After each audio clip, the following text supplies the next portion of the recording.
Happy Tuesday morning, all. We are the Junks. We're coming to you live on 106.7 The Fan, Team 980, 910 The Fan if you're listening in Richmond. You can watch us on the Monumental Sports Network, too. We're celebrating 30 years of the Junkies, brought to you by Main Street Bank.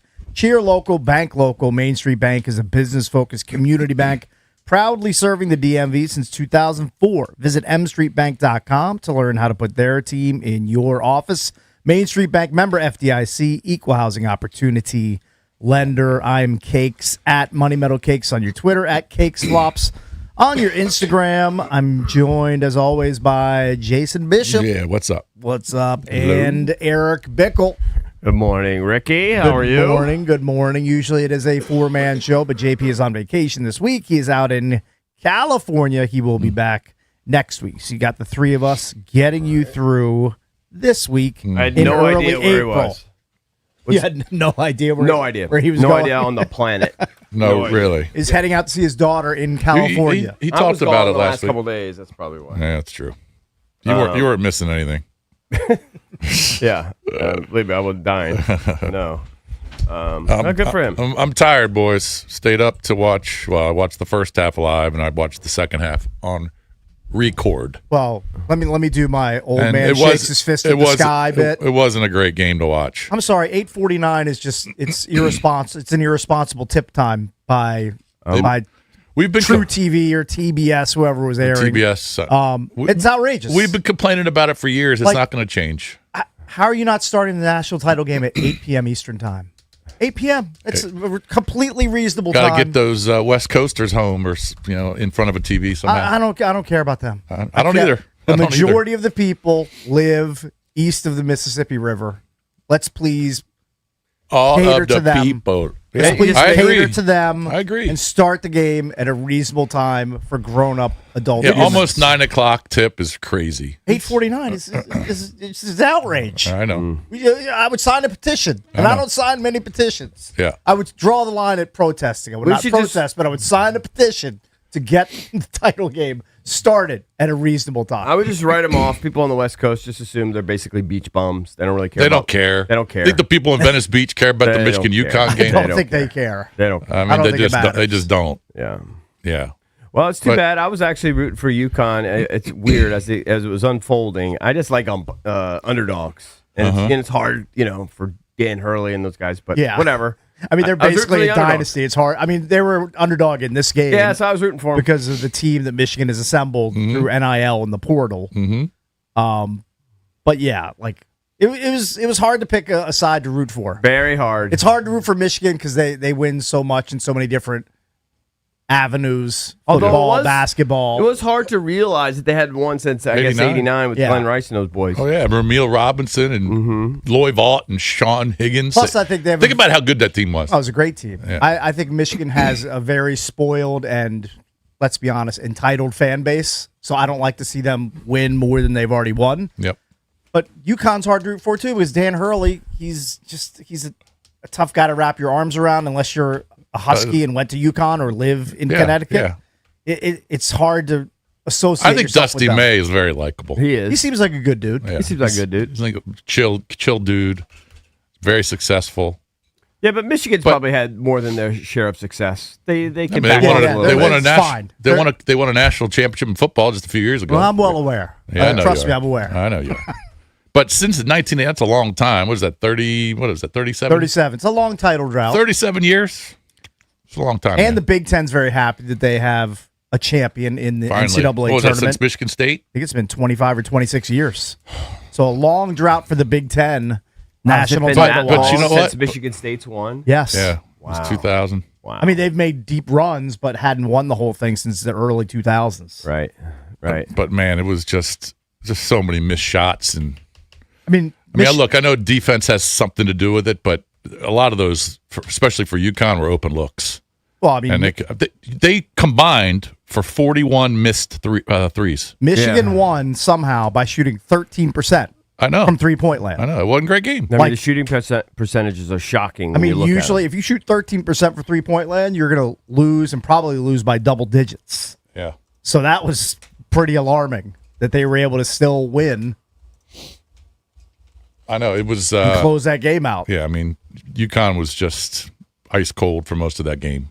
I know they made it interesting there at the end. They cut it to 4. Well, they cut it to about 4 with 40 seconds left, something like that. But how many of these guys? But Caravan took a terrible. I thought that was a terrible shot and wasn't even close. For the how many 3. of these guys will be in the draft this year? We'll just declare. Landeborg is going to be probably a top 12 or top 14 Landeborg pick. will be okay. I mean, I'd have to go look at some mock drafts. I mean, Mara's huge. I would assume he's a draft pick. Yeah, it's kind of crazy to think about. I mean, Lindenborg was a JUCO player, and then he goes to UAB. And he was a very good player, UAB, but I mean, UAB is not. That's a middle of the road program.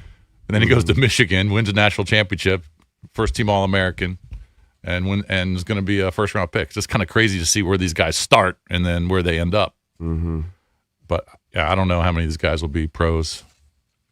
And Terrace Reed, when we were talking to Seanock yesterday, and he was right. He had to for them to win. He had to have played really well and put up some huge numbers, and he just wasn't very good. Got a lot of boards, but didn't score much. And so Michigan national champs. Congrats to the Wolverines, Cakes. I know my buddy Vin was having to fake excitement because his wife is a Michigan grad. Okay, but of course he had Michigan in the minus the points and missed by half a point. So he had to silently suffer that he lost the bet, but his wife was happy. And it's also not great that Michigan wins because Roger, the engineer, now leapfrogs a lot of us, if not all of us. Where did he finish? in the bracket challenge? I'm going to have to go look. Yeah. No idea. He beat me. He definitely beat me. He definitely beat me. Travis, go get a shoe. Go get a shoe off. I gotta lick his toe. He already did. Any after effects, Travis? The people hit you up after the show regarding any regrets? I think people just kind of they know that's the deal. They just kind of know me by now. Would your parents reach out or anything? No, make sure you're okay? No, they know better. Yeah, they know better. Do you think it reached them? Well, I've told them for years, never listen to the show. Right. And if you see something on the show you're not allowed that you don't like, you're not allowed to comment. No, Right. really? Yeah, that's Just the tell rule. them it's show business. Yeah. It's entertainment. That's my It rule. is show business. It is. It is They show learned that business. lesson a long time ago. Right. Yeah. But no strange text messages from like maybe your pastor or something. No. Thankfully, he doesn't have my phone number. Yeah. Roger finished in 162nd place. Wow. Oh, wow. Good, He beat me by 8 spots. good for him. Beat me by 1 pick. That's kind of impressive. I'm not surprised. I thought his bracket sounded reasonable when he presented it. It was actually surprising that he was like 750 or whatever. He had after 3 the first ones. weekend. He had 3 ones and a 3, I think, or 3 ones and a 4. Yeah. He had Michigan, Duke, I think Florida, and Arkansas. It's actually Correct. shocking. And listen, it is what it is. I'm not going to say it means you know ball or you don't know ball, right? Because obviously, no one knows less ball than Roger. Literally Nobody, no one. Okay, nobody.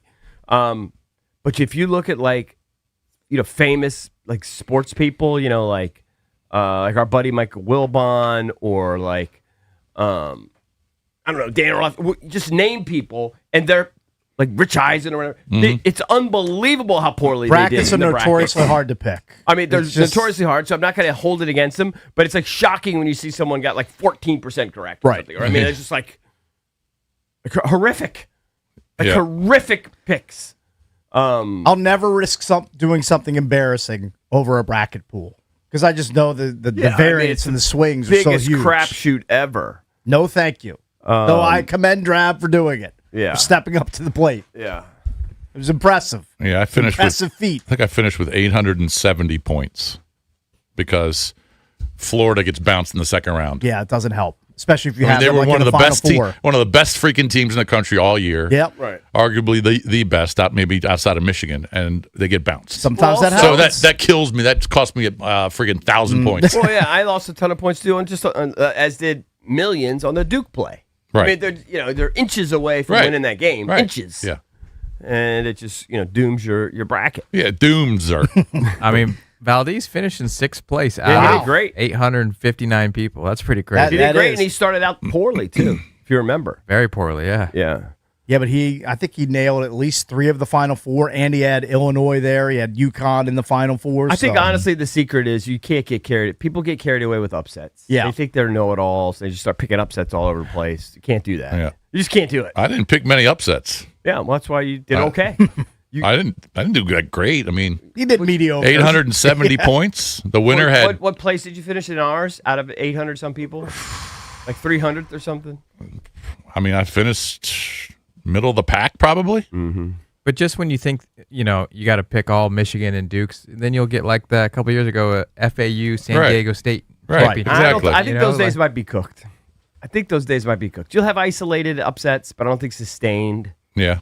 I just think the disparity is too great right now. Yeah, because By of the way, portal. did you guys talk about I'd at love to all- know what Michigan spent on their roster I'm guessing this it year. was a lot.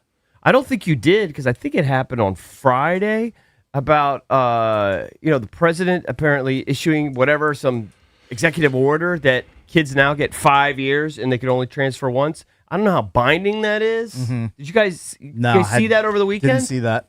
I didn't. Trump issued some executive order, and I don't know where it stands. I was talking about it with the Cornell volleyball coach this weekend.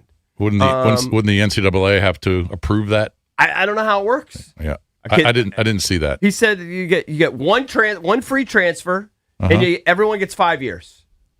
It's scheduled to go into effect August 1st. Yeah. But who knows? I mean, who knows? But I mean, and I'm not certain that that's something that our president should be concerned with. But I would say this, and I got a lot of problems with the president. I like that. I like that. I like 5 years total eligibility for kids. Yeah. And you get one free transfer. After that, you got to start sitting out. You got to sit out a year. Yeah. I said that months ago. Yeah. Yeah. If that holds, The fact I like that it. some kids are transferring every single year 4 times. All right, so I finished 327th. Yeah.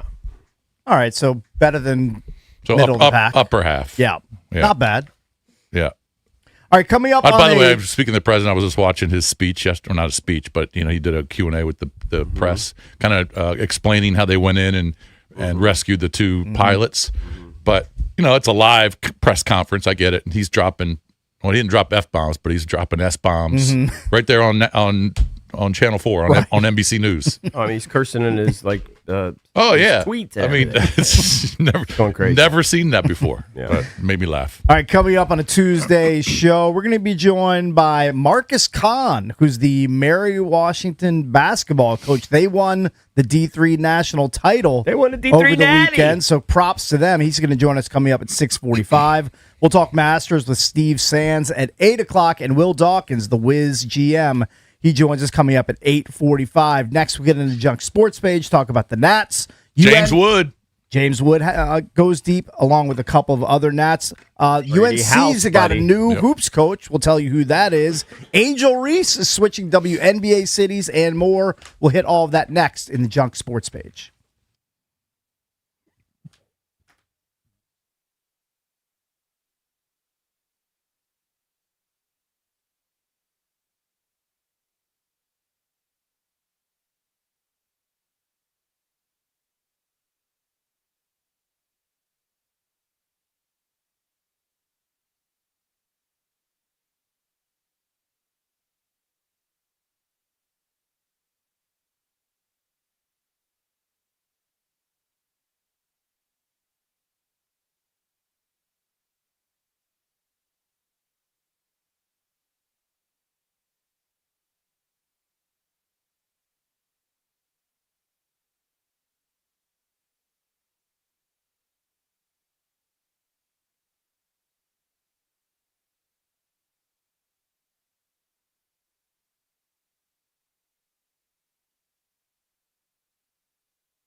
Coming up at 6:45, Marcus Kahn, the head basketball coach at Mary Washington, located in Fredericksburg, who won the national title over the weekend, D3, by beating Emory on a buzzer beater. He's going to join the show coming up at 6:45. So you want to stay tuned for What's the that. head coach's name again? His name is Marcus Kahn. And the word on the street is Big Junks guy? That's what I've heard. Very cool. So that is very cool. He's going to talk join to us the boys, and at 6:45. pump up the season. That's great. Yep. So Who won the D2? Was it Gannon?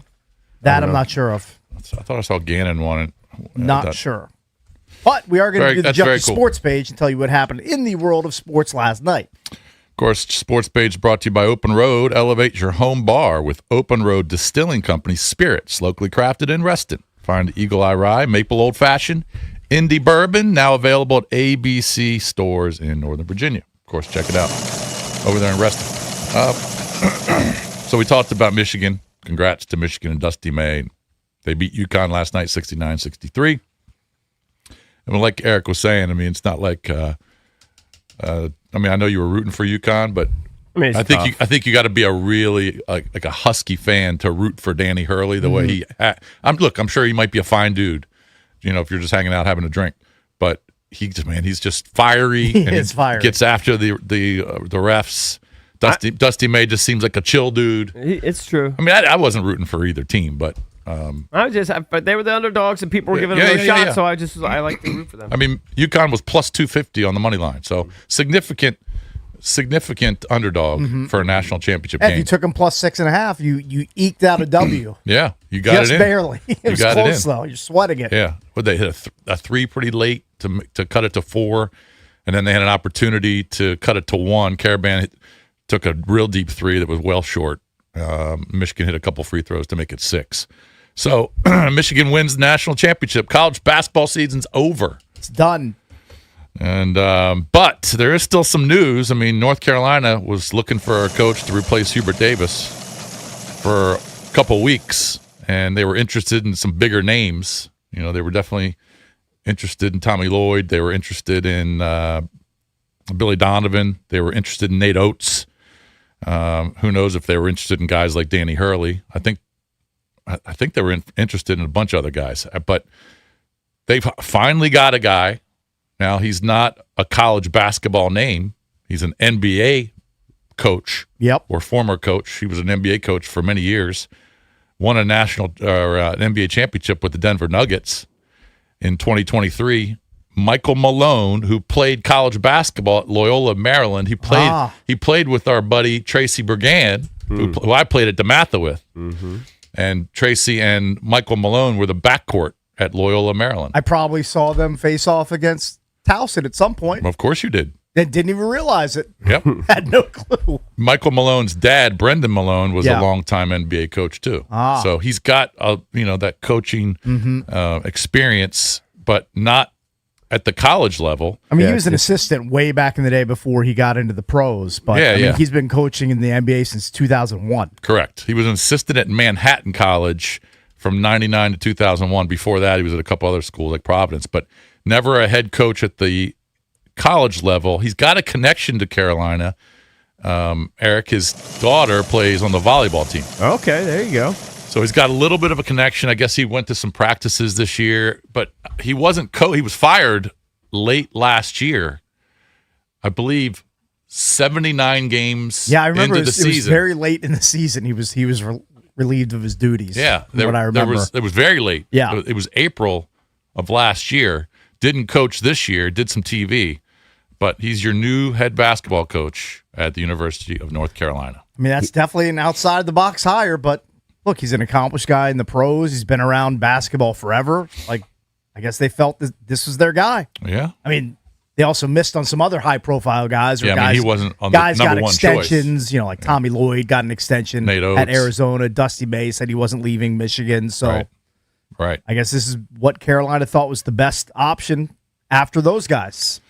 But, we'll see what happens. It all comes down to, who you can bring in, who you can recruit, who you can pay to come What your play. NIL budget is. What your budget is. I mean, it's closer to the NBA than it's ever been. Correct. So maybe it'll end up working out for them. See who his GM is. But Michael Malone is your new head coach. Yeah, they've got a GM. They hired one this past year. So Michael Malone is your new coach at North Carolina down in Chapel Hill. The Wizards will play tonight. We're going to have Will Dawkins on the show. They are playing the trifling Chicago Bulls tonight. And Chicago Bulls, if you look, I believe the Chicago Bulls just fired like all of their front office. Yeah, they definitely are swinging that axe in Chicago. House cleaning. So it's two bad teams, certainly one definitely tanking, the other one probably in their own version, in their own way, they're tanking. So the Bulls are in town, 7 o'clock tip. There's only 4 games left, I believe. Yeah, the Wiz are 17-61 at this point. The season can't end soon enough. Correct. But all the bad teams are playing tonight. The Pacers, who have one more win than the Wizards, they're hosting the T-Wolves. T-Wolves are 13-point favorites. The Nets are playing another bad team, the Bucks. Do you have the NBA draft lottery, the difference between the first pick and the second pick in terms of, or the worst record and second worst record in terms of odds? Is it like 14% to 12% or something? Or no, how does it work? The top 3 or bottom All 3 have the teams same? all have a 14% chance of So that's all landing you the want number to one finish. overall pick. You just want to finish in the bottom 3. You don't have to be the worst. Right. Right. Right. And they're pretty And solid. they're guaranteed to have no worse pick if they finish with the worst record than 5th. They can't drop lower than 5th in the lottery. Right. Which isn't bad. I mean, you're going to get a really good player, top 5. Yeah, but I'd like that ping pong ball. I know it's not a ping pong ball I anymore. know you want 1 or 2. I want number 1. Yeah, of I course. want the pick of the litter in the best draft in many years. And your pick would be, if you're a GM? I think I have to go DeBonsa. Yeah, I think I would go DeBonsa has to be my guy. I think I would go DeBonsa too. Not like I've done a ton of research, but that would be my. He would be my that guy. would be my tingle. Mm-hmm. That would be my tingle heading in. I'm going to be outraged if I see Milwaukee or Chicago or Golden State, a team like that, leap into the top 5 and knock the Wizards down. Something's going to happen. Something crazy is going to Something happen. wacky's going to happen. Dallas is probably going to wind up with the number 1 pick, even though they only have a 6% chance. Right. What percentage chance did they have last year? And they land that I don't know, but Coop. It was pretty slim. Yeah. But somehow they finagled their way in there. Not sure if you guys care, but Angel Reese was dealt in the WNBA. Well, I didn't even know what team she was on before. She was with Chicago. Okay. And she gets dealt to Atlanta, the Dream, for, I believe, 2 first-round picks. I'm not a big Angel Reese guy. I'm not either. I'm a You bigger love her Juju brother. guy. Yeah, you love her brother. Big Juju Reese guy. He's okay. I mean, he's okay. I root for him, sure. Yeah. But I wasn't really paying attention to the WNBA draft, which is coming up pretty soon, I assume. It's always really close to the end of the college season. I mean, I can look it up for you. I think it's soon, but I can't tell you the date. I think the Mystics have 3 of the top 11 picks. And who they just whacked their head coach? Their GM. The GM. We've been there for like a year. Right. Yeah. April 13th. It's in less than a week. Yeah, it's less than a week. And they have 3 of the top 11 picks, I'm pretty sure. Uh-huh. So, Angel Reese. We didn't talk about the Gino Don Staley little dust up there at the end of the game. I know, very interesting. That was interesting. Now, everybody just piling on Gino. Yeah, Gino, I think, kind of known for being kind of a jerk. It's a bad look for him. He apologized for it since he it happened. apologized, but he didn't name Staley, which rubbed people the wrong way. he doesn't like Staley. I mean, they don't like each other. They're not pals. He said something after the game. He said, look, I think he was pissed for the most part because there was tons of fouls called on UConn. He tried to make it sound like he felt like he was snubbed in the pregame. Like I guess I guess it's tradition. Like the coaches hang out a little bit before pregame, do a quick handshake before the game starts. And he said he was waiting at midcourt for Staley for multiple minutes, and she didn't come up. Right. So I guess he felt disrespected by that. Eventually, they did shake hands. He said there's video of them shaking hands. Yeah. But I guess it wasn't the BS small talk thing that he was expecting. And then whatever was said really pissed off Staley. But he did say after the game that Staley calls refs things that you don't want to hear. Okay. Yeah. So I mean, who knows? Who knows what's going on there? But that was interesting. All right. So in baseball last night, the Nats needed a win because they got swept by the Dodgers, lost the last couple to Philadelphia. So they had lost 5 straight, and they were down 6-3 in the 8th. And man, I wish we had the play-by-play. I should have told these guys. But James Wood comes up big with a 3-run bomb in the bottom of the 8th to tie it, and then they scored 3 more to score 6 in the bottom of the 8th, and they win the game 9-6. Big win. Not only did James Wood hit a home run, Brady House hit one too. He hit one. Abrams hit one, but he robbed Nolan Gorman of a dinger in the 4th inning. Right. He just took it away from him before it went over the fence. Yep. So he was high-fiving guys in the bullpen. So it was a great play. It was a great play. So J-Dub, who struggled out of the gate in the first 7-8 games, starting to swing it a lot better in the last couple. Eating up a little bit. I think his exit velocity, EB analytics here, Cakes, 114 on that bomb. Ooh, that sounds like a lot of exit velo. That was a line drive right over the center field wall. Yeah. Mm-hmm. But so James Wood hits a home run. Also, C.J. Abrams hit his 4th. Let's see how many. He's amongst the leaders, right? If not leading the league. I think the league lead is 5. Okay, so he's right there. Could be 6, but I think he was tied for the lead in RBIs heading into last night. Solid outing Zach. from Littell, yeah. Yeah, 1 earned run over 5. ERA's 3.6 after a couple starts. Take that. He fanned 6, I believe. He struck out 6. Bye-bye to 6 of them. AndCio Perez gets the win. He was a lot better than he was in that last game against the Dodgers. But good win for the Nats. So that's their 4th win. They're 4-6. And they'll play again tonight. I believe Cade Cavalli going for the Nats tonight. I mean, look, we should be keeping expectations low. This team, not ready to compete really yet. Mm-hmm. But if they could hover around 500, that'd be amazing. Yes. That'd be incredible, actually. Yeah. Currently, there are 3 guys tied with 5 dingers in the majors. Yeah. Drake Baldwin, DeLauder, and Langoliers. Langoliers from Oakland. I'm guessing those are not going to be the leaders in a few months. Yeah. Well, Langoliers has pop, but you're probably right. Shohei hit another one last night, by the way. He's pretty good, that guy. He's decent. What's kind of interesting last night, the Red Sox are really struggling. They fall 2-8. They lost to Milwaukee last night. Blew a lead and lose that game. Fans in Boston are getting all over them. They're 2-8. Woof. The media's killing them. They're playing horrible defense. They had 2 more errors last night. They're one of the worst defensive teams in the league right now. But their first baseman, Wilson Contreras, he actually had a big game. He went 3 for 3, hit a bomb. He's in his first year with Boston. He played with the Cardinals and the Cubs for 10 years. He's a vet. But he has been hit 131 times in his career, including 24 times by the Brewers. And Brandon Woodruff, the Brewers pitcher from last night, hit him again. And I believe he's hit Woodruff 6 times. And Contreras was just very pissed after the game. He says, if they hit me again, I'm going to send a message. He basically said, I'm going to come after you. I mean, if you get hit 24 times by one team, I can understand being upset about it. He says, they always say, I'm not trying to hit you. That's what he said. He goes, that gets old. So next time they hit me again, I'm going to take one of them out. That's a message. God, I'm hoping he gets hit today. He's calling his shot. Let's see who's pitching today. Again, if you get hit relentlessly by one team, you're going to have a breaking point. You're not just going to sit there and keep taking it because, that hurts. It stings. No, and it could knock you out for a month or 2 months. Of course. Depending on where you get hit. Yeah. I don't blame him. All right, so today, Mizorowski's pitching for the Brewers. He's the young stud who throws about 100 against Garrett Crochet. So the Red Sox have to win today. They're 2-8. They've been awful. They've got their best pitcher going, a guy they signed to a $200 million contract who was terrible in his first start. So it's a must win. You know what? I'm betting the Red Sox today. Okay, against the do Brewers. that. Yeah, it's a must win. Biggest game of the year for the Red Sox. 11 games in. Yeah, it is. You don't want to fall to 2-9.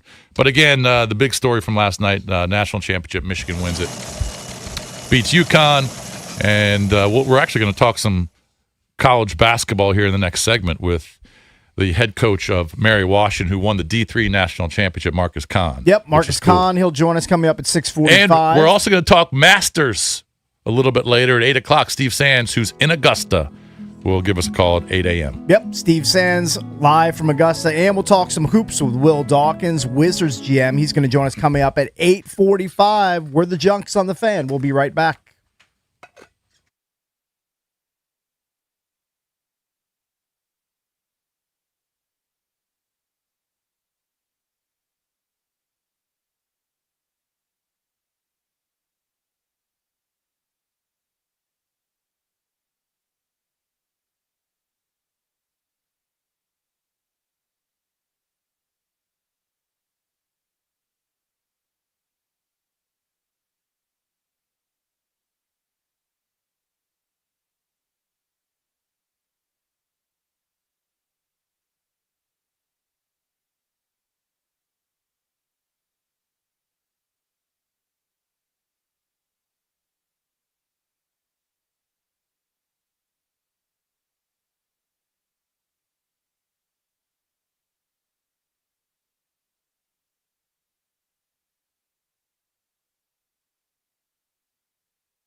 We'll be joined shortly by Marcus Kahn, the head coach at Mary Washington in Fredericksburg. They won the Division III title over the weekend, so he'll be with us At the soon. buzzer.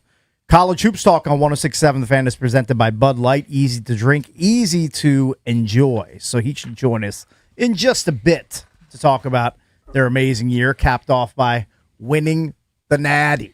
Doesn't matter what level 30-3. you're at. If you win your conference Yeah. or you win your title, whatever, it's an incredible feeling for those kids and those families. Yep. It's something they'll remember forever. Absolutely. Yeah. So These very, guys very are cool. campus legends. Totally. Legends in the F-Burg. Guys are going to get rings. They're going to feel like champs forever. Trust Hey, me. that's a positive about Fredericksburg, because usually when we bring up Fredericksburg, all we talk about is heinous, hideous traffic Yeah. and slowdowns on 95. Yeah. Right. This shines a better light on Fredericksburg. Yeah.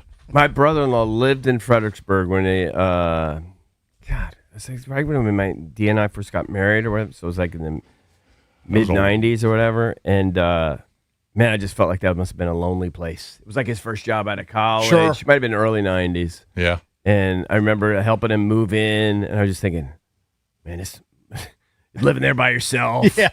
Fredericksburg. Sure. For me, middle of nowhere. Yeah, I said, man, this must be lonely. probably It's gotta be is. lonely. Just living in some condo. in Probably Fredericksburg. was. Yeah. I would imagine. Yeah. Last a couple years. Couple years and you move on. Get your next job. It's just a way station. Hey, it's hard. Coming out of college, it's hard. Find your first job. Yeah. You tough. got to go wherever. You take what you can get. Yep. You know? But You're at the whims of the job market. I was just kind of watching the highlights of the end of the game, and Mary Washington won at the buzzer. And Right. their guard kind of stumbled going out of bounds with Yeah. about 2 seconds left and kind of threw up an air ball. But their big guy was just right there. yeah, Colin Mitchell, I believe is his name. Colin Mitchell and Emery didn't box out. Right. They probably thought the ball was going to hit the rim. It didn't. It was it was like an alley-oop. All zeros left on the clock. Yeah. No Won it. chance for Emery to come back. Yeah. That's why people were kind of saying is bringing back NC State vibes. Yeah. Yeah. in the yeah. day. Yeah. Right? Kind of looked like that. Interesting. But props to him. And he started coaching out in Keys. Maybe he's from California because did he play at University of Redlands? I mean, he said he earned a bachelor's degree. I don't know If he played there? I don't know if he played hoops. Yeah, I couldn't tell you. It's the first I've ever heard of that school. Yeah, that's out in Cali. Yeah. Wow. But yeah, it's a big win for Mary Washington. Pretty cool way to win a national title. Yeah, really cool. Very cool. Especially after didn't they go about 500 last year? Last year, yeah, that's why I want to ask them what the difference. I mean, it's not like they have a massive transfer portal to D3 level. No. I mean, last year I think they were 15-15. He's had a very successful program. I mean, you look at the guy's winning percentage. I think like heading into this year, he's like 380 and 226 or something. Like he's obviously a very, very successful, well accomplished coach. But last year maybe struggled a little bit, 15-15. And then this year they win it all, and they go 30 and what? 30-3. They went 30-3. What a turnaround! He must have got somebody in on that roster. Yeah. Go 15-15 to 30-3, Right, unless they got a couple stud freshmen. I wish I had Mary Washington in my D3 bracket. right. Do they even fill out brackets for D2 and D3? I've never The had. real hardcores probably do. Yeah, they might. By the way, did they say that for sure? Did I see this? Again, I was out in down in Atlanta. I was minding my own business. That they are expanding the tournament, or that was just proposed? Did you see Hadn't that? heard that. Somebody said there was a proposal or something. If it wasn't passed, there was a proposal to expand it to like 72 teams or something like that. It was in the 70s. That's not official. But there's a proposal or something that they're going to vote on? Possibly. Is that what it is? Something like that. All right, well, let's head out now to the Rude Guest Hotline. Rude, the most reliable heating and air conditioning products in the DMV. Say good morning to Marcus Kahn, the head coach at Mary Washington, your Division III national champions based here in Fredericksburg, Virginia. Coach, thanks for joining us. We appreciate it. Very cool. Congratulations. Yes, thank you for having me on. This is awesome. How big and fat is that ring going to be? Yeah, there's been a lot of discussion about that between the players and the staff and everybody. That was kind of the first talk on the bus ride home, like, oh, wow, we're actually going to get rings, so let's start designing them. Yeah, it's going to be a lot of fun. Very cool.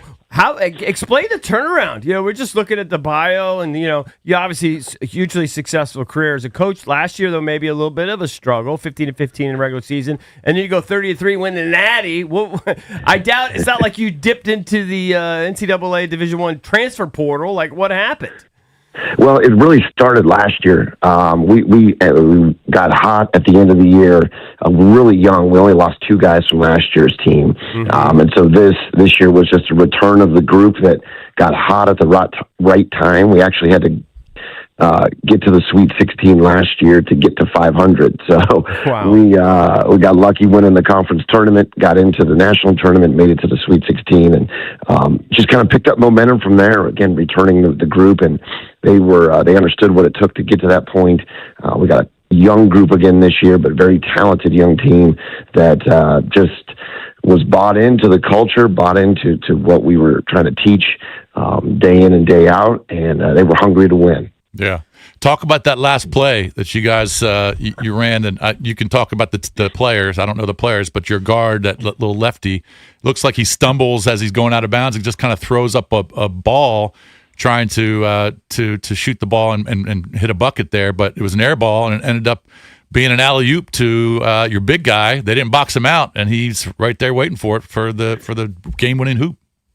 Yeah, absolutely. I mean, if there's such a thing as a perfect air ball, that was it. And fortunately it was, because if that hits the rim, the time runs out. We go to overtime. And so, yeah, we were actually out of timeouts. And so, and I think even if that was the main question of the night is, even if you had one, would you have called it? And I wouldn't have, because Kai Robinson's been our best player all year. And the ball was in his hands going up the court in transition.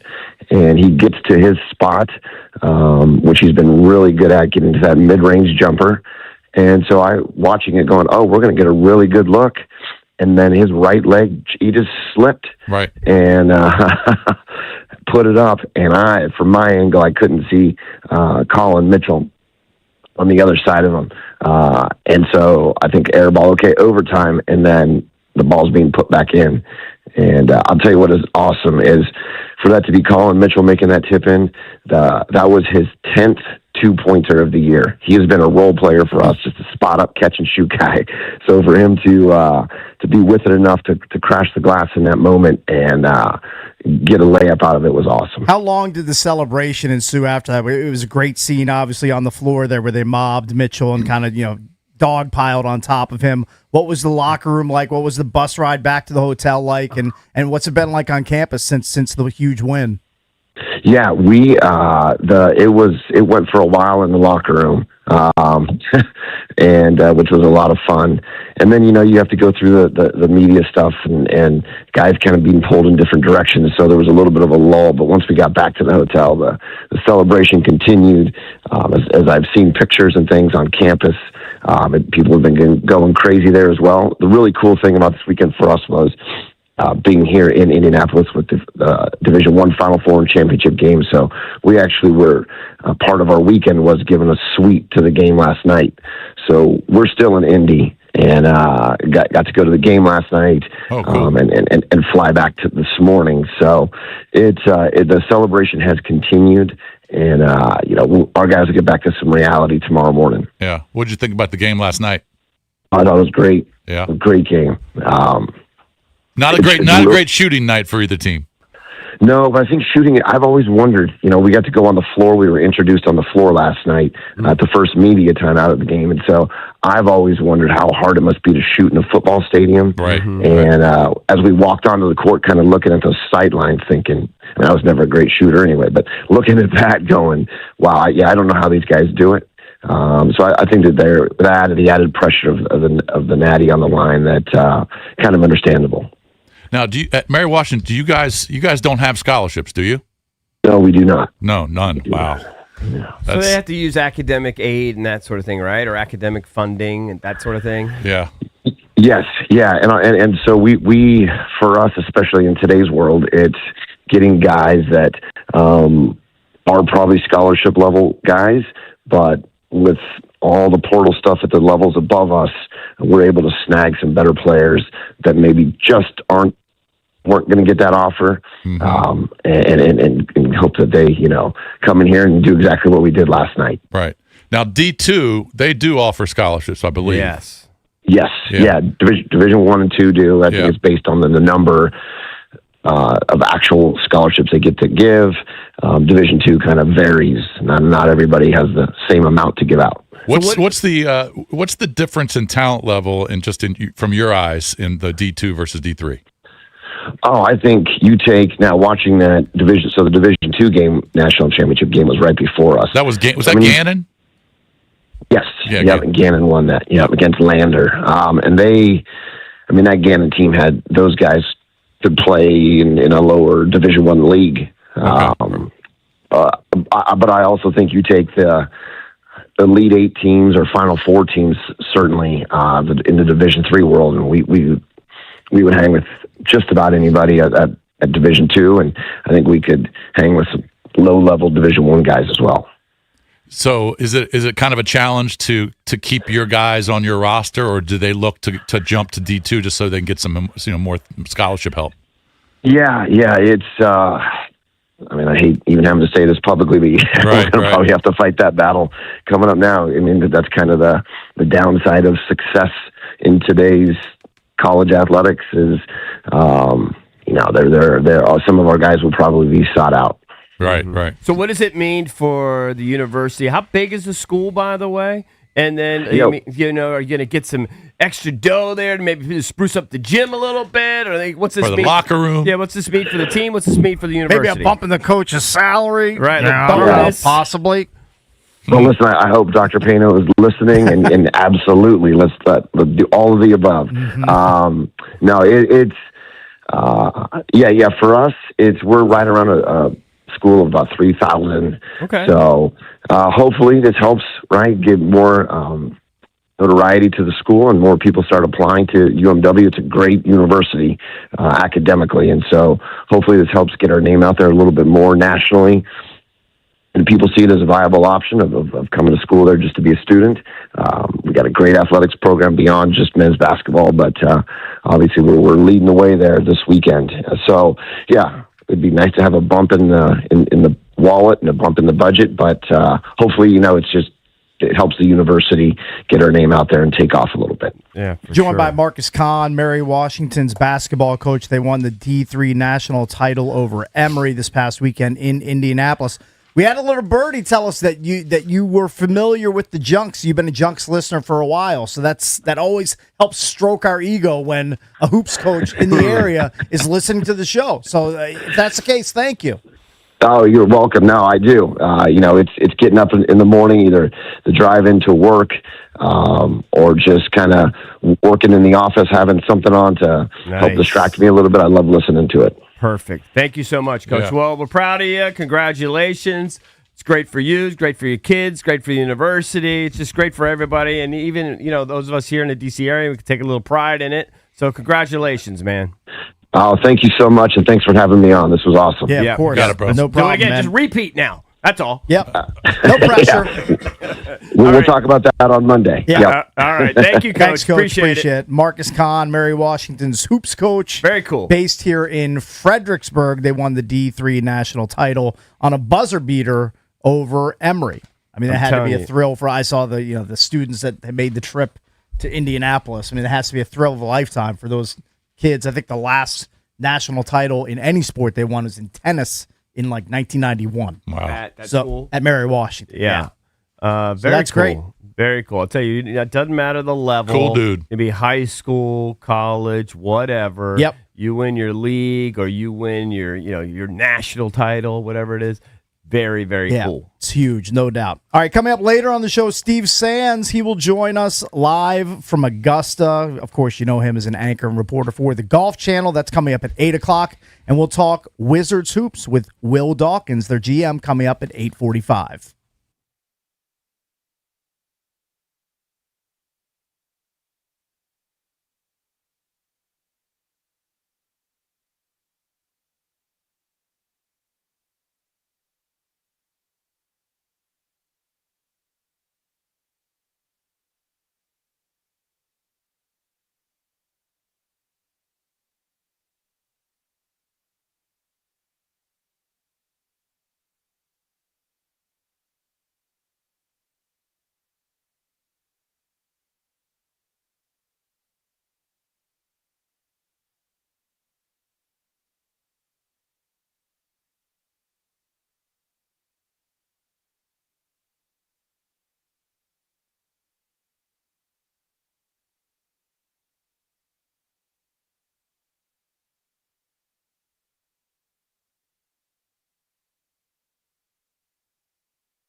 We're brought to you by Reynolds and Power Home Team, Keller Williams Realty.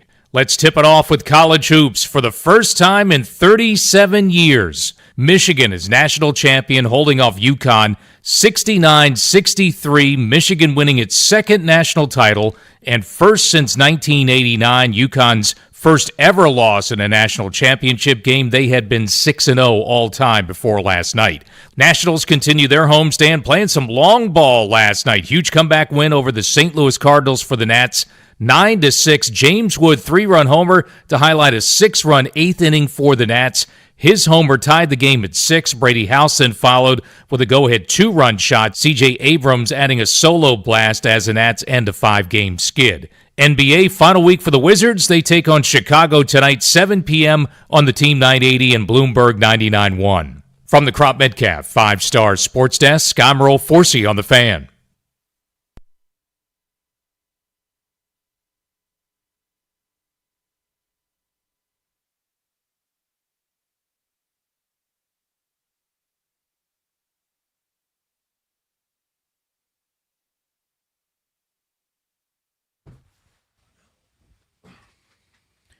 We're celebrating 30 years of the Junks in 2026, brought to you by Main Street Bank. Cheer local, bank local. Main Street Bank is a business-focused community bank proudly serving the DMV since 2004. Visit mstreetbank.com to learn how to put their team in your office. Main Street Bank, member FDIC, equal housing opportunity lender. Don't forget, coming up in just about an hour, Steve Sands. He'll join us live from Augusta. We are just a few days away from the Masters starting. Are we going to do Masters pool or something like we typically do? What do we decide on that? I'm letting the guy behind the glass run it. Trap T-shirts in charge of that? You're out on it? You're just tired of doing it? Well, yeah, because no one likes my system. So I just. What is your system? I can't even remember. It's a long story. I mean, who cares? It's one American, one international. Right, and then your combined place of finish. So let's just say your American finishes if you fourth. Get an MC, you're screwed. Yeah, you're boned. See, Drab doesn't like that because he wants you to have to pick a winner. The winner, right. And not have it carry over. I believe that's your stance. I mean, believe me, I really don't care. I mean, I'm being framed as being a stickler for this. If you want me to run it, I'll run it. No, you run it. Yeah, you run it. And I got other make stuff. Up your own rules.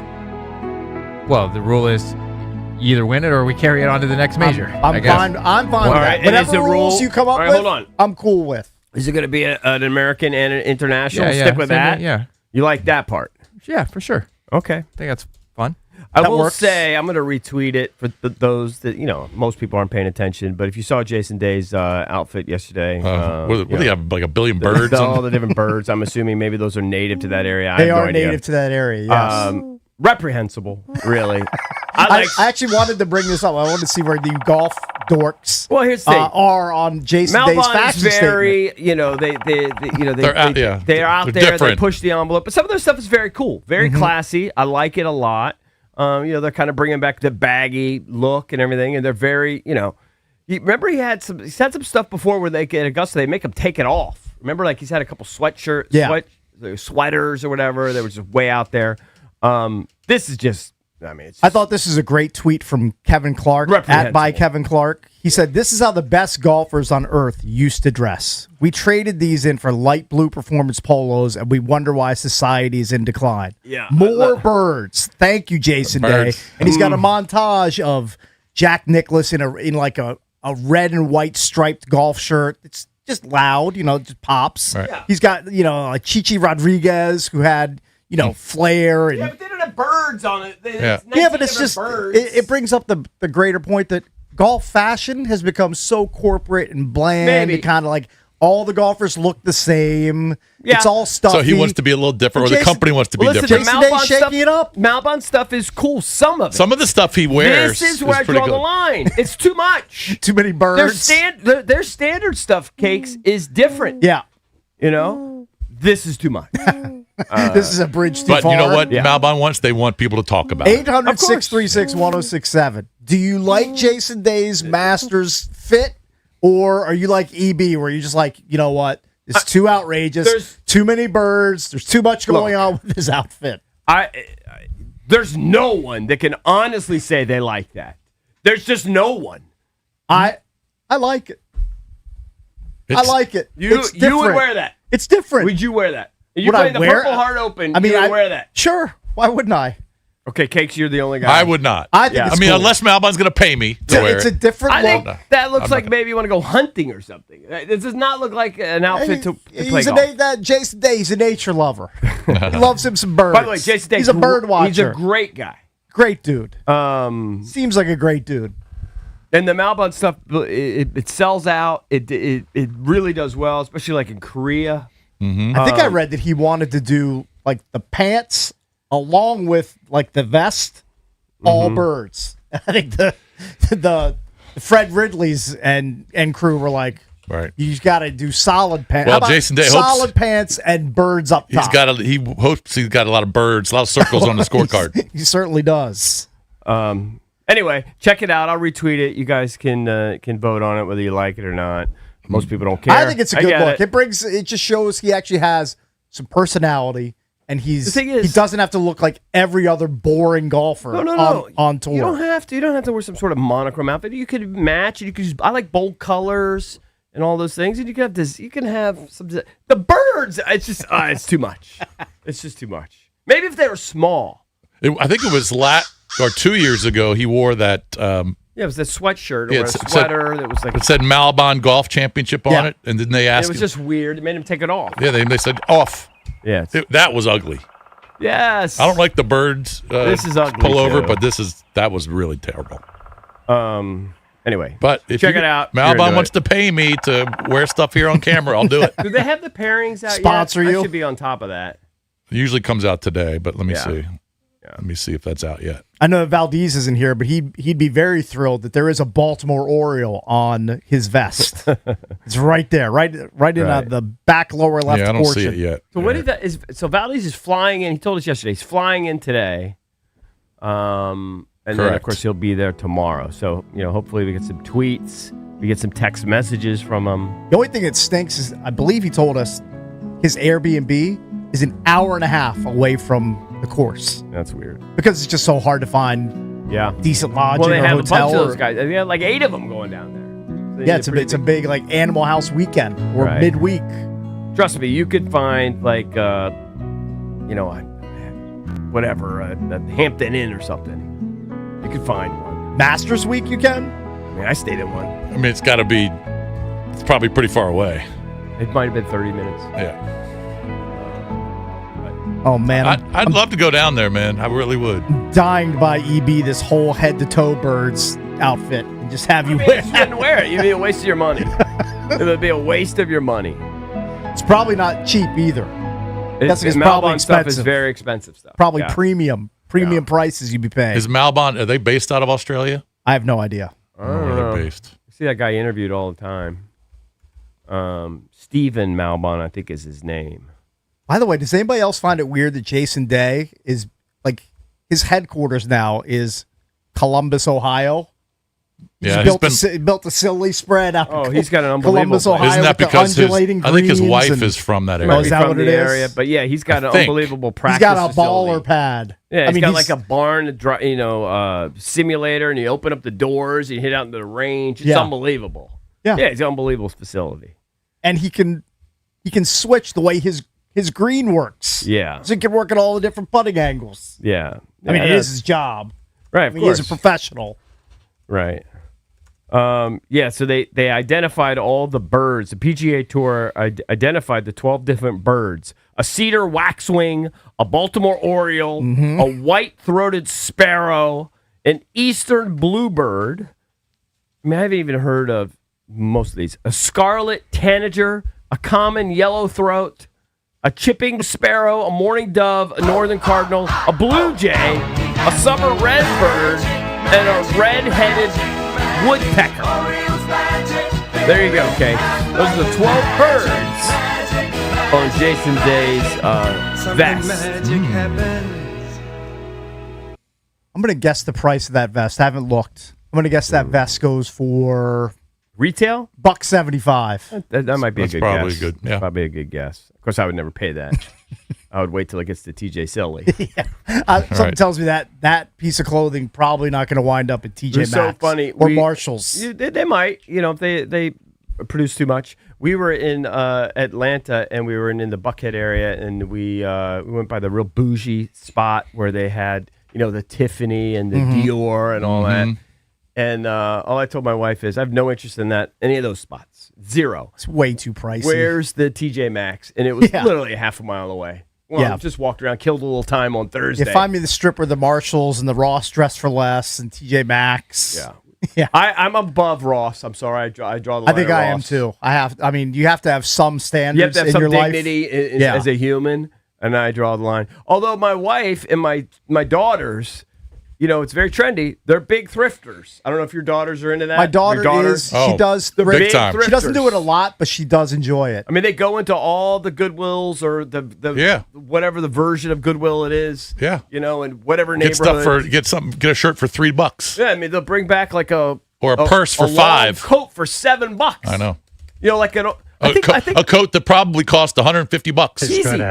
I think Meg is wearing like a J. Crew long coat that goes down to like her, calves for like $7. It's a great deal. Yeah, you send it one more time to the dry cleaners for sure. Look, you buy it for $7, you dry clean it for 10. You're still way ahead of the game. You're way ahead. Now that's not something I'm not into that, but I think that's something that chicks are definitely into. I've done it with I've accompanied my daughter thrifting a couple times. I mean, you're just really sifting through a lot of garbage to try to find one decent piece. It's tough. By the way, did you know that Jason Day's wife, and I think she is based in Ohio. I think that is true. One of the reasons why they live there, but 100%. She was at a Cavs game about 10 years ago, and LeBron, she was sitting courtside, and LeBron went for a loose ball and dove into her, and she had to be carried out on a stretcher. Really? Jason Day's wife. Wow. Didn't know that. Yeah. I guess those LeBron the pails pummeled sitting her. on the wood, EB. Yeah. That's the risk that you take, that you get carried out on a gurney. I think I remember seeing that because I think it was a pretty big story at the time. Mm-hmm. But, Jason Day's outfit, not for everybody. Not for me. That's not my deal. By the way, some of the videos, I think I retweeted it in just the memes, whatever, of like Tiger. There's one of Tiger and John Daly racing around in a golf cart holding beers. It's terrible. No, I love it's that. The worst. It's the worst that AI has to offer. Where they hit like a bump and Tiger's holding a beer. Yeah, and so is John. It's so bad. You love that? Love it. Makes me laugh. It hits your sweet spot? Yeah, that's my sweet spot. That's where we just have to part ways. We're just different people. I'm into the bird vest. You're not. You're into the Tiger and John Daly AI. I'm not. Yeah. I am. I'm big into the ginormous, the 700-pound woman, like on a diving board going in the pool and all the water, Yeah, I'm splashing out. I mean, I've seen that. I've seen what you're talking about. Yeah, I would never click on it again. No, I would. I can't get enough of it. She dives off She goes off a diving board. The diving board And the breaks. water. She Yeah, lands in the pool. I mean, it's all all fake. and all the water. Away, Clearly whatever. not Or real. it causes some sort of earthquake. Okay. I mean, I thought it was like a YouTube video that was real. No. It's AI slop. It's the worst that AI has to offer. I got Some you. would say maybe the best. Okay. Some would say that. I mean, I would say it's amongst the worst. Yeah, I don't mind it. I get a kick out of it. I just love Masters Week. I just love it. Play the music again. I was watching live from last night.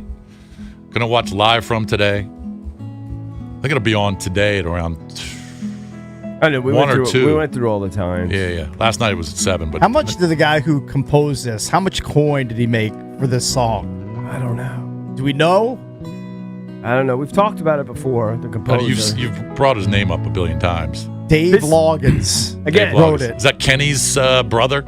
I don't know, but if it is, then they have remarkable songwriting ability in that family. Yeah. 'Cause Kenny Loggins has cranked out some huge hits. I mean, hopefully it's in like 40 years, but when I am in the box case, yeah. this is what I want playing. Will you ensure that for me? Well, that's if I'm still around. I think you'll outlive I mean, we me. don't know. I'm pretty sure you'll outlive We me. haven't. How would we know? Yeah. Never know when your number's going to get called. Grabby, will you ensure that? Just make sure this music is being played at all times. Everybody in the DMV knows this. Everybody It will be knows, played. yeah. By the way, a guy just called in and said he knows the family. I guess they're from originally Southern Virginia. What the family? Loggins family? He says it's pronounced Malbin. Oh, Malbin. Malbin. Yeah, okay. Oh, Malbin. Sure. Well, we were pronouncing it Malbon. Oh, so they're local. Malbon. I don't know. how to say Malbon. it. The Okay. creator of that brand is local. Malbon. Local He said he didn't know. ties. He said he knows Steven. That he grew up. He knows his parents. He does a ton of interviews. He seems like a cool dude. It just is. I'm just not into his designs. Yeah, it's Whatever. not your Whoever's thing. designing for him. You're much more into like the Johnny O shirt you're going to find at TJ Maxx. Yeah. Yeah, I like for like Johnny $25 O. bucks. I like Peter Millar. No, not Peter 25. You can't get it for 25. Yeah, Yeah, 30. I'm a Millar guy. You could get Johnny O for 30. Now, Peter Millar golf shirts, even at a discounted retailer, They're pricey. $49.99. That's They're too pricey. They're pricey. pricey. That's too high. I kind of draw the line. I like to get them for 40. It's too much. I have my own pants, $30. $30 is that's my that's the 30 high, bucks. That's your high water mark. That's why I like to pay $30. Understood. I'm paying 80, 90, 100, 120 Nor should for you. pants or a shirt. That's insanity. You can shove that where the sun don't shine. Not doing Absolutely. Unless you got a money gift card to golf them. Yeah, well, Well, that's then different. you don't really care about the price tag so much. That's different. right. All right, coming up later, Steve Santi will join us live from Augusta. He is covering the Masters for the Golf Channel. That is coming up at 8 o'clock. When we come back, we'll get into the Commanders. Dan Orlovsky is going to give his opinion on who he thinks the Commanders are considering at pick number 7. We'll do that next here on The Fan.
All right, so we're less than 3 weeks away from the NFL draft coming up in Pittsburgh. It starts on April 23rd. So every day between now and then, you're going to have rumors and people weighing in on what they think the Commanders will do with the number 7 overall pick. Coming up right now, we have some audio of Dan Orlovsky from ESPN weighing in on what he thinks the Commanders should do with pick number 7 in the upcoming 2026 NFL draft. So when you look at the number 7 pick, because you mentioned the draft, do you feel that there's going to be somebody there at number 7 that is that defensive course? I know I'm putting you on the spot here, but I have to ask it sounds as if maybe you're seeing them maybe go that route. Yeah, I think the whole NFC East is really interesting draft-wise. But I think it's interesting because I could sit here and tell you, like, yeah, if there's a player that a Caleb Downs or a Sonny Styles falls, both Ohio State guys, you sit there and say, it makes a lot of sense to have a piece like that. I'll go to Durante. A huge part of Minnesota's defensive success is having a safety, and I'll put up a Harrison Smith type of safety that was super smart, could be a great liar with coverages, understood everybody's job, and everyone says that about a Caleb Downs. Or you say the Sonny Styles type of player that is that change, move piece, crazy athlete. I can get him in rush situations. So like I could sit there, and I think everybody, if one of those two players were the selection, you would sit there and say, that totally makes sense for exactly who Washington wants to be. But then I could also go, well, I could see if a Jeremiah Love falls to them. I don't want to say falls, but is available at 7.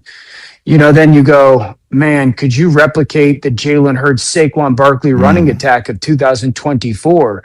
Or if a Carnell Tate, the wide receiver from Ohio State, goes and says, because David Blau, I think of David Blau, and I go, okay, David Blau was in Minnesota when they had a Justin Jefferson and a 2 wide receiver set. Maybe it's an Addison or a Thielen. And then he's in Detroit when they had Jamison Williams and Amon-Ra St. Brown. Okay, well, we know they have Terry McLaurin, so what happens if a Carnell Tate is there or a Jordan Tyson's there? Like, do they want that second wide receiver piece? That's why I think there's a lot of available options. Yeah, so Dan Orlovsky not really nailing down who he thinks that they're going to pick. He threw out 15 different players. Right, so he's just going through, a list of options. But he's right. There's could and should be available when the Commanders pick at number 7. It's impossible to guess. Like, I know. You can make a justification for almost anything other than the offensive line pick, the clutch points or whatever had yesterday. You could literally make a justification for almost anybody. Yeah. And that's why I think I'm going to be happy with whoever they end up with. Mm-hmm. I've said it all along. I think Caleb Downs, I'll be thrilled. I guess Styles, I'll just have to embrace that he'll be as good as advertised. Mm-hmm. I'm a little worried, that he could be just like a combine freak. And obviously, if they get one of the offensive guys, I was thinking about it as I was driving in this morning. Think about a guy like Jared Goff. I think Jared Goff is a very good quarterback. I don't think he's great. I think some people do. Yep. You think Jared Goff would be as good as he was if he didn't have those weapons he has? I think Jared Goff would just be it certainly solid. helps him that he's got Amon-Ra St. Brown as one of the best safety blanket type receivers. Two good running backs for a few years. Do you think he'd be the same guy if he just had one guy, one weapon on offense? Of course not. Right. So why won't we surround Jaden, who's coming up on a just massive season, with more weapons? I think we should. I love talking about more weapons on offense. But it just depends. It depends on what Adam Peters and Dan Quinn, what they see on their list, on their board. Mm-hmm. Who do they think is more valuable at 7? Is it going to be a Carnell Tate, or is it going to be a Sonny Styles, or is it going to be Jeremiah Love, or is it going to be David Bailey? You can make reasonable arguments for any of them, but at the end of the day, this is I'm sorry, it's kind of a referendum on Jaden in his 3rd season. Mm-hmm. And I think if you had to err on one side, it would be to make sure he has plenty. And I think we also have to be ready for the possibility of them trading out of 7, especially if they have a list, obviously, at their war room, where players 7 through 12 or 13 are all like in similar grade areas. Yeah. Like, why wouldn't you trade down to 12 or 13 and get a second-round pick? You could do it. and still get a player that you covet, that you really like, that is going to be a fit on either offense or defense. Of course. Anything's possible. To get more bites at the apple. I need more picks, Kinksy, Adam Peters. anything's possible. I just don't think they're going to do that. I think there's going to be a guy there that they really covet at 7. Don't know who it is, but they're going to jump all over it when his name isn't called until 7. Caleb Downs type. Maybe they really love him, or maybe they do love Styles, or maybe they do love Tate, or maybe Love does fall and they really love him. Is it possible that Adam Peters and Dan Quinn think now that they have enough offensive pieces around JD? It's impossible. I don't think they think that's the case. After signing the 2 running backs, after signing the tight end, I know the receivers aren't great, but they built up the receiver room a little bit more. They don't think it's good enough. No. Okay. All right. And I do think that they still think, and I still think, they're going to end up with Ayuk. Yeah, but that's still a wild card, right? Because the guy hadn't played in so long. But I do think that they're going to ultimately end up with him. But I still don't think that's good enough. I think I know your guys' answer to this next proposal. This is on Commander's Wire. I think you guys are going to both be in the negative on this. I think I would be in the negative on this proposal from Bleacher Report's Gary Davenport. All right. He's trying to forecast where Brian Thomas Jr. from Jacksonville, who played with Jaden Daniels at LSU, we're just going to put all his college buddies on the team, where he's going to land if he gets dealt. And he thinks the Commanders are definitely a possibility to acquire him.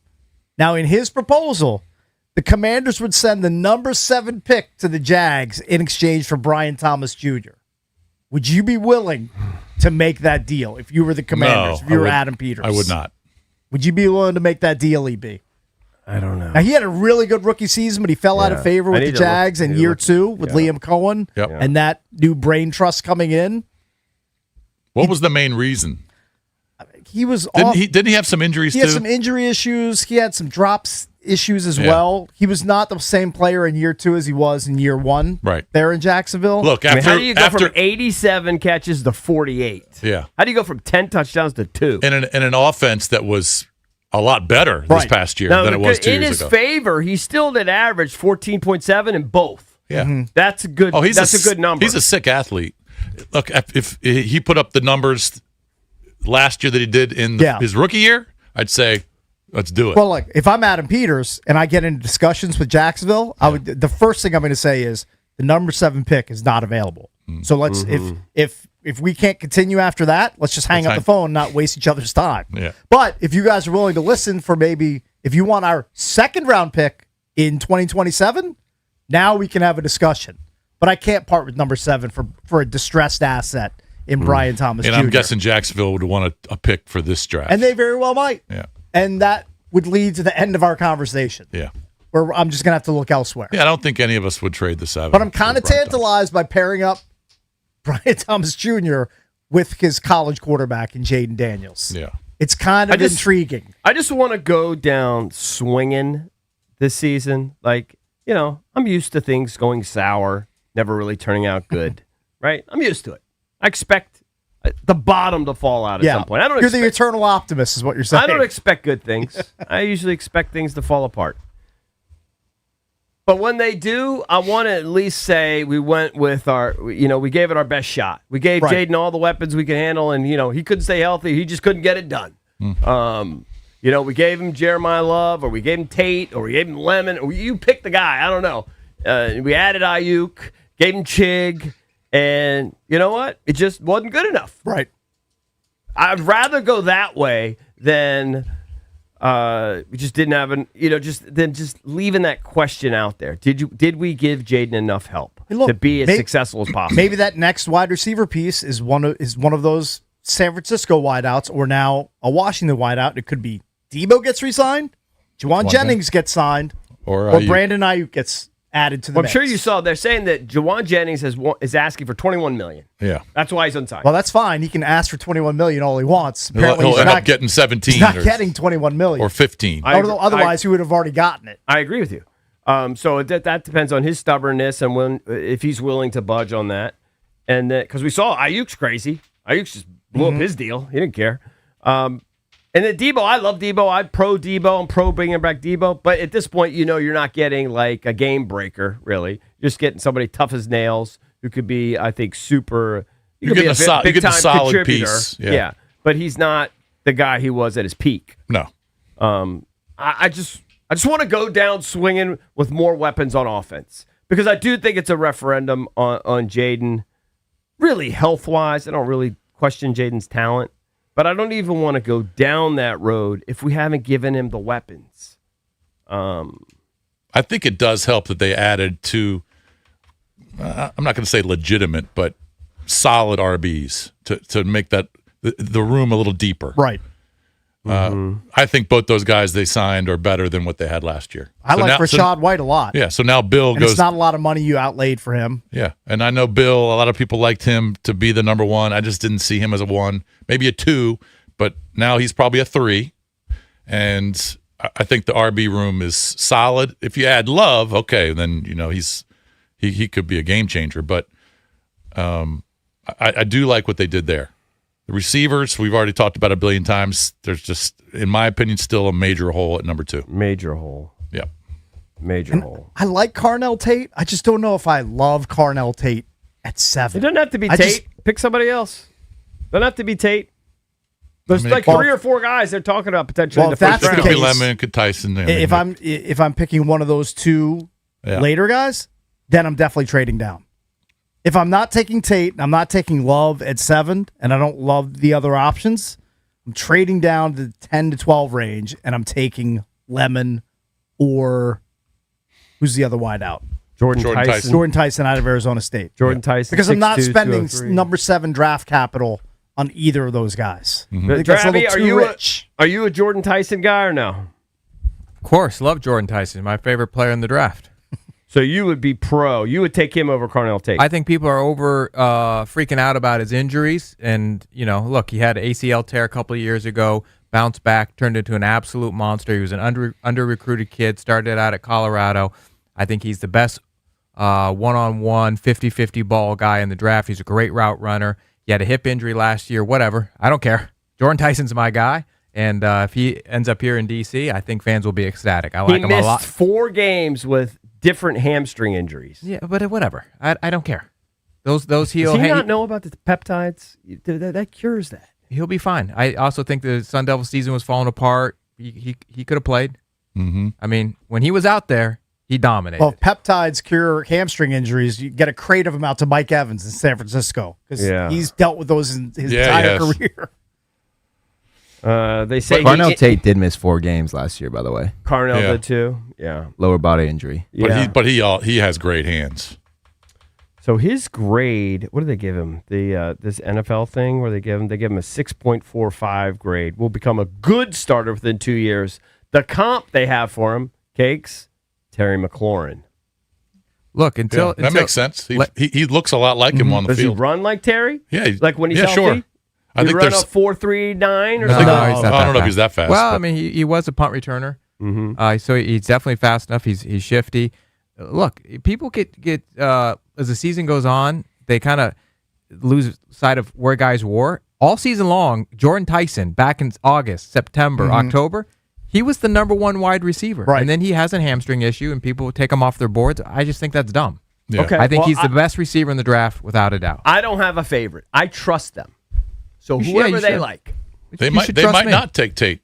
Trust me. Yeah. I trust Dravy. Yeah. In Dravy, I we do trust. get a little bit nervous about the nagging hamstring thing. I don't want to have Gary Clark had an unbelievable career, but I mean the hamstrings bothered him his entire career, it seemed like. You just don't know. I mean, yeah. Hamstrings are tricky for wideouts. We've seen it many times before. Not just with Jordan Tyson. But speaking of injuries, if Jaden has another injury-plagued year, well, that's a disaster. Let's just say he misses 5 to 7 games because of an injury. If he plays 12 games, it's not a disaster. If he plays 12 games, it's not a disaster. It's not great. Okay. Not great, but it's not a disaster. All right, well, let's just say he plays 10 games. Okay. Debacle. Where will Eric Bickle be for year 4 for Jaden? Depends on how good he plays in those 10 games. I mean, like if he's going to miss that many games, he's probably not going to ball out. If he balls out and just keeps showing flashes of greatness. What about a similar year to this year?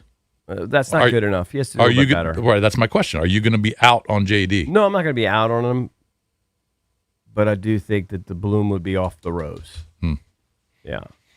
I think it would be a massive question mark. Yeah. And it would really put a hurt on my Hall of Fame. It would definitely put the brakes Well, on. that's already hurt. Yeah. But, yeah, it'll be interesting to see what happens. All right, coming up at 8 o'clock, we will be joined by Steve Sands live from Augusta. He's covering the Masters for the Golf Channel. That's at 8 o'clock. Will Dawkins, Wizards general manager, he joins the show coming up at 8:45.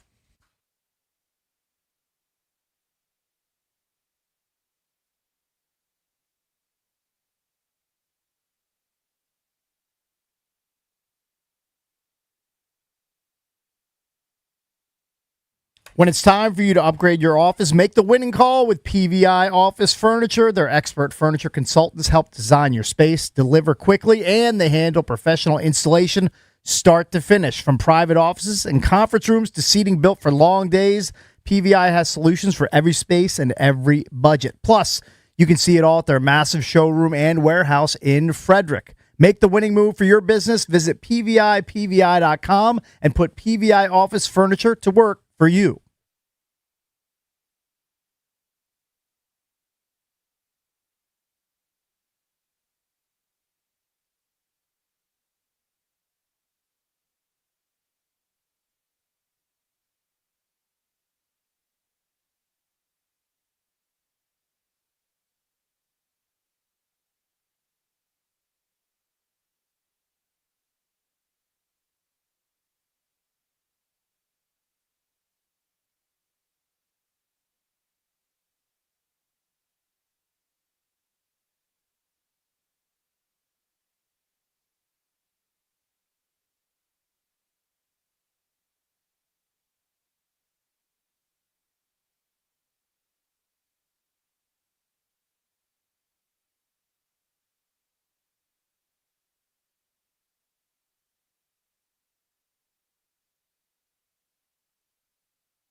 All right, so there's a story on the outline about a specific mineral water that is not on shelves right now, or is hard to find because it's hard to produce because you have to get mineral water from a specific natural source. Mm-hmm. So if you're into buying Topo Chico at your local grocery store, then you're out of luck because there's a shortage. They say it's widely available. Without the Drabby looked like I was an alien when I told him I had never heard of it. I've never heard of Topo Topo Chico, widely available at Target, Walmart, and Amazon. Yeah.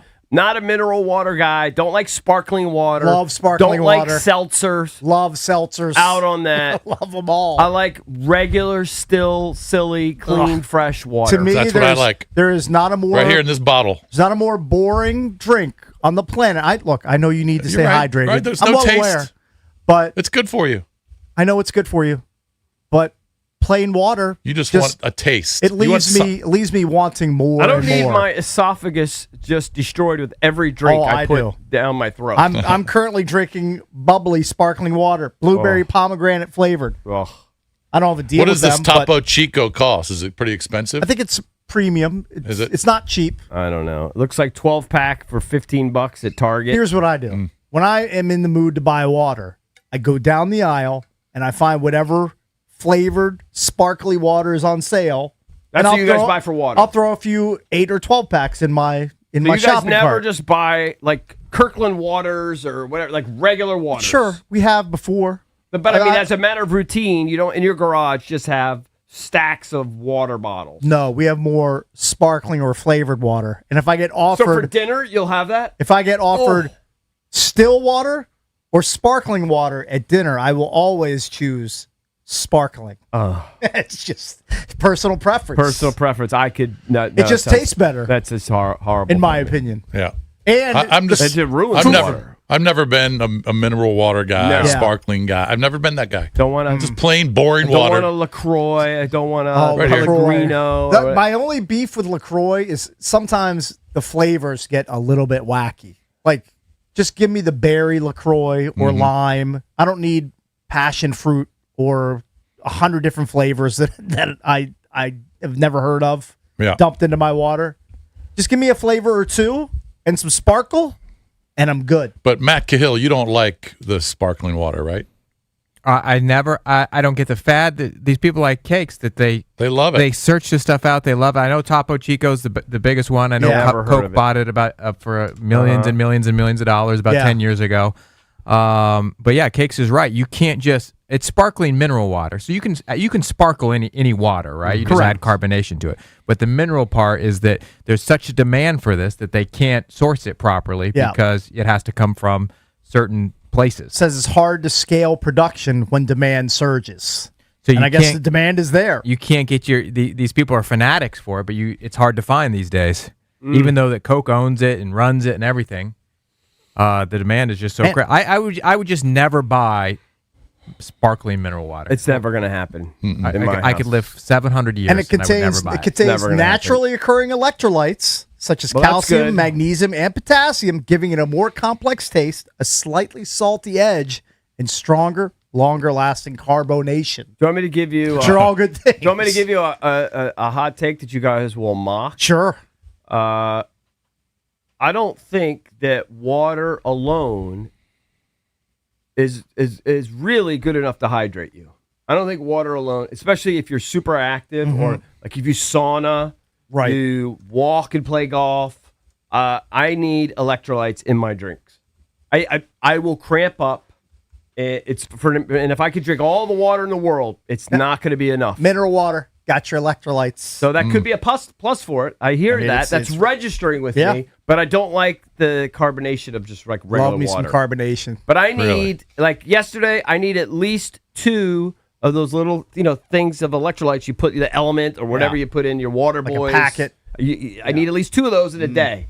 Or my hands, I'll be sitting at dinner and all of a sudden my hands just start cramping up. Yeah. Really? Water alone, if you're active. I think that's just for and you. you sweat a lot. Is not good enough to hydrate people. I think water's pretty good at that. As long as you're drinking enough of it. If you're super active, it's not good enough. Let me wet my whistle here. Sparkly, refreshing, and a little bit of flavor.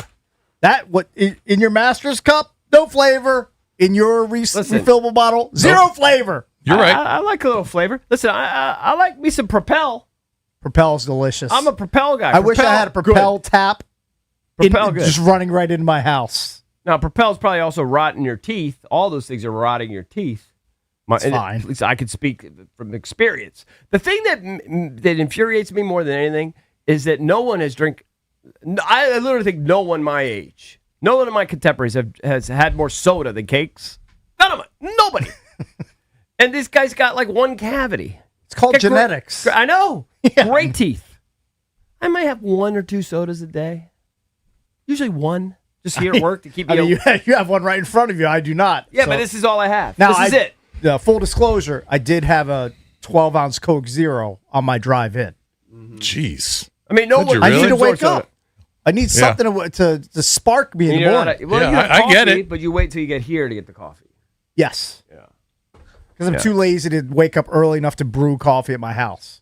And also too lazy to learn how to set my coffee maker to have coffee brewed as soon as I wake up. Do you not? I have a really nice coffee maker, Yeah. but I'm just too lazy to do anything with it. I know. Every time the power goes out, I lose the timer on it, so I just have to manually make it. Sure. Yeah. But then you have to remember you got to put in all your stuff the night before you go to bed. That's a big pain in the ass. What, put in the filter and put the coffee grounds in? I hate. Did I ever tell you? It's part of it's part of the joy of living, I guess. I don't know. The joy is not the right word. It's part of the consequence of living and a healthy life. I hate the rituals. I hate every morning at 4:20 making my coffee. I hate it. It's just a rote thing. I gotta empty it, dump it in the trash, get the filter, put it in. 6 scoops, fill it up with the water. I hate it. I hate it. Just because it's 4:20? It's a waste of a minute and a half. It's a waste of 90 seckons of just ritual. Yeah, but it I gets you hate going delicious to the coffee gas at the station end. and just getting the gas, putting the pump in, and just standing there. I hate doing that. So you hate life. No, I hate the rituals He hates of life. mundane things. I hate mundane rituals that I'm constantly doing it. I hate going to the grocery and buying the same stuff every time. I'm sick of it. Brushing his teeth. Huh? Brushing my teeth. Brushing your teeth. I have to do it. I have to do that. Well, you have to do the other things. You know what I like doing? Nothing. Playing golf. Wiping. You like that? Wiping. I like to have a clean backside. Oh, jeez. Oh, so That's a ritual I enjoy. that's a But I ritual don't you like care all about? the other stuff. I don't like getting gas. I like getting gas at 4:40 in the morning. I hate $12. I hate that. Just standing there, wasting time. I hate that. that you like the ritual of wiping? Because I like to be, because I know that it's part of being a human. I Okay, like being understood. clean. Yeah, sure. Being I clean is won't- important. I won't leave until there can't even be the most microscopic speck. Okay, relax. No, I need a shower. Well, I can't do that. Yeah. I can't hop in the shower every time. I would have had that shower I at the do. convention center. Do you know that I have a gift for finding remote bathrooms in convention centers across the It's an country? important thing. Yeah. Because you can't go with all the unwashed masses. If you go into the main one Yeah, right yeah, off yeah. Port Sanity. 47, Well, there's 100 you're an people. idiot. Yeah, I agree. You see 67 sneakers underneath the stalls. Yeah, you think if one-legged guy in there, but You're yeah. preaching to the choir. You think if I don't wait until I go to my bathroom at MGM National Harbor, if I have my own private room, I've got the best bathroom in the whole casino scoped out. Right. I know exactly where it is. Yeah. And it's tucked away. It's kind of hidden. Not many people know about it. I knew where the best one was for the Borgata.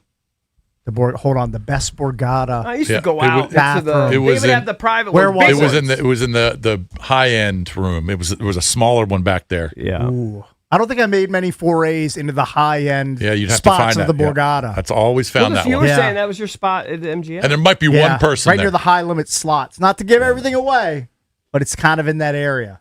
But it's hard to find. I'll tell you, which is beautiful. I will say on the whole, airport and convention center bathrooms, they're on the come up. They've done better with them. I've been in an They're airport. cleaner? Some airports. Airports you have your own private, like big ass door. It's like you're going into like Star Trek or something. It's some of the bathrooms have been significantly upgraded. You certainly know more than me. You travel way more than I do. But I was recently in a Dulles bathroom. Yeah.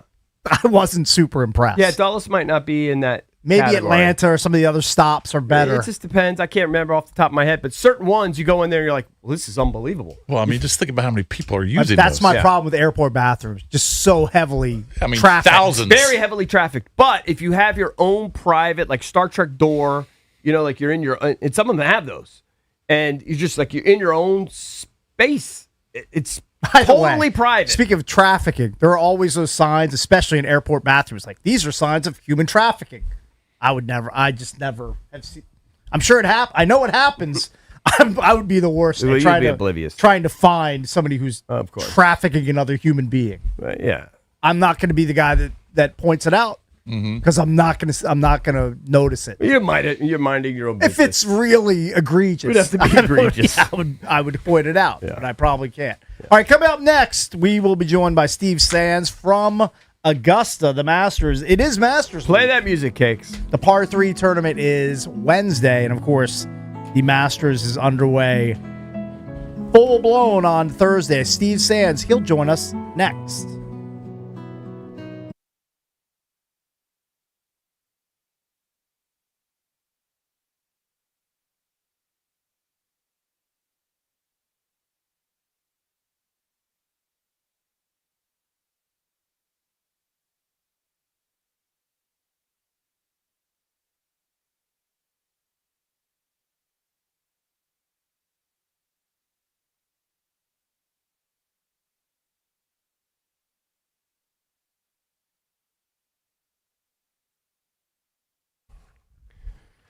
All right, guys, EB here. FanDuel has your back with a special Mulligan Bet Back token this week. Once the tournament starts, you can turn any losing bet into a bonus bet for another try. Now you've got protection to take that sleeper pick or make a bold prediction. Are you backing someone to win it all? Go for it. You like someone for a top 5 finish? Lock it in with confidence. Because if it doesn't hit, you've got that mulligan in your back pocket ready to go. All you have to do, visit FanDuel.com/local to claim your special mulligan bet back token. That's FanDuel.com/local. FanDuel Sportsbook is the official sportsbook of 106.7 The Fan. You must be 18 and over. Present in D.C. Opt-in required. Refund issued as non-withdrawable bonus bets expire 7 days after receipt. Your max refund is $5 unless otherwise specified. Restrictions apply, including any token expiration. See terms at sportsbook.fanduel.com. Gambling problem? Call, text 1-800-GAMBLER.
Start with the national title game in college hoops last night. The Michigan Wolverines are college basketball's national champions after a 69-63 win over UConn. Michigan winning its first national title in 37 years, first one since interim coach Steve Fisher led them to the championship in 1989. Nationals playing long ball last night in a comeback win over St. Louis. Here it comes. Swinging a line drive deep center field, sending Scott racing back to the warning track. This one over his head, and it's over the wall. It's a line drive, 3-run homer that just would not sink. James Wood has tied this game. The Nationals 6, the Cardinals 6. He's robbed a homer, and he's hit a 3-run homer. He has done it all tonight. Dave Jagler, the call last night on the Fan. Brady House followed with a go-ahead 2-run shot. Nat scores 6 in the 8th to beat the Cardinals 9-6. From the Crop Midcalf 5-Star Sports Desk, I'm Earl Forsey on the Fan.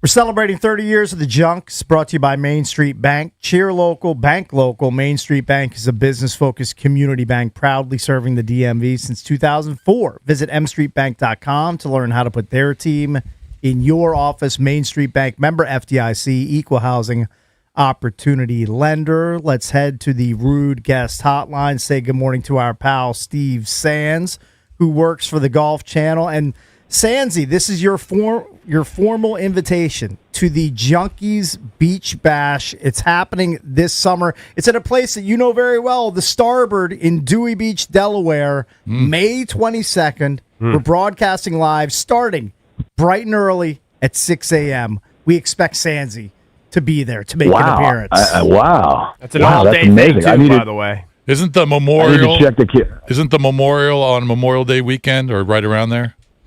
It's right around there. I got to check the calendar, man. You guys are going to be in Dewey? That's amazing. You know who will be there? Who?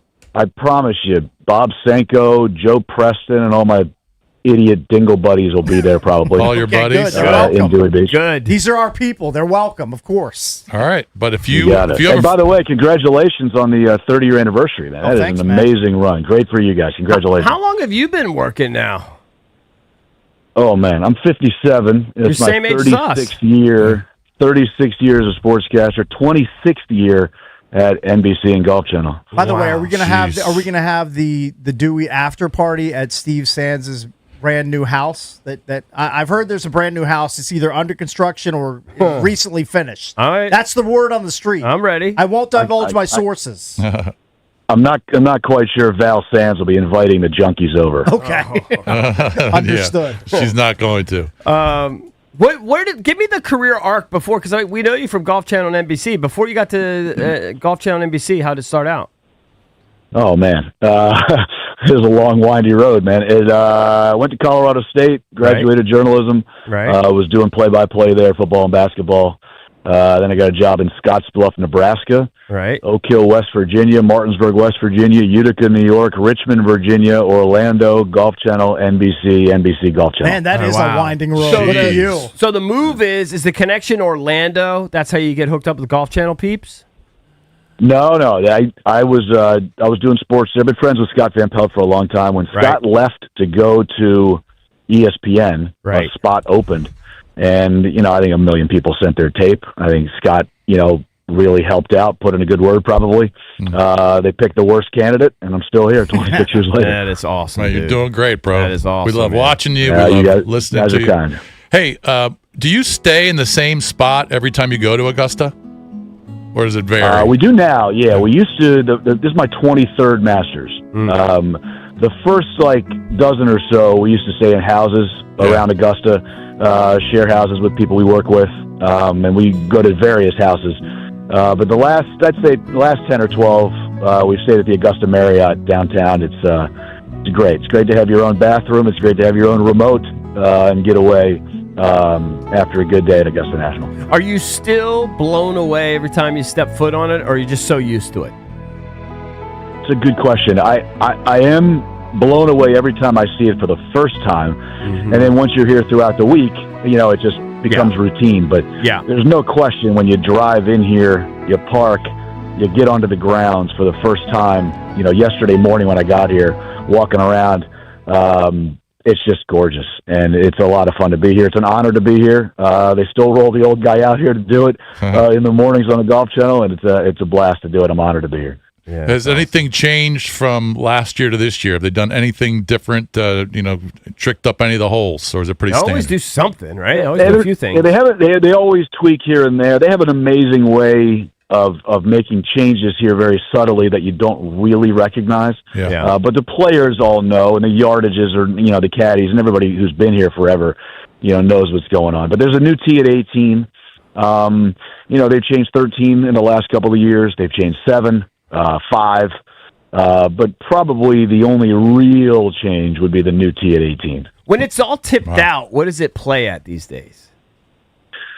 Oh, it depends, because what they do here is they have 2 tee boxes here. Yeah. They have members tees and they have masters tees. Right. And the masters tees kind of stretch from one to the next, but it can get to 76, 100. It can get far if they really wanted to. And the forecast here this week is amazing. Perfect. There's not supposed to be any rain. It's supposed to get firm and fast. It's really cool. Yesterday was cool. This morning's very cool. It's going to get warm over the weekend. But this place will be popping for sure. So I'm not so sure they'll play it all the way back, because I don't think they need to. When it's soft after a lot of rain or something like that, sometimes they'll do things as far as distances go. But when you're playing it this firm and fast, if it stays that way throughout the week, they can put the tees all the way back if they choose, because of that firm and fast, those firm and fast conditions that they're expecting. So I would expect them to play it farther rather than shorter this week, just because of the forecast. Sansi, how weird for you and for everybody there that no Tiger, no Phil for the first time since 1994 at Augusta. Yeah. Yeah. When Phil announced last week, I literally was just sitting there. I was like, wow. So I literally went to my iPad just to see, because, we do this show every morning and you want to come up with certain things. And I go, I wonder when the last time they played. Now, my guess was 95, because Tiger won the U.S. Amateur, 3 straight years. My guess was 95, and I was off by a year. So it was 1994. It's, look, there's been a changing of the guard in the sport in the last half dozen, 8 years or so, from the Tiger Phil era to the next generation, the next guys. But this is almost like a true passing of the torch, because at Augusta and the Masters, you're talking about a guy who won it 5 times in Tiger, and talking about a guy who won it 3 times with Phil. You're talking about 8 Masters titles there, and the 2 best players of their generation, the 2 biggest names and faces of their generation by far. And now that they're not here for the first time, who knows, when they'll play here again? Who knows, when they both will play in the same Masters again? So we may have seen that go by the wayside. So it's kind of a passing of the torch, if you will. It's 6 or 8 years in the making, but this is a true passing of the torch. Yeah. All right. Your thoughts on Scotty? He hasn't played since the Players, so going on almost a month. And obviously his family situation. He's had another child, which is awesome.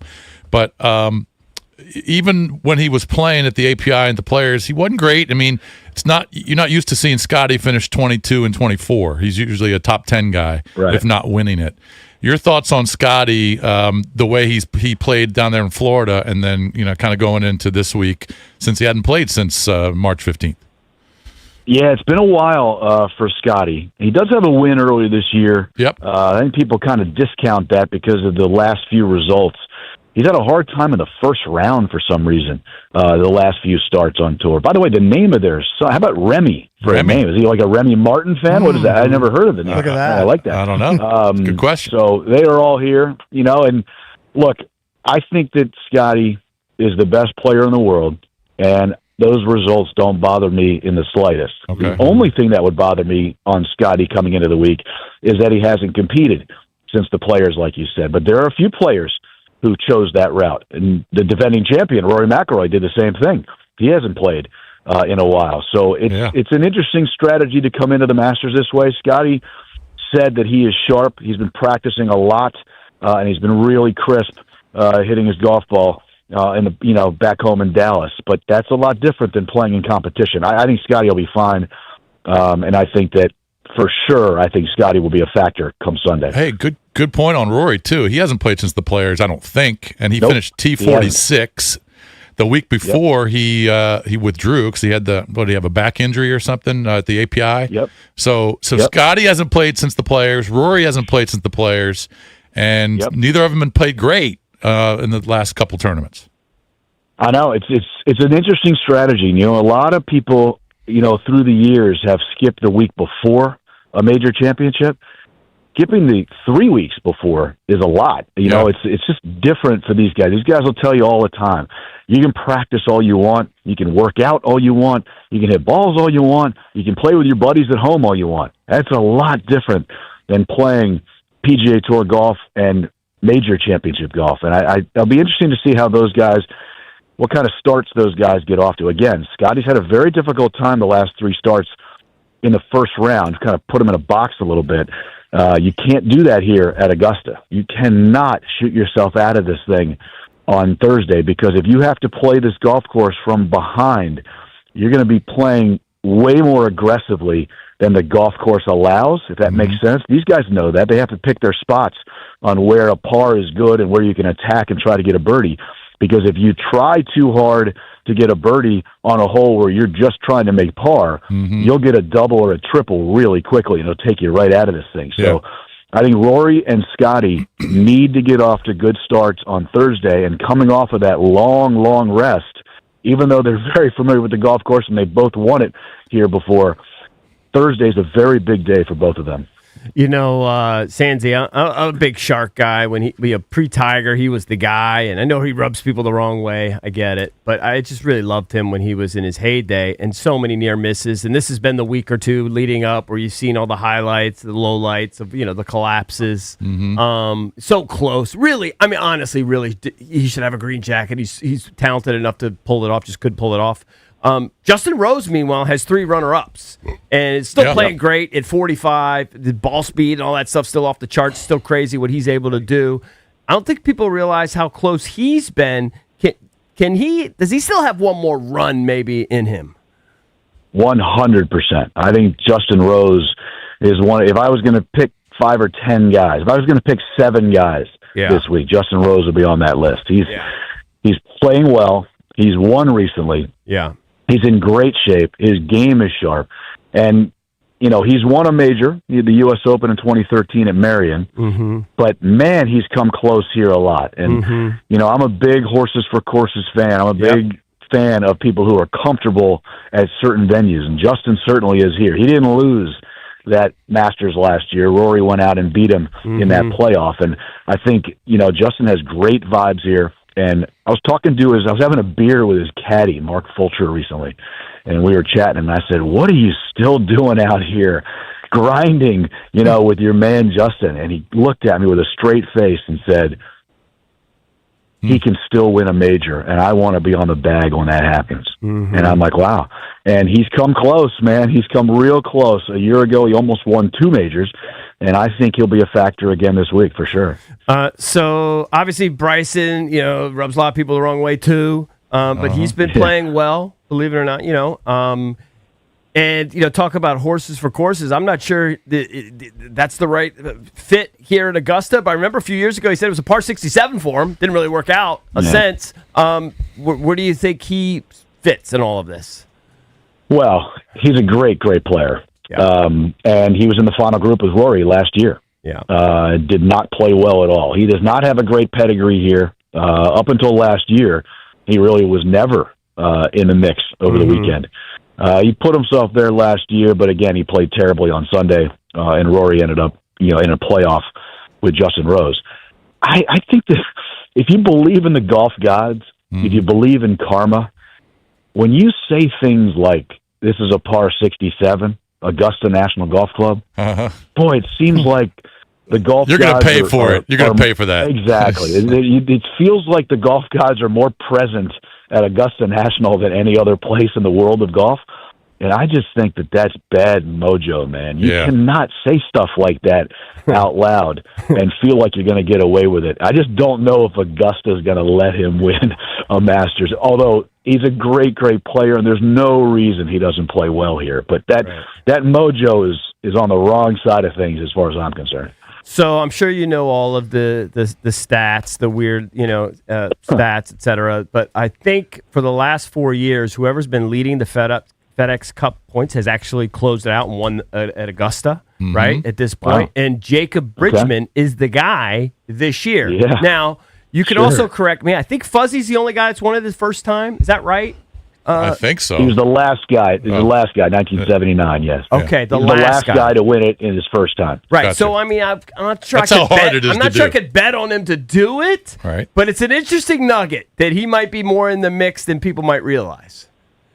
Yeah, I prefer the other one that's closer to the vest, if you will, that the last two Players' Champions, which is the biggest event on the PGA Tour, just like the FedEx Cup playoffs are huge for the PGA Tour, but the last two Players' Champions have gone on to win the Masters, McIlroy and Scheffler. Okay. That seems like a little bit more of a solid choice than Jacob Bridgman in his first time. But, you listen, man, you never know. And one of the things that's amazing to me about sports and stuff like that, like you just said, is that, in sports, anything can happen at any time, and storylines always somehow develop in a weird way. Look at Gary Woodland winning a couple of weeks ago in Houston and that tearjerker. And, how does that stuff happen in sports? But it does. So, yeah, I'll give Jacob Bridgman a puncher's chance, but I wouldn't be laying my money on Jacob Bridgman. He's first in putting. I mean, come on. No, I'm with you, but, you come to Augusta, let me tell you something. There is less oxygen here at Augusta National Golf Club than any other golf course on the planet. Yeah. When you hear that phrase for the very first time in your life, floor please, Jacob Bridgman now driving, you might tighten up just a touch. Right. Yeah, you don't hear that anywhere else. All right, so the other guys have been playing great. Fitz has been playing great. Fleetwood's been playing great. McIntyre's been playing great. Oberg has been playing great. So many guys. Who do you like, your top American and your top international this week? Jay, you're great, Lurch. This is what you do in your pool with me every week. I love it. Yeah, come on, man. You're the expert. You're the expert. What a snake in the grass. I'm not the expert by any means. You are. I would say the top American. Yep. I would say. I hate the chalk, man. I hate the chalk. And I had UConn getting 6.5 last night. That was a nice finish. Nice squeak. Yeah, there you go. That was a nice tap out all the way to the backcourt. Love that. The top American's got to be Scotty. Yep. Has to be Scotty. And the top European or top non-American. Yep. I would say if I had to put one, I would say John Rahm. Wow. Ooh. We haven't even talked about him. Yeah. Sandsy, we have to know where you come down on this. Jason Day, Bird Vest Gate. Which side are you on? It's very polarizing. Jason Day, what? The bird vest. The bird vest. For the that he's yeah. It's unplayable. It's just hideous. Hideous is the word. It's just a hideous look. But when you're getting paid a lot of money, you tend to put on the clothes that they tell you to wear. Oh, yeah. But my gosh, I would. That's not a great look. Not for an old man like me. Nope. All right, Sandsy, we always appreciate your time. It, remember, Junkies Beach Bash. Put it on your calendar, May 22nd. We expect to see you. Man, I might be up there for that. Perfect. Oh yeah, you'll Sounds be there, great. man. Let me check. Yeah, I got to check that schedule out. Great to hear from you, man. Best of luck down there this weekend. All right, brother. All right, Thank you, Steve. Steve Sands from the Golf Channel. Don't forget, Will Dawkins will join us coming up at 8:45. Coming up next, an NFL analyst questions if Jaden Daniels was a one-hit wonder. We'll do that next on The Fan.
Will Dawkins from the Wizards. He'll join us in just about 20 minutes. That's coming up at 8:45.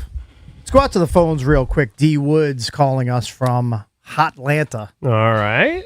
D. Woods. It's D all allegedly D. Woods. already booked his flight for the Junkies Bash at Dewey. Good man. May Love 22nd. By the way, right? So I got to tell you guys, Bickle, you bring up a great point.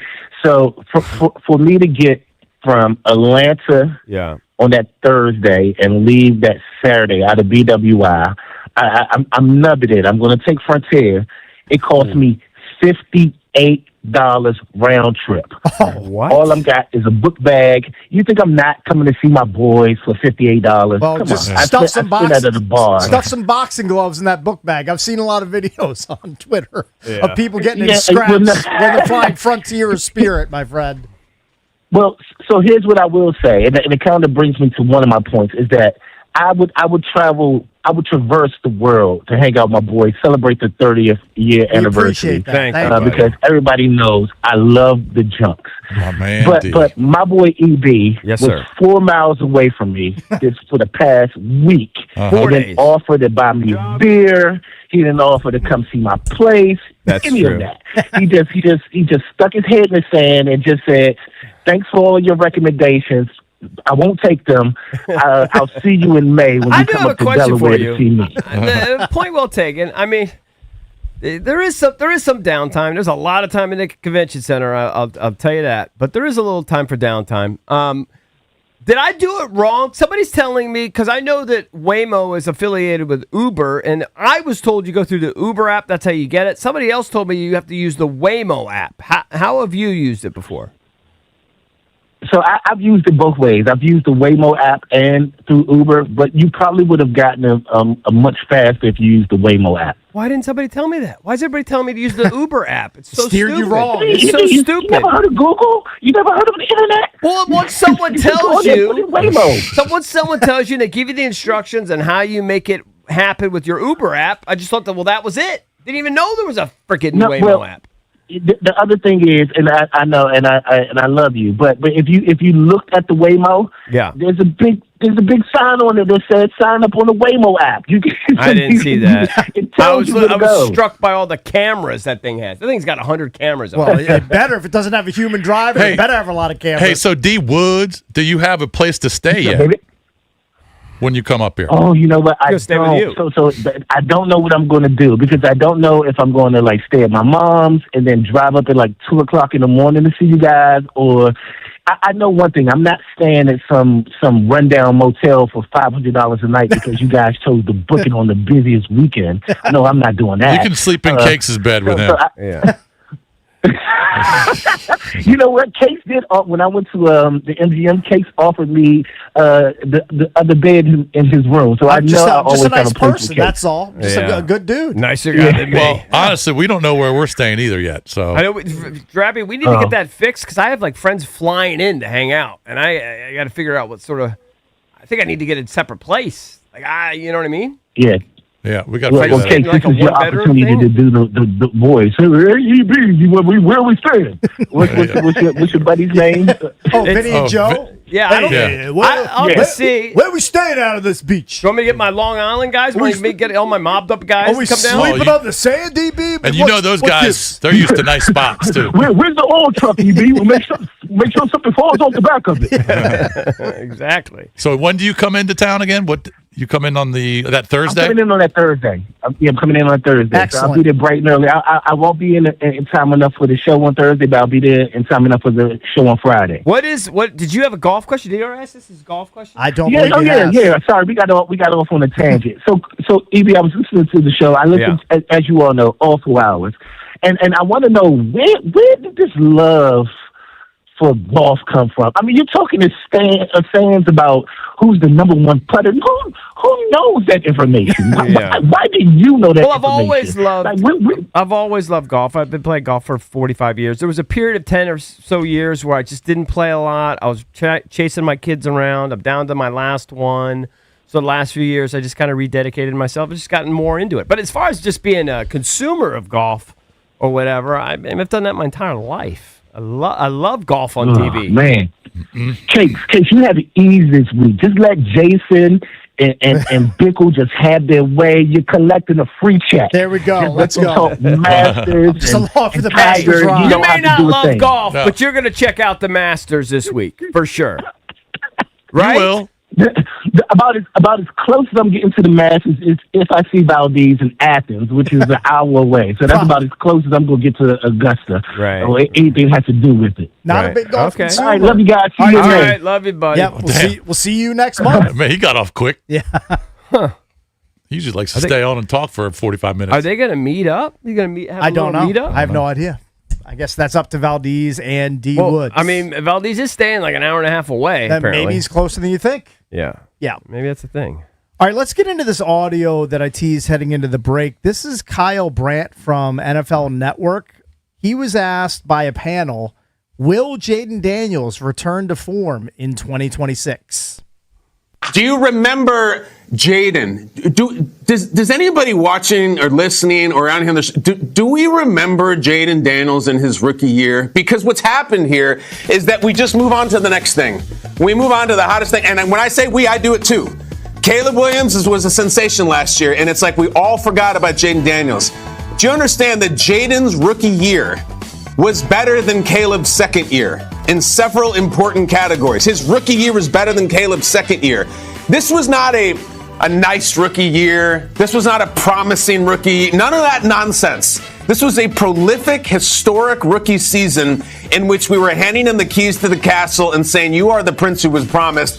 And then poof, we haven't said his name on the show, I feel like, in a year. It's because his second year was really strange. His second year, he played 7 games. His second year, he played 3 games with Terry McLaurin on a Commanders team whose best offensive player was a 7th-round rookie. It was a bizarre season. But is that it? Are we going to be like, man, Jaden, he just got banged up with injuries. It was never the same after the rookie year. I choose to say no. And it's like he's like one of these TV shows that you check out for one season and then it goes away. Like, is Jaden Daniels the Westworld of quarterbacks? I don't think so. Is Jaden Daniels heroes? Save the cheerleaders, save the world, save the Washington, D.C.? Is he True Detective? Where it's like, I think that's the best season 1 I've ever seen. Ooh. And then season 2, it's like Taylor Kitsch is here and I don't know what the hell this is and it never gets back on the track. I don't think it's that. I think it's The Walking Dead. Prolific first season. What am I watching? Season 2 slows way the hell down. They're on this farm. It's glacial. It's on and on. But then it still becomes something massive and seminal. And I just feel like it's frustrating to me that the Jaden Daniels talk is about this big when what he did was historic, special, promising, and then he ran into injuries. So now we've all moved on, and it's Drake May, and it's Caleb, and all the other guys. And those guys are great. I celebrate those guys. But I don't have a short enough memory to not to forget about Jaden Daniels and what he did and what he can do. Weird season last year. Is that magic back? Was it just this little glimpse and gone? I don't think so. And I just think we should remember and not just move on that quickly because he was that big of a deal, Jaden Daniels. So Kyle Brandt from NFL Network really waving the flag for a rebound season incoming for Jaden Daniels. And I'm with him. He needs it. He Dan Quinn needs it. Of course. Adam Peters needs it. Every Commander fan needs it. So why wouldn't you, Cakes? Why wouldn't Mr. you Bickle give him needs it. every tool in the toolbox and go out there and pick a stud with your first pick in the NFL draft? Look, if they want to bypass all of the Ohio State defensive studs and pick either Jeremiah Love or Carnell Tate, I'm all in. Right. I love those picks. Now, do they have a deficient defense that still needs a lot of help despite all of the free agent signings? Yes. But if they feel like the best path for Jaden is to pair him up with either Jeremiah Love in the backfield or to give Terry McLaurin a running mate on the outside in Carnell Tate or fill in the name of another receiver here, I'm totally cool with that. Mm-hmm. I had no problem with them going offense with the number 1 pick. I almost think it's like irresponsible is not the right word. It's like it's even worse than it's malpractice. If you have a talent like that and you don't surround him with the appropriate talent to get the most out of him. I'm fine with it's almost malpractice. Like around the fringes, adding Rashad White to the backfield. It's fine if you want to bring in Van Jefferson and De'Ami Brown to be your to compete for the 4th and 5th wideout spots, but you need more premium talent. Well, remember, they did go after Alec Pierce. Understood. And sorry, so they were trying to address it. Same with Romeo Dobbs. They were apparently one of the last 2 teams in on Dobbs. And so that tells you that they think and know that they need another guy. Right. But I'm just saying, we're not done yet. We've had a fine offseason. I like it. Yeah. I give it in the B range, maybe even a B. I might even sneak towards a B plus, like B and a half a plus. But I do think it would be malpractice to go into such a critical season and just not surround Jaden. When you have the wherewithal, you'll have the ability, in all likelihood, to surround him with just another weapon or two. I do believe ultimately they're going to get Ayuk, but that guy's a wild card. We don't know where he's at. I'm assuming that he'll be a contributor, but we have no idea to what extent. We don't know if he's a long-term play. Probably I don't not. think that's good enough. I don't think if even the assumption that eventually the Niners will say uncle and then they'll just let him go, or you give him some 7th-round pick in 30-30, I don't think that's enough. You have an elite talent here who has a critical season ahead of him. You got to give him some more talent. You got to give him some more appropriate talent. It'll be interesting to see what they do at 7. If they just if all those guys are on the board, Tate, Love, Tyson, Lemon, all those dudes, and they said, you know what, we need another edge, or we need Caleb Downs to add to our secondary. It'll be interesting to see if they do that. I just don't think that you can count on picking a 3rd or 4th round guy and thinking that's going to be good enough. I mean, what makes you think get drafted another? Although they didn't draft McCaffrey? They didn't draft McLaurin in the first round. I know. But He was a 3rd rounder. Those are luck box moves. I agree. If you need to just sort of cement one, you got to go for it in the early rounds. And just saying you're going to draft one in the 3rd or 4th round, that just means you're going to get another Jalen Lane, another Luke McCaffrey, another piece, but not another stud. I need another stud. Coming up next, we'll be joined by Will Dawkins, Wizards general manager. He joins us next here on The Fan.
Friendly reminder to the listeners, Junkies Beach Bash. It is happening May 22nd. We're broadcasting live from the Starboard in Dewey Beach, Delaware. We expect to see a bunch of Junks listeners down there on Memorial Day weekend, the warm-up to Memorial Day weekend. We will be there starting Thursday night, broadcasting live May 22nd, which is a Friday, starting at 6 a.m.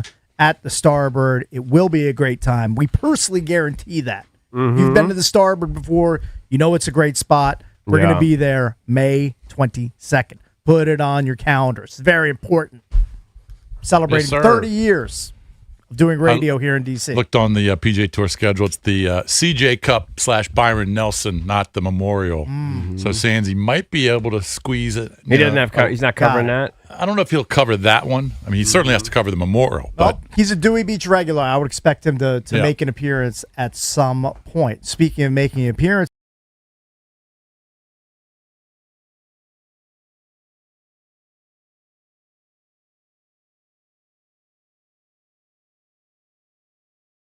how are you? Good morning, guys. How we doing? What's up? Doing great. Doing well. Hey, before we get on the Wizards, I know you're a big Buffalo Bills fan. Have you been ahead of the curve? Have you sent Josh Allen and his bride, Haley, a baby gift, like a Wizards-themed baby gift for their new daughter who just arrived recently? That might be a thing you might do. Big time addition to Bills Mafia. We're excited. Hopefully, it gives them some positive juju going into the year. Yeah, need that. You always need that. Speaking of positive juju, the whole world is noticing. Well, I get the juju too. People are paying attention to Will Riley. What he's done, really since February 1st, is he's gotten more and more playing time. I mean, any idiot could see the ability. But guys like Drab T-Shirt, the naysayers of the world, they like to say that the NBA is littered with guys at the end of a kind of a sort of a lost season, light up the box score with numbers. How do you differentiate that sort of thing and what Will is doing? Yeah, I liked your transition there. I thought you were going to Juju Reese. So did I. That's what I said. But I got Will Riley on the brain. Fair. I do as well. There's definitely some truth and some validity to their end of season numbers. Sometimes do get inflated, but I think you'd have to look at the style of play and how Will's scoring. Yeah, and he was able to do it in the G League as well, and did it in high school and college. Like, it is who he is. So we feel pretty good about what he's doing. But again, it is the end of the season, and he's got a big summer ahead of him to continue to grow, but we're very happy with where he's at. Will, I saw a quote recently from defensive player extraordinaire Bilal Coulibaly. Remember, that's how we're always going to lead with Bilal. Yeah. He said, there's one guy I cannot guard. It's Will Riley. He's just different. Like, the way he moves, you don't see it really often. So that makes him really, really tough to guard. And some of the guys who've been trying to guard him in the last 5 or 6 games, they've struggled too. Yeah, confidence is a great thing, as you guys know, when you have the freedom and ability to go out and test your game. But if Bilal's saying that, then you know it's true, because he's one of the more elite defenders we have. But Will is shifty, he's smart, he's big, he's long, he's growing, and he's starting to become fearless. So that's a good combination. All right, so here's my take on Juju. We all love him, obviously, from Maryland. Love that you signed him. He's already proven, in my opinion, he's an NBA rebounder. That's averaging 12 a game. I mean, that's just proven, right? I don't know what scoring. I don't know where that's going to lead. I think his scoring potential is somewhat limited in my personal opinion. It's like that in college, too. But do you agree with that assessment that Juju has already proven that he's an NBA rebounder and could do that for a long time? Yeah, I think that's his strongest skill for sure. And it was one of the things that was most appealing to us when we looked at our rebounding disadvantages. He's someone that has work to do, but that's the reason why we draft and develop and acquire and develop. And he's right where he needs to be at this moment in time. I think he's getting a lot of good reps. He's improving around the rim. And I think Brian's put in more situations to kind of take him a little further away from the basket to see what he has there. So, again, he's got the right mindset. He's using his physicality. He's using his already known NBA skill, which is rebounding and toughness, and he's improving on the defensive end. So I'm happy with his approach. He was able to go back and forth and spend some time with the go-go as well and improve those reps and fortunately, we have enough days where he'll be able to finish out the season with the Wizards now. Well, this year has obviously been bad because it had to be bad. You're not going to say anything. I don't expect you to. But it had to be bad for a lot of reasons, for one main reason. But how much different will next year, in your opinion, be than this year? Yeah, I think it goes back to like the planning when Michael and I very first got here and had an opportunity to assess where we were at and what we wanted to do with the organization. Mm-hmm. We really wanted to invest, go young, and have a deconstruction phase that was significant, but also was able to turn out young talent, flexibility, and cap space and future picks. And I think we were able to get in front of our cap space this summer and adding Trae Young and adding Anthony Davis, both under contract, that we can have conversations with in the summertime on more, to the team of young players that we got excited about, and hopefully be able to add another high-level pick in the draft. Yeah. And at this point in the rebuild, we feel pretty confident that the team was ready to take strides. I anticipate us being more competitive. I anticipate us being in more games, and our young players taking leaps, and our coaching staff putting everybody together in positions where the team is going to be better next season. What that looks like, I'm not sure. There's still a long time left before we get to next October and November and start playing games, but let's finish out this season. Let's really attack the summer. Let's add in free agency, add in the draft, and we'll have a better feel this time September when we talk about it. But again, I do anticipate, and I think everyone should anticipate the team being better next season. How important to you, just like from a philosophical perspective, is like position or need when you're talking about the top of the draft? Yeah, I think you guys have asked me that one before. I'm a firm believer in you draft people and players, and we'll draft the talent and human that fits us best in terms of what we're looking for, how we want to play, and the position on the floor isn't the most important thing. So for us, we got to find the right person with the right skill set for what we're trying to do. And I feel pretty confident, just having a feel for what the top of the draft looks like, we'll be able to add that in many different layers. And I think the way we've drafted and added multiple positional players like Bilal and Keyshawn on the wing, it makes you flexible to add wherever you need to. Yeah, and is it fair to say also, too, just the way the game is played these days at the professional level, it almost makes position less important, too, right? Just the way the nature of the game. I mean, people are so flexible. Everybody shoot threes. I mean, you know what I mean? Yeah, that's why we draft off like skill set, not necessarily fixed position. Yeah. Drawing up your depth chart is no longer 1, 2, 3, 4, 5. It just doesn't work like that. Right. A lot of guys can shift up and shift down, and we want guys that can make plays and be multiple decision makers with some size and length. So you can throw Will Riley out there with Keyshawn, Bilal, Bob, the young guys, and then also throw in the vets out there as well. So it'll be whoever we add, we'll be able to push the group forward. I feel really confident in that. And you can't talk about the players, the prospects currently, correct? Not yet. Not yet. Right. Hopefully next time we talk. How pissed will you be if like Dallas moves up and is picking 1 or 2 ahead of you guys, or if the Bulls are picking ahead of you? I mean, when you guys should easily have one of the top 3 picks, if not the number 1 pick, just based on your record. Yeah, it's a lottery for a reason, right? We probably have a 49% chance, if the record stays where it is, to pick in that top 5 or that top 4. If we're fortunate enough to pick there, I'll be extremely happy. If not, I don't mind where the ball falls and where it lies. We've been able to kind of play the ball from where it lies the last few years, so I'm excited, and I know the draft is deep, but you always want to be able to make the selection as high as possible, so hopefully that happens for us. So, Will, to make that high selection, it's a May 10th is the NBA draft lottery. Have you found like the luckiest person that's walking around your building, and are you going to send them to give that good juju to the Wizards on NBA draft lottery night? Need to identify that person. We are still in the mix. We're not narrow-minded. We're looking even outside of our building to find the luckiest person possible to throw up there on the stage, and more importantly, go backstage. So we're still talking that through, but again, we got 4 games left. I don't want to cheat the season. I want to make sure we run through that finish line and let our guys continue to work and develop and grow, and then we'll deal with the off season and everything that comes with it in May after that. I'm sure it's happened. I can remember like Cleveland, the guy like brought his son, that kind of stuff. You have family members. I'm sure it's happened. Have teams put fans in there? I've seen it before, but not too often. They typically do legends and league executives. That's league executives and things of that nature. I think the league is trying to cut down on some of the other stuff, but again, it's destiny. It's the ping pong balls, and we'll find out our answer on May 10th. Hey, Will, real quick before we let you go, what do you think about Michael Malone going to Carolina? He hasn't coached in college in 25 years, and he was never a head coach in college, but very good pro coach and won a ring. But Carolina choosing Michael Malone as their guy now. Yeah, I think a lot of these colleges are learning more and more that it's become a semi-pro environment with players getting paid with the NIL. So having to deal with agents, having to have conversations about finances with players. So transitioning to professional coaches that have experience with that, I think a lot of people are moving towards that.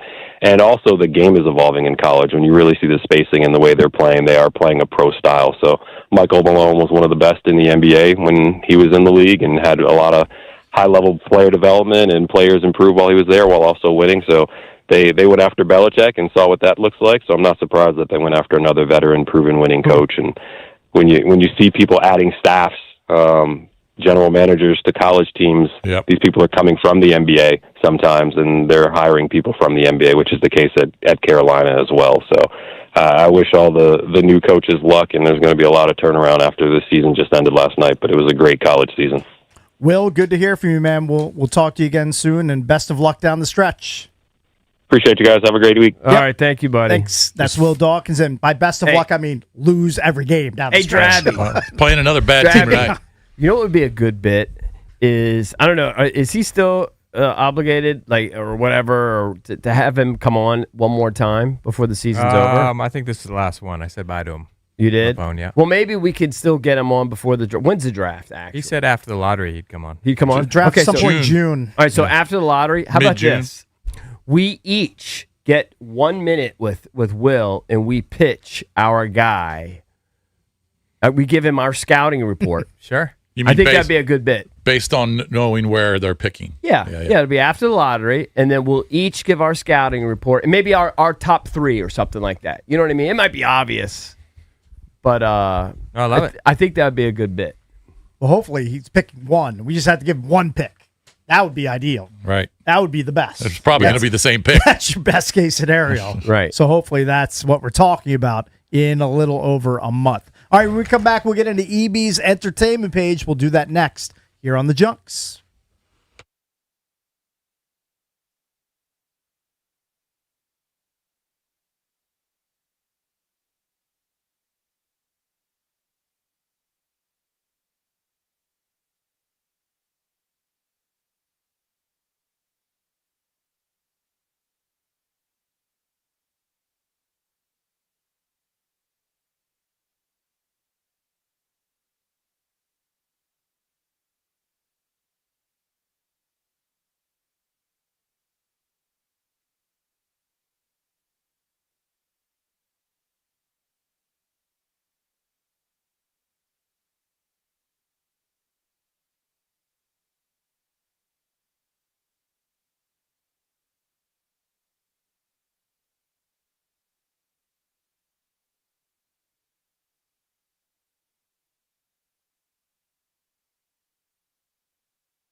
The college basketball season came to an end last night. Michigan is national champion for the first time in 37 years. Wolverines hold off UConn to win it 69-63. Michigan winning its second national title, first one since 1989. UConn beaten for the first time ever in a national championship game. They had been 6-0 in title games until last night. Nationals hit 3 homers during a 6-run 8th inning last night to come back and beat the St. Louis Cardinals 9-6. James Wood 3-run homer to tie it. Brady House followed with a go-ahead 2-run shot to put the Nats ahead to stay. C.J. Abrams added a solo blast to cap things off as the Nats end a 5-game skid. And football, the Commanders Monday announced their off-season program starts in 2 weeks on April 20th. OTAs begin May 27th. Mandatory minicamp this year, June 16th through the 18th. From the Crop Metcalf 5-Star Sports Desk, I'm Earl Forsey on The Fan.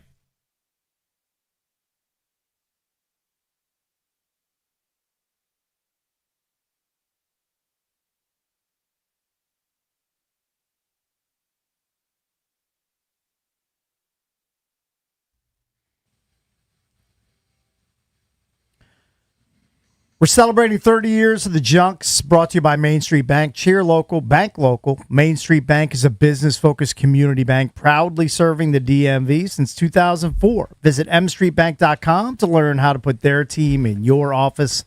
Main Street Bank, member FDIC, equal housing opportunity lender. They are also sponsoring the Junkies Beach Bash, which is happening May 22nd at the Starboard in Dewey Beach. We expect to see a ton of Junks listeners there. We will be arriving Thursday night, but we're broadcasting live Friday morning starting at 6 a.m. We want the Starboard packed to capacity. Should be a great event. We're looking forward to it. May 22nd. Put it on your calendars. And I'm going to have to, I don't really drink that much anymore. I'll have a couple drinks a month. I'm going to have to really... I almost feel like I have to prep for it. You have to ramp up. I almost feel like I have to start drinking again. Because you're going up to the big leagues. That's the big league. It's the big leagues call. You can't go up there and just see 100-mile-an-hour fastballs and not be ready. Mike Marr's not here today, but he told me yesterday, he goes, Bish, you and I are going start to finish. I said, bro. I said, I'm a day drinker. Yeah. He goes, no, we're bringing it till the end of the night. I said, are you high?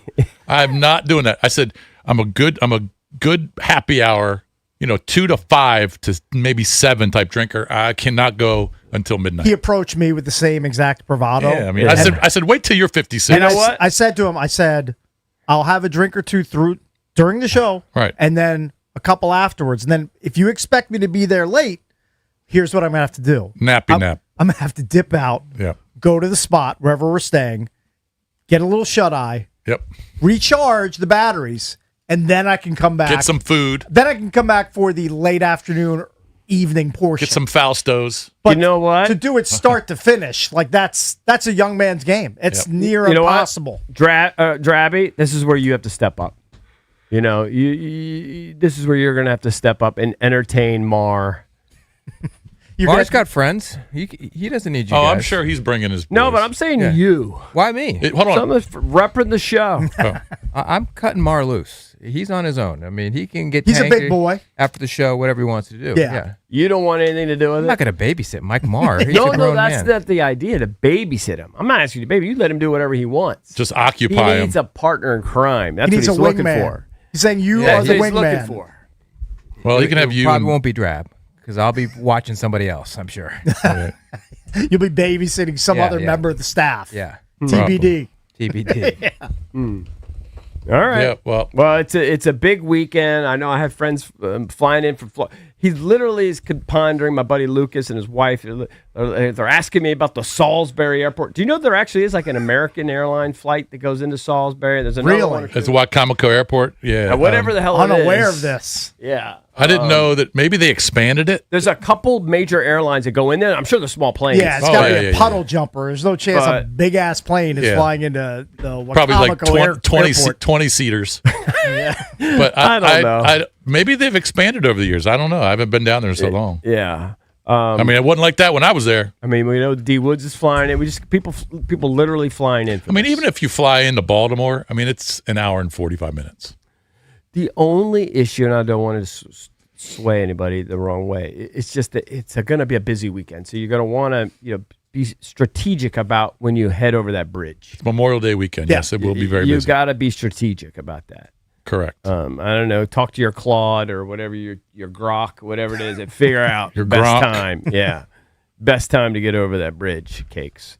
All right, when we get into the world of entertainment, please give us the EP. Entertainment page. Of course, driven by BMW Fairfax, DC's only BMW Center of Excellence Award winner for the ultimate buying experience on your ultimate driving machine. Get over to BMW Fairfax. Ask for my girl Miriam. She's the general manager over there. Of course, you could check out their entire selection of certified pre-owned and brand new vehicles right there on their website, bmwfairfax.com. You struggling to find the music over there with Valdez out? usually plays it. Yeah. So I don't You've know. lost it. I don't know if I have it. Your memory's shot. It's in there. It might be here somewhere. It's in there. He's struggling. I can't find it. He hit 19 different banks. You may have to be a real pro and soldier through without the music. It's hard when you don't have the music. It almost doesn't feel real, Cakes. All right, I'll keep efforting. Come on, you can do it. All right, so this is well, terrible Wes can news. find it. Just play entertainment. Just go to YouTube. Play He doesn't EP. look like he can find it. Hey, he's a hokey. He's a hokey? Yeah. Okay. Well, you should be able to find it then. Yeah. So, Look at saw this. I think You this don't know what he's happened doing over there. last night, and I didn't see it until this morning. Jason has no idea who he is, but rapper Offset was shot yesterday in Saw Florida. that. Second member of the Migos to be shot. Of course, Takeoff was killed in 2022. And I think was he in Atlanta? He was playing cards or something, but I don't know what they were doing. Shooting dice. They were doing something. Got shot. Terrible. I think if you look for it, you might even be able to find some video of it. But Offset, Kiari who of course I believe Cephas. has at least one, if not multiple children with Cardi B. By the way, at the Seminole. six. Got 6 kids. Yeah, he not all with Cardi B, but he's got at least 1 or 2 with her. Maybe 3 even. Was it the Seminole? How do you say that, Cakes? The Seminole Hard Rock Casino, You whatever got the hell Seminole, it is. yep. Florida State. And he was like taking pictures of people, and next thing you know, boom. I don't know if it was like an intended thing. I haven't heard any of the police details. And look, ever since that guy Takeoff was killed, that's terrible tragedy. I think Migos, they've broken up, obviously, and Offset's doing his own thing. The other guy's doing his own thing. He was shot right in the valet area of the it's just hotel. terrible. But did you find my song, Pure Water? Jason doesn't like any current hip hop. Correct. This is a few years ago. You love it. Not all. This song, play this louder. You can't play this loud enough. Let's go. No masterpiece. 10 bad then they I do after know me. this song. This song. One bad look like a masterpiece. Looking for a dunk like an unreal for me. athlete. Big drip, what you call it? Come on, Ice louder. chain, pure water. You got the cab, but I can't can't afford this it. song. You got the bad, but can't afford it. Give me the beat, I ride it like a jet ski. Some of the bad, they harassing me.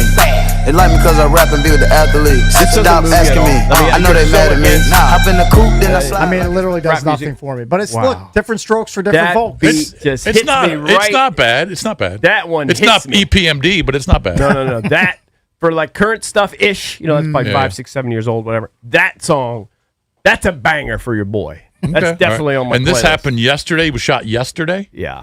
Jeez. Yeah. So, anyway. Cakes, you're not going to have the Think he's in Cakes stable Classic at condition. the Seminole Hard Rock Hotel and Casino. No, it stays in one spot. Yeah, you're not going to go down there Yeah. and get shot. It's bad news. All right, there's another update. It's just, it's terrible. It's like these daily updates in this Nancy Guthrie situation. Of course, the mother of Savannah Guthrie. And I'll tell you, I'm skeptical. I don't trust the TMZ guys at all. They all of a sudden, out of nowhere, they got a new note, a new ransom note or something. The same day that Savannah made her return to the Today Show, they're now saying it's a person who's offering to rat out the kidnappers. And I think he's maybe sent them some other notes in the past. And he's demanding 1 Bitcoin to deliver the 67,000. kidnappers on a silver platter. Okay? If you give them 1 Bitcoin. Got to be a full Bitcoiner. And apparently, he sent a note, I think yesterday it says he saw her alive with them in the state of Mexico. Now he says that they're dead, that she's dead now, but that's where he saw her. Saw her alive in Mexico. Ah, okay. So it's the Sonora. Is that how it's pronounced? Sonora, large Mexican state bordering Arizona and parts of New Mexico. Of course, she was abducted from her home in Tucson, about 70 miles from the border on February 1st. Yep. So it's been over 2 months. I don't know. I'm skeptical, but that guy JLR still out there. Well, he came back to wherever he lives, and then he went back to Arizona. He just sits in his car somewhere in Arizona, usually out in front of Nancy Guthrie's house. And so he's still there. Well, what's his bit now? Is he a reporter? What no, is he? He's just a YouTuber. He's a YouTuber. He's a YouTuber who just, he interviews people, and he's got theories, and he drives around the town, and they try and look. They actually searched for her body one time. I mean, multiple times, but when I was watching it, they had a bunch of people in there going through the woods and the desert, and they're searching for any clues. Right. Is he finding any clues? No, zippy clues.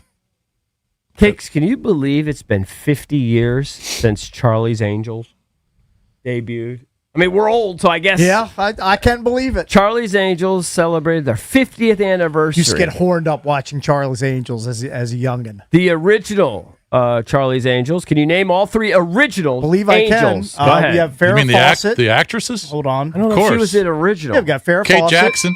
Kate Jackson. Jacqueline Smith.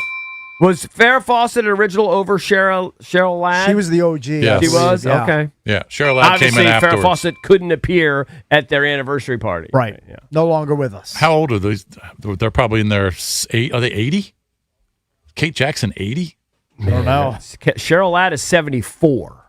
Yeah, she was a little bit younger. Kate Jackson's 77. Wow. Jacqueline Smith has some sort of tie to the area. Her son, I wish I knew this off the top of my head. Her son either owns a restaurant or a brewery or something in it might be Loudoun County. Is that right? Yeah. So I think Jacqueline Smith has been seen, maybe it's in Middleburg? Okay, I don't know. That's where a lot of the celebs She's stuff 80, is. by the way. Jacqueline Smith is? Yes. If someone knows, give us a call or tweet Bickle. Hey, Drabby, this is seriously a blind spot in my Hollywood and entertainment gossip news, just sort of info. I have a real blind spot on the Blake Lively, Justin Baldini lawsuit. I kind of do too. I don't know that much about it. I feel like Baldoni is being vindicated here with some of these recent rulings. They say recently they say a judge dismissed most of Blake Lively's claims in the harassment lawsuit against Baldoni. I feel like this is from the outside looking in, and very outside. I've not paid attention to this. It's very difficult to determine. But that Blake Lively is the villain in all of this. She was definitely the villain in the town where she ratted out Ben Affleck and his crew at Fenway Park. Definitely a villain in the town. I feel like you might know more about this in the court than of me. public opinion, she definitely is, and that was kind of it from the get-go because she accused him of sexual harassment, and then Baldoni had the receipts, and he was like... Showing, like, normal interactions. She's totally into him while they're filming. Yeah, and I believe 10 of the 13 claims have been dismissed by the judge, including the sexual harassment one. And then people also attacked Ryan Reynolds as being a big phony and setting this whole thing up. So it hasn't been a great year for Blake or for Ryan publicly, but she's still going ahead with this. I mean, she could have backed out at any point, and she's not. So they're just up in the legal battle here. So all this is doing is just hemorrhaging money for both. Look at Drabby might be an expert in the Baldoni Blake I'm not an Lively expert, legal but, scandal. But Baldoni definitely has people on his side. He always claimed that she was psycho and she was making everything up. Yeah. I remember seeing her at Atlantis in the Bahamas, and she was pregnant at the time. Right. Smoke. Really? Hottest pregnant woman I've ever seen. Really? Yeah. Was she like at the beach, like you saw her by the She water? was or you walking. saw her She in was the casino? walking to the Starbucks, which is in one of the hotels. I'm gonna hang out with these two smoking hotties. Smoking pregnant hotties. Was she What? by herself? Yes. Was she with Ryan Reynolds? No, I saw him. I saw him either before or after. I saw Is him he about same 4'10", trip. or what's he look like? I saw him from a distance. I don't think he's short. I don't know. He didn't look like He's not that. a short king? He's not cakes. He's I'm not gonna- cakes. Yeah. I'm going to put him on 5'10" or taller. Right. To me, that's 5'10's tall. Yeah, right. In my world. He's about that. Cake, so you're not a Coachella guy. You're more of a Warped Tour I'm guy. a big Warped Tour guy. Warped Tour, by the way, coming to D.C. I think it's June 13th and 14th. Now, is Warped it Tour? Yeah. I'm just looking at some of the acts. Is it because there's more? It's more of a mix of acts at Coachella. Is that kind of why you're against it? I mean, part of it is proximity. I mean, you have to go to freaking the desert in California to go to Coachella. Right. Kind of hard to get to. So I guess they named some of the acts. Wale is going to be there on the first weekend. Yep. A bunch of these acts I've never heard of. I'll name the ones I've heard of. Okay. Sean Paul, Wale. Man, that might be about it. Wale will be there second weekend. I don't know any of the others. I don't know Robin Schultz, Zerb, Cryptogram, Xander Kleinenberg.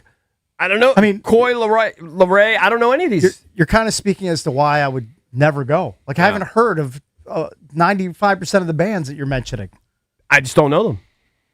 Right. I don't either. Don't know them. Now, Coachella's not the one where everybody goes and they bang in the tents and everything, is it? I think you're thinking of Burning Man. That's more Burning Man. Yeah, I don't That's know. where everybody gets I don't know about herpes. exactly what happens at a Coachella, but I think you're speaking on Burning Man. Yeah. I'll never go to that either. The Burning Man? Yeah. No, I think that's, yeah. Sure, I don't think How much to pay you to go to the Warped Tour for both days? Well, Cakes You talking about goes. me? I already Cake go.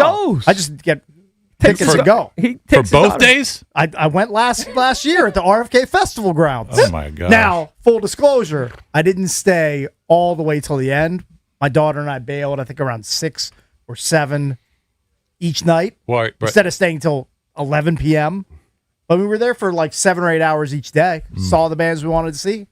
Got out of there. Yep. You'd have to pay me. Sorry. I know, I'm well aware. I'm expecting not to see you there. Unless Oasis is playing there, I'm not going. Don't think Oasis is on the bill. Yep. All right, and last but not least, I thought this had happened a long time ago, but apparently it's a big deal. Kim Kardashian finally goes Instagram official with F1 superstar Lewis Hamilton while they're on their Tokyo trip. I didn't even know that they were Instagram unofficial at this point. Yes. Yeah, I think that had been rumored for quite a while. I'm actually surprised that it took that long, I guess, for them to put their stuff out there on social media. All right, coming up at 9:45, we're going to give you a chance to win tickets to see Bryan Adams and Pat Benatar when they tour in Baltimore this summer. Keep listening for your chance to win. It's coming up at 9:45.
Coming up in just about 20 minutes, we'll give you a chance to win 2 tickets to see Brian Adams and Pat Benatar when they come to CFG Bank Arena in Baltimore this summer. The date of that show is Sunday, August 9th. So keep listening for your chance to win those. It's coming up shortly. Cakes, Yes. you threw out a number.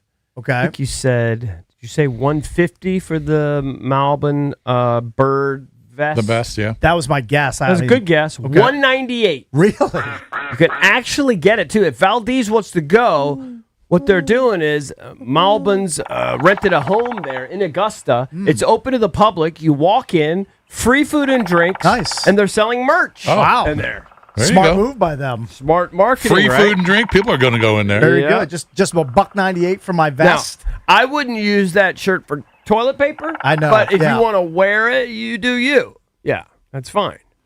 Maybe I'll have to get one. It's kind of catchy. It's kind of hot. If you Order get one. Kind of hot these days. Yeah. So we were talking about this during the break. Like, our Washington Capitals fans, are they bracing for the fact that these could be the Sunday. last 4 games that you're going to see Alex Ovechkin play in a Washington Capitals uniform? Masters Sunday could be the last time you see him play here. I mean, here are the games that are left. You could. They're at Toronto tomorrow night. Yep. Then they're at Pittsburgh Saturday.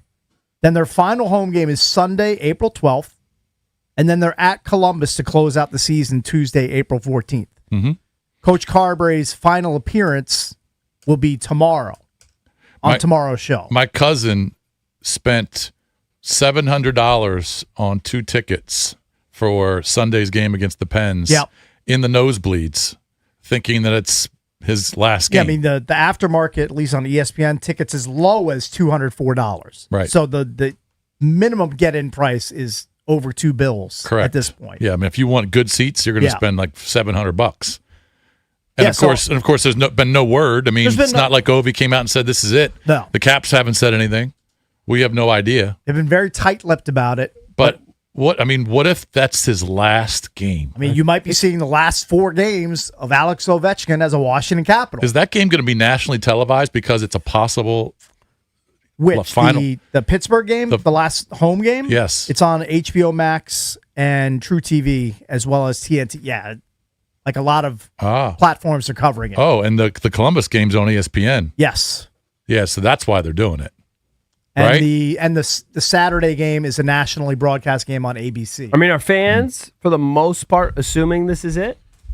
I don't Do you know. think? I don't know. 800-636-1067. Are you assuming this is the end for Alex Ovechkin? And if it is, are you mentally prepared that these are the last potentially 4 games you're going to see him play in as a Washington Capital? You've been treated to Alex Ovechkin for 2 decades. Yeah. And it could be coming to an end. I think it is. I think we've all thought this is going to be it. I think the only one that was holding out was JP, but I think even lately he's turned. And he's admitting, I think this might be it. I think this is it. And, you talked about it. I think you talked about it during a break. That he commented at some point that he liked how Gretzky went out. I'm pretty sure it was on Russian Machine Never Breaks. I think that's where I saw Now it. It was an remind me. article that Gretzky, I think, announced like a game or 2 before That was he it? was done that was it. Yeah. He was not going to do the whole retirement tour and have a bunch of fanfare in every city that he stopped in But he on did his way have out. but he did have one final home game. I think that was correct. I think you need to do that. I think you need to do one I game. think Ovi would do one. would announce it before that Pittsburgh game. I think on Sunday. I think he would do one. I'm telling you, man, I've never been. It's one of the more like just kind of shocking things to see it in person. Mm-hmm. The last time we were over there before training camp or whatever, and we had Ovi on. It was one of the first times we had him on live with us. And then just watching him with the media, that guy's butt uncomfortable with them. He's just not, I don't know if it's, he knows English. I don't know what it is. He's just not, it's not his comfort zone. Yeah. You're right. And I could just totally see. He's very soft spoken. Yeah, I could just totally see him going, I am not doing that. As great I'm not of doing that every week. As great of a player and entertainer that he is, he just doesn't relish being in the spotlight. Correct. Like he has to be in the spotlight at times because of what he does and how great he is at what he's done over the last 20 years, but No. he doesn't want to be the center of attention. No. He's a guy who likes to go to freaking Bonefish and sit up at the bar and have a drink. Right. Like, you don't All have right, to well, be He's a man of the people. Yes. Well, let me ask you this. What if he doesn't announce it, or the Caps don't announce that Pittsburgh on Sunday is his final home game? Mm-hmm. Do you think that means he's coming back? Or do you think he'll just walk away and not say anything to the fans? Oh, no. He's going to say something. I mean, he'll say Right, something at some point. So, but I mean, Sundays. if he doesn't say anything and we get through the Columbus game, the final game of the season, that leaves the door open for a potential him returning in That's what I mean. 26 and 27. That's what I mean. Totally does. I mean, Now, I don't would think expect- it's a lock that he's coming back, but then you start speculating like, all right, we haven't heard anything yet. Season's over. I mean, he's really good with the fans. And he appreciates and respects the fans. Totally. That's why I would think he would say something. He would make an announcement. That's why I think he will. If he doesn't, then I'm thinking he's coming back. So I don't think he's just going to walk away and not say one thing about Maybe he announces adios. it post game after the game in Pittsburgh to give. I mean, that's less than it's a 24-hour heads up. Can you or less than? Can you imagine if he announces after the game on Sunday that the Columbus game is my final game? How many people are going to get tickets for the Columbus game? I mean, Columbus game will. I mean, right now you can get tickets as low as $42. Yeah. That number is going to maybe go 10x that number. Oh yeah, or higher. If that was his last game, oh yeah. All right, let's go to. It'd probably be half Caps fans. Yeah. Let's go to Chris in Lorton real quick. Chris, what's up, buddy? How are you? When the NHL has absolutely boned my Saturday, or excuse me, my Sunday, because I have season tickets to the Caps, and of course I'm going to go see what could potentially be the OV-Sid final matchup. Yeah, but I'm a huge golf mark, and I love the Masters. This is absolutely terrible scheduling, and it's a And by the way, it's a 3:00 puck drop too, right in the middle. Yeah. So you're right in the middle of the day. Now, Chris, this is a very tough move to pull off, but it is doable. You could go to the Caps game, and you could be in a media cocoon throughout the game, and then drive home and just watch the Masters after it's already done. Yeah, you could. That's like exactly what I'm going to do. I'm going to essentially turn my phone off, record it, and then I mean, it's hard to pull off, but I did it recently. I can't remember what event it was. Probably for a Caps game. It might have been, but I pulled it off. I couldn't believe I did it. I wasn't bombarded by somebody on social media with the outcome. So do you think this is his last game? Home game? I don't think so. I think he's coming back for another year. Oh, you do? But wow. I do. Why? I just don't think That's just he's your done. gut. That's just your gut. That's my gut. That's my gut. And like you guys have been saying, he's not going to make an announcement at the beginning of next year. Oh, this is my last season. Right. I think he's really going to go season by season at this point. And when he feels like he's done in the summer, he's going to tell us that he's done, and then that'll be it. There's not going to be any big fanfare. Oh, at what point does? Because I know that my son reached this. My son did his 5th year. It actually had a 6th year of eligibility. Okay, and loved playing, but time had moved on. He was the oldest guy in the locker room. He was buddies with everybody on the team, but it was like the guys he came in with, they were gone. It's like at some point, like he's gonna look around. There's no Carlson. There's no Backstrom. She's gone. You know what I'm saying? Like at what point? That's it. Yeah. At what point does that factor in? Forget about. He's always going to be able to score apparently 25 to 30 goals just being Ovi. Yeah. Oh yeah, he could do the same thing next year. Right. Yeah. Do you know what I'm saying? Yep. I think the thing, he likes to play. He enjoys it. That's what he says. He likes being with the boys. Yeah. And that's his big thing. So who knows though? Only he knows, and I'm not sure that he knows yet. And look, maybe he relishes being like the father figure in the locker room to the young guys, the guys like Leno and Cole Hudson, the guys who are like half his age. How many tickets maybe he do you? likes that. How many tickets do you have? 2. You have 2. 103. Oh, they're good Cakes seats. to see me. Oh, yeah, Cakes to see my seats. Yeah, he's a staple what if he Capital announced? One. What if he announced on, let's see, Saturday that Sunday was going to be his last home game? You could probably sell those things for about I knew that's where you're going. $1,500 a pop. I knew you were going to do that. Probably get $3,000 for 2 seats. I mean, for the Stanley Cup run, My mom was supposed to go with me at one game. She got sick, and I sold it for $1,600 for just one seat. Wow! So I had a rando sitting next to me at a Stanley Cup game. It was great. Yeah. Right. Well, worth $1,600. What did he get? $1,600. Yeah, Totally just worth for it. one. Just for one. All right, Yeah. Chris. Well, good talking to you. And All right, boys. if that is the last home game, enjoy. But you think he might be back? I mean, I'd love to see him play more and pot 30 more goals. I don't think but so. I don't think he's coming back. I think he wants to save a little bit of playing also for the KHL. I think he wants to go back. That's always been my understanding. Let's go real quick before the break to line one. Let's go to Maddie. Hey, Maddie, what's up? You're on with the Junkies. Hey, how are you? No, you're good. We heard you guys talking about Jacqueline Smith, and we own the local cut in Percival, and her son is our business partner. So we just thought we would call in and say hey, and we're super excited about the anniversary as well. That's right. It's the local cut. That's right. I haven't been there, but that's so his son is a business partner or investor in that restaurant.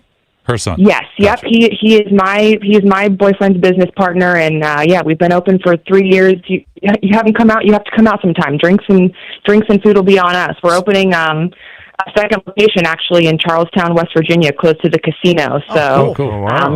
she'll be out. Yeah, she'll be out here soon to promote. So you guys have to come out and meet her. Oh, so Jacqueline Smith comes out to the restaurant sometimes. Oh yeah, she's out here all the time. She's amazing. She's just as sweet and genuine as in person as she seems on TV. I'm sorry, we got to meet Jacqueline Smith. I think we probably have to Do I make have that to meet happen. Jacqueline Smith? Yeah, we got to meet Jacqueline Come out. Smith. What kind of restaurant is it? Sounds So like a it's steak. very, it's like an American style restaurant with some foreign flair in there. We have, some like Asian dishes, just lots of good stuff. Everything is locally sourced. All of our meat is all local. It's really, really good, really fresh. Some fun craft cocktails we got going on. Like I said, you guys got to come out and try it. And Well, I can tell you determine for this, yourself. Maddie. If Jacqueline Smith's going to be out there, you let us know when she's coming off the record, and we'll come. I got you. You. All right. You guys will be in there. Great. Thanks for the intel. Thank Appreciate you, Maddie. Appreciate it. Thank you guys. Have a good one. See, I knew there was a local connection. You knew there was a tie there. All right, when we come back, we're going to give you a chance to win a pair of tickets to see Bryan Adams. So keep listening for your chance to win. Oh, sorry. Relax.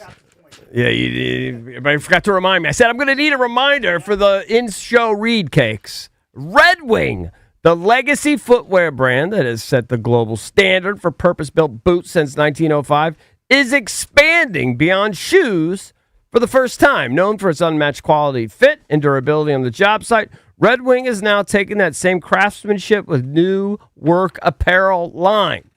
The friends at Red Wing hooked up with the Junks with hoodies. I have to say, my hoodie is silly. One of my most comfortable hoodies, if not the most comfortable. We got long sleeve shirts, graphic tees. I love mine and my brand new boots. Both are comfortable to wear in studio during the show when I'm working around the house or just out and about. Visit redwing.com/apparel today to see the new collection.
We're going to hook up caller number 10 right now at 800-636-1067. You're going to score 2 tickets to see Bryan Adams roll with the Punches Tour with Pat Benatar and Neil Giraldo. Sunday, August 9th at CFG Bank Arena. Tickets are on sale now.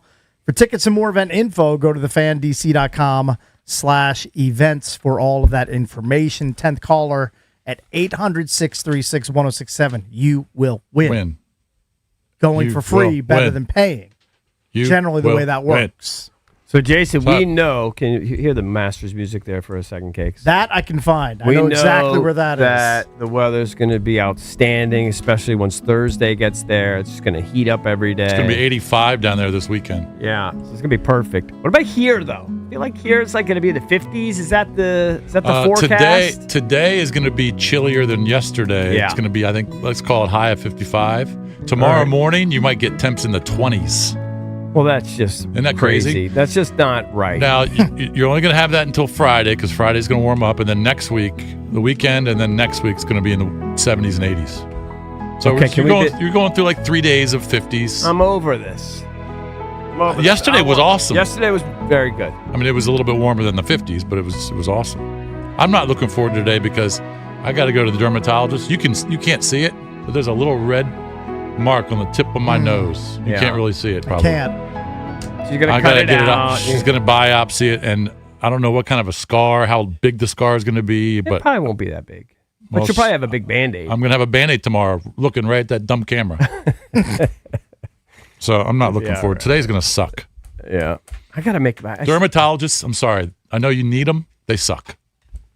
They're not fun to go to.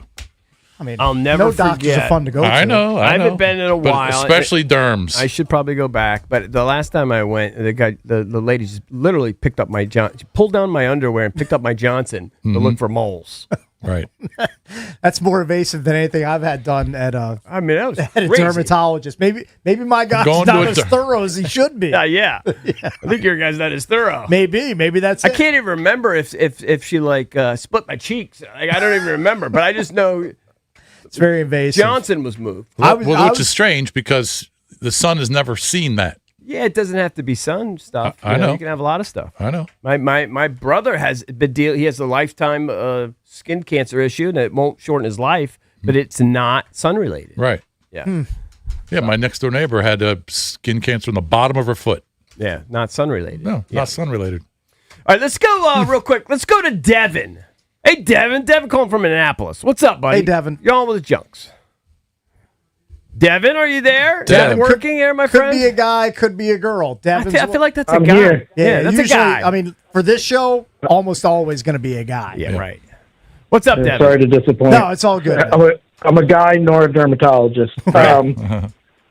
Just one thing to point out, I've listened to you guys talk about Ovechkin, and, his wife did slip up. She made a comment that got buried by the media pretty quickly, I think on purpose, that they're going back to their homeland. But I think the biggest clue that you guys haven't pointed out is his kids have been at every game, and that's a lot of late nights for a 5 and 7-year-old, and there's only one reason that his kids have been at every game. I mean, sadly, I think this is it. I think we celebrate it, but have you ever met a person who dislikes attention more than Alex Ovechkin? It's crazy. Right. Oh, But so you know his kids have been at every game? I've been at a lot of them, and you see him about every time. Every single goal he scores, he's When I going was over there, the he goes glass over there, and doing yeah. fist bumps. They have silly seats, And, too. they, and, They don't. and last year they weren't there at every game? They were only there when he got really, really close to the chase. Oh, okay. But this year, it's pretty much been every regular season game. And, you see him go over to the glass, give him fist bumps. So don't you agree? Like, that's it's a good always point. been assumed, I don't know if he's verbalized it, but it's always been assumed that he wants to play a few years in the KHL too. Absolutely, yeah. I mean, that's always been the plan. Go to the Moscow Dynamo. I think eventually he's going to become the GM of that team, kind of do what Yager's been doing. I think he'll own that team eventually. And, when he talked to TJ Oshie about wanting his body to be able to play, he wants his body to be able to play a good 5 years over there. Right. I think there's little hints. Yeah. I think there's little hints. I think you got to show him a lot of respect, though, for not doing all the pomp and circumstance and, going out on his terms. Yeah, but, you guys said it. He's earned the right to go out however he wants. He can do it whatever way he chooses. Yeah, he doesn't love it at all. I've never seen a guy who's been as grizzled as he is, right? Yeah. The guy's been interviewed after every game for his entire career. That guy's butt uncomfortable in front of the cameras and all of the people. Yep. It's just not his thing. It's not. Yeah. So I think this is it. I think we celebrate. I think we love it. I think he's definitely on the Mount Rushmore of DC sports. So I guess obviously without question, he's going to sell the house. Like he's not going to be a presence here in the DC area for years to come. Like I understand playing in Russia. You think that's it? Live in Russia. That's it. I think that's it. You kind of just get the feeling from his family, like, hey, we played here, we spent 20 years here, but we're going home. Right. Yeah. I think you're right. That could very well be the case. But do you think he's going to make an announcement before the game or after the game? I think before the last game, he owes the fans. Yeah. I think. Yeah, I mean, you guys know what Gretzky did, right? We talked about it. Roughly, Didn't he mention it right Yeah. before? I could see him doing that, but also I could see him saying, hey, if they're still 2 points back on the playoff fight, it's going to be all about, let's win in Columbus. So who knows? Mm-hmm. Well, I'm not even grasp. Thank you for the call. I don't even grasp it. No, that's a long, it's like a long, 6% chance. Yeah, they need to win every game and have every other team basically lose out. Right. Like it's not going to happen. Yeah, the playoffs are they're off in the distance. I see them. About to go over the horizon. I mean, at minimum, they have to go 4-0 to get 91 points, and Right. that's still not going to get them in. If they would have beat the Rangers, all right, different story. Then you got a better Had they chance. beat the Rangers, we have a real sweat. But that 8-1 loss in New York was a gut punch. Does it sting a little bit more? Kind of does, I have to say. And I totally respect and understand it, but just being honest, that he's probably moving on and going back to his country. Mm-hmm. And that's it. Like, it would be one thing if he retired and he was still a part of the community. Yeah. And maybe, obviously he's not going to do TV or anything. That's not his personality. No. But then you might still see him, downtown or something. Yeah, but I don't feel like he owes. I'm not saying DC he owes it. or this area, like him staying here. But you're just saying you might still see him around. I'm not saying he owes it at all. I understand 100%. Still disappointing that he's not going to be a presence in the market. Yeah. Just for me, selfishly. I'm sure he'll come back for like big events, like big anniversaries, or obviously when his number's retired and like raised to the rafters, he'll be there for that. Yeah, but you're not going to see him at the golf course. He doesn't play golf anyway. Yeah. But you know my point. You won't see him at the local Subway grabbing his footlong and his flaming hot Cheetos. Yeah, you're not going to see him on the Beltway in one of his Lamborghinis. Won't see him get his chicken parm. Yeah, you just out and about. That's it. Yeah, the man, the myth, the legend. Done. Back to his country. I mean, this weekend is a big weekend because Masters. Yep. And then possible Ovi's final home game. Yeah. I think it is. I might have a creeper during Ovi's final home game if that's it. I think it is it. Might shed a tear. That's might have a moment. 3:00 start on Get used to Sunday. it. Get used to it, buddy. It's going to be tough watching Caps games with no Ovi going forward if that's ultimately the case. It's going to be weird. Yeah. It's definitely going to be an adjustment. Next year is going to be a much different season. Certainly. If he's not there. Big youth movement if Ovi moves on. Think about how different the Wizards will look and the Caps. It's a lot of change coming to the D.C. area. All right, we have to get out of here. We're done for the day. I believe Zabe is up next in place of B-Mitch and Finley. We will see you. B-Mitch is here. Oh, B-Mitch is here. So it's Zabe and B-Mitch next.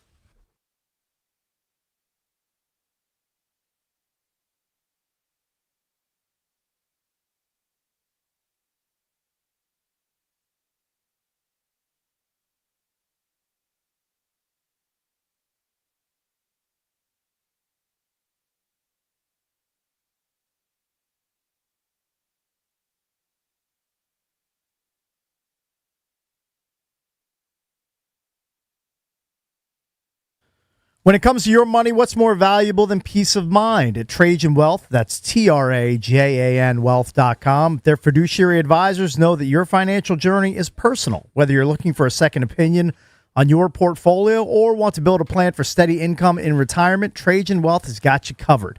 CEO Jeff Jr., a Marine Corps veteran who knows the meaning of true independence, founded Trajan Wealth so their advisors could always put your interests first. Turn to the pros at Trajan Wealth for a custom-tailored plan to reach your goals on your timeline. Schedule your complimentary introductory meeting today at TRAJANWealth.com and start working toward the retirement you've always imagined. That's TRAJANWealth.com.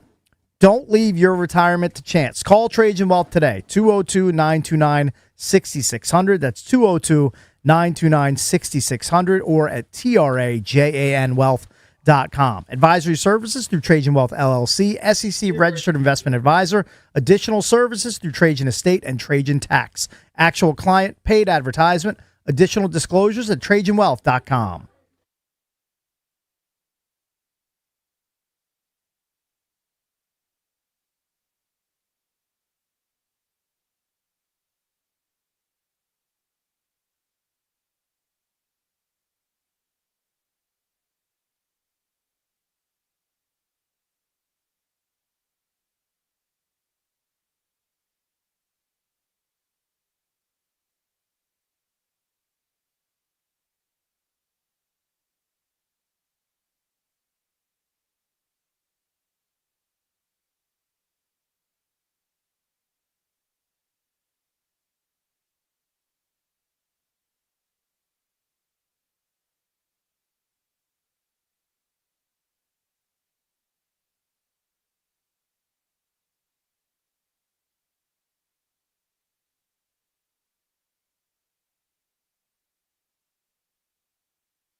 The college basketball season ended last night. Michigan winning its second national title. Wolverines hold off UConn 69-63 to win the title for Michigan. First championship in 37 years since the interim coach Steve Fisher led them to the surprising win in 1989. Baseball, what a night for the Nats. A big comeback win over the St. Louis Cardinals. James Wood tied the game with a 3-run homer in the eighth. Just a couple of batters later, Brady House ended up with a go-ahead blow. Here's the pitch on the way to House. Swinging a fly ball, deep left center field. Way back it goes, and this one is going, and it's gone! And the Nationals have the lead 8-6. Huge 2-run homer for Brady House. The Nationals have put 5 runs on the board here in the 8th inning. Dave Jagler, the call last night. Nats radio here in the Fan. C.J. Abrams would add a solo blast. 6 runs in the 8th for the Nats to win at 9-6 over St. Louis. They snap a 5-game skid. Nats and Cardinals again tonight, 6:45 first pitch here on the Fan. Wizards are back in action tonight. Just 4 games to go against Chicago tonight. 7 p.m. tip-off against the Bulls, the Team 980 and Bloomberg 99.1. From the Crop Metcalf 5-Star Sports Desk, I'm Earl Forsey on the Fan.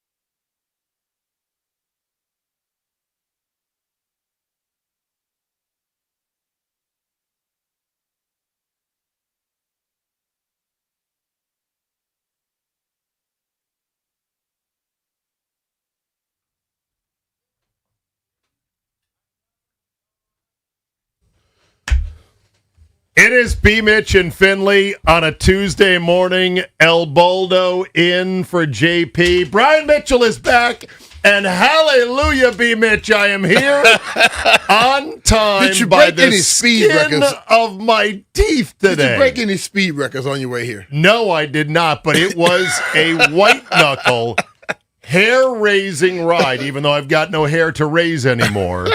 It was oh my God, I can't believe this. You know, I pride myself all my years in radio of almost, I say almost, never missing a shift or never being late to a shift. Now, it's happened, but it's pretty darn rare.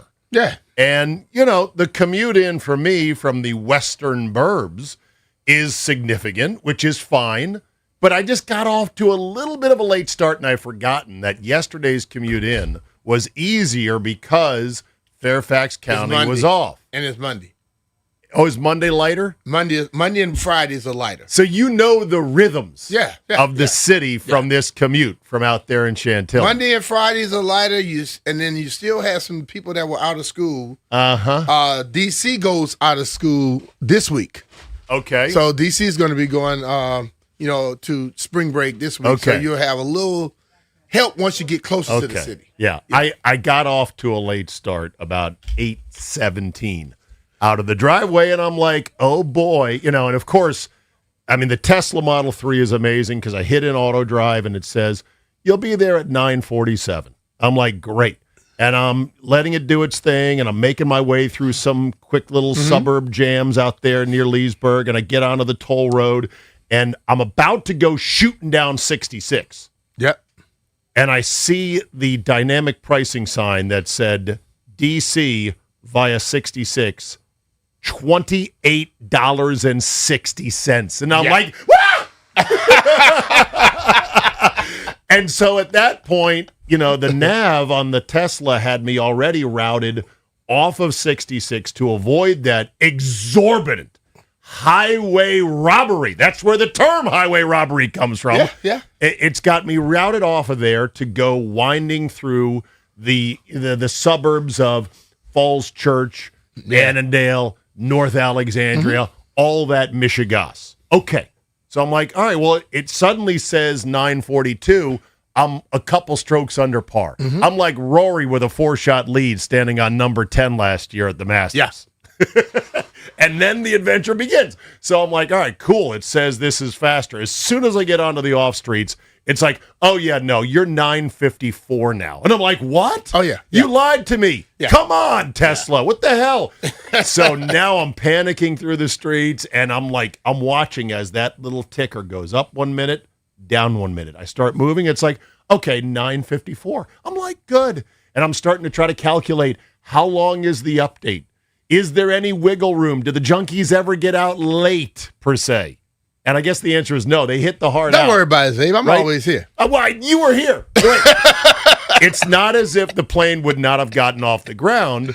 It's just that it's a pride thing. You know, you don't want to miss these. Like, it's like missing a tee time, B-Mitch. You play a lot of golf. When was the last time you missed a tee time? See, the thing about me with tee times is this. If my tee time's at 10, I know I have till 10:10. Because? Because that's the next person's tee time. So I can tee off until their tee time. That's not USGA rules. That's on my rules. So if yours is at 10 and theirs at 10:10, and I show up and I can tee off at 10:05, 10:07, I'm not late for my tee time. So if the other three guys are out there in the fairway and you come running up, I come up and you're like, ho, ho, ho, ho. And you're like, whew, and then you go catch up. Oh, yeah. Okay. Everyone. Okay. Like, all my buddies are always like, oh, man, you're late. I'm like, dude, tee off. I will be there when you get to the green. You know what I mean? Let's be real. Because, like, the whole thing is, like, you people kill themselves to get there for the actual 10. Yeah. I'm worried about 10:10. Okay. Because the next tee time is 10:10. Okay. So they don't have I have control of the tee box until 10:10. Yeah. Sometimes it's 10:12 or 10:15.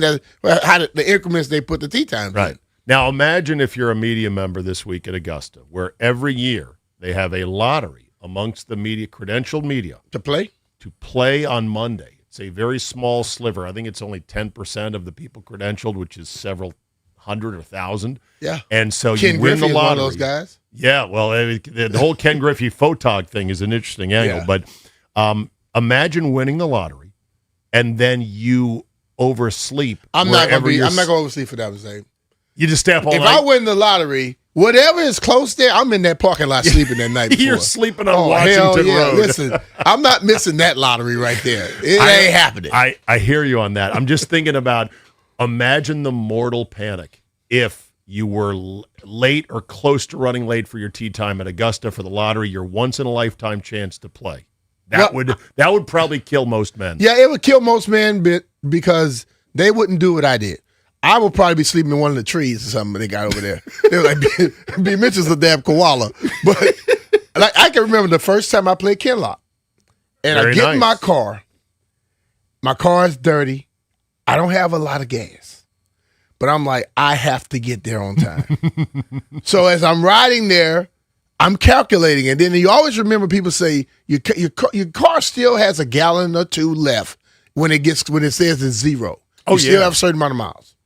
Well, I'm on my way to Kenlock, and I get over there. I'm leaving with Manigan Sabat, get off that little exit. Kenlock down in Richmond, for those who don't know. And Very nice I'm rolling, private and club. boom, fuel light comes on. Okay. So I'm like, I'm not going to be late for this tea time. Right. So I roll in. I say, look, man, I'm so sorry. You know, I was rushing. My gas light is on. I said, but I didn't want. Get me some I gas? did not want. No, I said I did not want to be late. The guy said, don't worry about it, sir. You good. He said, you got more than enough time. So I had gotten there with 20 minutes. I wanted to be there. Time was not a problem. It was gas. Okay. Well, if I stop for gas or whatever, you never know what's going to happen. Right. Now, say when I get, and my car was dirty. I told you, filthy. Exterior dirty or interior? Exterior, interior. I come back, and I walk right past my car. Because it's all clean. They had detailed it and filled it up with gas. Damn. And I'm like, who do I owe for this? He said, oh, thank you for coming and play the course. Oh, my God. I'm like, this is the coolest stuff in the world. Oh, yeah, no. So me being late got me hooked up. You are being taught all the wrong lessons. All of the wrong things are being reinforced to you right there. Listen, man, that threw me for a hell of a loop that day. Because like when I got through, I'm like, he said, your car's right there, sir. I'm like, that's not my car. My car dirty. He said, no, that is your car. And I look at the lights, but I'm like, that is my car. Okay, if I may peel back the curtain, was this the Bentley? Yes. Yes. Imagine that. You pull it up late for a tea time in a Bentley with no gas. And it's dirty. How long have you owned that? How long did I? The Bentley. At that time? Oh, at the time. Okay. Do you still have it? No, I got rid of that. I got rid of that. Phew, man, that was before I went to I got that when I got to Philly. When I was in Philly. Okay, because I remember you had your Bentley detailed at Nemacolin when we did the Yep. Potomac Cup. Yep. But that was at your request. You flipped whatever denomination bill to some of the outside ops kids, and you said, hey, I'm going to be playing today in this competition. If you guys don't mind, detail this car I for saw me. people detailing. I needed it clean. Hey, the best. Did they really have a detailing operation? Yes. Okay, it was my understanding from a friend that they didn't do detailing cars, that Brian Mitchell, great punt returner that he was, just said, take care of my car, like you're Judge Smales. The guy hey, was clean like, this up. He said, we clean cars while you're playing. I say, oh, really? Here. That's a very smart Because, business. Westfield got it going on. Yes, Westfield. They do it at Westfield. I think over at Commanders Park. When you pull up, there's a car there. That's a dude cleaning the guy's car. Oh, really? Every time I go in, he say, oh, man, B-Mitch, what's up? I say, hey, man, clean that one up, too. Nice. You know, like. Was that there under the Snyder regime? Nah, I didn't remember that in. All the years of going out to the park to do the show with Cooley, I don't ever remember there being a car detailer. But they got car detailing right there, right? The little Nice. area to the right before you go in the gate.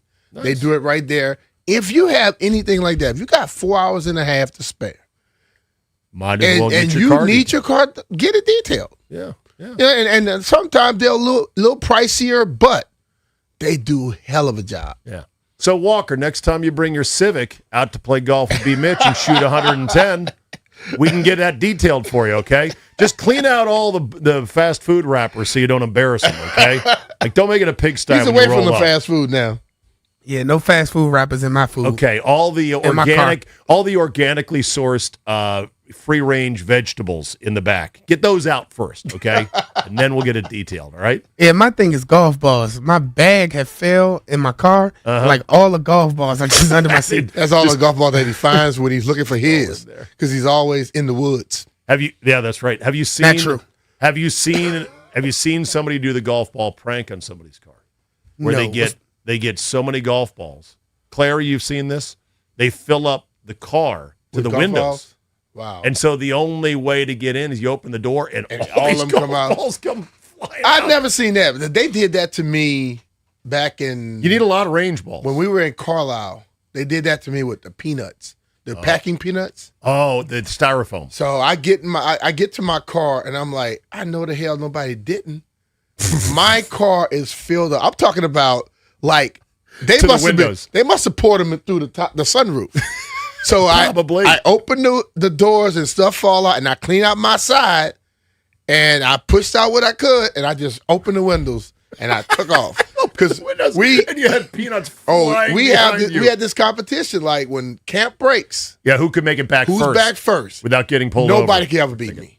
Oh, really? And so it was Jay Bird and Booger, the what you call them, the equipment guys. Okay. They did while we were out there practicing.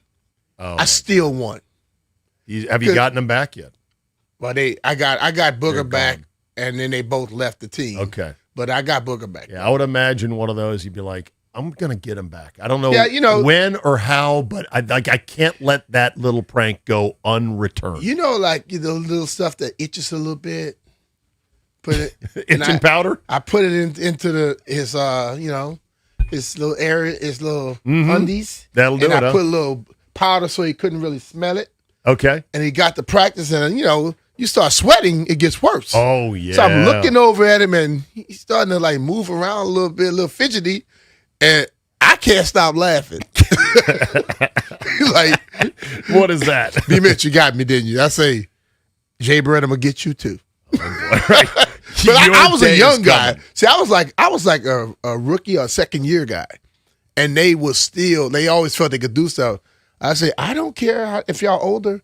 You do something to me, I'm getting you back. I can care imagine who the you are. younger, combative Brian Mitchell trying to fight his way and stay in the league. Oh, yeah. Would be a guy you would not want to Oh, cross. boy, I got would him. not want to cross. It was fun. Anyway, good to see you. Did you enjoy your Monday off? I hope you did something nice for Yes, yourself. I did. Have fun. Would you play golf somewhere? Of course. Nice. Good for you. Somewhere shishi? Nah, Okay. not really. Just around. All right. Play with a good little group. John Williams with Marsh. I forgot the McClendon.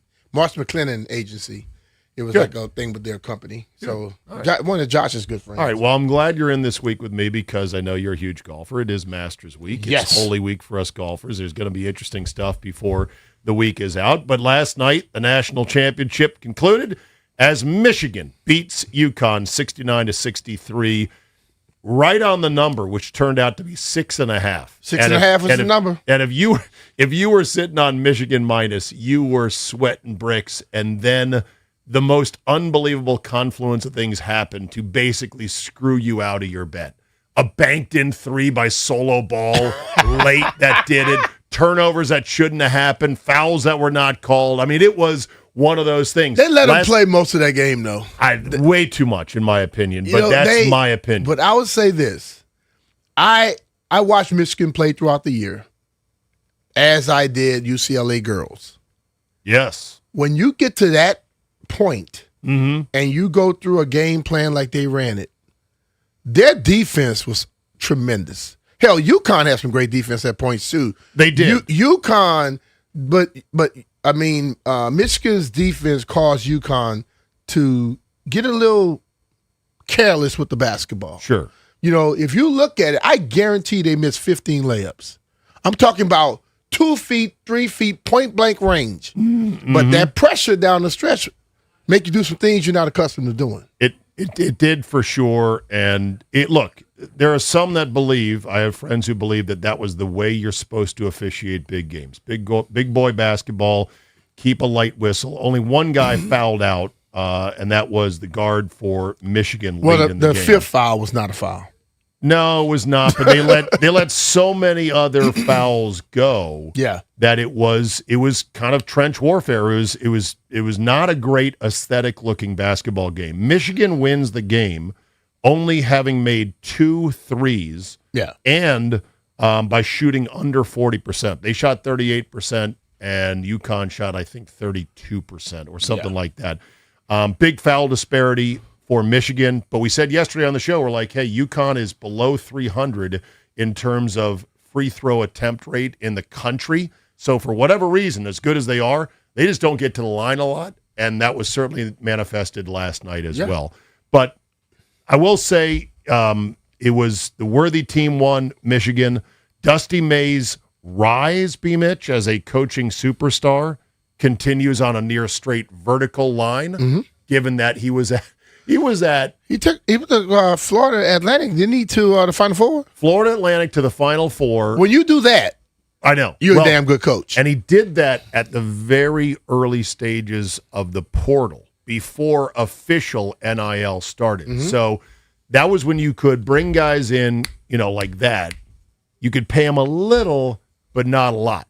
And he has figured it out. He's a hell of a coach and seemingly not a sociopath like Hurley is.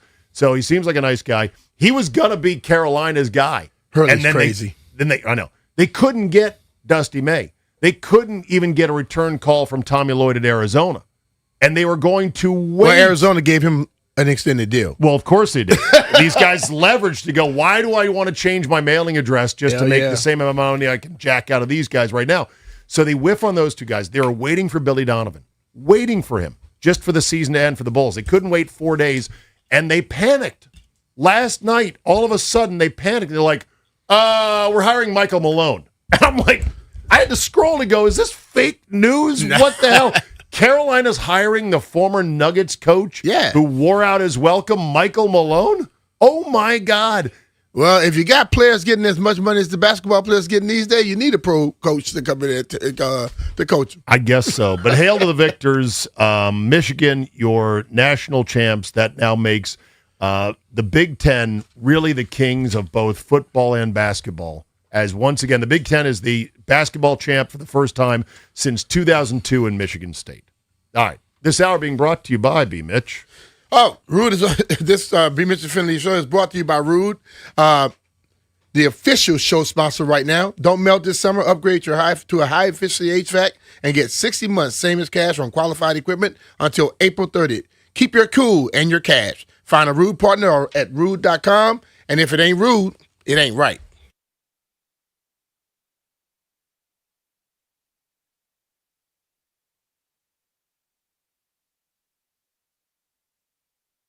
If you're looking for a house to sell, if you have a house you want to sell, make sure you reach out to my good friend John Leahy and the Fine Living Group at eXp Realty. Just like Raina was ready to retire and leave Maryland for a new life in Florida, but she was worried about getting stuck with 2 more mortgages. Thanks to John Leahy and the Fine Living Group at eXp Realty, with expert positioning and support, the home sold for $420,000, giving Raina the financial flexibility she needed. From there, she was able to move forward confidently, closing one chapter and stepping into the next with a lot of confidence. Soon she's settled into her new heart of Florida home, traded stress for sunshine and uncertainty for excitement.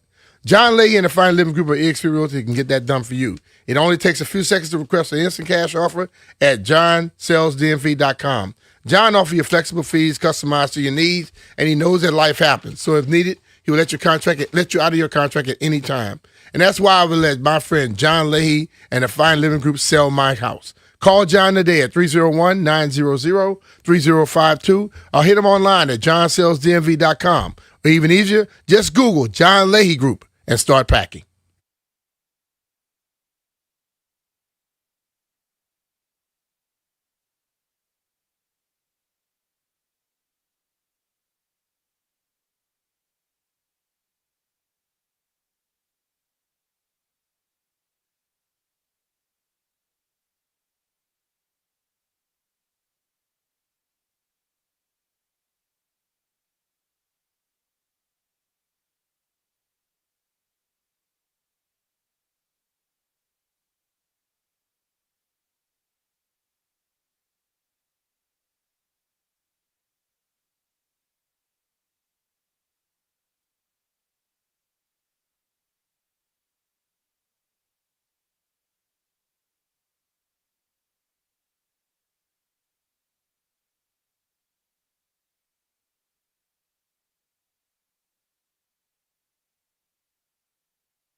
Brought to you by the DC Defenders. College hoops, Michigan for the first time in 37 years, national champion. Wolverines last night hold off UConn to win the title 69-63, Michigan's second national championship and first since 1989. Nationals lit it up late. They hit 3 homers during a 6-run 8th inning to come back and beat St. Louis 9-6.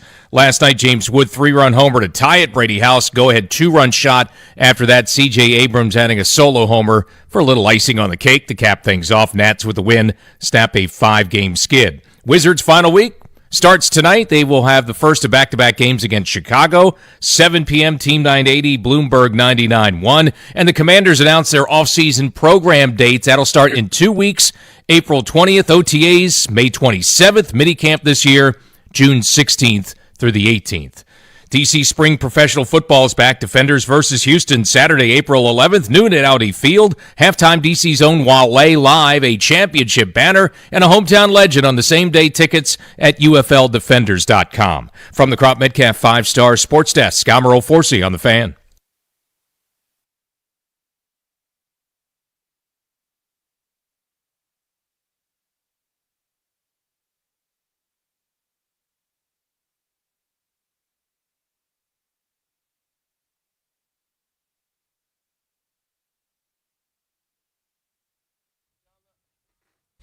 Let me hear you sing it there, Brian. Come on now. Tired of it.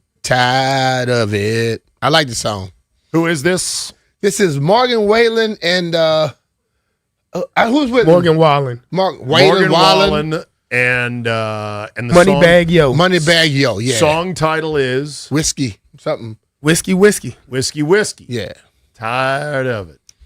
It's cool. Is it a tale of woe and relationships with women that have gone south, and a pickup truck and a dog? It sounds like it. It sounds like it. Because it seems like that's a common theme in country music, although this sounds like a little bit of a collab, more like hip-hop country. Yeah. Okay. Like today, you can listen to music today, say, you don't know what you really listen to. Everything sounds so different. There's a lot of mashups. Yeah. And that's great. That's the beauty of Bring music. it all together. All right. Steve Zabin sitting in for JP Finley, as it's B. Mitch and Finley on a Tuesday with a possible freeze warning tonight. That has sent Walker into a tizzy because he's going to have to bring the plants and the pets indoors tonight. He wants to get camera on to talk about what's going on here, man. I'm like, it's spring. It's April in Washington, D.C. You new around here? We get these days. 31 degrees, Abe? Yeah, it happens. I don't know. Didn't you grow up here, Jay? Yes, but this is probably the coldest winter I've ever witnessed. Like, it was a cold transition. Every once in a while, you get one. It was a cold one. I am looking forward to, though, the day I can say I have not been cold since. Like, there's a period where I just know being outside, whether it's doing yard work or playing golf, you get to a point where like, oh, I haven't been cold. I haven't had to put on one of these in months and months and months. Like, that day is coming. The last cold day in this area is probably coming at the end of this month or early May. Then we're clear. Then we're clear for a good long time. Yeah, we roll. Yeah, we'll be hot. Then we're going to be complaining about that. Man, it's too damn hot, man. We need to get a little cooler around here. What, me complain about the weather? No, I just deal with it, Abe. All right, so more on the championship game and the Final Four and college basketball as the show goes on today. We're going to get to it. The portal opened up last night at midnight. So here's how it went. I stayed up to watch One Shining Moment. Love that little ending note to the whole tournament. It was great this year because they had so many pristine assets to work with. They had 4 or 5 incredible buzzer beaters, great audio. It was great. But then that ends, the broadcast ends, everything's packed up, and then at midnight, portals open. Yeah. And guys are leaving. Hurley's making jokes about, portal just opened. Did any of my guys jump in? that dude, listen, he's strange. Not terrible. There are worse guys than him. But I like him. Yeah. He is as real as you're going to get. You know what? I'll say this about Hurley. He was very classy in defeat. He was not petulant about, the way things went. Did make a reference or two about, 2 of my guys got their second foul early. That really took the wind out of us. But otherwise, high praise for Michigan. Classy in defeat. Yeah. Even had his players, B. Mitch, wait an extra long time for Michigan's guys to finish their kind of celebration to then line up and shake their hands. Yeah. Which did not have to happen. So there's respect there from Hurley. Totally. His suit's going to have to get repaired because he's had the suit for so long. The company that made it is out of business now. Yeah, Says but Raptor. you know what, though? Dog, you make enough money to go get a damn new suit made. No, he can. He's just superstitious. But it's falling apart. Nah, so he's going to have to take it listen, to a tailor. He's going to put in new lining get and past everything your else. superstition. Go get the lining and let them put that in a new suit or something. But no, he's going to get you the got thing too repaired. much damn money to be worried about that thing. Listen, I'll tell him, I'm from Louisiana. People are superstitious. They got all this stuff going on. Superstition don't win and lose stuff for you. But the how you play, win and lose. Your cousins down there Missing 15 to 20 damn layups loses game for you. Not being able to stop that damn point guard who got to the hole anytime he wanted. Yeah. That is how you lose game, not because of superstition. I saw somebody had a Cadeau tweet because he's one of their 5 transfers. You know, all 5 guys, none of them at Michigan started their careers at Michigan. Nah. That's just the way of the They world. spent some money to get them all, too. They did. But, you know, Cadeau was an import that some people didn't think was very good. I saw some tweet saying they've clearly downgraded at point guard with Cadeau. Like, this is a desperate move by Dusty May. And it was like dated November of last fall. Mm-hmm. And I just laughed going, you know what? That little, mop-headed son of a gun is the toughest guy on the court. He is dominating the game right now. Yeah. He's getting to the hole no matter what bodies they throw at him. They don't have an answer for Cadeau. What I would say is all the people that cheer for the Wolverines, find that dude, bombard his ass with some comments about what you think now. Oh, I know he's getting Bama, bastard. I know he's getting bodied in the comments, as they say. So the NFL draft comes up 1 week from Thursday. No, 2 weeks from Thursday, the 23rd of April, excuse me. And the Commanders are picking 7th overall for now. They may move down. They may move up, but I don't hear much in the way of moving up. Obviously, everyone's got opinions about it. They should take it 7. I know. They don't have a lot to move up. Yeah. But, everyone's got opinions on who to take at 7, and that's what makes the draft actually a very viable economic event, ratings-wise, for the NFL. It's great theater to see who's going to go where and have people have opinions on it. I'm of the stance of take the best defensive player available. And if you say, well, the defensive guys that we've got rated on our board, they've all been taken, and the next guy is a big step down. We like this other guy, some wide receiver, running back maybe, better according to our grading system. My answer has been love somebody else. You need defense. That's my stance. Yeah. What is the official B. Mitch stance before we hear from Dan Orlovsky on ESPN? I actually had this conversation with EB in the bathroom. He's like, man, what do you think? I said, EB, I always feel, although I played offense my whole life, I want my defense to be as strong as possible. Because if I have an exceptional quarterback like you do in Jaden, and my defense stop people from scoring on a regular basis, him just settling down and doing what he does will put enough points on the board for you. But if my defense can't stop no damn body and they're scoring 30 and 40, now I need him to be superhuman, which means he has to put himself in harm's way. So if I can build the defense up to a point where he can be easy with it. But if a defensive player is not there, next I'll go with a receiver. Because I look at the value of a receiver in the NFL today compared to a running back, the receiver is way more valuable. And on top of it, you look at what you have at receiver right now. And you look at the year or two, you probably see Terry, as great as he's been, probably won't be the one pushing around. No. So you need somebody to roll into that role. You got to start keep layering them in. Yeah, there you go. Yeah. So I feel that's the way I would go. And the defense, listen, you got multiple layers that you can try on the defense. You got pass rushers if they drop to 7. Oh, yeah. You got safety. You got damn linebacker. You have many opportunities. But I think people, when they start to just fall in love with love, okay, yes, he's damn good. And in a day when they gave the running back the ball 25, 30 times a game, he was able to impact it a lot. But not many people do that anymore. Yeah. You know what I'm saying? And as good as Saquon was in the Eagles Super Bowl win in 2024, that team was ready when he got there. They were. He didn't go there and make them the team they were. They were already ready. He was able to capitalize. He was able to begin to stack it because he went to a great damn team. Right. You know, he didn't take the Giants anywhere. And as good as Bijan is good. Bijan's damn good. And what have they done with Bijan? But nothing. And they move him around, but they're not winning on a regular basis because they can't stop people. And they don't have a quarterback. Yeah. So you know, I think it's multiple ways you could do it, but if you could get Jaden receivers to make it easier for him and a defense to help him out, you can win a lot of damn games. The draft industrial complex, which I call the DIC, the DIC, the draft industrial complex, wants you to believe as fans that these personnel departments, sophisticated, complicated spreadsheets of grading systems are actually super accurate by way of saying, well, the reason we didn't go with a defensive player was the guys we had rated high were all taken, and then there was a big drop-off. My feeling against that is your rating systems aren't that good. It's so much guesswork. It is so much luck that if your rating systems were that good, there'd never be busts ever in the NFL. So I would prefer for you to take a defensive guy, even if he's not rated as high as you want. I believe this, man. As much as they like to talk about rating and this, that, and the other, they're as confused as us.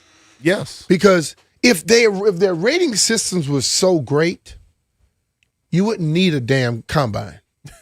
Okay? Right. If I watch a guy for 3-4 years play football, I don't need to have him in T-shirt and panties running around in the damn underwear Olympics. All you need is tape and a physical. There we go. If he plays like that and he's physical, and I mean he's healthy, right? I can use him. I don't need you to run a 40 because there is probably never a time you run a 40-yard dash in a straight line with nobody around you. Yeah, unless you're a decoy route. Yeah. Then who cares? You still got to move by the cornerback. But it's like and I understand it. Listen, the NFL is masterful at the way that they promote everything that they do. Yes, they do. Because everything they do beats everything that everybody else does. Right. Okay? But you tell me a guy doing a shuttle drill, a vertical jump, is more important than what the hell he did on the football field? Well, Brian, it measures general athleticism, and we found a decent correlation between that and certain other football metrics. I'll tell him this. It's a proven science. You told me my size wasn't conducive to be a effective punt returner. Because you were short and proved your ass wrong, didn't I? You know. How many yards later? 23,330. 23,330 and yards the whole later. thing is suck it. Toughness. Okay, the guy that played a lot in college that didn't miss games, I'll go with that than the guy. Well, if he wasn't hurt, he would have done this. How the hell you know? Hurt. He was hurt though. Right. So, yeah. Yeah. All right. When we come back, we'll hear from Dan Orlovsky. He thinks the Commanders are taking BPA. I had to check to make sure. I'm like, that's not the initials of some guy I haven't scouted yet. It's actually for best player available. We'll hear from Orlovsky Brad next. Parker Anderson. Could be. I don't know. B. Mitch and Finley. Zabe sitting in for JP. It's 106.7 The Fan.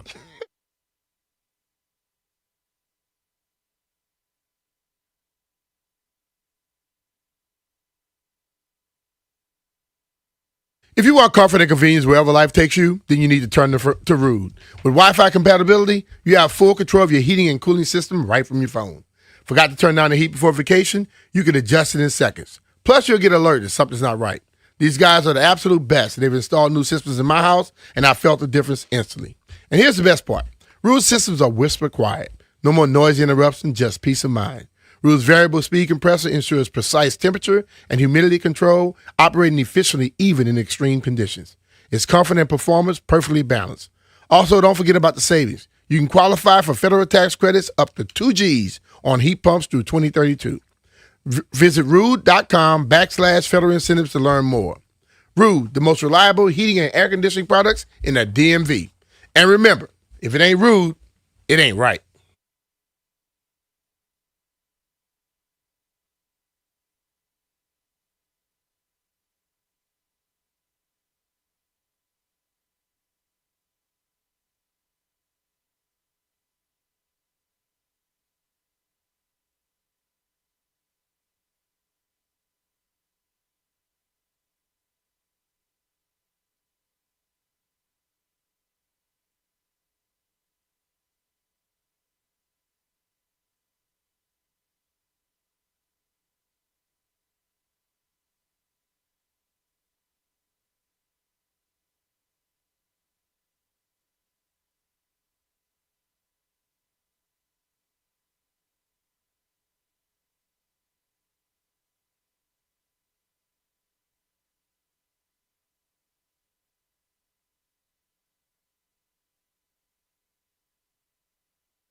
working.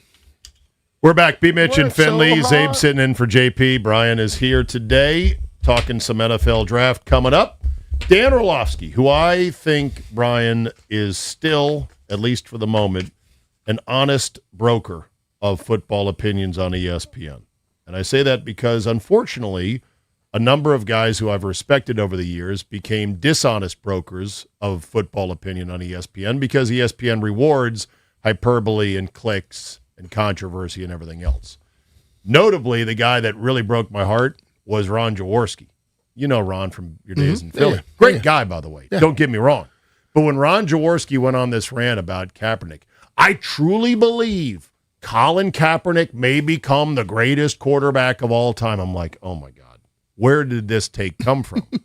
So Orlovsky, I think, is good. I think his opinions are solid. Here was Orlovsky talking about who he thinks the Commanders will take at 7 in the draft coming up 2 weeks from Thursday.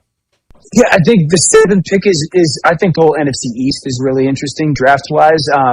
But I think it's interesting because I could sit here and unequivocally tell you, like, yeah, if there's a player that a Caleb Downs or a Sonny Styles falls, both Ohio State guys, you sit there and say, it makes a lot of sense to have a piece like that. I'll go to Durante. A huge part of Minnesota's defensive success is having a safety, and I'll put up a Harrison Smith type of safety that was super smart, could be a great liar with coverages, understood everybody's job, and everyone says that about a Caleb Downs.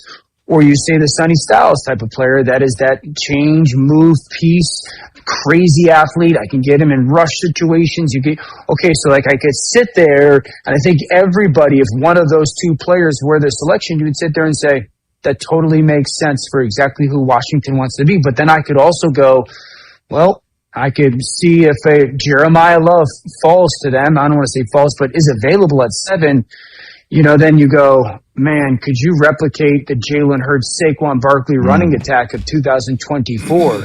Or if a Carnell Tate, the wide receiver from Ohio State, goes and says, because David Blau, I think of David Blau, and I go, okay, David Blau was in Minnesota when they had a Justin Jefferson and a 2 wide receiver set. Maybe it's an Addison or a Thielen. And then he's in Detroit when they had Jamison Williams and Amon-Ra St. Brown. Okay, well, we know they have Terry McLaurin, so what happens if a Carnell Tate is there or a Jordan Tyson's there? Like, do they want that second wide receiver piece? That's why I think there's a lot of available options. All right, what do you make of that? I agree with him on that. I think I've said it many times that the way that they position themselves this offseason with the free agent moves, they set themselves up to be able to take the best player available. And that could be any position. But I think when you look at BPA, you need to have it in order of the super importance for a team. And I feel the defense is more important. And then you go receiver, then running back. That's the way I look at it. Well, there's also a complicating factor of not only are your needs, your immediate needs as a team, different from team to team. So you have to go, we don't really need a X versus a Y. There's the other part about certain positions aren't as crucial as others on the football field. I agree. And I would tend to say safety gets a little bit downgraded, maybe properly so. You're the football guy. You tell me, is safety assessed properly as a second-tier position of importance? It gets downgraded until you find one, like a Kyle Hamilton, like a Hamilton, or Brian Branch. Yeah, right up there in Baltimore when you had Ed Reed and people and Sean Taylor when he got here. When you find those guys of that capability, and I don't think Downs is anywhere close to a Sean. Right. He may be somebody closer to what Ed is. Now, a guy who's a field general who can set stuff up, who understood the passing game as much as well as anybody else. I don't know if he's as effective as Ed was. Right. But when you hear everyone talk about him, everyone is like, this dude can't miss. Yeah. So I think for the NFL, when they have a consensus of can't miss, he shoots up the ladder then. Yeah. I know that having watched bad safety play over the years with the Redskins and with other teams, there is nothing more frustrating. Yeah. When there's a guy in center field for you and he's taking all the wrong angles, He's reading all the wrong coverages, and dudes are running free. Like the end stage of LaRon Landry when he decided to become a bodybuilder, and all you saw was number 30 chasing dudes into the end zone. You know how much I hated that. Oh, my God. I was like breaking remotes every week. Going, there's Dirty 30, chasing a dude into the end zone. Great job, buddy. So I would not be against taking a Caleb Downs if the football people say, he's worthy of being taken at that pick. I don't think it's likely. But we were talking during the break about measurables. That's another thing. Not just the performance measurables, like what was your 40 time or your 3-cone drill time or your high jump or your standing jump time. What are the jump that they do? Vertical and broad. So dumb, by the way. When do you ever do a broad jump on the football field? I mean, when do you ever jump in the NFL? I mean, as You a jump receiver... You jump to catch a pass. But I don't think anybody would just stand feet shoulder width apart and let me just jump. Right. Linemen will jump a little bit to get their hand up, but they're not getting off the ground more than a couple inches, and they're usually being engaged by an offensive lineman. So it's really more about getting your hands up. But it's not just the measurable attributes from performance that sometimes send teams the wrong way. It's just the physical stuff, such as Reuben Bain Jr.'s arms are a 1/4 inch too short from what we like them to be. I'm like, who cares? He's a violent player. Right. You see the violence he administers on the football field. I really want to get – Ryan, can you look this up? Aaron Donald, what was his arm length? It was longer than Bain's. But I'm saying it wasn't exceptionally long. But it was not. But the thing about him, he had speed that the offensive lineman didn't have. Yes. And if Reuben Bain, so people are like, oh, well, he's not as big as the other guys. You could be facing 300-something pound people. He's shorter than them. 32.6-inch arms for Aaron Donald. All right, 32.6. So Reuben Bain is, 31 points. Wait, we doing metric there, Rhino? I thought we were doing 1/4 inch King's English. 1/4, 1/8, 16th. Come on now. What's with the 0.6? 32 you Euro 5/8? commie? Yeah. Get with the proper terminology. Okay. So what is Bain? So you say Donald is what? 32.6. All right, 32.6, and then look up Bain was 31 point something? Yeah. Right under 32 or whatever? Okay. So in other words, hold up your two fingers. And probably, then say, probably shorter than that. You're like, okay, so it's how not is even that, a full inch. How is that going to apply when it's hot hike? Guys are just wrestling with each other. The thing that people say, okay, with offensive lineman arms are going to be longer, but you know what happens when a guy that plays like Bain, when he attacks you and he has that force and that aggression and violence? Yes. Your long arms just go out, they normally get caved in. Yeah. And if he can get into your body, you got problems. Yeah. And the thing I've always stated, and I've done this since Elvis Dumerville, 5'11", 245. Elvis Everybody blocking him was 6'5", 6'6". Yeah. So what do they have to do? They have to duck down and get down. When he's low, they got to get low. Right. And if they get low, you lose strength. Yeah. You lose your base. Mm-hmm. And I think Reuben Bain has shown he can get low, and he's violent. He will take some guys off of their block. Yeah. Do we have the Bain arm length? Not yet. Still looking it up. Okay. It doesn't really matter. The bottom line is B. Mitch and I both believe that these little microscopic inch by 1/4 inch by 1/2 inch measurements are pretty much absurd. But if you want to go by that, you can go by that. Yeah. Now, I will say a quarterback with small hands is slightly problematic. True, because he's touching the ball every time. He's touching the ball every time, and it matters in wet, cold conditions to be able to get a grip on the ball. And you can wear gloves, like Teddy Bridgewater did with the hamburger hands gloves, but it only helps so much. True about that. Only helps so much. All right, coming up, hour number 2 today, we got Mike Jones from The Athletic. Mike Jones is going to join us, and baseball games are starting to move up start times because it's cold. Interesting. Told you baseball players were soft. Great Nats comeback last night as well with a lot of home run fireworks from Abrams and from Wood. That was good to see as well. We'll get into all that and more in hour 2. It's B. Mitch and Finley on The Fan.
Brought to you by Fully Mechanical, proudly installing Amana. What a comeback win for the Nationals last night. Huge 9-6 victory over St. Louis, thanks to 3 homers during a 6-run 8th-inning rally. Swinging a line drive deep center field, sending Scott racing back to the warning track. This one over his head, and it's over the wall.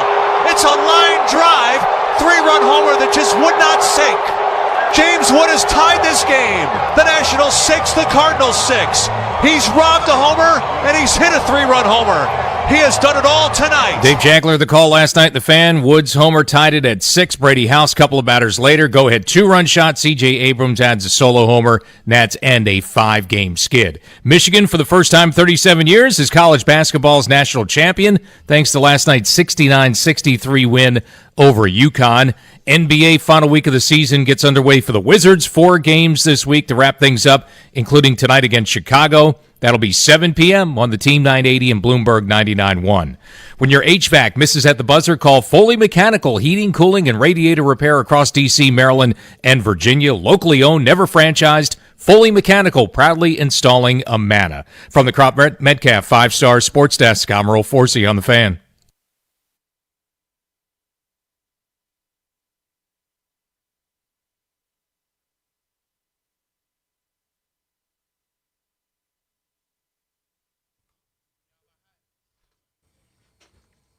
Rude is the official show sponsor of B. Mitch and Finley. Do not melt this summer. Upgrade to high-efficiency HVAC and get 60 months, same as cash on qualified equipment. Until April 30th, keep your cool and keep your cash. Find a Rude Pro partner at rude.com. If it ain't rude, it ain't right. Well done, Brian Mitchell. Zabe sitting in for JP this week as we are enjoying Masters Week. I just showed B. Mitch a clip from the Rory documentary. That's on Amazon Prime, of him miraculously hitting a moonball out of the trees on 7. I told you there was an angle that I'd never seen before. Yeah. Did you like that angle? That angle was spectacular. It was ridiculous. I'd now give it even more praise because it was a 9-iron. Like a 175-yard 9-iron straight up into the air. Uphill. Yeah. His caddy was begging. He was like, please don't do this. That's why please don't do I this. tell the caddies all the time, if that player said he could do it, get the hell out the way. Well, they have to. That's the thing. The caddies have to gently pivot to, okay, yeah, no. All right, you can do it. They're like, okay, I like that thinking. Put a good swing on it, is what they say. And then they watch Jordan's, like Michael Greller watches Jordan Spieth then do something completely idiotic. And he's like, oh, boy, that cost us a lot of money. But he's the one hitting the shots, not me. He's the one paying you. All right. Do we have our man Mike Jones on the line? Mike Jones is ready to go. Mike, what's up, bro? Of The Athletic at by Mike Jones on Twitter. Good morning, Mike. How are you? I'm doing well. How are you guys doing this morning? We are fantabulous, brother. Good. We are ready to lean into the draft industrial complex for the next couple of weeks. How are you doing on that? I'm doing good. I'm working on still catching up on all these guys. During the regular season, you don't get to follow as closely as you would like. So I'm studying up. Trying to see where people think people are going to go and where the fits are. And obviously nobody knows, but it's still fun to try to keep track of it all. It out. But I think the NFL may have some pressing some stuff going on right now, and they can't be overly concerned about the draft because you may not have the proper referees doing some things. What's happening with that deal? Yeah, that's not a good situation right here, and the clock is definitely ticking. I don't know that it is quite as the NFL is saying, look, this deal expires May 31st, and if we don't have indication that we're going to get this deal done by mid-May-ish, the deal is off, and we're going with replacement referees. Now, I don't know if that's posturing. It seems like that is a early deadline, but they say they need to have those guys in place so they can start training them and have them, they want them working spring football games and getting ready in May and June, so that way July they're ready to be on the fields at training camps to get caught up to the speed of the NFL game, and then refereeing preseason games, and they're putting things in place so that way they can have help from New York and video replay assists and everything like that, but nobody wants to see that. They really need to get this deal done.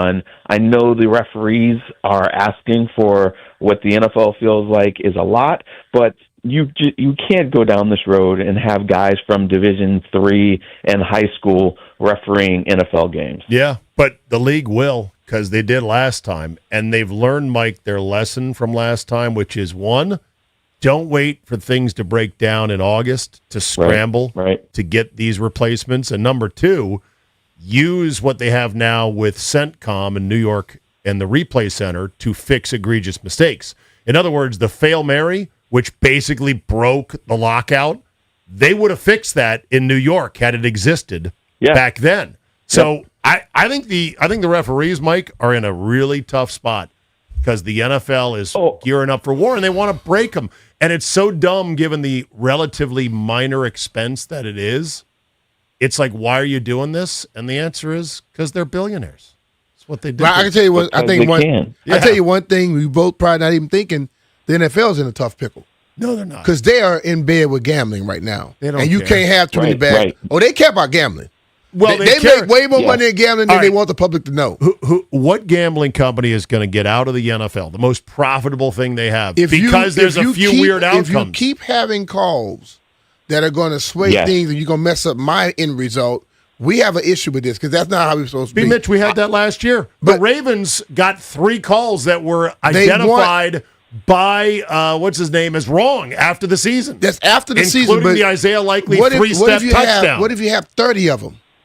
Doesn't matter. See, one thing I know about gambling. You overrate the danger the NFL is in. They're not in any danger. They're like Walter White. I am the danger. No, I don't think so on this one. Okay. I don't think so. Mike, I think for the credibility of the game,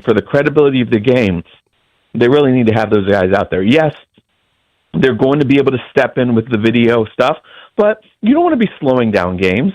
They already are feeling like the games are long enough as is. And if you have 10 or 15 times that you have to stop the game or replay things or correct things in meaningful situations, that's just going to really, there are already people feeling that the NFL steps in and changes things or doesn't. Too much. Then it's just going to really, and so it's just going to make it even more shady, less credibility, and definitely hurt the credibility, and that is what really you need for the whole gambling industry, which is where the NFL is getting a lot of money. We'll see what happens. I still have to think that they wind up getting some type of deal done. Maybe they start signing some of these guys and start training some of these guys, and then the referees are like, okay. We won't ask for 10%.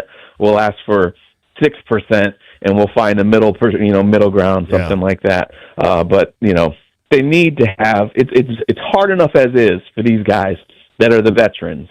They don't need guys coming up from high school in D3 trying to officiate these games. Yeah. No, the guys they got are all really, really good, and they make so many great calls. It's just the handful of ones that are super close that they might miss, everyone throws a fit about. The one thing that drives me nuts is that people don't seem to understand where these guys come from and how they get to this position, because there's people saying, well, there's no reason they should hire a guy like Sean Hockley, who's a financial advisor in his spare time, or Carl Cheffers, who's a sales manager.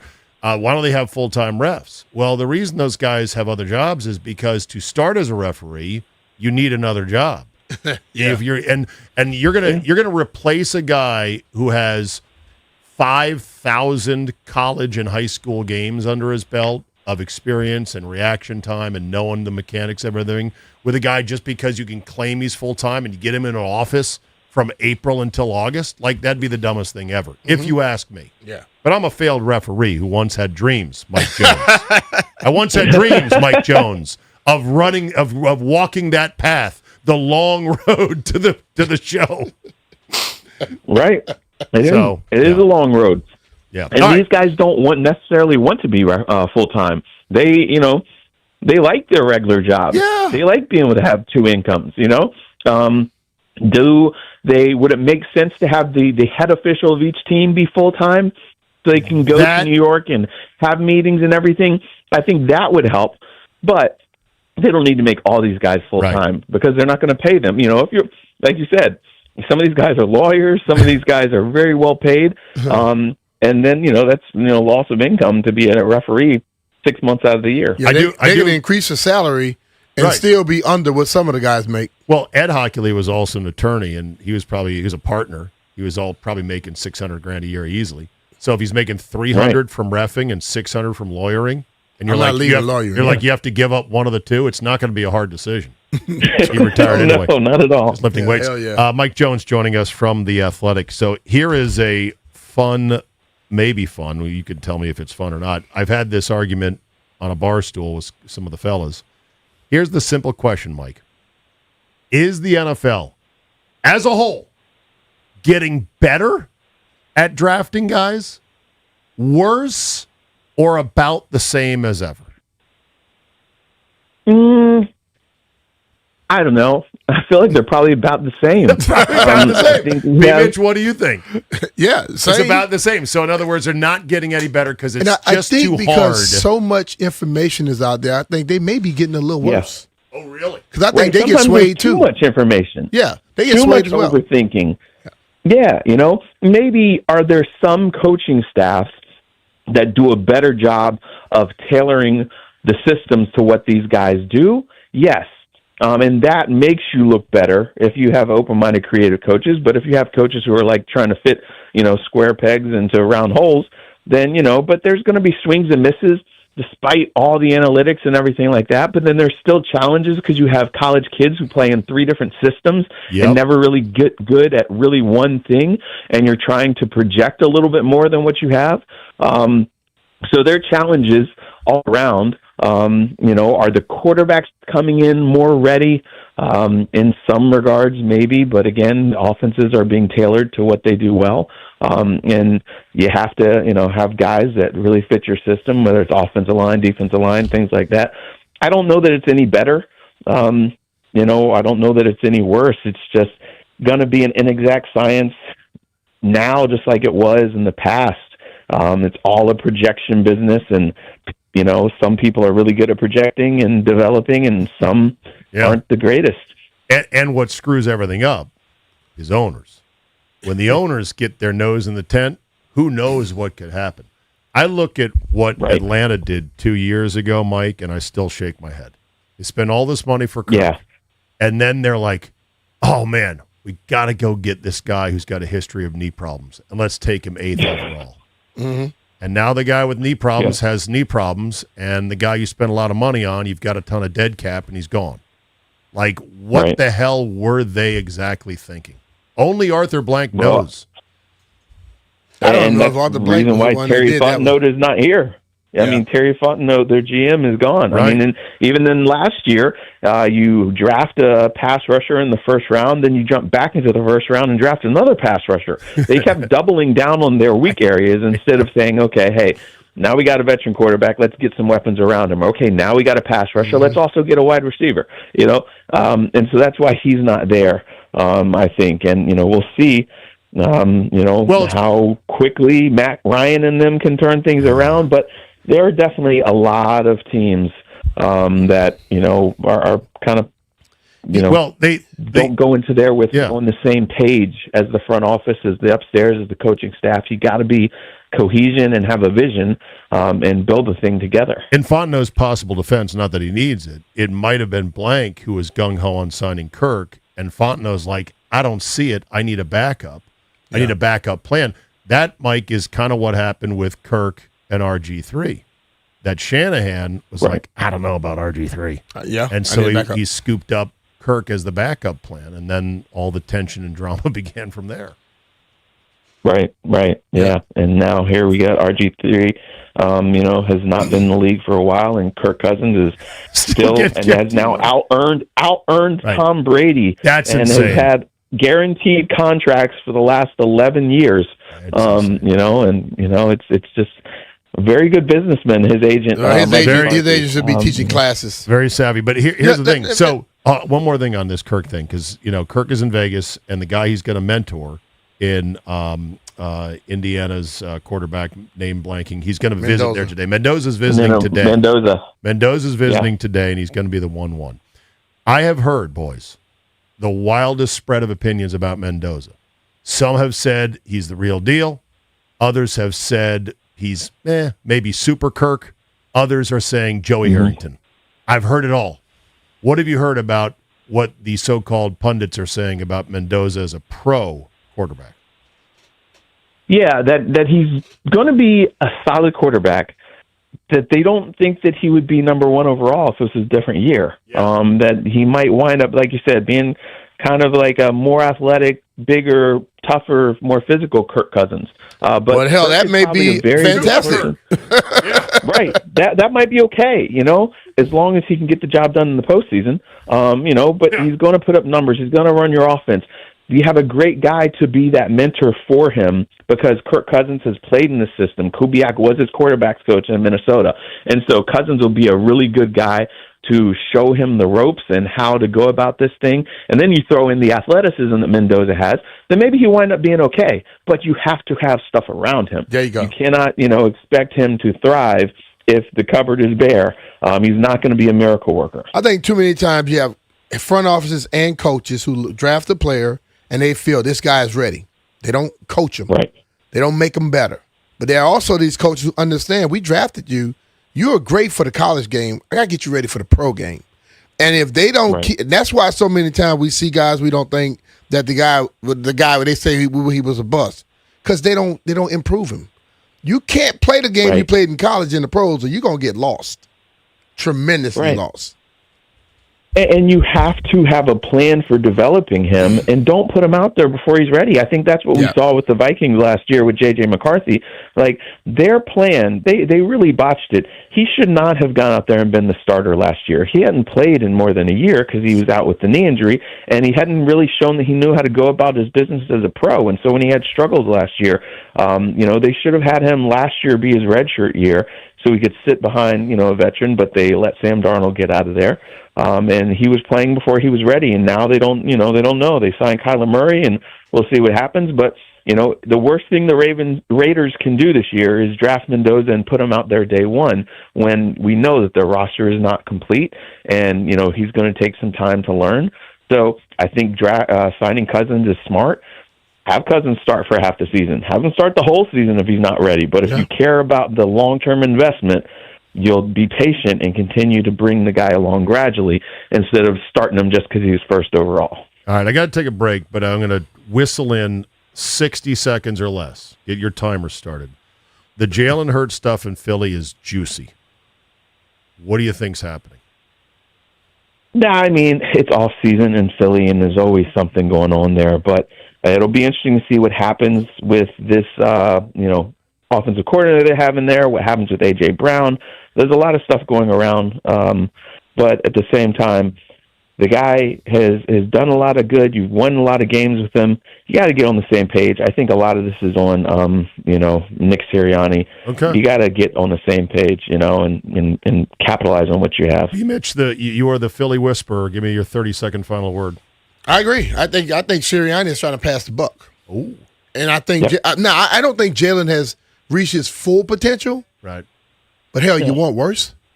You want to get somebody else that hadn't done anything? They got no backup. He wins a right damn lot, Yeah. But Sirianni, he brought his boy, and his boy didn't know how to coach and call plays. Patullo? Yeah. Okay. All right. As always, Mike, it's Hi, great Mike. to talk Appreciate to you, you. brother. We'll read your stuff at The Athletic. I'm a proud subscriber at by Mike Jones on Twitter. We'll talk again soon. Thanks. Have a good one, guys. Hi, brother. Take care. All right. Todd McShay on Julian. I keep saying Julian Love. Jeremiah Love. Jeremiah had a bullfrog. Jeremiah is the running back everyone's coveting. We'll hear from Todd McShay on Jeremiah Love's draft stock, more in the Final Four and Michigan winning last night. And then later on today on the show, in our GOAT segment, the greatest Masters moments, not necessarily shots, moments. And I make that distinction on purpose, B. Mitch, of all time. We'll talk about it next. JP and B. Mitch and Finley with Zabe sitting in for JP.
Brought to you by Prince George's Community College. The University of Michigan celebrating its first college basketball championship in 37 years. Michigan last night held off UConn to win the title 69-63. Their second overall title, first one since 1989. Nationals used the long ball to snap a 5-game skid last night. 6-run 8th inning, highlighted by a James Wood 3-run shot. Nats knock off the St. Louis Cardinals 9-6. They play again tonight in D.C., 6:45 for Nats baseball here on The Fan. NBA final week of the season, thankfully, for the Wizards, 4-game.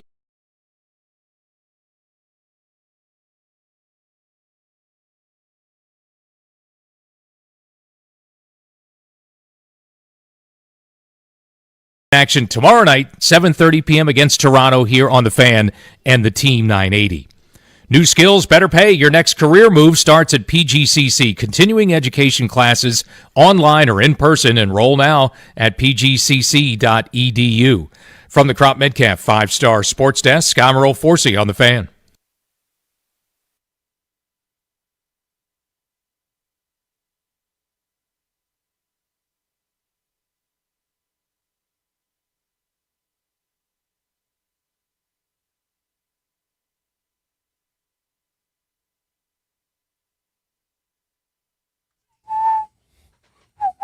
We're back. B. Mitch and Finley. Zabe sitting in for JP. He's on some, I'm sure, family junket with his beautiful girls, watching money fly out his wallet. I mean, at a absolute.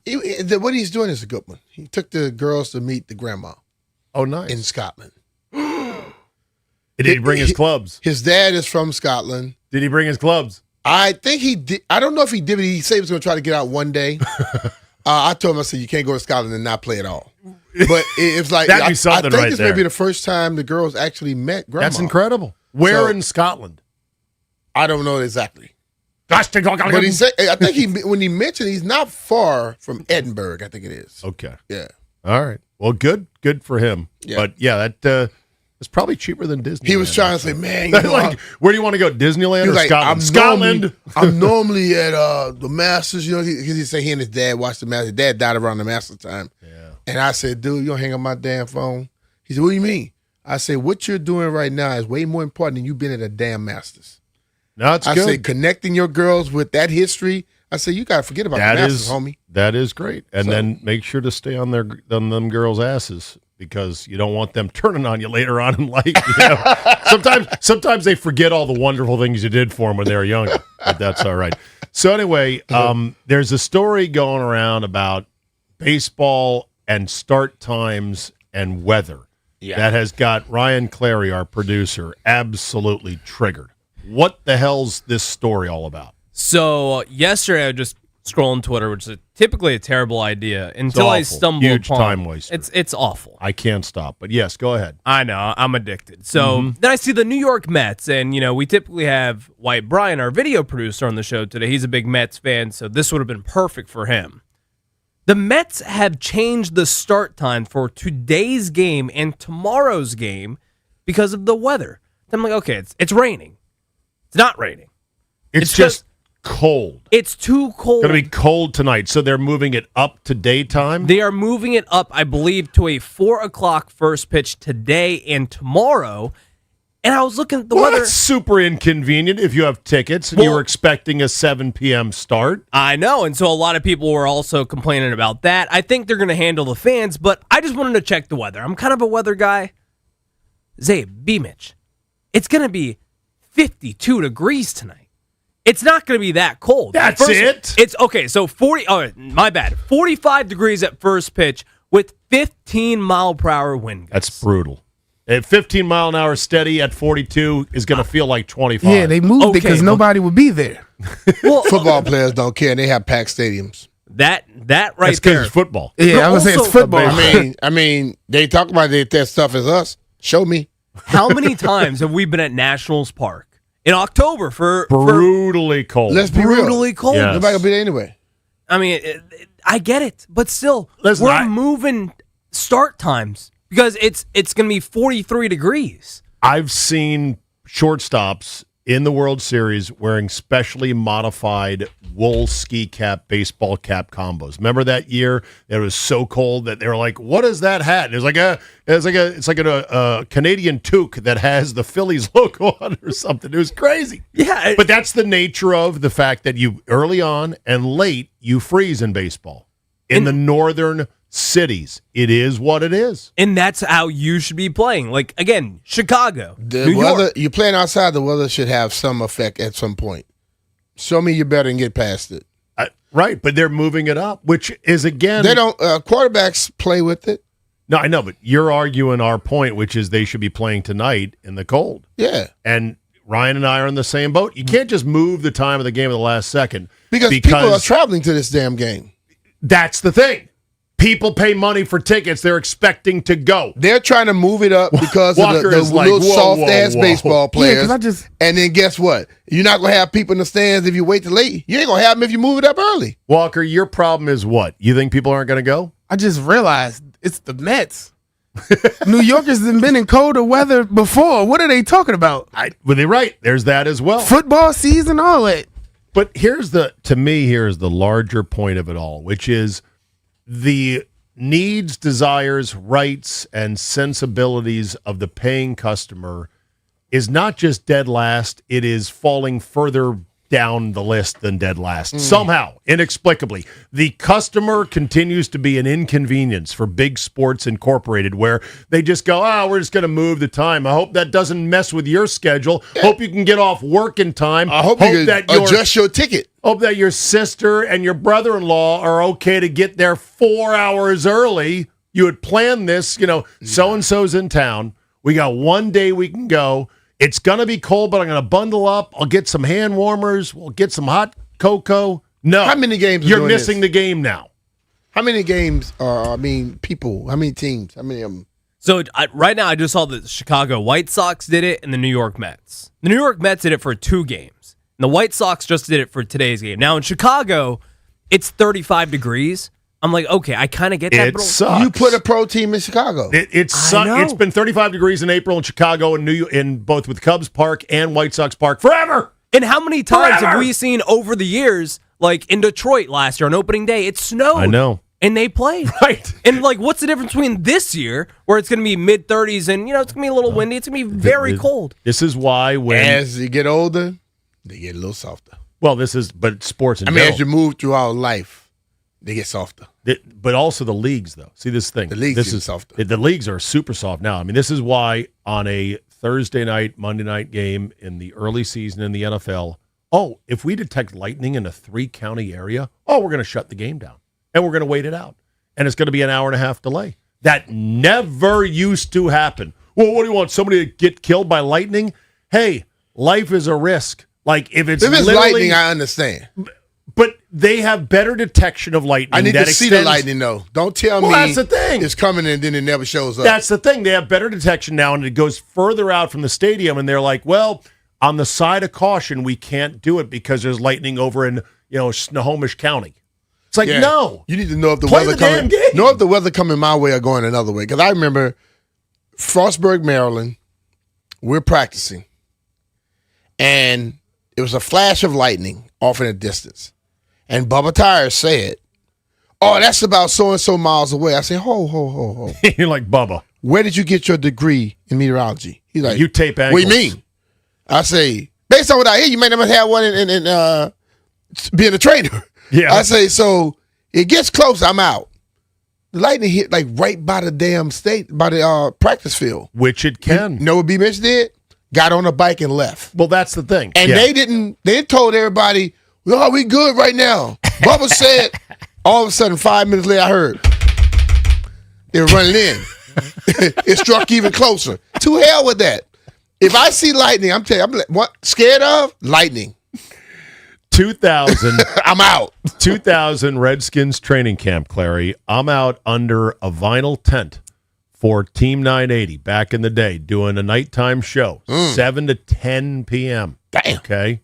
Yeah, 2000. I'm out there. This is the old regime, the old building, way 26 years ago. I'm out there doing a show alone, and a thunderstorm cell rolls in, and it is Thor raining down lightning bolts all around. It's just me out there. There's a producer in Rockville, and the equipment's it's starting to glitch and everything, and I am begging during breaks. I'm like, we need to shut this down. I don't feel safe out there. Well, no, if you could just do it. We don't got nobody to fill in. I don't know what I wonder to who run. that was telling you to stay out there. CJ. Hey, CJ would have got a quick hand around his neck when I saw him. I know. I forget exactly who was the board op, but I mean, like, I understand the nervousness around lightning, and I'm not saying to be reckless, but the overall, well, we've got to be safe thing is getting out of hand. It's why we've got, in my opinion, too many nets in baseball, too many nets around the arena in hockey. There's too many stoppages for lightning, 3 counties over in football, and now we're moving games because of the cold. And I know people are going to say you're a stupid Neanderthal. What do you want, people to die? And a little girl died at a hockey game. How dare you? And I'm like, hey, man, life is risky. At some point, you have to say the trade-off is no longer worth it. If you're scared about getting hit by a puck in hockey, there are many seats you can sit in where you'll never get hit. Same thing for baseball. To me, the baseball nets, when they extended those, broke my heart because it ruined a lot of seats. Yeah. But, I can understand that but point. A couple broken bats flew into the stands and smoked a couple people. You know what happens to people? Lawyers. When they go to a baseball game? They don't watch the baseball game. No, they're like on their phone. Like, I watched a lady the other day. This is totally different than baseball. Walking across the street. And I just waited to see if she was going to ever look up. She wasn't walking in the walk lanes. She was walking directly at my car. And when she got about a foot, she jumped. And she looked at me. I say, did she look at you like she looked was at me annoyed? like, what is your problem? No, I'm What's like, your car what's doing in your the road? damn problem? Why don't you go in between the white lines? But she was steadily right here, just not even paying attention. If somebody was riding by, they would have just taken out. Oh yeah, that's all day, every day. Put your damn phones down, folks. No matter what, if you're driving, if you're at an event, put your damn phones down. Half of the time, I feel like going Terry Tate, office linebacker, on those people and jacking them up because I want to just walk straight. And then when they run into me because they're not looking, I go, should have kept your head on a swivel. But I don't need that kind of drama in my life. I'm just trying to get where I'm going, so I have to avoid the zombies looking at the damn phones. Well, just go, boo! Scare the hell out of them.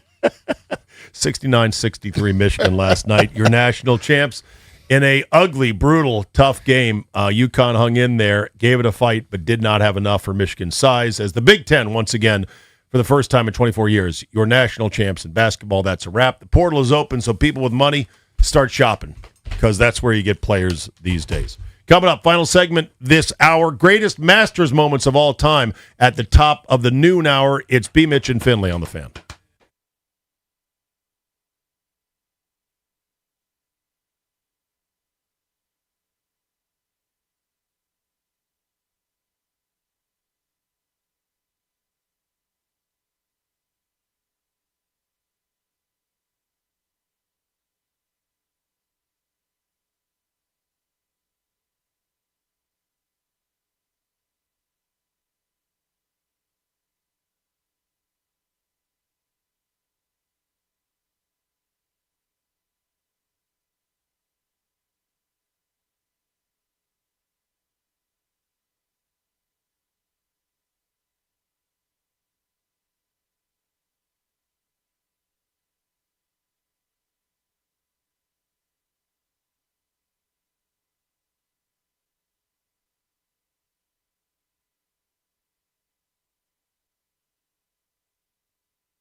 One of the toughest lessons in life is to accept the fact the world is the way it is, and there's only so much you can change about it. So you got to make peace, Mitch, with the way the world is.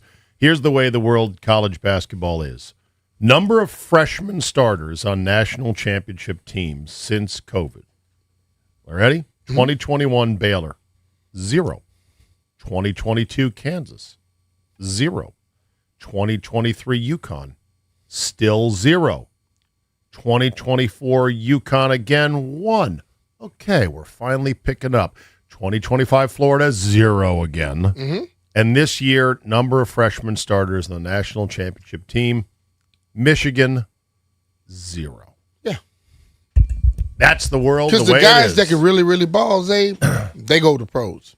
Yes, and, or they play somewhere for a year at a lesser school, then transfer. Yeah, and then they're on sort of an all-star team.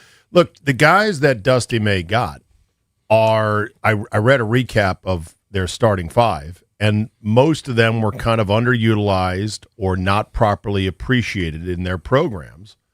And then, of course, Lendeborg is 26 years old.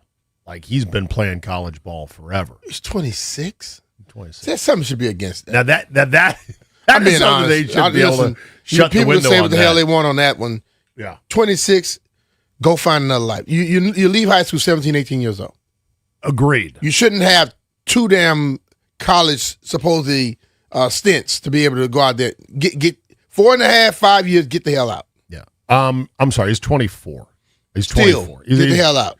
24 years old. Somebody I thought was almost 26. 24, I was going into my 3rd or 4th year in the NFL. He is in his 6th year of playing, though. He started in junior college in 2020 at Arizona Western, was at UAB for a couple of years, and then Michigan. He's actually a pretty cool story because he had kind of given up on basketball after high school and was working in a warehouse, and his mom said, his mom told him to go back. Yeah, he's like, you gotta stick with this, and he was the guy that was carrying them for a good part of the second half last night. Yeah. So, and he was supposedly hurt, but still. Yeah. It's that the average starting age is 22, I believe, on Michigan. That's also quite old, you know. I recall being a freshman in college playing against Memphis State. And they had 2 dudes there. One was 26, one was 25. Grown-ass men. I'm like, dude, you still... He said, nah, I went to the military first, then I came to college. I'm like, they don't have no rules against that? I mean, and I just don't... I think college, 18, 21, 22, yes. Yeah. You start getting 24, 25, 26, you need to go. It's a bit much. So here's a little pop culture for you. In June of 1981, yours truly was a precocious 13-year-old boy on the mean streets of McLean, Virginia, just entering the early stages of puberty when you start to notice girls and or women. And that was when the show Charlie's Angels was concluding its spectacular 5-year run on network television on ABC. And let me tell you, the Fab Three of Farrah Fawcett, Jacqueline Smith, and Kate Jackson were a force to be reckoned with back in the day for those people my age. Well, just yesterday, they had a 50th anniversary reunion of Charlie's Angels at the seminar, the PaleyFest seminar, PaleyFest event. Now, look, Jacqueline Smith, Farrah Fawcett's had breast cancer. She talked about that journey for her. The 3 women who are now into their upper 60s, if not early 70s, still look pretty darn good. Actually, 74 for Cheryl Ladd, Kate Jackson, 77, and Jacqueline Smith, 80. Farrah Fawcett died. I forgot about that. But, they still look pretty darn good given their age. They have a lot of help. Of course. People to keep them looking right, too. Of course. Compared to the average person. Right. But here's the question. Well, I don't even know if I can. I mean, come on. Like, you guys are too young behind the glass to even know what Charlie's Angels is. They've done reboots of it, by the way, movie reboots with Lucy Liu and others. But the original, like these women don't mean anything to you. They mean a lot to a 55, 58-year-old like me, but they mean nothing to you. Come on, man. I'm 32, Zabe. One question.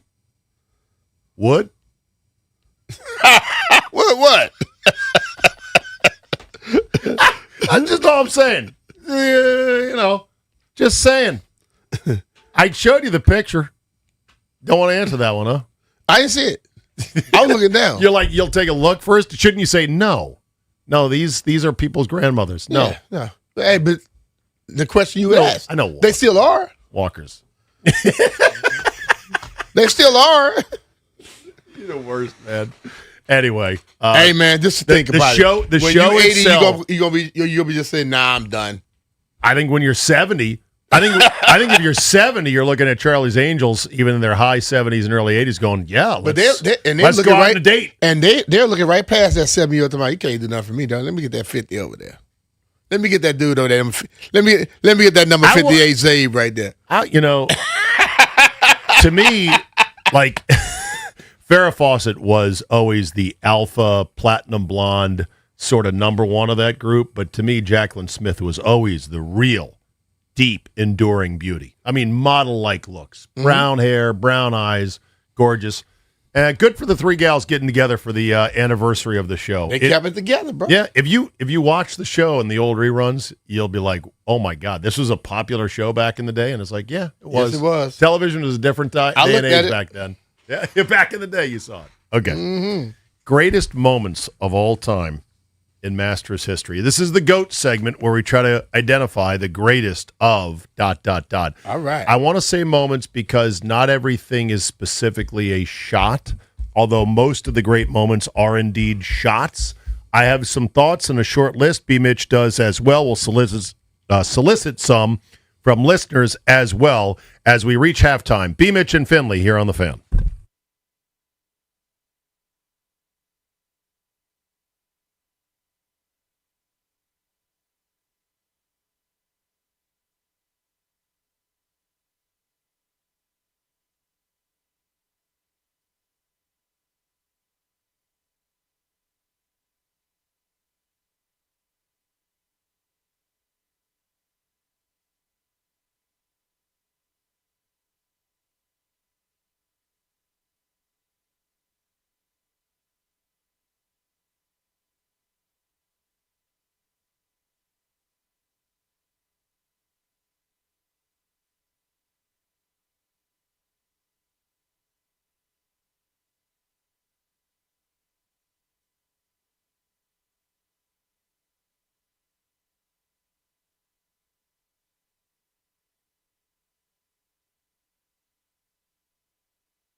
Brought to you by Coach Wooten's basketball camp. Early registration discounts available. Learn more at CoachWooten.com. College basketball season ended last night. Michigan, for the first time in 37 years, celebrating a natty. They hold off UConn 69-63 to win their second national title and first since 1989. How about the Nats last night? They score 6 in the 8th on 3 homers to knock off the St. Louis Cardinals. 9-6, James Wood, 3-run homer. Tied things up. Brady House, 2 batters later, a 2-run shot, the go-ahead home run. C.J. Abrams added a solo shot to cap things off. Nats end a 5-game skid, and we'll look for 2 wins in a row tonight. Right back at it, 6:45 first pitch against the Cardinals tonight here on The Fan. Wizards are back in action, playing Chicago. That's 7 p.m. against the Bulls on the Team 980 and Bloomberg 99.1. Coach Wooten's basketball camp, the world's #1 teaching basketball camp since 1961. Your child will learn the game and get an experience of a lifetime. Let your kid be a kid. Put down a screen and go shoot some hoops. Early registration discounts available. Learn more at CoachWooten.com. From the Crop Metcalf 5-Star Sports Desk, I'm Earl Forsey on The Fan.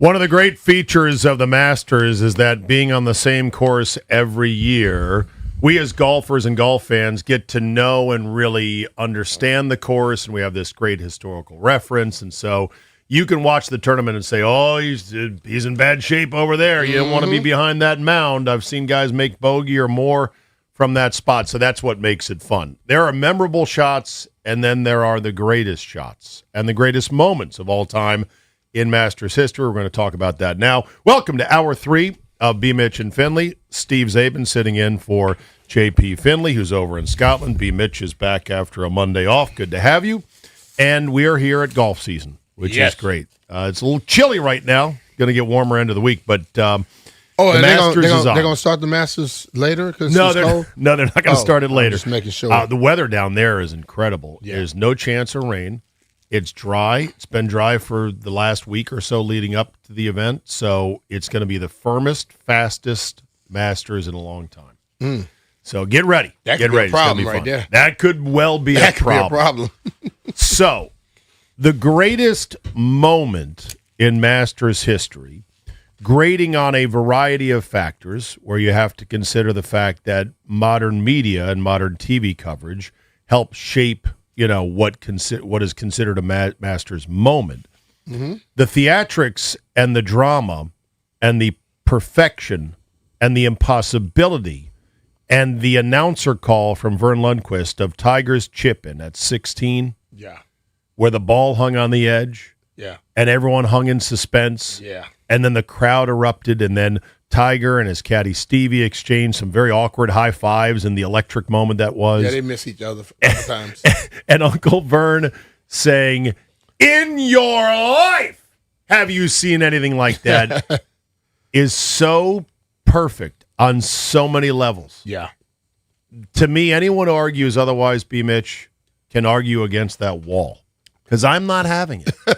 That is just the greatest moment in Masters I history. think it has so many layers to it where you're watching him line up and look at the play. I mean, the shot and walking around. And I'm thinking, and people around me are like, what the hell is he going to think about doing? What is he going to do here? I'm like, I don't know, man. Just get this thing close, tap it in, and move. And they're like, he's trying to make it. He's stalking it. He's like, hold on a second. I'm not going to go right at the pin. I want to go over here up and this it's gonna go there. slope. and then let it die and then just trickle back to the think hole. about how perfect you have to hit it to where it rolls to the proper spot to start downhill. Yes. So that's one aspect. Yes. The second aspect, if you're Nike,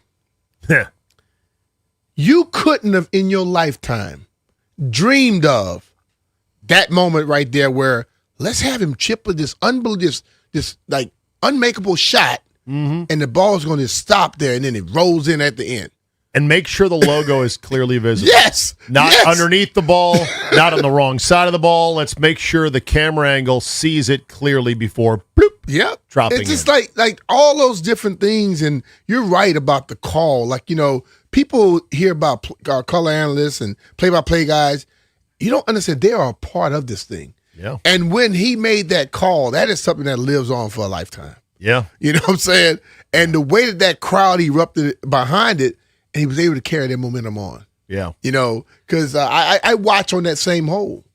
Watch Ernie Els like 3 or 4 putt. Oh, yeah. From what, 9-10 feet? You can definitely have disasters Yes. there. That hole, the 16th, is, to me, the beating heart of Augusta National and the Masters. It is the most sublime, perfect, beautiful hole.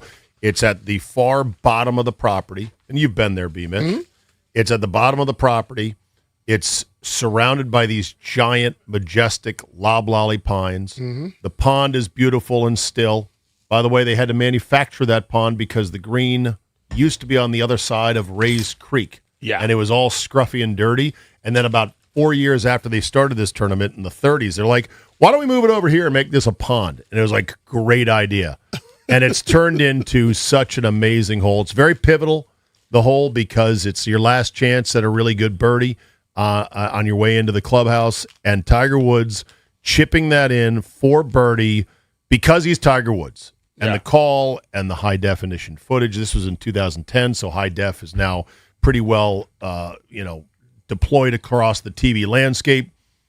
Technically, you could argue Sarazen's double eagle on 15 is the greatest shot because who else is at a double eagle? Yeah. There have been some on number 2, but not on 15.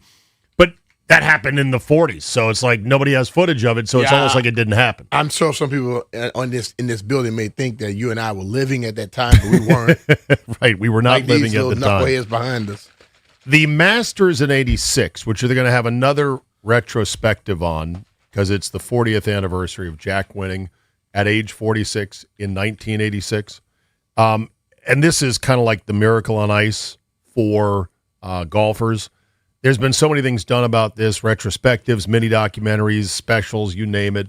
There's nothing really new to uncover about it, but if they're going to serve up the content, I'm going to eat it for sure. Mm-hmm. The calls in that final stretch when he shot 30 coming home on the back nine, or the second nine as they insist on calling it, are incredible because, once again, Uncle Vern, who just is at the fulcrum of all these great moments on 17, where he was at the time, has the call of maybe, yes, sir!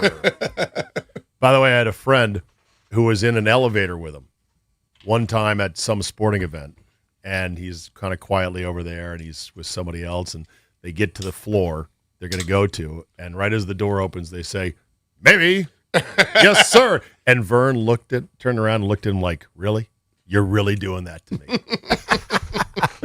But Vern, you're gonna hear that for many more times, believe me. Yeah, Nicklaus's eagle on 15, the stuffed tee shot on 16 with the short birdie putt tap in, and then the birdie on 17 are all great moments. He nearly missed a birdie on 18, and then Norman pretty much choked it away in 86. Yeah, he's used to that. There really wasn't, even though there How was. about Phil Mickelson shot out?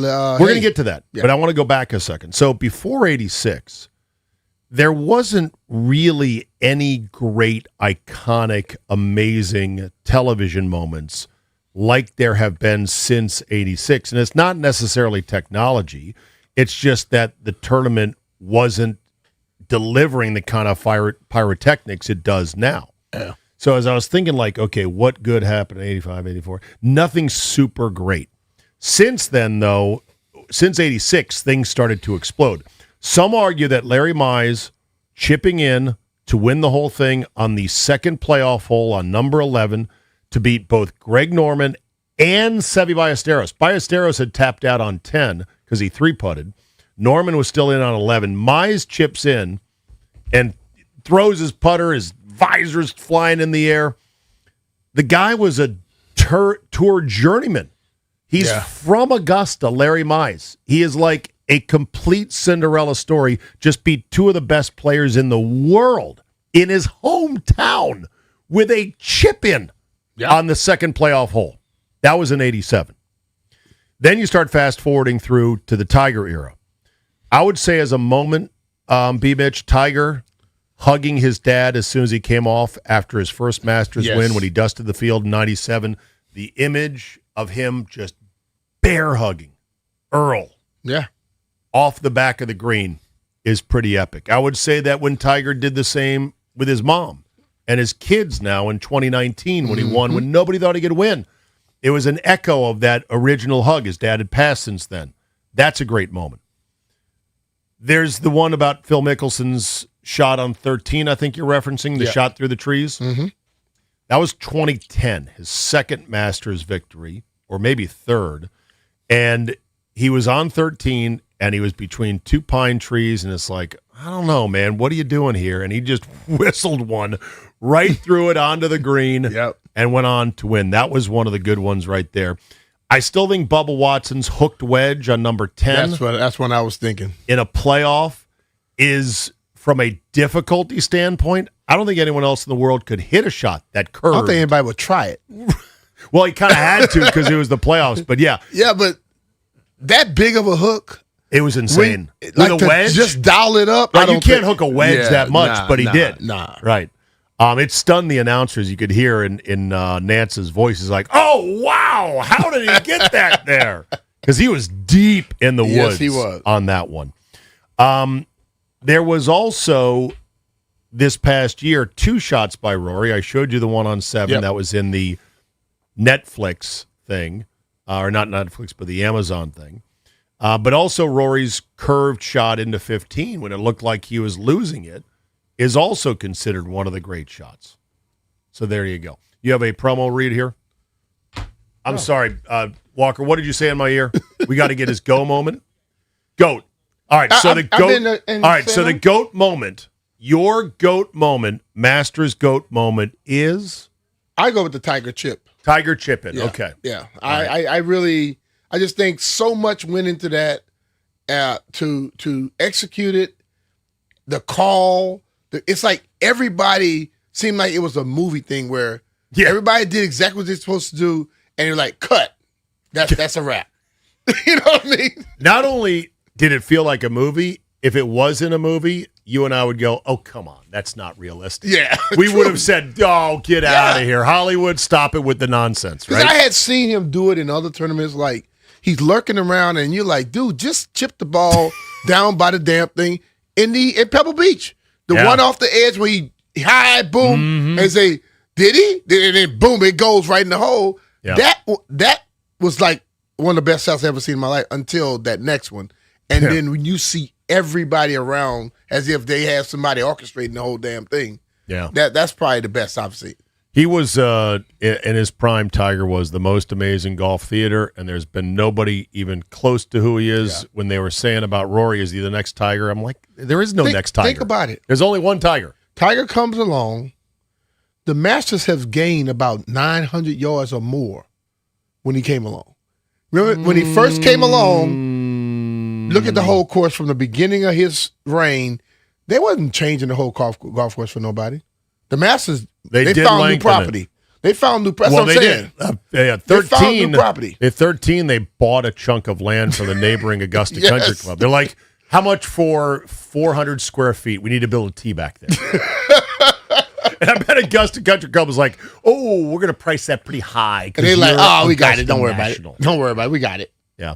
I'm a sucker for the emotional stuff. Crenshaw in 95, crumpling after putting in to win on 18. He had long since stopped being a competitive tour player at that point. He was in his 40s, but he had just buried his longtime teacher, the legendary Harvey Penick, who wrote books called Harvey Penick's Little Red Book of Golf Tips. Mm-hmm. It's mostly junk, by the way, but I don't want to speak ill of the dead. It was like, take dead aim. All right, thanks, Harvey. Appreciate that. Buries Harvey Penick on a Monday, not really competitive, and then finds his game for 1 week and wins the Masters. Those are the kind of stuff that makes my chicken skin going on my arms, which is pretty amazing. I'm a huge Adam Scott fan, and when he finally won in extra holes on 10, and the emotion of him in the light rain going, Yeah. was phenomenal as well. But yeah, that's the great thing about Augusta. It delivers drama. It delivers moments. They're all different. They're all unique. You might see something you don't believe this week. We're just going to have to tune in and watch. So here we go. What is your greatest Masters moment and why? Because there's a lot of ones to choose from, but I want to hear the why behind it. 800, what's our phone number here? 800-636-1067. 636-1067. Thank you. I should know that off the top of my head. 800-636-1067. Greatest Masters moment of all time, and tell us why. That's the key. Your call's next.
Brought to you by PVI Office Furniture. Fast, excellent, affordable. Business grows with PVI. College basketball season ended last night with Michigan knocking off UConn 69-63 to win their first national championship in 37 years. For UConn, that was their first ever loss in a national championship game. They had been 6-0 all time until last night. We got some NFL news today. Tight end Kyle Pitts has signed his franchise tag in Atlanta. He has reported for off-season workouts. That comes at a price tag of $15.05 million for the upcoming season. Commanders announced Monday their off-season program will start in 2 weeks. April 20th out in Ashburn. OTAs for the Commanders begin May 27th. Mandatory minicamp this year is June 16th through 18th. Nationals try for 2 straight wins. Now they snapped a 5-game skid in dramatic fashion last night. 3-run homer by James Wood highlighted a 6-run 8th inning. Nats came back to knock off the St. Louis Cardinals 9-6. Another one tonight against the Cards in D.C., 6:45 for Nats baseball here on The Fan. PVI Office Furniture brings expert design, fast delivery, and professional installation. That's a winning play for your office. Step up your workspace at PVI.com because business grows with PVI. From the Crop Metcalf 5-Star Sports Desk, I'm Earl Forsey on The Fan.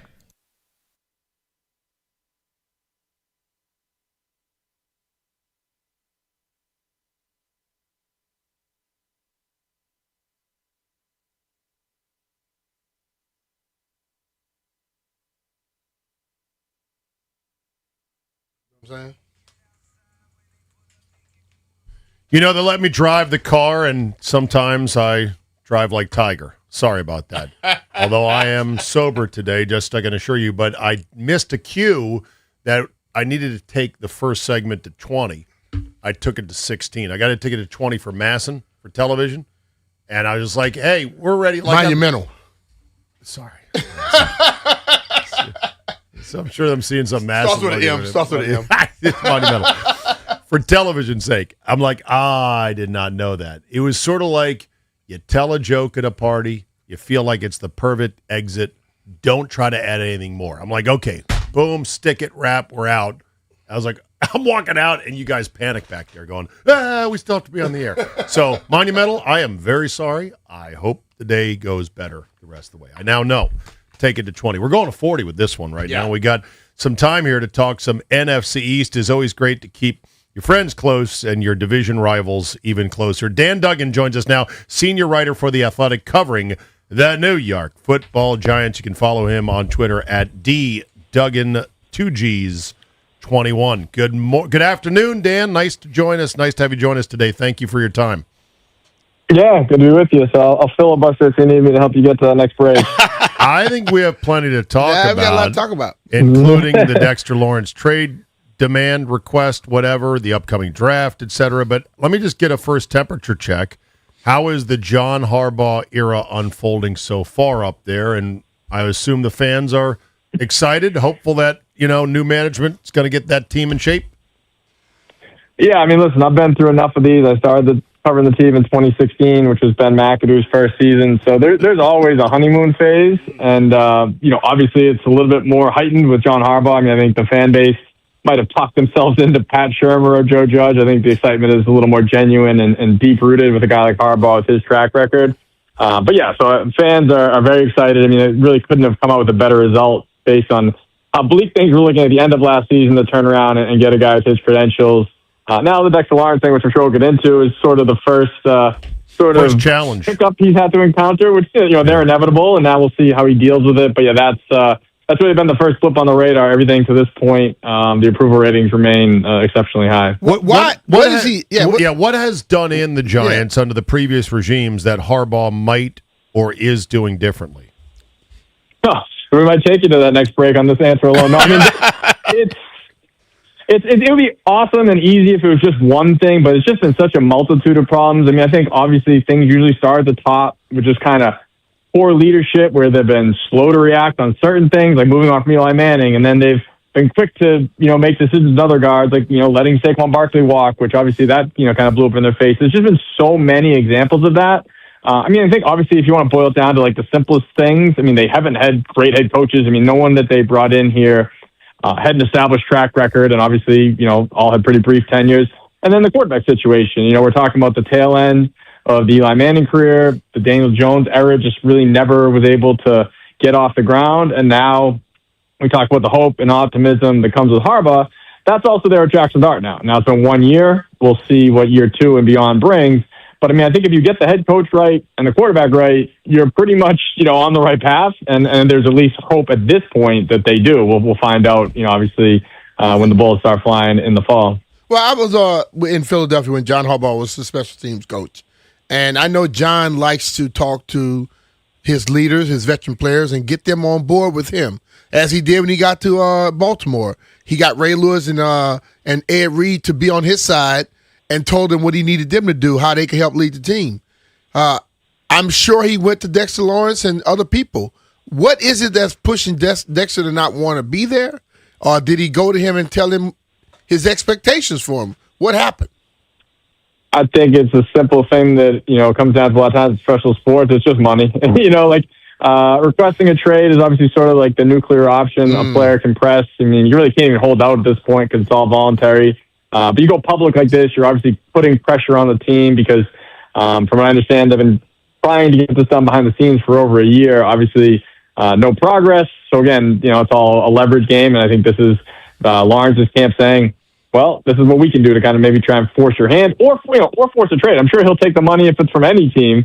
I don't know that his preference is even at this point to stay with the Giants. He's been here for 7 years, only one of them with a winning record. So it's not as if he's had this amazing time here. Now, the Harbaugh factor, to your point, I'm sure he comes in. There's excitement, there's enthusiasm about the new coach and what he might be able to do. But again, there's a lot of water under that bridge with Dex, and I don't think that is enough to make him just forget about, the financial gripes he has. A new coach doesn't make that go away, obviously, at all. So I think that's really sort of a situation where Harbaugh's coming in sort of midstream. So that's why I'll be fascinated to see how he does navigate this, because this issue predated him, but now it's very much, falling in his lap. And obviously, he hasn't been able to work any magic to this point because, they're in the building today and Dexter is not. But there's a lot of time, and Harbaugh, again, being around as long as he has, I'm sure has been through plenty of these types of situations. And, if they're motivated to get a deal done, I have no doubt that they will.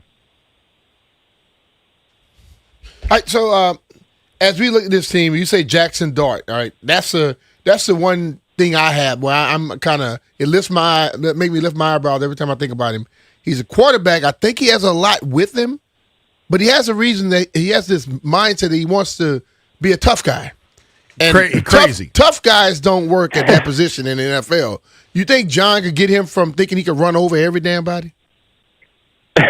Yeah, listen, he's heard that from every coach, and I see the story on him with high school coaches would say the same thing. So no, I don't know that he's necessarily going to be able to coach it out of him. So maybe it's more a matter of just how they deploy him. But listen, when it's 3rd and 6 and he drops back to pass and nobody's open, he's going to take off. And if there's a linebacker at 5 yards downfield, he's going to lower his shoulder and try and get that 6 yard. That's just how he's wired. I think that he looks at that as like that's what he needs to do to be successful. He made a joke last year, and it's kind of funny that it hits home now with Harbaugh here. Like, I'm not Joe Flacco. Like, I'm not a pocket passer who's just going to stand back there and tear you apart from one spot in the pocket and bombs away. Like, he feels like he needs to use his legs. Now, again, there is a way to do it smarter. And for as much hoopla as it created last year, and I think it really hit its peak with that Patriots hit along the sideline, Monday Night Football, the whole league is watching. From that point on, I think he was smarter. He slid more, and slides don't make it onto SportsCenter or top plays or anything like that. But I think he did start to get it, but you're never going to fully, drive that out of him. And now Harbaugh comes from obviously the most prolific running quarterback the league's ever seen. Now, Dart is certainly not Lamar Jackson, but I think he will utilize his legs. I do think that's part of the package that makes Dart an effective quarterback, and it's just going to be a matter of hoping he just avoids some of the unnecessary hits. You're going to get hit when you run like he does, but when you're along the sideline, just step out of bounds and live to fight another down rather than getting your head blown off like he did a few too many times last year. It's not him using his legs. It's his mindset that he thinks with those little bitty quarterback shoulder pads on, he's going to keep lowering his shoulders on linebackers and defensive backs, and he's going to have a long career. His career won't be long. Right, and that's the thing. That's where you just hope maturation. I would think he learned some hard lessons last year because, of course, he missed a couple games with a concussion. He got tired of the topic, but at the same time, every coach, even the GMs, Joe Shane has said it. Everyone has said, like, yeah, we need to avoid those. Matt Nagy's coming in. He's been around Patrick Mahomes. Patrick Mahomes lowers his shoulder more than you'd probably like to see. I'm sure there's some tense moments in Kansas City, and he survives them. But I think you want to be smart about it. And so Nagy came in and said the same thing. Like, I watched some hits. I watched all of his plays last year. Saw some hits. It's like, yeah, we can just avoid those. Again, there's going to be times these guys are, 250 pounds, come off the edge with bad intentions. You're going to get hit enough. You don't need to give them any free shots 15 yards downfield when you can easily slide or get out of bounds. Yeah, between Dart and Cam Scatterbo, the Giants have the two craziest sons of guns in the backfield in one place. Scatterbo this offseason, I don't know if you saw this, B-Mitch, was on a podcast saying, I don't believe in CTE. He's like, I think that's a myth. Okay. And then he was forced to issue an apology and a retraction. Yeah, you don't have to believe in it. Get it. Right, get it and then see what happens. Okay, the other thing I want to talk about with the Giants is the running back situation besides Scatterbo, which is there's a buzz that possibly Love is in the picture because of that sort of itch to undo the mistake of letting Barkley leave. Does Jeremiah Love make sense for the Giants at 5? Yeah, I mean, listen, it's a fascinating question. I mean, I was here in 2018 when obviously they took Saquon at number 2. I was very much against it. I thought it was a bad decision. There was kind of some ups and downs, but I think ultimately I was proven right that just wasn't the right move for that team at that time. Again, going back to Eli, they were trying to make something happen on his last legs and using a running back to do that. Obviously, that did not work out. I mean, the way they look at it, I mean, they haven't told us what they're going to do, obviously, but I feel like they've kind of massaged the narrative a little bit, explaining how this is different. We have a quarterback on his rookie deal. We have all these young players like, Malik Neighbors and Abdul Carter, and then even some vets like Brian Burns and Andrew Thomas, at premium positions that are locked in. So maybe this is a time where you can splurge on a non-premium position with a top 5 pick. And the way this draft works out, there isn't like an unbelievable Malik Neighbors level wide receiver or some cornerback one who's unquestionably going to be a Pro Bowler. So if you look at him and say, this is the best player in the draft, and if he's sitting there when we're at 5, and there's some question if he'll even make it that far, and if we're on the clock and he's there and we're at 5, is he the weapon? Forget running back. Again, I don't know if I always buy this, but they might say, forget running back, just best weapon. We add him to an offense that already has Malik Neighbors, has Cam Scatterbo, has some other pieces. He's the thing that'll elevate it to the next level. Now, that's, probably the next 2 weeks. Giants Nation will probably end up debating that, and if they take him, that debate will last months or in the Saquon case, maybe years. But I definitely can see a world where they do that because, Harbaugh comes from, the identity of we want to run the ball. He just saw what having a great running back in Baltimore could do for an offense. Obviously rode Derrick Henry the last couple of years. If he views Jeremiah Love as like this, we use the word generational way too often because we say it every 2 years, but if he views him as this game-changing running back, I definitely could see them taking him. How wise would that decision be? I'm probably going to write a piece next week that really dives into it because I have a lot of conflicting thoughts on it. I still a little bit more new school, I guess, and I just don't know if that's the right way to use a premium asset like the 5th pick in the draft. But I at least can see it more now than with the Saquon situation where it was really kind of indefensible based on where the team was. Many people kind of look at him, his game and his ability as a receiver, very similar to Christian McCaffrey. Some think he's better than Christian when he becomes a receiver. If he's that, does that make sense? Yeah, I think that's the piece. It has to be that. Like, it can't be like, oh, this guy's just going to go out and rush for 4.5 yards to carry and be like, he has to be a game-changing player like McCaffrey. Like, you have to be able to use him as a weapon. He has to be Jahmyr Gibbs, like, just this home run threat that just changes the way defense play you. He can't just be a really good running back. So I think that's absolutely part of it. We wouldn't even have this discussion if the draft community and the NFL world didn't view him as that. It still just becomes a point is like, okay, but as soon as you draft him, he becomes, whatever it is, the 6th highest paid running back in the league. You're not getting any surplus value. Whereas if you take a tackle, you take a corner, you take somebody else, conceivably you're getting a discount for the next 4 to 5 years. But again, if he's the best player, you really can't argue taking the best player, especially because the second best guy might be an inside linebacker or a safety, which there isn't that great, premium position value there either. So, but yeah, I think the talent isn't in question. It's just a matter of, is it the best way to use the resources you have in such a premium asset like the 5th pick? All right, Malik Neighbors tore his ACL and meniscus. What's the update on him for this year? How's his recovery coming? Yeah, I mean, according to the Giants, everything is going well. I mean, they posted the obligatory video of him, walking into the facility today, so I'm sure that'll have fans believing, okay, he's ready to go. Walking video. But yeah, I mean, Shane has said, we think he's going to be ready to go for the start of camp. He kind of said at the owners' meetings, he kind of amended that to by week 1. And of course, there's always the disclaimers of as long as there's no setbacks, nothing's set in stone. But yeah, that was a major injury. I think the recovery was a little more involved than the average ACL because you added the meniscus. So I'm a kind of I'll believe it when I see it type of situation there. I mean, he's a guy who I wouldn't say in his first few years has been the most eager guy to get on the practice field. He basically had a paid vacation last spring, and then during training camp was pretty much in one day, out 2 days. So I'm not sure he's going to be the guy who's going to be hell bent on being ready day one of camp. I think Patrick Mahomes, they're talking about, might even do stuff in OTAs, which is insane. With Neighbors, yeah, I mean, I think the goal is week 1. I can't sit here and say I know definitively he will or will not.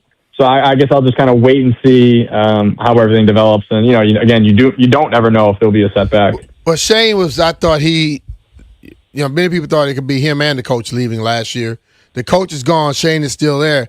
Is he free of any scrutiny as they move forward since Harbaugh is there and have so much power and control? Yeah, it's a good question. I mean, this Dexter Lawrence situation kind of brings him back to the spotlight because, again, this is something that predated Harbaugh. I think everything from here on will be basically Harbaugh's driving the bus. And even the Dexter's decision from this point on, Harbaugh will make the final determination on how they proceed. But, again, this is just sort of one that's hey, Joe, you couldn't handle this before I came in here. We had the best nose tackle in the league, and I come in and he's disgruntled. But, yeah, I mean, I think obviously Harbaugh has all the power at this point. So far so good in terms of what they've said publicly and haven't heard any, issues behind the scenes. I think once we get through the draft, then we'll kind of have a better sense because Shane's going into the last year of his contract. I mean, he's not a player. He's not even a coach. You can have a quote unquote lame duck GM, I suppose. But do they give him an extension? I mean, there's obviously the possibility that they pull the plug. I don't think they would do that. Why let him have a prominent role in free agency in the draft and then fire him? I think at that point, just play out next season. And then, if you get to January and year 1 of Harbaugh is a dud, well, you kind of have an easy fall guy and say, well, yeah, now I got this GM out here. Now we'll take off. So I kind of think no matter what happens, they'll let it play out this year because it made it this far. If he wasn't going to make a change coming in the door, kind of gave him a 3-month trial period. Unless it's a disaster, I think you play it out.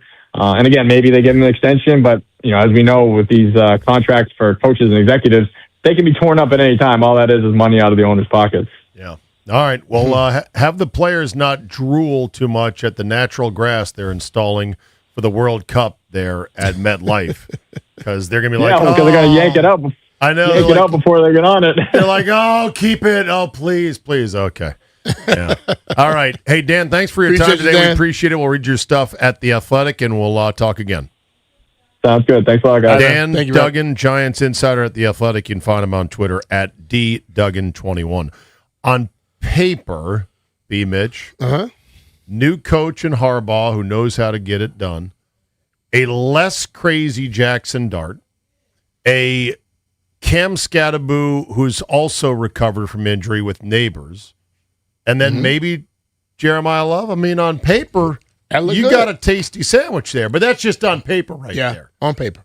On paper. I sense from afar that most of these coaches in New York have not been able to handle the modern 24/7 social media news cycle, and they get consumed by it. Because I don't think the guys they hired were football idiots. They just couldn't handle the heat of when you lose 2 games in a row and every tabloid and everyone in town is screaming at you. Harbaugh gives them a chance, I believe, to handle that. Yeah, Harbaugh, and the thing about him, he will take the bullets for them. Yes. And would let them know he's behind them. I think so many coaches go to New York and they understand the media towards the players. When it comes to them, they can't handle it. No, they get all pissed. That's the whole thing. The coaches hold players to a standard I don't think they can live up to. Yeah. That said, Ben McAdoo is probably a dummy. Yeah. Pat Shurmur, Joe Judge, Brian Dable. Yeah. All right. Quick break here. When we come back, do you feel like the Commanders could take this division? Good question as we start looking ahead. B. Mitch and Finley here on The Fan.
I know we're going to talk NFC East here for a second, but I want to tease ahead to next segment. There is an unbelievable quote that has come out of the NBA. Thank God the Wizards are not in the state that this team, and I'll leave that as a tease, is in.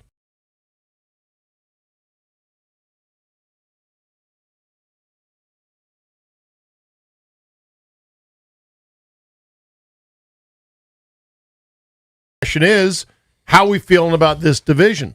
Is this division right for the plucking in 2026? I think if you make a drastic move, yes, but I believe that the Eagles are still good.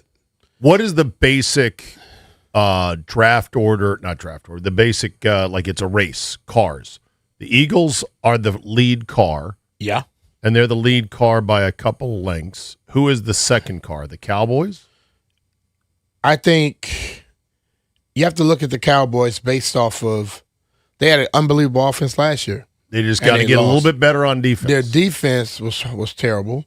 You look at Washington right now, I think the injuries around the team affected them drastically. Right. If Jaden is healthy and that defense improves based off of those picks that they did, I think you're talking about those two battling for second.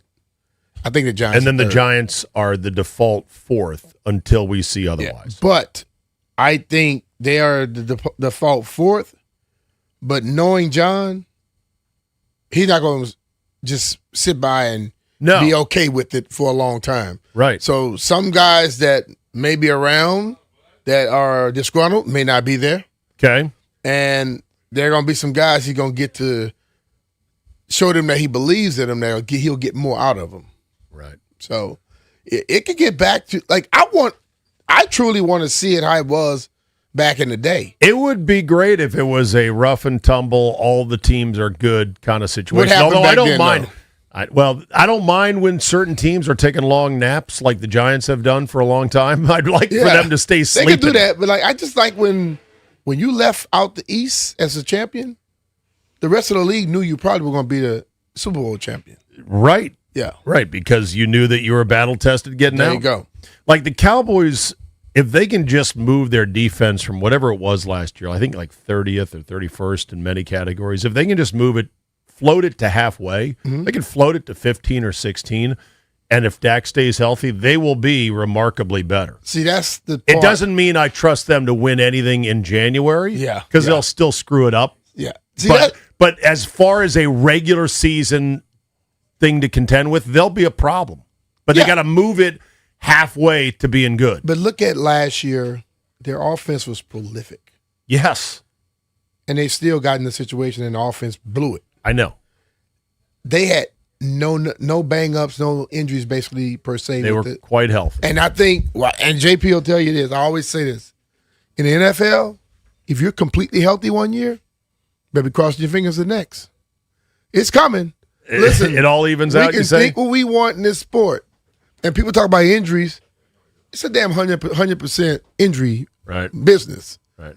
So if somebody hadn't been and they had all great health, it's on its way. Now, I have not put a quarter in your jukebox face-to-face. I know I'm sure you've talked about with JP. I haven't heard it, but this recent push for the 18 games, where does Brian Mitchell stand on that? I basically don't think it's necessary, but like they're going to do it. They already got their mindset on this. How bad would it be as a player? You know, Jay, I have a different mindset as most of these players. Yeah. When I played the 16, players complained all the time. Oh, they did? And I'm like, dude, we play one game. This is what we signed up for. But we play one game a week. Yeah. And like I used to hear guys like, man, I can't move on Tuesdays. I'm still waiting for that. Game's not on Tuesday. I'm still waiting for that to hit me. I have never been and I listen, I count my blessings all the time. Yeah. I've never been that guy where when the game ended, I was so like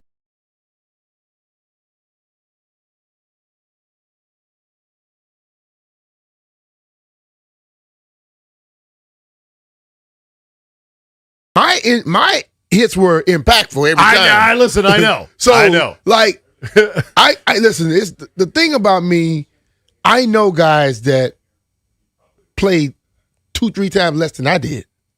And they're worse. And they are the ones that complain about everything. Yeah. So they talk about the practices got them on. And I'm like, I ran scout team all 14 of my years. Right. I was on the field for kickoff return, punt return, kickoff coverage, punt coverage. Right. Okay, I played running back in third down a lot. Mm-hmm. So you're like, didn't feel like a lot of guys did. You also don't complain as much as I mean, some the guys. whole thing about you don't run from the grind. Man, I'm sore. Yeah. If you're not sore after a football game, I tell you you've been sitting on the bench doing nothing. Yeah, exactly. All right. Coming up, hour number 4, like I said, a quote from an NBA locker room that made me go, wait, what?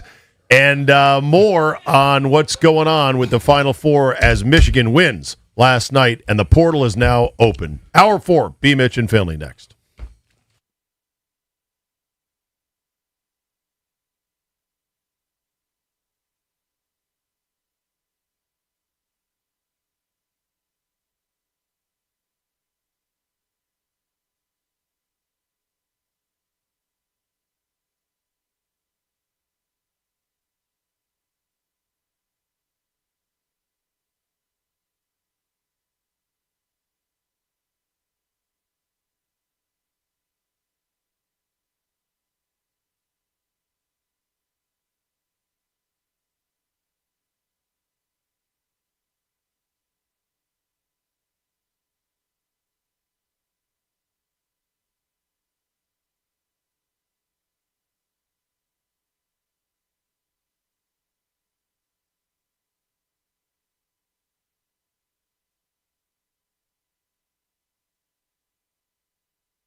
The college basketball season ended last night. Michigan holding off UConn 69-63 to win their second national championship, first one in 37 years since Steve Fisher led the Wolverines as an interim coach to the national title in 1989. Way too early. Odds are out for next year's national championship. Duke, the favorite to win it all in 2027. For the Wizards, only 4 games to go now. Final week of the season for them. They will play Chicago tonight. First one of back-to-back games against the Bulls this evening, 7 p.m., the Team 980 and Bloomberg 99.1. Nationals try to string a couple of wins together. They had a huge comeback win last night. 6 in the 8th inning, 3 homers, one by James Wood, 3-run shot to tie it. Brady House to go ahead, 2-run homer, lifting the Nats by St. Louis 9-6. Nats baseball tonight, 6:45 p.m. First pitch here on the Fan. And an NFL note today, Kyle Pitts, tight end, signed his franchise tag in Atlanta, $15.05 million for him for next season. From the Crop Metcalf 5-Star Sports Desk, I'm Earl Forsey on the Fan.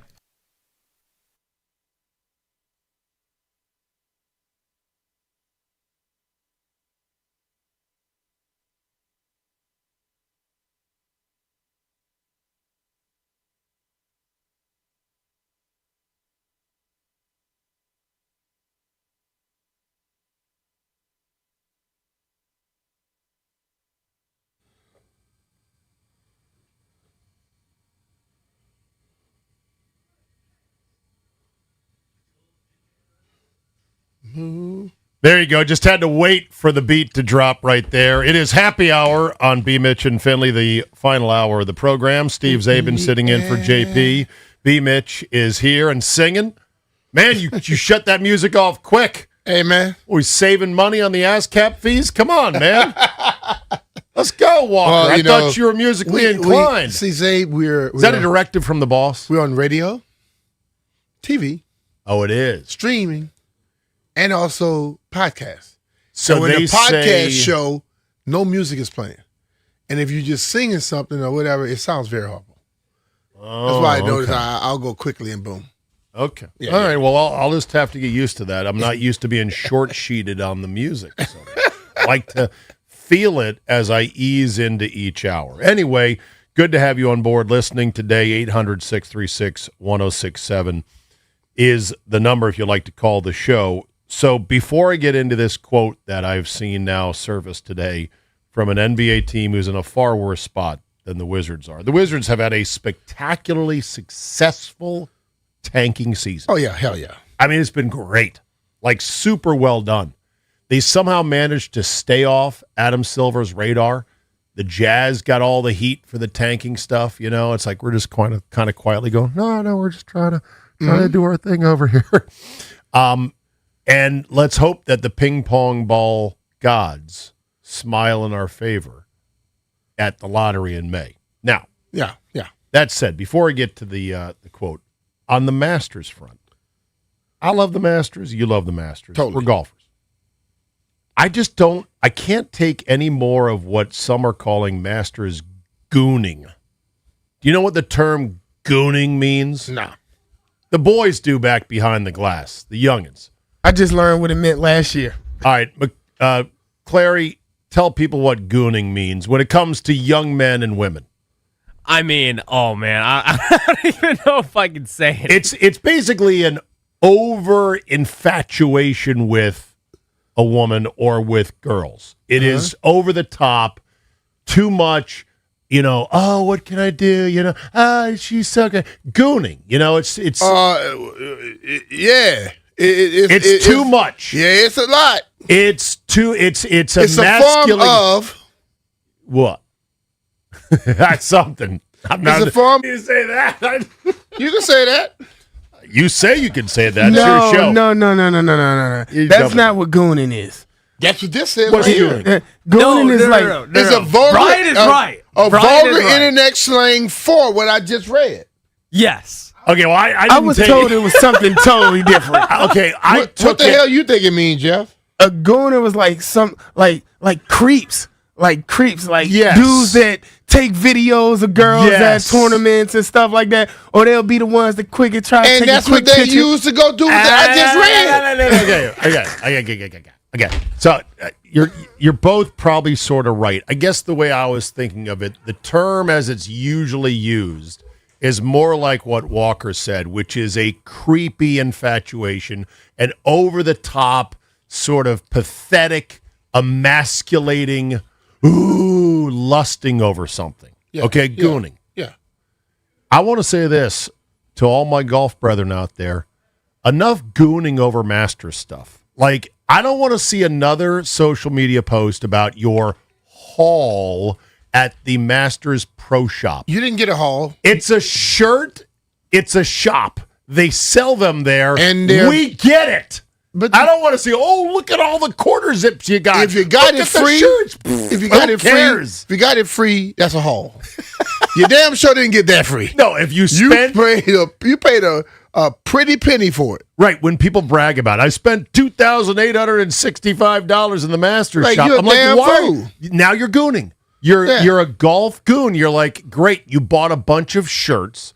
And I would normally say they're overpriced, although the Masters actually keeps the prices from being absurd. They could charge more, but they don't, because that's what they do.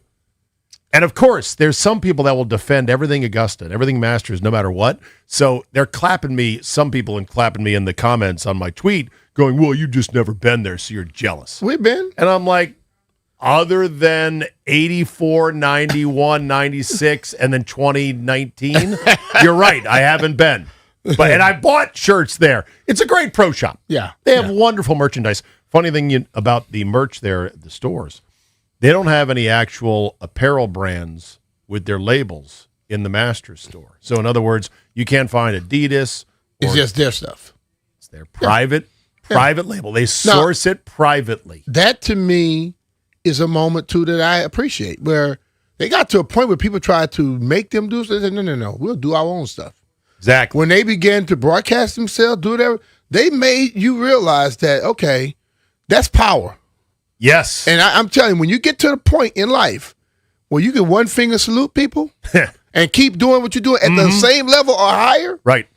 Yeah, that's what they say. That's showing your man. That's showing, hey, I'm a man, homie. The Masters Pro Shop makes, I forget how many tens of millions of dollars just in 1 week.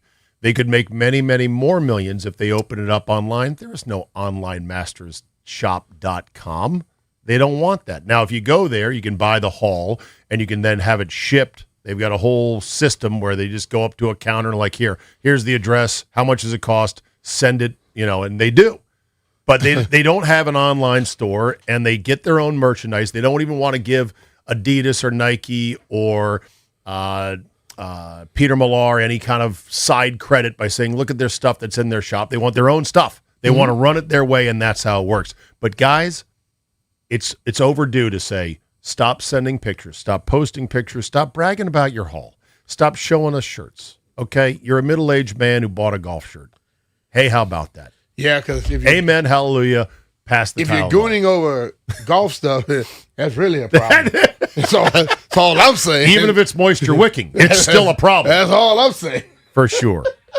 Okay, so let's look at the final, the end stage here of this wonderful tanking season by the Wizards. All right. Mission accomplished. They did that thing. They absolutely did their thing. They're on an epic meteor falling out of the sky, losing skid of 23 out of 24 games. I mean, I'm looking at the schedule game by game and results on ESPN.com, and it's a magnificent trail of red L's. But you know what I look at, though? One win. The one win was against Utah back on Wednesday, March 25th, and that's just because Utah is tanking harder than we are. Yeah. And then L, and we got 4 more games to put L's up on, starting with the Bulls tonight at home, and then the Bulls again at home on Thursday. I don't get these back-to-back same venue home and home agains, but I guess this is the rump end of the schedule. Yeah. Then they have Miami as the final regular season home game on Friday,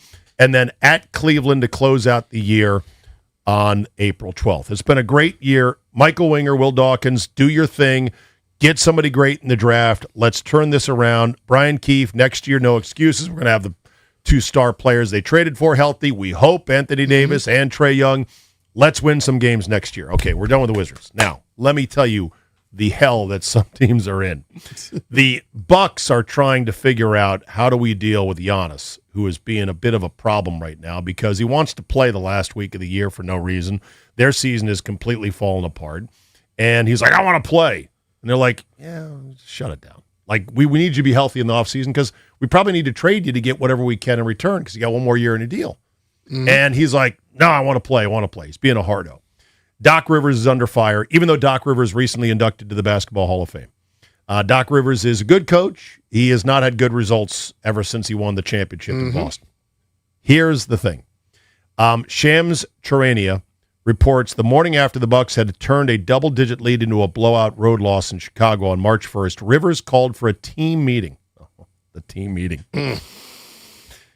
Rivers, who won an NBA title as the coach of the Celtics in 2008, started the meeting by imploring his players to look up his resume. Quote, I took teams to the playoffs and to the championship that weren't supposed to. I thought this was one of them, he told players in an impassioned speech to the locker room. Either you're with us or you're against us. If you're not playing hard, we're not playing you anymore. Look up my resume. Oh, my God, what a quote that is. But here's the real part that is amazing. This is according to Shams reporting. Rivers told him, look up my resume, according to 6 people in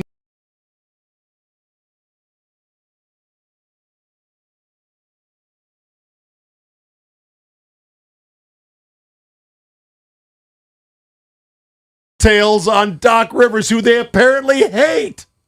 Oh, my God. Thank God we ain't them right now, huh? Thank God. Yeah. You have it so good, Wizards fans.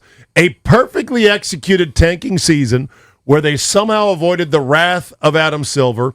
They're in position to have the best chance statistically for the number 1 ping pong ball, which I'm in favor of Dybansta. You may be in favor of somebody else. Mm-hmm. They got 2 viable star players by trade with some young guys still in their core that if the veterans are healthy, you got more than a ham sandwich next year. It is kind of exciting. What a good season what it's been. I've seen improvement from a lot of the young guys. And Will Riley, I like. That's another thing. That dog can play, bro. It looks like they found a gem in Will Riley. Yeah. And those are the kind of guys that really can accelerate a team in the NBA getting good. When a late first or someone like that that's a through the cracks guy turns out to be really good. You're like, damn, I had no idea he was that good. Now, here's the thing with the Wizards, though, is like, yes, we're going to have a bottom 3 pick, but no one's really talking about this. The NBA owners are going to be holding a vote in May that could kind of teeter the lottery odds, and the Wizards could have less odds because of the tanking this year. Okay, let's confirm this, because yesterday this is what Nick Ashew said, that they could change the rules before they even draw the ping pong balls this spring.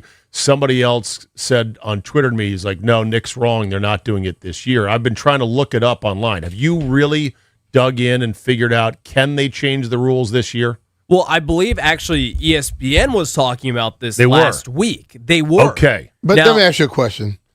The people that really tanked and that put themselves in position, is this NBA owners or is this just the NBA? It would be the commissioner telling the board of directors, we want to make this change. Yeah, and suppose some of the board of directors are affiliated with some of the teams that they know are trying to get they're going to have to get bought off. They'll say, well, nah, we're not doing it this year. Uncle Ted, get your bag of money. We'll do that next year. Make sure this is a next year thing. I think if they were to do it this year, that'd be, that's do something. Don't just do it. No, you can't do it. Like, to me, I'm like, you can't do it this year. No, that would have to be a thing you go really have a discussion and a vote on and do it next year. But here's what it is, though.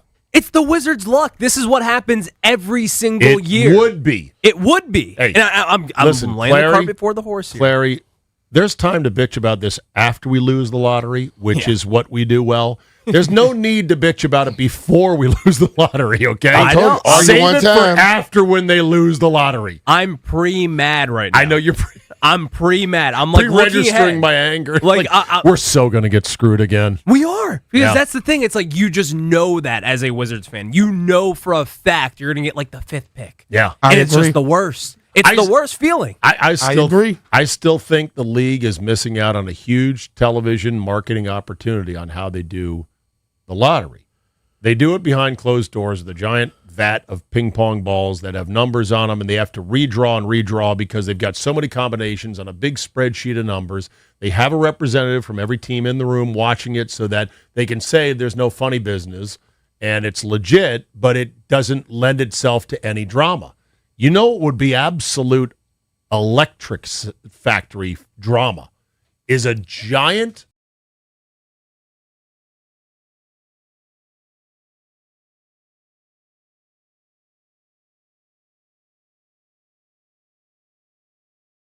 it's a giant Plinko disc.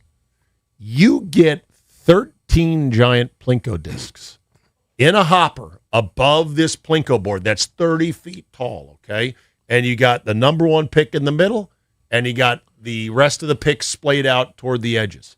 And you have those Plinko chips randomly circulating around up top, and then the gate opens up, ka-chunk, and they fall into the grid of Plinko nails. Ding, ding, ding, ding, ding, ding, ding, ding, ding, ding, ding. And you're watching that as a fan, rooting for your Plinko chip to fall in the middle. Now, does it help you weight certain teams who have lost more to have a better chance? No, it does not. It's purely random. But that would be better. I would watch that. I would watch that in a million years. But also, I'm going to be watching the draft lottery this year just for the Wizards to get kicked right in the gut every single year. I watch it every year. Do we know who we're sending up to what I call the dais of shame? The people have to sit up there to And wait. represent the teams. That hasn't been I don't think it's been announced yet. Okay. Do we have anyone lucky that we haven't sent Hell, yet? I'll go do it. I'm lucky. Are as you hell. lucky? Well, I'll get you the number one pick. Guaranteed, says B. Mitch. Put some of my Louisiana voodoo on them. I thought you said you don't believe in that Louisiana start voodoo. touching people. Hey, what's up? Hey, I got people that tell me certain things. I'll try it and see if it works. Why you rubbing that chicken foot on me? Jokes aside, we should probably get someone on and do that for the Wizards for the lottery. What kind of dust did you just blow at me? Hey, man, I'm trying to figure it out. Bro. We'll get Will Riley in studio. Trying to get number one. Yeah.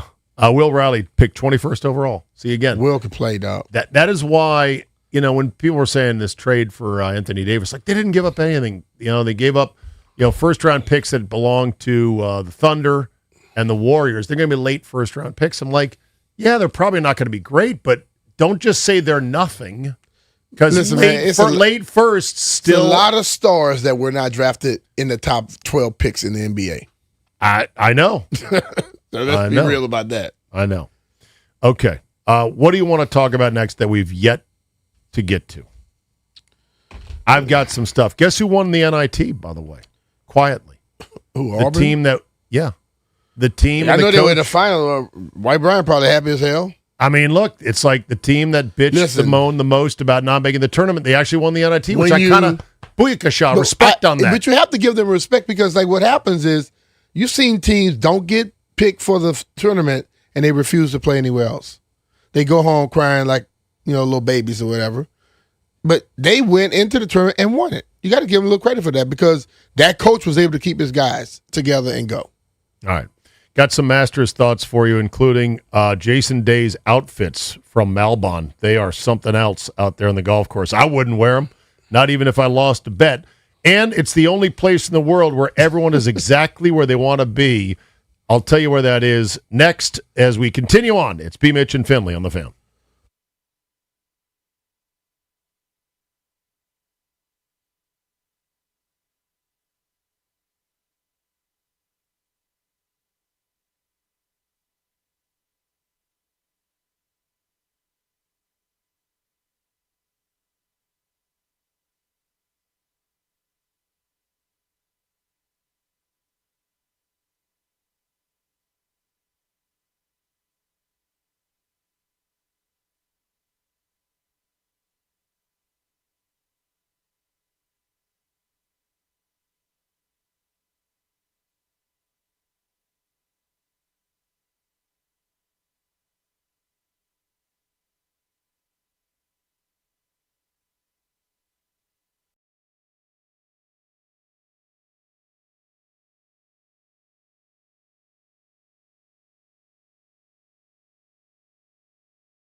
Brought to you by AeroVironment, built for defense, built for DC. Huge comeback win for the Nats last night. They score 6 in the 8th inning, 3 home runs, highlighted by a James Wood 3-run shot to come back and knock off St. Louis 9-6.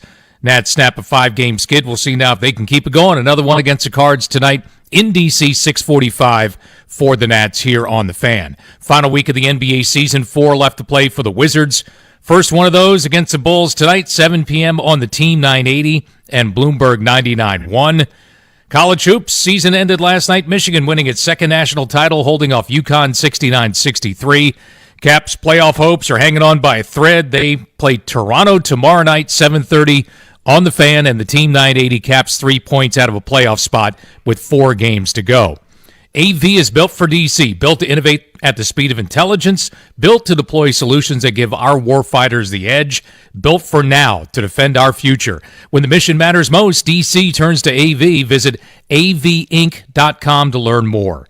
From the Crop Metcalf 5-Star Sports Desk, I'm Earl Forsey on The Fan.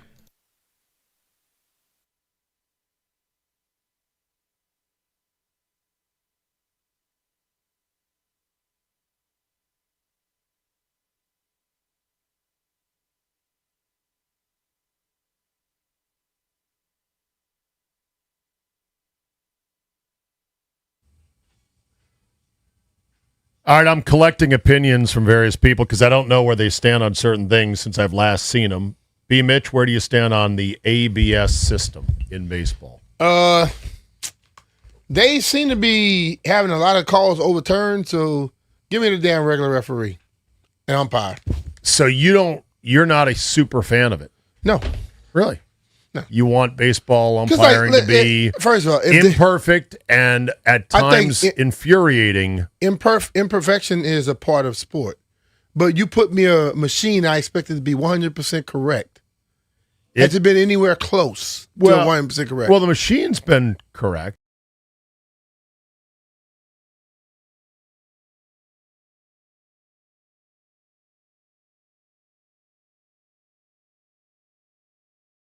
More than is wrong. And winning it. Well, but like the ones that they're challenging, some are like, reason I bring this up is there was one last night, Kyle Schwarber, a.k.a. softball guy. It's either a home run or a strikeout with him. He challenged a strike 3 call that he was so confident that it was going to be overturned that he starts taking off his gear. Well, as he walks towards first base, he's taking off his arm gear, his leg gear, his pads. Look at this. Look at how much that missed by. And it was called. It was called the strike. Yeah, it was a call to strike. But I mean, he was right. The ball missed by several inches. It wasn't even close. So many baseball fans that I know love the ABS because it's finally exposing a lot of these umpires as cocky, arrogant, and inaccurate as hell. Behind the plate dictators. A lot of them are, but this is also something I notice about baseball. An ump normally calls his strike zone. Just like referees, some referees call a game a little less physical. Let them let you play. You as a player have to understand that. If I know that this umpire is going to call strikes when they're outside, straight down the middle, maybe a little up, a little out, I'm not going to just take those pitches. Because now, if I have Ryan may say, oh, that's a ball. Jeff calls a strike every time. If Jeff is my umpire, I need to swing at it. You're not wrong. That's the way it used to be, and that's the way you had to do it. Mm-hmm. But there's a better way now. And, Walker, you seem to be nodding back there agreeing with me that it's good we're finally getting away from ABS. The whole – hey, it's like, hey, you don't have a personalized strike zone. It's what the strike zone is, dum-dum. Knees to shoulders is the strike zone. If it's not there, so the only time a strike zone may get changed is if you're a batter chasing them low ballers. If you're a batter chasing those high balls. Well, that also shouldn't change but I the ask you actual this question. That's what I non-swinging see. zone. Show me that ball, that strike zone again. Tell me that ball not below his shoulders. Okay. It's above the strike zone, but it's below his shoulders. That's what the computer graphics If I wish he was standing there, that's below his shoulders, though.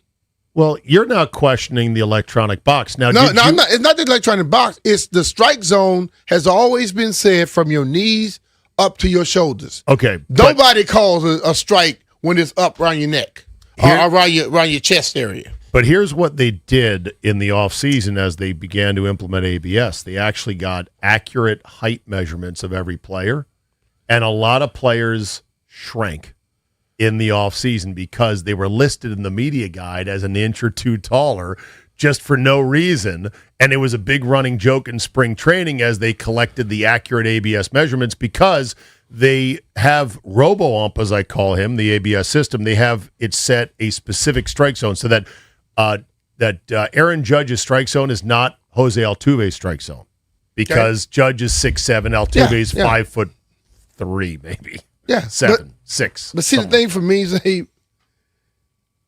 I shouldn't have to.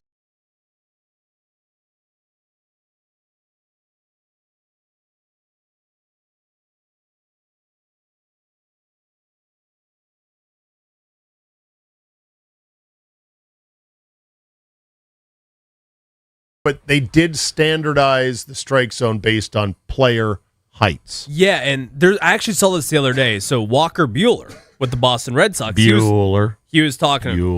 Good bit.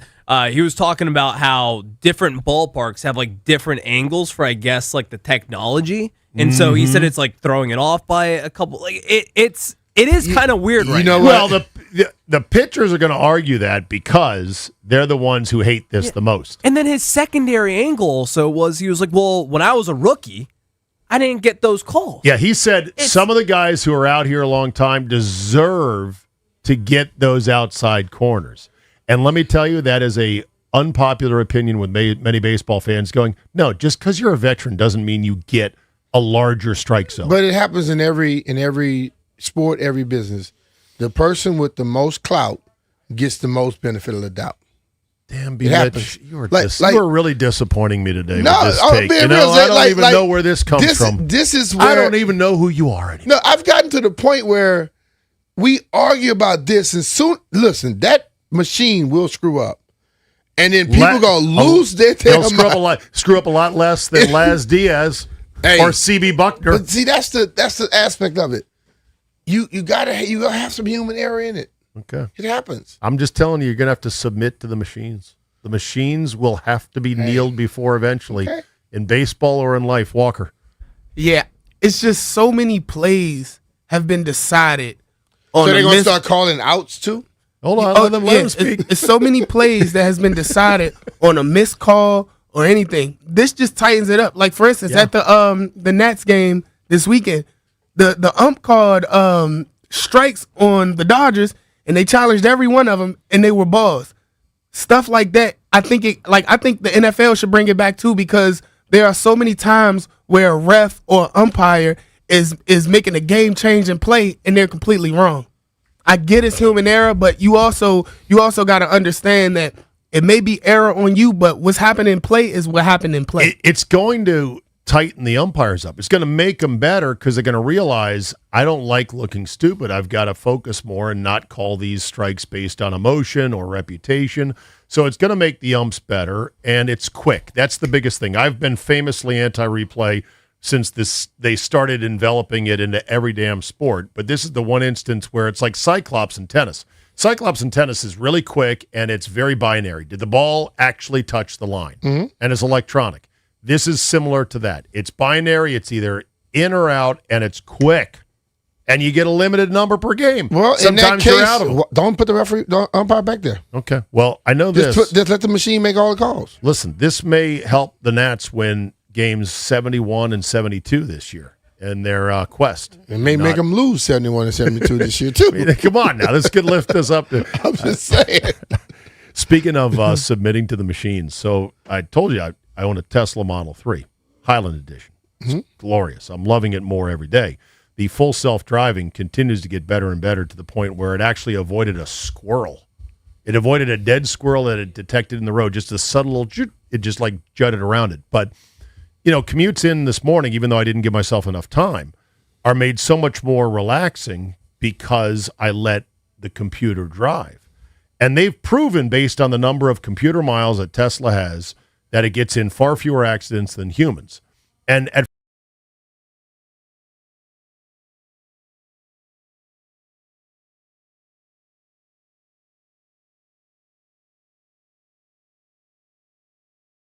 then after you use it a bit, you're like, okay, I suppose in certain ways it's better than me. And then you use it more and more, B-Mitch, and then you realize, oh, yeah, the computer's way better than me at driving. You know why? Because it has 7 cameras, and it's got a computer that is looking at every little thing. If you have to then judge, okay, side view, blind spot, check ahead to make sure the car is not braking in front of me on the 14th Street Bridge, do I have space to go get over into a gap? The computer has all this on the screen of your Tesla. It's got every car with the accurate shape, almost make and model determined already. It's never made a lane change that was more reckless than I would have made. Not once. The machines, you will submit. I mean, I understand what you're saying, Zay, but there have been a lot of machines that have been, a lot of computers and a lot of systems that say, this is perfect, nobody can hack it. They're going to hack that damn machine, too. They've been trying for a while. Oh, don't worry. And they've had a lot of Tesla accidents that they had not even been reported. They've had some high-profile crashes. That's what my son was doing, making those cars. Way more accidents than they report. Okay. Your son worked for Tesla? No, he used to work for, what's it called, Cruise. You got Cruise, Waymo, all those yeah. He worked for those companies. There's way more accidents with Teslas and with those cars than they are always, right. you know, we'll put report. it aside for now. One place that has remained resistant, if not immune to technological invasion, remains Augusta National. No cell phones at all on the Maybe property. they should let people bring it. They'll put more glamour to their spot. No, they don't need it. They don't need it. They don't want it. There is a bank of payphones. Yeah. You call that you can call somebody. I love that. But you need to have numbers of people you're going to call written down or memorized, which nobody does anymore. Yeah, right? I only want to call people from Augusta that I know already with their number. Yeah. If I don't know your number, if I don't have your number memorized for the most part, I ain't calling you. And for anyone that says, "Oh, I could smuggle a cell phone in," they have no idea where I'd hide it. Yeah, you could. Cannot. You cannot. I tried. But it's at risk of losing the admission badge, which is worth more than gold. I've seen the secondary market now for badges for this year's Masters. They're insane. They're $55,000 for 4 days, $12,000 a day for a single badge to get in. It's absurd. But they enforce the strict no cell phone policy, including for the Monday practice round and today's practice round as well. And here's the best line I've heard about what this creates in the stands as fans at the Masters. Jason Sobel, who does radio for SiriusXM's Golf Channel, said, "I've covered the Masters since 2005. What makes it so special? Plenty. But here's the best one I can come up with.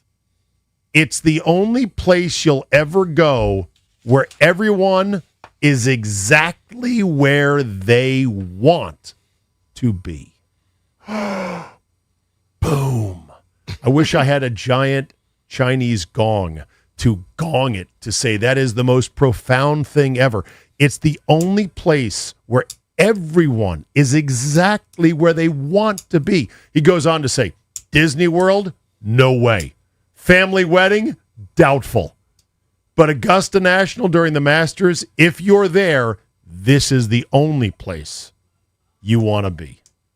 I thought that was a really cool point. Nice point. Yeah. And tonight, the Masters Champions Dinner is happening. And that's another cool thing because the only way in is a win. You got to get in. You got to win to get into this thing. And a bunch of old dudes in green jackets get to talk about, remember that time I hit a 5-iron? You're like, okay, Gary Player, that's enough from you.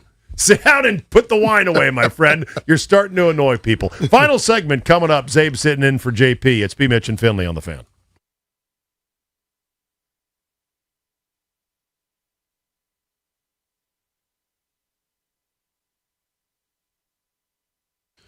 Hey, it's Brian Mitchell here. Spring is here, and I'm finally back outside riding my bike. With Autism Acceptance Month kicking off, it's the perfect time to talk about Bike to the Beach. I'd love for you to join my team June 19th as we ride to support autism and disability inclusion. It's an incredible experience. We finish with a beachside celebration in Dewey Beach, just steps away from the ocean and right in front of all the action. Let's ride, make a difference, and start summer strong together. Join my team or start your own today at biketothebeach.org.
tonight. You heard it here first. Final segment today of B. Mitch and Finley. Steve Zabin sitting in for JP. You heard it here first. You ready? I'll start off. All right. There will be so-called last place fantasy punishments, fantasy football punishments, by having people have to wear the Jason Day Malbon bird vest in their round of golf. This is what him and his new clothing maker, Malbon, is putting out. They're scripting him in this week. This what are they like? The birds? They're trying to make the birds popular again? It's all the native birds of the Augusta area. Oh, from that area. But it's this sort of a muted yellow fishing style vest. It looks like he should be fishing somewhere up to his nuts and hip waders with a fly rod in his hands. Like, this is the worst thing ever. And he's like, no, this is high fashion, man. You're going to like this. Nah.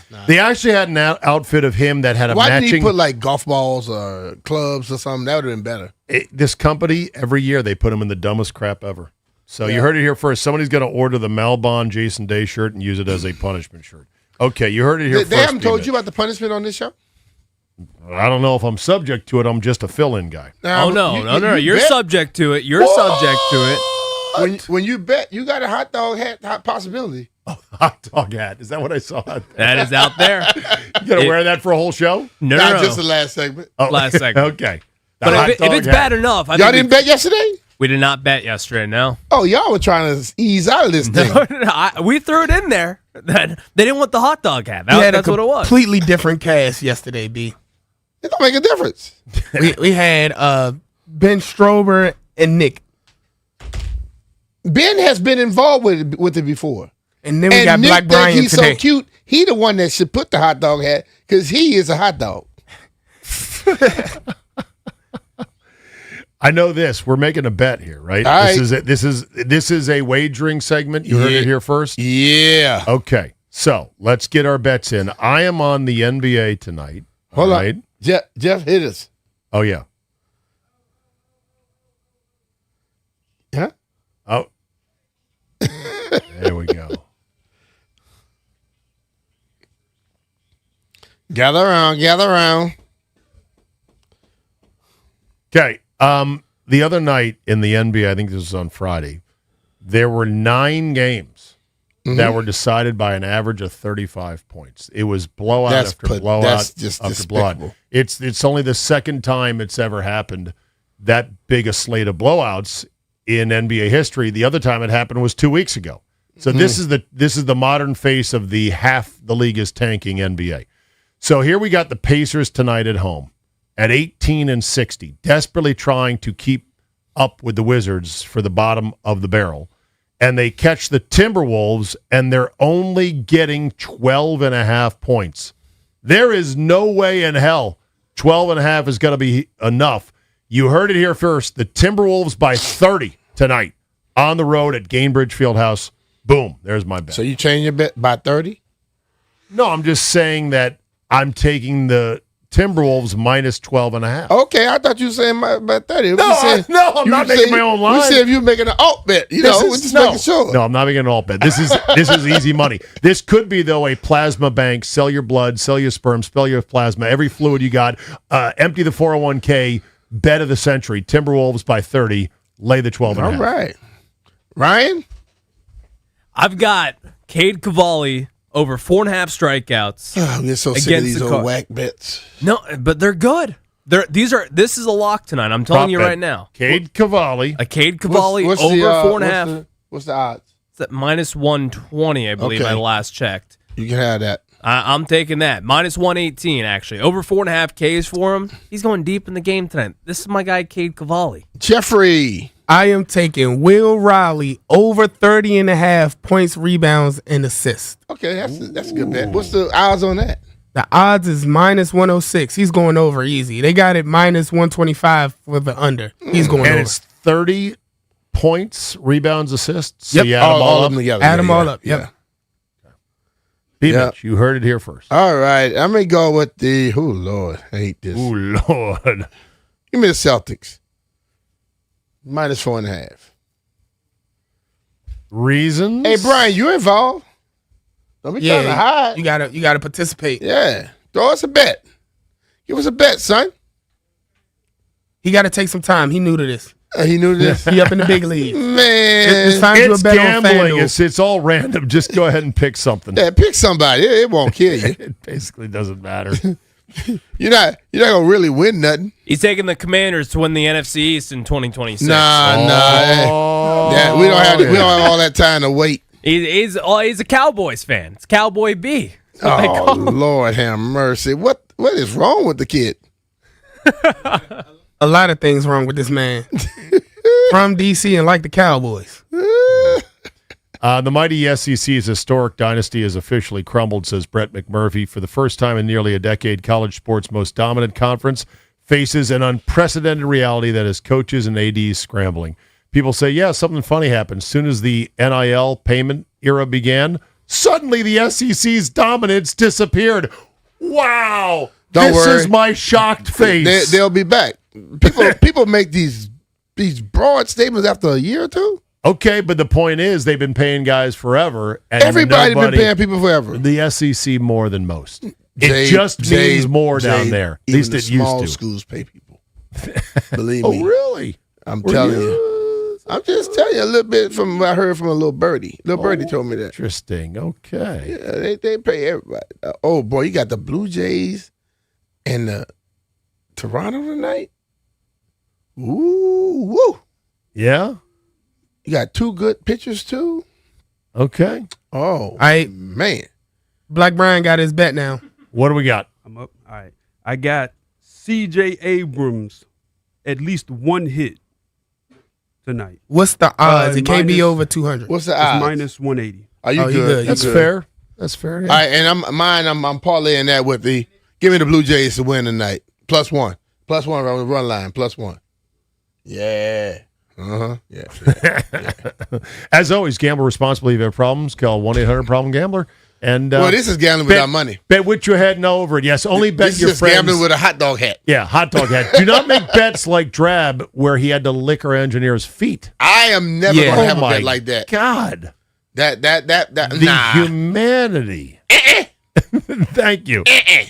All right. Boys, great job behind the glass. B-Mitch, it's wonderful to see you, and you'll be in all week, so I look Yeah. forward to that. Tomorrow, new show, new day, new fun to be had. Grant and Danny are up next. Thank you for listening, everybody. Enjoy the rest of the day. Bring the pots and the plants and the kids and the kittens in, and we will see you tomorrow.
Brought to you by Reynolds and Power Home Team, Keller Williams Realty. Nationals with a huge comeback win, 6 in the 8th to beat St. Louis last night, 9-6. James Wood, Brady House, C.J. Abrams homer during that big comeback in the 8th. Nats snap a 5-game skid, and now see if they can string together back-to-back wins. Another one against the Cards tonight in D.C., 6:45 first pitch here on The Fan. Wizards about to start the final week of the season. 4 games left to play for the Wiz. Back-to-back home games against Chicago coming up next. First one of those against the Bulls, 7 p.m. tonight on the Team 980. NFL tight end Kyle Pitts has signed his franchise tag in Atlanta and has reported for off-season workouts. That tag comes at just over $15 million for the season.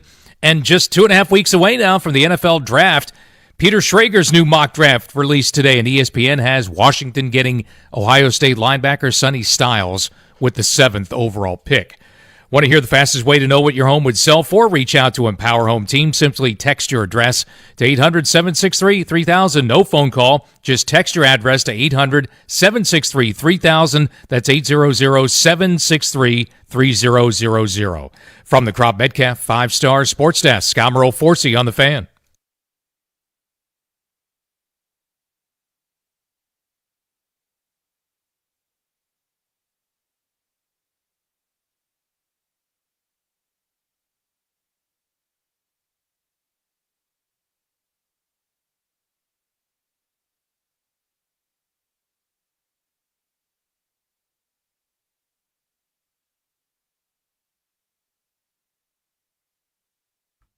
What's up? Welcome in. Grant and Danny on The Fan on April 7th, 2026. It's a Tuesday. It's a little chilly, but it's beautiful otherwise in and around the DMV. Hope everybody is having a great afternoon. We've got a 4-pack of tickets to go see the DC Defenders when they play at Audi Field this Saturday afternoon. We're giving those DC Defenders tickets away right at 4 o'clock ahead of the Beltway Blitz on The Fan. Bishop Fitzgerald will be on the show today. The safety from the University of Southern California stops by at 5:45. Danny, what's up? Not much, my friend. Not since one of my favorite college teams, when I was a college basketball-obsessed youth. You say Ute? The two what? The two Utes with Glenn Rice, Ramil Robinson, Loy Vaught and company. The Michigan Wolverines cut down the nets, man. That 89 team was incredible. Glenn Rice, we literally used to say when we shot baskets, Rice, if you thought the shot was going in, he was such a good shooter that's what it became synonymous with. Big Ten drought is over for a natty champion. Michigan won it. They were unbelievable last night, man. That was fun. Yeah, it was a great game, and it was actually more competitive than I thought, but you had to know that UConn, as well coached as they were, would make it a game, and they did. We'll get into the national championship game in just a second. It was actually just a really good sports night overall because the Nats rallied in the 8th inning with 3 homers and scored 6 times to get their first home win of the season, which we can talk about. But I've got to pass along some news to Danny Rouillet to start the show. I held this without telling you about it before the show so I could get the best natural reaction possible. Oh, no. What is this? So you know that I have tried to inspire my children to be children of nature, right? I don't want them watching videos on YouTube of some kid playing a video game or opening a present. Rightly so, yeah. So we don't do YouTube so far. Hey, welcome back to the channel. We're doing unboxing today. We haven't done that. Mm-hmm. We're big PBS kids. Okay. And we like to learn about animals and nature, and we go see the Wildcrats when they're in the area live. Yeah. Chris and Martin, I think, are their names. Okay. I come downstairs today, and the door is propped open in the backyard. And my daughters are both standing in the kitchen, pointing outside. Dad, look at Truman, look at Truman. And I look out back, and what is my son doing? He's holding a snake. Wrong. Nope. He is holding emergency a snake. Nope. Saying, Dad, look, I found a snake. Oh, my God. Now, I've got to tell you that this was a very, very small snake. Is it an earthworm? Is it a snake kind of snake? In fact, I think the snake is called like the eastworm or some kind of weird name. I'm not a snake expert. I think seitan, I think is what they're called. He then proceeded to carry it in to show me. Wrong. I'm backpedaling, squealing, making weird noises. Wrong. It is currently residing in a small plastic, what would the equivalent of an aquarium be, but like a kid's play version that's plastic? An escapable cocoon for the devil case thing? Yeah. He has a snake in my kitchen on the table that he's now created an environment for with dirt and rocks and grass. And he's named it Evil. Mushroom. Sorry to this is one of those tough times to be a dad where you have to crush the dream immediately. You have to let the young man know this is one of those hard lessons. It won't be easy. The snake must die, and you must fortify your home against the invasion that's coming. They're already here. If you see one, it means there are more. Yesterday, they're around. They're among you. They got Sally the Salamander, and we had a little crate in the house with Sally the Salamander, who's still doing great. She did not go the way of Owe. Here we go. Where after one day, the tadpole died. The Salamander Resort is comfortable. That's good. But today, we've now upgraded to a snake, man. You've not upgraded to anything. You have a disgusting, slithering, puncturing monster in your midst. He wanted to call you so bad, too. And you've welcomed it. He wanted to just show you. So I'm going to show you two things. No, you're not. I just don't need want you to play along real quick. I won't do it. This is the very small. Just see how small this guy is. I don't want to. I don't want to see how small in the it is. plastic case. No! No, it's not small. It's tiny. It's not at all. It is a fang. If you stretch it out, it's probably 8 to 9 inches long, which is actually gigantic. I was going to say, it's enormous. That's like 4 or 5 inches bigger than average. Little. But that's pretty good size. Get that away from me. Get it away from me. And then the one I really want to show you, because I just want to get your reaction to this. So this video will be my son. I don't want this. I don't want any of this. Lifting up said snake. What is he doing? And you just got to watch it like with a move that it does here when it tries to get away because it doesn't want to be held. Of course it doesn't. Look at this thing. No. The slithering in the air. God. Ah! Ah! Now it's harmless. It's not harmless. This snake only. Look at it. Harmful. Harmful. Not less. Harm more. Not less. Snake is venomous to worms, but not humans. Venomous only to to worms. That's what it is. It will not bite humans. Do you understand it would love to? The worst thing this snake does, just so you know, is slither around and infiltrate your home. I looked it up. I Wikipedia'd this thing. The worst thing it does is it releases a musk that is like unpleasant if it gets scared. Why does it release an Elon? I'm not sure, but that's its defense mechanism because it's such a baby. It can't do anything meaningful. It's so not scary. It's not a shark, thank God, that my son can just hold it up while it releases an Elon. That's all it does. But I wanted to start the show by telling you. I'm so upset about this. That all I thought about this morning was your reaction. And my son's like, can we call Danny? I'm like, he does not want to see this, buddy. He's like, can we call Danny? I got to show him. Because he knowingly wanting that I'm terrified. He wants to troll me. He knows that I hate snakes. Yeah. And that I don't like them. And he's like, no one's more afraid of snakes than you. And I told him you were. I am. And so now he has to level up to varsity. Yeah. Whenever I'm annoyed by his snake activities, he wants you to be involved for some reason. He wants the biggest reaction, which I think you would properly give him. I guess I would if I ever set foot in your house again and saw it. I don't know if I can ever go over. It might not happen. Well, but it's not even that it's there now. You see what I'm saying? Like that's obviously that's a non-starter. I can never dawn your door again. Darken your door. Dawn your door? That's not a phrase. Dawn your door. Yeah, you ever dawned a door before? I also don't know what darken your door means. It just means it casts a shadow. I can What never. is that? One of your J.R. Tolkien things? Yeah, I can never darken your door again. Or currently I couldn't do it, obviously, knowing that snake is there, knowing that there are others that are slithering around trying to get at it or trying to get to it or releasing their elons and just sort of slithering around, knowing that you're among the snakes. All you have to do is go outside. That means that your neighborhood is a non-starter for me as well. Years from now, if you're still in that residence, and the snake is long gone, right. Mushroom is his name, knowing that they were there, I can't go back. Like, I cannot do it. I don't think Mushroom will still be in my house as of morning time. We'll see. I get back from the Nats game tonight. Mushroom might accidentally get outside, if you know what I mean. I don't know if he's going to make it through the night as a functioning member of the household. Okay.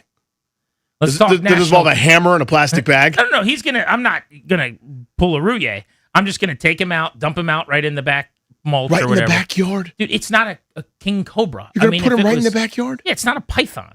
This is a little worm that got too big and became a snake, however that works. This 9-inch slithering, disgusting, puncturing thing is just 5 feet from your back steps? He's got on purpose? Pink belly, this guy. Oh, that's cute. Like a pot-bellied No! pig. National championship disposal. game. Yeah, okay, fine. More prominent, positive matters That's for you. on my mind now. Elliot Cadeau, most outstanding player, Final Four, 19 points. You mentioned it. Michigan wins its first title since '89, year after I was born. UConn suffers its first loss, Sweet 16 or later, believe it or not, since the 2009 Final Four. When they go on a run, they finish that sucker. Yes, they do. So it is hard to kill the beast, and that's what happened last night. First team, Michigan, in this tournament, to score 90 in 5 straight games in a tournament. They were so good the entire time, and while not as dominant last night, I didn't think it was ever really in doubt. You felt the entire time like they were a 5-0 run away from blowing the whole thing open. It's just about their size. Watching this game, they had 61 points in the paint and from the free throw line to UConn's 34. They're just too big. That closeout length, even around the perimeter, one of the reasons the Huskies missed 13 straight threes at one point. This kid, Adai Mara, 1 for 9. As a defender, 8 of the 9 shots against him where he closed out and contested were missed. Made it hard for Reed. 4 blocks in the first half. He had 26 in the semis. It was much more quiet offensively. But to your point, Terrace Reed just has his worst game of the tournament because Mara's right there on him. Michigan was the best team the entire time in March, and they deserve to win. So it's a throwback in a couple of ways. It's functional size. Like you can start 2 centers. That doesn't help you necessarily, right?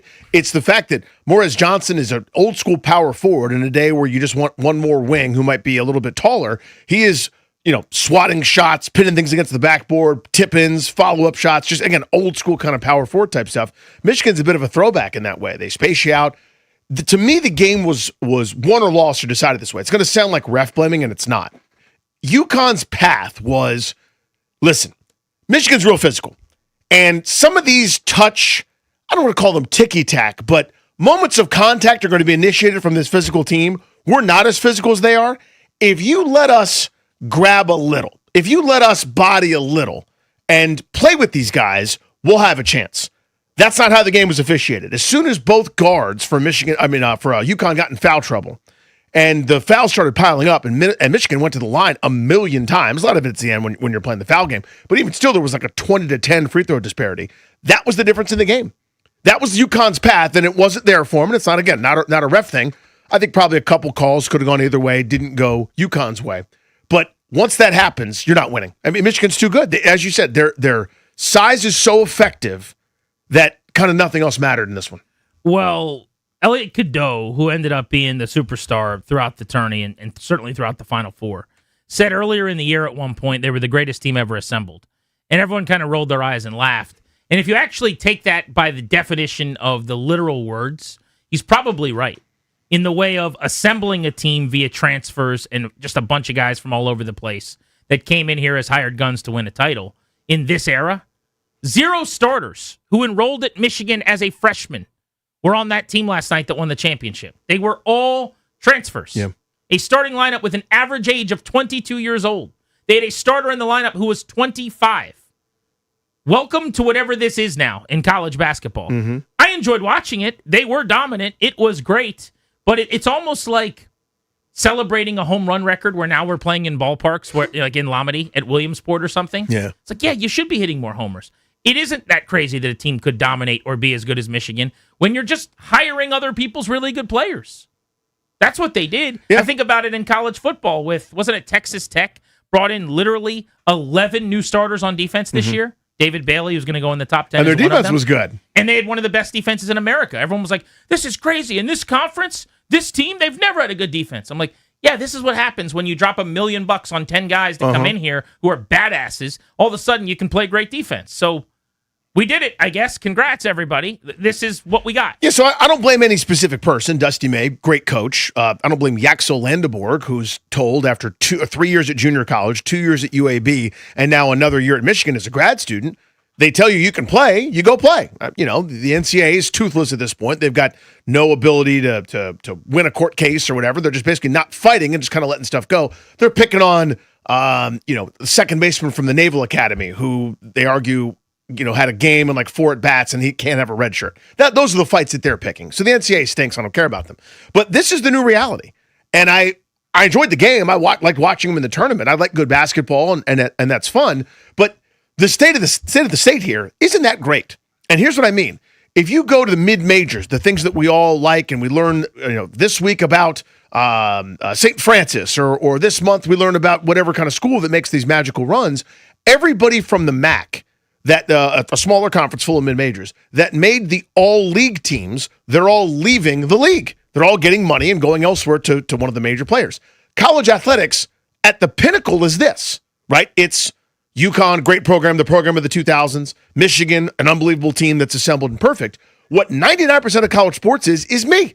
Just a regular dude that was decent enough at something to play beyond high school. You get a scholarship, you get an education, and you do the best you can. Most of these guys aren't millionaire pros. They're mostly just, just wanting for the love of the game to continue to play and get school paid for. So you're losing the beauty of it. It's now this, and again, the game was great. I enjoyed it, so I'm a hypocrite. Well, but to that point, it's a bummer. though, last night is not the problem. Both can be true, by the way. Last night, you could make the case is actually better, in a sense, because the Michigans and the Arizonas and the Yukons are going to be better the way that we're doing it, I think, for the reasons that we're talking about. You said, and I quote here, I like good basketball. Well, you're going to love national championship games and Final Four games of these 1 and 2 seed teams that have 5 starters, 3 of whom just transferred in that are some of the best players in America. The problem and the issues, and they are bountiful, are before last night.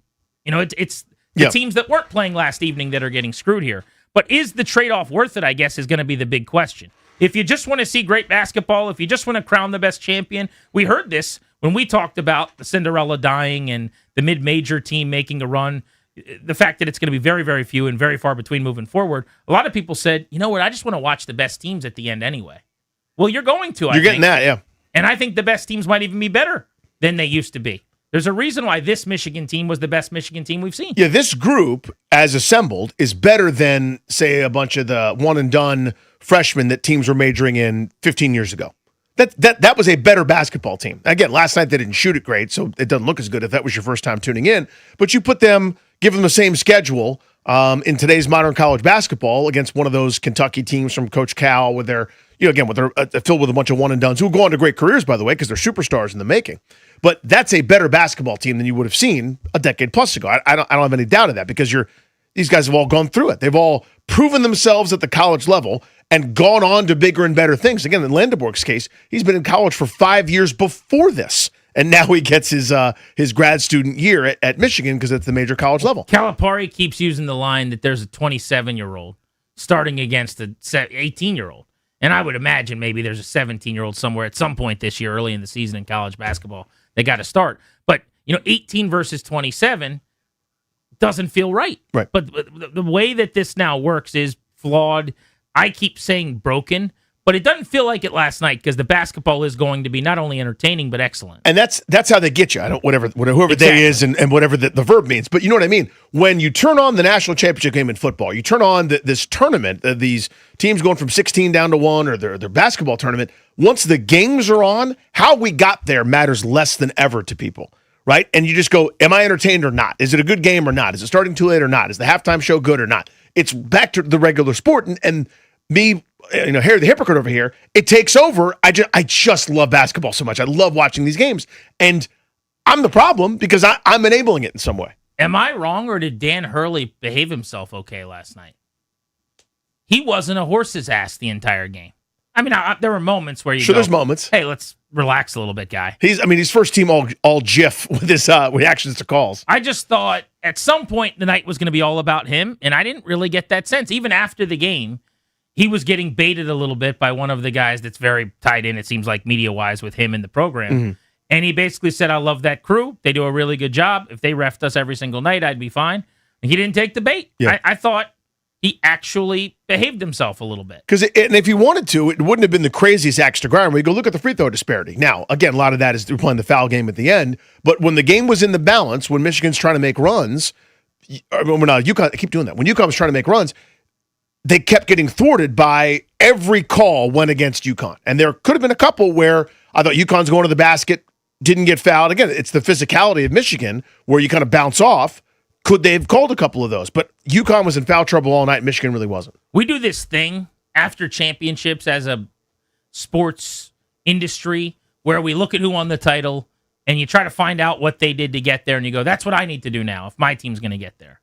And if you're doing that with Michigan, everyone should be trying to go as big as possible because you basically had to be 6'9" to be a part of the Wolverines rotation this year. I mean, they were so large the defense they played at the rim, the way they closed out with their length, and just what they were able to get around the bucket as well.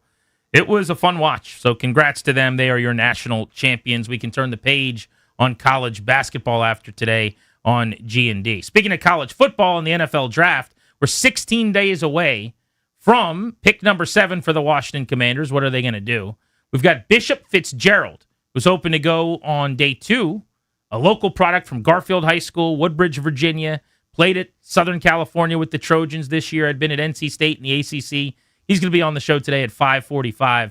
Next, though, the Nats did something awesome in the 8th inning last night. Really good scene at Nats Park. Plus, I got to do something that I have not done before that Danny and I are going to be doing this year. We'll tell you about that next on The Fan.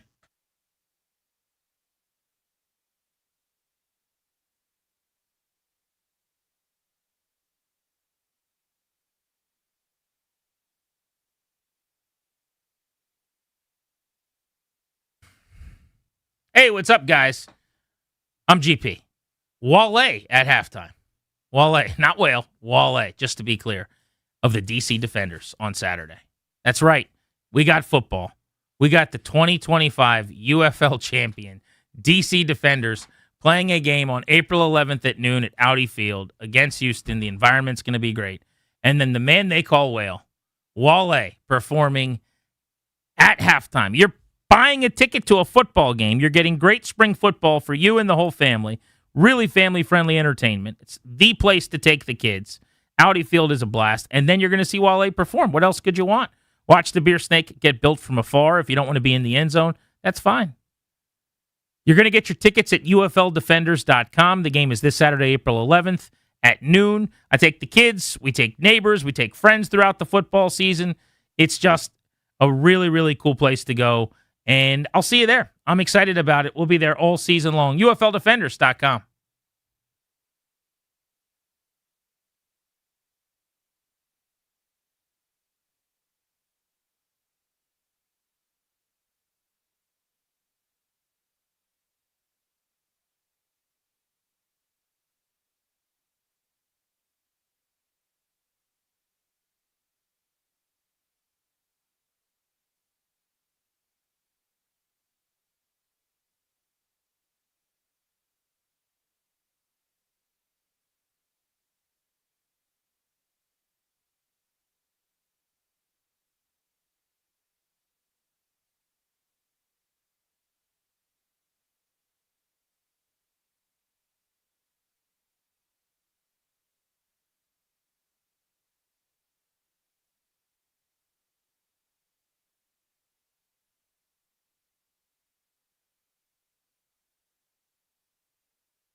A championship 37 years in the making. Michigan claimed its first NCAA title since 1989 last night, knocking off UConn 69-63. Elliot Cadeau led the way with 19 for the Wolverines and was named the Final Four's most outstanding player. Let's talk local. The Nationals snapped a 5-game skid last night with an impressive come-from-behind win against the Cardinals. The Nats trailed 6-3 in the bottom of the 8th before homers from James Wood, Brady House, and C.J. Abrams propelled them to a 9-6 win. They look to make it 2 in a row tonight with Cade Cavalli towing the slab for Washington at 6:45. You can hear that game right here on The Fan. Pregame with Charlie Slows and Dave Jagler kicks off at 6:15. In the NBA, the Wizards return to Capital One Arena tonight to take on the Chicago Bulls. That one tips off at 7 p.m. The Wizards own the NBA's worst record and have now lost 6 in a row. 3 games remain after tonight. From the Crop Metcalf 5-Star Sports Desk, I'm Ben Strober on The Fan.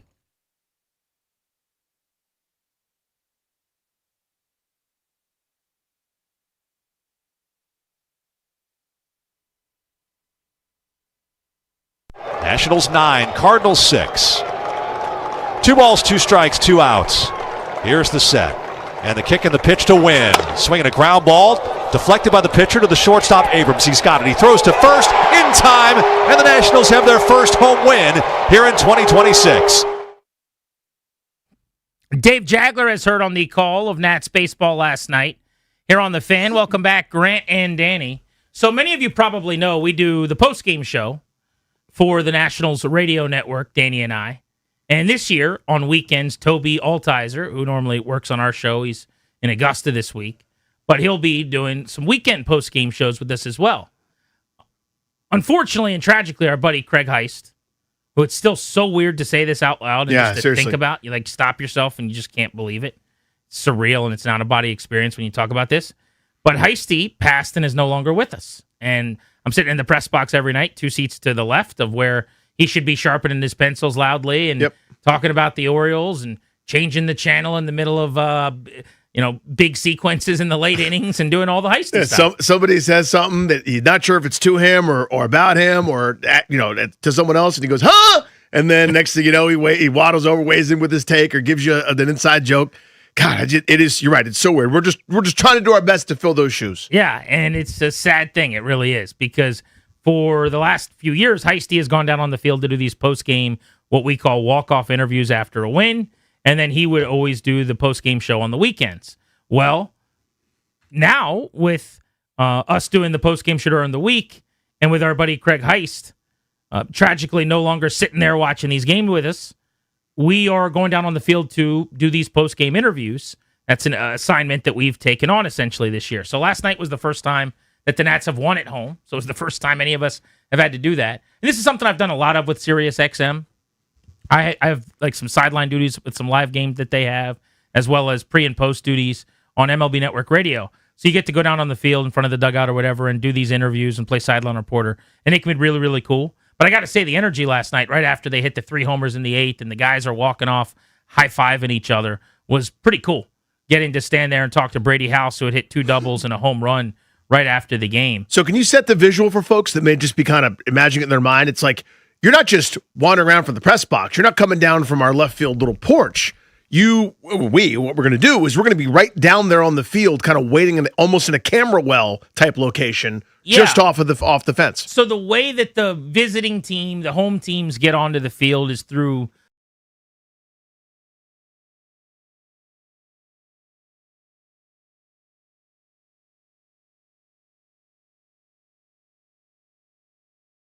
folks, right? And so we stand in what is this little tunnel, and the second the game ends, MLB security props open the door so that some security can run onto the field and kind of watch everybody in the crowd. Mm-hmm. And we run out at that point before the umpires even come off the field, and then we walk behind home plate right over to the home dugout, which is on the other side of the field because we're coming out on the third base side. And then we stand there as the handshake line is happening. So James Wood and everybody are coming off last night. CJ after homering for the 4th time in 5 games, high-fiving. And we're right there, like as people, if you're getting doused with water or chocolate sauce, we're getting some on us. So the tournament game or the championship game is going on. I can't remember exactly what moment it was, but I'm lingering on the end of the Nats game. My wife's like, "What are you doing? Go back to the tournament game." I'm going, "Hold on, we're going to see Grant." And I just want to see where he's standing because I want to know where I'm going to stand when if and when we do this. And the Nats will win again at home. So Alexa's the TV. And I see you right there. Sideline reporter. She gets James Wood. I asked for Wood or House, basically, and got Brady House, who had a monster game. And Wood tied the game with a 3-run homer. House hit the 2-run shot in the 8th inning that eventually proved to be the game-winning swing, and we got him. But you've got the duties tonight if they win, which I guess is always going to be a big if for the Nats. But if they win, we're down there doing these interviews. It's a lot of fun. It's hectic because we got to get to the red box, then go do this interview, then get back to the red box, and then Charlie and Dave are throwing to us, and there's not a lot of time to do all of this stuff. And it's gonna be a fun post-game obligation. It's certainly a cool treat to get to do this. But this was the 8th inning last night. So what was funny was, as I'm going downstairs, they had just given up and were putting the finishing touches on giving up those 3 runs in the top of the 8th. So it went from 3-3 to they're trailing 6-3, and this bullpen has done it again, which is going to be a reoccurring problem all year. So I'm walking out of the tunnel from the bowels of the stadium to now stand what is about 15 feet from home plate. And if you want to see my vantage point, you can go check out my Instagram at Grant H. Paulson. I posted a video of James Woods at bat where he hit the game-tying 3-run home run. But I'm down there just in case. Like, unless they're up, I guess if they're up, we're doing it. But unless they're down by a lot, they're playing the Dodgers over those 3 games. You got to just wait, because if they're down a run, 2, 3, 4 runs, they could rally potentially. So you're just watching the last inning or two from this really cool vantage point. And I got down there just in time for James Woods at bat. And then I saw his homer and House's homer and CJ's homer all from basically behind home plate, which was pretty cool. But this was how it sounded last night on 106.7 The Fan as James Wood tied the game with a 3-run shot. Now the set. Here it comes. Swinging a line drive deep center field, sending Scott racing back to the warning track. This one over his head, and it's over the wall. It's a line drive, 3-run homer that just would not sink. James Wood has tied this game. The Nationals 6, the Cardinals 6. By the way, James Wood robbed a home run in the early part of the game on his horse, full sprint into the right field corner, Danny, jumping up, glove on the top of the wall to bring a home run back, Joe Adele style. Now, he didn't go full Adele because he only grabbed one of the 3 that Adele did to bring him back as home runs. But to rob a home run and hit a home run in the same game. That ain't too shabby, right? That's one of those, what is it, like you pick off a pass and also score a touchdown in the same game? It's kind of like that, right? Where you saved a run and literally added a few. My fellow nerd buddy texted me that James Wood tied some guy named James Wood with the lowest launch angle home run at 18 degrees. Well, I don't think there's 5 people on the planet that can hit the home run he hit last night. It was 114 miles an hour, which in and of itself, there's, 15 big leaguers that might hit a ball 114 this year. And at that launch angle, Zimmerman made a joke on the telecast that the second baseman jumped up to try to catch it. Yeah. It was what would be called like a 2-wood in golf or something. I mean, like a fairway driver. It was this line shot off the ground that just never sunk. Brady House came up a couple batters later, 5 straight hits for the Nationals, and gave them the lead. Here's the pitch on the way to House. Swinging a fly ball, deep left center field. Way back it goes, and this one is going, and it's gone! And the Nationals have the lead 8-6. Huge 2-run homer for Brady House. His second of the year. The Nationals have put 5 runs on the board here in the 8th inning. And then this was right after the game. Great energy in the dugout as I got to do the interview, the walk-off with House. Yeah, and here's Brady House. 2 doubles and a homer in those last 3 at-bats. Take me through the mindset in the clubhouse. You guys give up 3 runs in the 8th inning. You come back and get 6. I think our mindset is the game's not over till it's over. So we're going to battle till the last out. So that's what we're going to keep doing. 5 straight hits, passing the baton with 3 homers in that inning. What was the feeling like as you guys continue to string together those at-bats? I think just go in and do what we do. No matter what the situation is, nothing really changes. We just try to go up there and get the next guy over. So yeah. Something that may not get credit, Brady, after this game, you made a couple of sterling plays at third base, saved a run at one point as well. How do you feel like your defense is progressing at that position early this year? It feels a lot better. Just, trying to feel more comfortable each and every day and make all the plays I can and stop the ball from going in the outfield. Win number 1 in front of the home crowd. Everybody's very excited. What do you make of the vibes this evening in Nats Park? Yeah, it was great. It was loud. It was fun. Let's keep doing it. Congrats. Thank you. So you had the home runs in that inning from Wood, House, and Abrams. Hard to have a inning that means more to the big picture of Nats baseball than that. James Wood, who's 22, House, who's the same age as yet to be 23, and then Abrams, who is major league leader right now and runs batted in and has homered in 4 of 5 games. He's the first Nat to ever drive in 13 runs in his first 9 contests. What a start he's off to. This lineup has been great. Dude, that's the story to me. It's going to get lost in the sauce because the bullpen gave up 1 million runs yesterday, and I know what happened against the Dodgers, where the team gave up multiple touchdowns. Dodgers kept going for 2. Offensively, have we noticed what's going on over here? This is a grinding pain in the butt to play against, which is kind of all you can ask at this stage. They're putting together some really good at-bats, a lot of crooked numbers. Guys are getting on base. It's really impressive. I don't know that it's sustainable, but for this moment right now, here's your run scored in Major League Baseball. Astros, Dodgers, Brewers, Nationals. They're 4th with 64 runs, and nobody behind them has more than 51. So, I mean, it's lopsided. It's the Astros by a mile. They've played more games than the other teams. The Dodgers, Brewers, and Nats in their own tier between 64 and 68 runs. You just saw that LA lineup come here and score 31 in 3 games. Then they scored 14 last night, by the way. Yeah. And the Nats have 64 runs. They're averaging almost 7 runs per game. Yeah, 6.5 a game. Another game where everybody in the lineup reached base. Again, we're used to seeing a lot of these same guys we've seen before. And usually it's James in the middle of the season before James Wood slump. He's on base 2 times. Someone else does it, and then it's like a lot of zeros from the 5th hitter on down, and it's just outs. And you guys are going to make outs, plenty. That's going to happen, but it's now harder to go through that lineup than it was before. Again, I don't know how sustainable it is to score 6.5 runs a game as you kind of go through the season. I don't think it is with this lineup, but to me, the fact that they are battling, grinding, whatever you want to call it, and it doesn't matter if it's Tana's turn, if it's Vivas's turn, if it's Nunez's turn, everybody is kind of doing the same thing. Credit to this staff for getting a lot out of these guys, at least in the first 10 games. If they can make it 2 in a row, you'll get cracked number 1 at the post-game interview tonight, and you'll have to listen to 106.7 The Fan's Nats coverage to hear Danny doing that on The Fan. I want to get into Jaden Daniels next. I thought Kyle Brandt of NFL Network did a really good segment this week where he talked about people sleeping on the fact that Daniels might actually bounce back and have a massive season, and if he did, it completely changes everything in the NFC East. That's next on The Fan.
With Danny, I'm Grant. This is The Fan, 4 o'clock, hour and 15 minutes from now.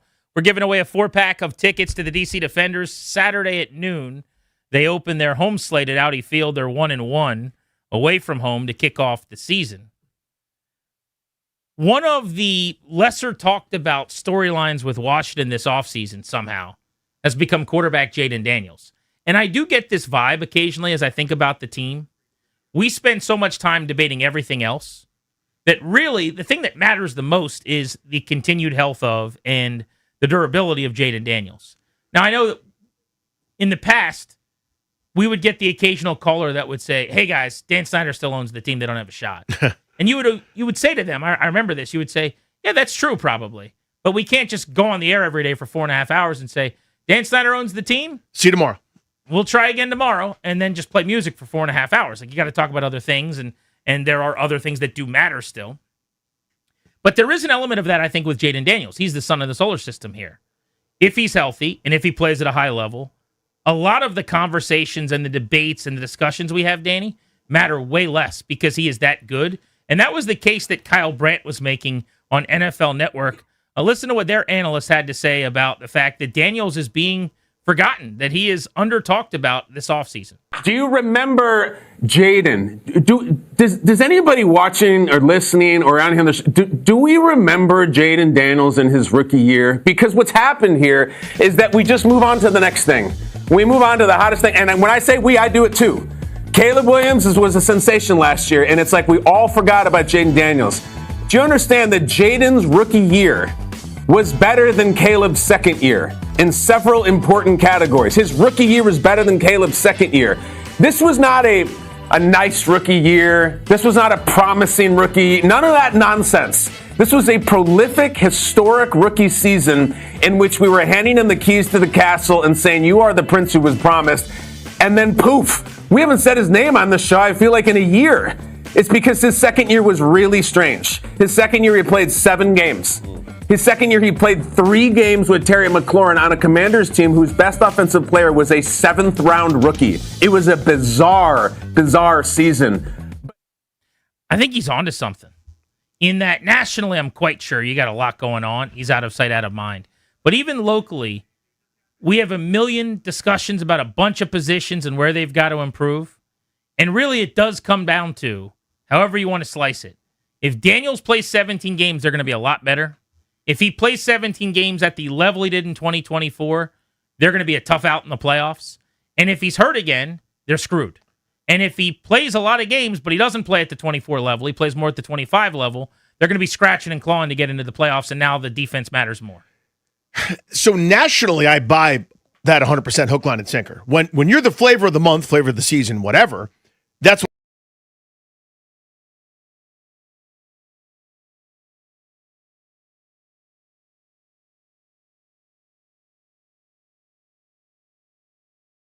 the I'll Be Watching You song?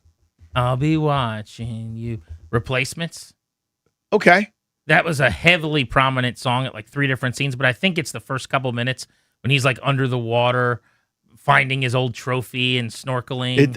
I can't even pull that. I mean, you would know. I mean, obviously, I've seen the movie. I mean, you would know so well because you're in the movie. Extra in the film. I mean, star. Oscar Keanu Reeves. Nominated. Yeah. Gene Hackman, Grant Paulson. Right? I mean, you're in the movie. Like, I'm not in the movie. Darius isn't in the movie. You are. But yeah, so nationally, I do think it's out of sight, out of mind. Whatever the next big thing is. If there's a rookie this year, Fernando Mendoza, if he has 2 good games, will be the flavor or whatever. But maybe we're prisoners maybe of what we see. All I feel like I see is people just assuming 2024 Jaden Daniels is back and he's going to fix it.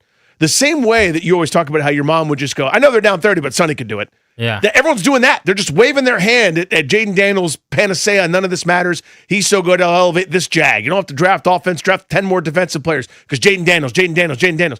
And everyone's just counting their chickens when, like, he was the most injured player I've ever seen last year. He had like, it was like an injury every 14 plays, numbers approximate. And I'm sitting here terrified and petrified. So if the discussion is people are overlooking him, nationally, yes. Locally, I don't feel that. If it's are we forgetting if he plays a bunch, how great it's going to be? Maybe. I could buy that. I don't know how to quantify it. I think he's become one of the more underappreciated players in the league, though. based on the fact. Based on just last year. That last year went so badly that people have just kind of forgotten what it looks like. I really believe that. Now, I don't know if he's going to be 2024 Jaden Daniels for the rest of his career. That's possible. I think he's that type of player. He's talented enough to do that. But because it was his first season, we all remember 2012 and Robert Griffin, and everyone hates the comparison. I'm not comping the two quarterbacks. I'm just saying there are times where the league catches on and catches up and makes adjustments. I don't think that's going to happen with Daniels. I don't think that's what happened last year. I actually think it was actually a lot more just a health issue, and I don't mean him getting hurt in games. I mean a lack of practice, never having Terry McLaurin on the field. But if you look at the most pro Jaden Daniels argument, you could just say he had Terry McLaurin for a few games. Most of the time, he had no legitimate weapons at wide receiver outside of McLaurin. Debo was kind of up and down, and early in the year was at his best, but as the year went on, struggled a little bit, I thought, in terms of explosiveness. And they had a 7th-round running back as his best playmaker for a lot of the time he was on the field last year. Yeah, you're going to struggle as a second-year quarterback when that's the case, and you haven't had a lot of practice time because you've been missing week after week after week with the most recent injury. So I think there's a very good chance that he has a massive bounce back. He wins comeback player of the year. And if that happens, my point is people aren't talking enough about what that means for the Commanders, and just automatically the floor for them becomes double-digit wins again and playoff team, and do you want to see them in the playoffs? Like, that hasn't been talked about a lot. I think that's fair. I think that's totally right. The odds of like projected wins or where they're ranked in the division or the conference or whatever.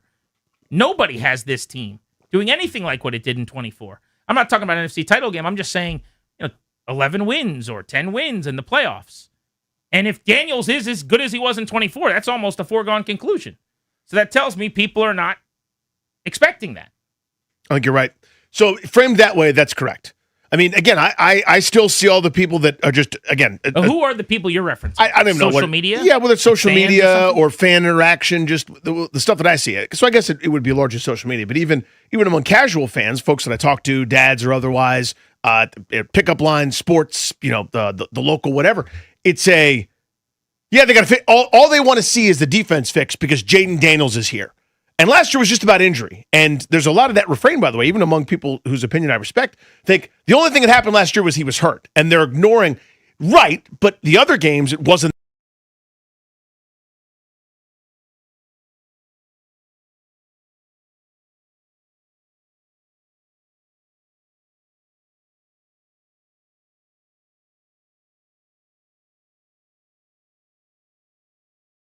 636-1067. Do you think Jaden Daniels is being overlooked or slept on a little bit going into his 3rd season with a full, healthy offseason? Looked very, very good in terms of his movements playing flag football a couple of weeks ago, so he's healthy. 800-636-1067. You're listening to Grant and Danny on The Fan.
Brought to you by the Reynolds and Power Home Team, Keller Williams Realty. The Washington Wizards are in a great spot in terms of draft positioning, and they're back in action tonight at 7 p.m. If they fall to the Chicago Bulls, it guarantees them a bottom 4 finish, which means there's zero possibility they'll lose their first-round pick. They currently own the NBA's worst record, and if that holds, they're guaranteed a top 5 pick in the NBA draft in June. In college basketball, North Carolina hired former Nuggets coach Michael Malone as its next head coach yesterday. Pete Thamel reports he's set to average more than $8.3 million per year on his 6-year deal. He's now the second highest paid head coach in the sport behind Kansas's Bill Self. Want to hear the fastest way to know what your home would sell for? Reach out to the Empower Home Team. Simply text your address to 800-763-3000. No phone call. Just text your address to 800-763-3000. That's 800-763-3000. From the Crop Medcalf 5-Star Sports Desk, I'm Ben Strober on The Fan.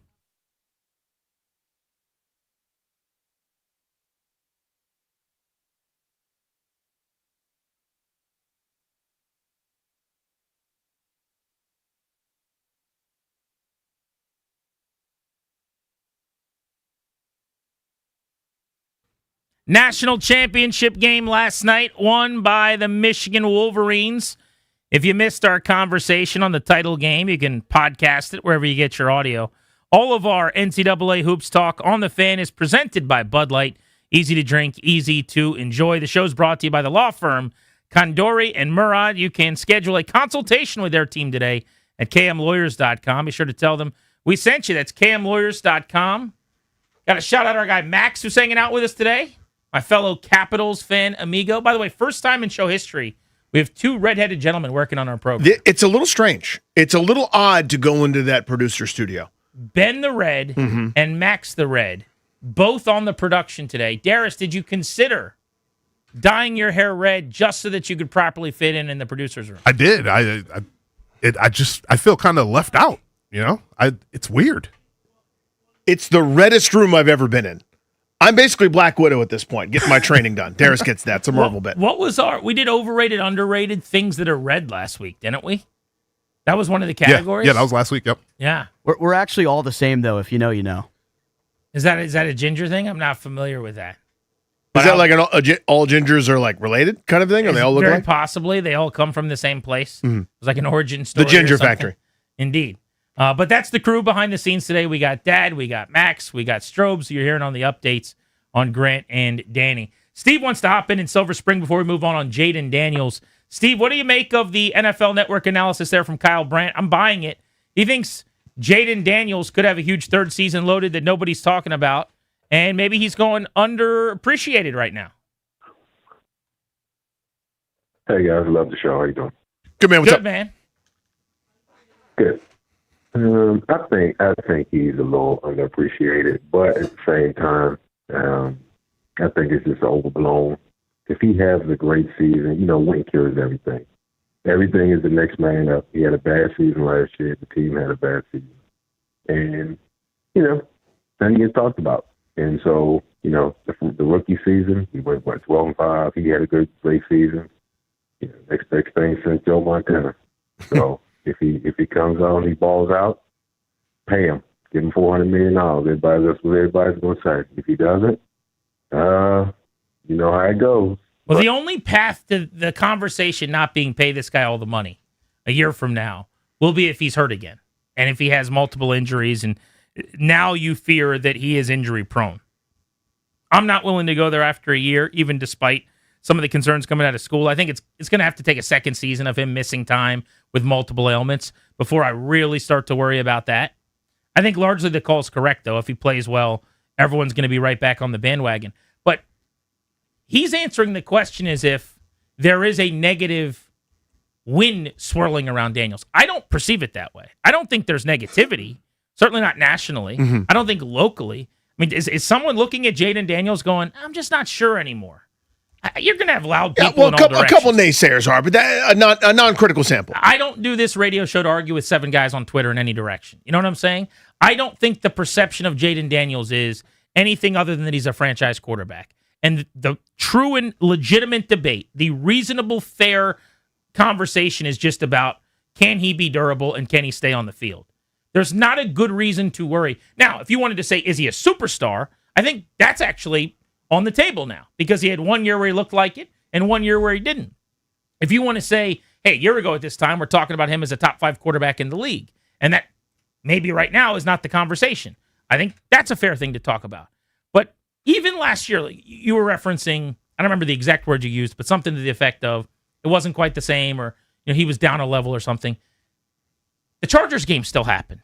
He still flashed like a really great player. Yep. A bunch. And that floor for him, that year that he had, like when he was on the field, I'm not talking about the injuries, but that version of Daniels is the floor. That is a franchise quarterback who starts 17 times, who's not getting benched, who would be here for 10 to 12 years as a starter. So that, to me, is the worst case scenario, is that we're debating, is it worth paying him more than anybody's ever made before? Are we sure he's a top 5 guy? You have a top half the league franchise, keep him around for a long, long time quarterback if he's healthy. I just don't think that's debatable.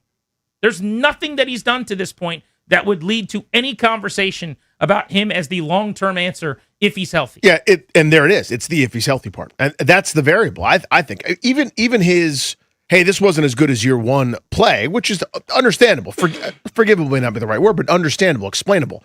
You don't have any weapons, right? The one that you did have was in and out of the lineup. I think he played 2 or 3 games complete with Terry McLaurin, and he wasn't himself for most of the season. We saw that, how that dragged out. They were just without so much. No Eckler, Ertz wasn't the same guy for most of the year before he got injured. I mean, it's more catch and fall. There's just not much weaponry. Cliff Kingsbury, year 2. You have a Cliff in year 1. What about the year 2? There's no threat deep, and it just was harder. Offense was harder last year. They still managed to put up decent numbers, a good showing with an under-talented group, but it just still felt like they were solved to a degree. A lot of those step backs felt normal. There was still within those moments, though, enough. Actually, that should have been a better throw. Or what did he see there? Where maybe it can be explained away as rust or otherwise, but the on-field time wasn't as good. And there's so many people that are just glossing over that part. I guess that's kind of that's my only pushback, even though it's not exactly contradicting your argument. I think we're having two different conversations. It is 2 different combos. I'm aware of that. I know. What I'm trying to say is there was nothing that happened last year where he went out in 7 games, had 8 touchdowns, 3 picks, completed 61% of his passes, where you come out of that season and go, I'm not sure if Jaden Daniels is the answer for Washington.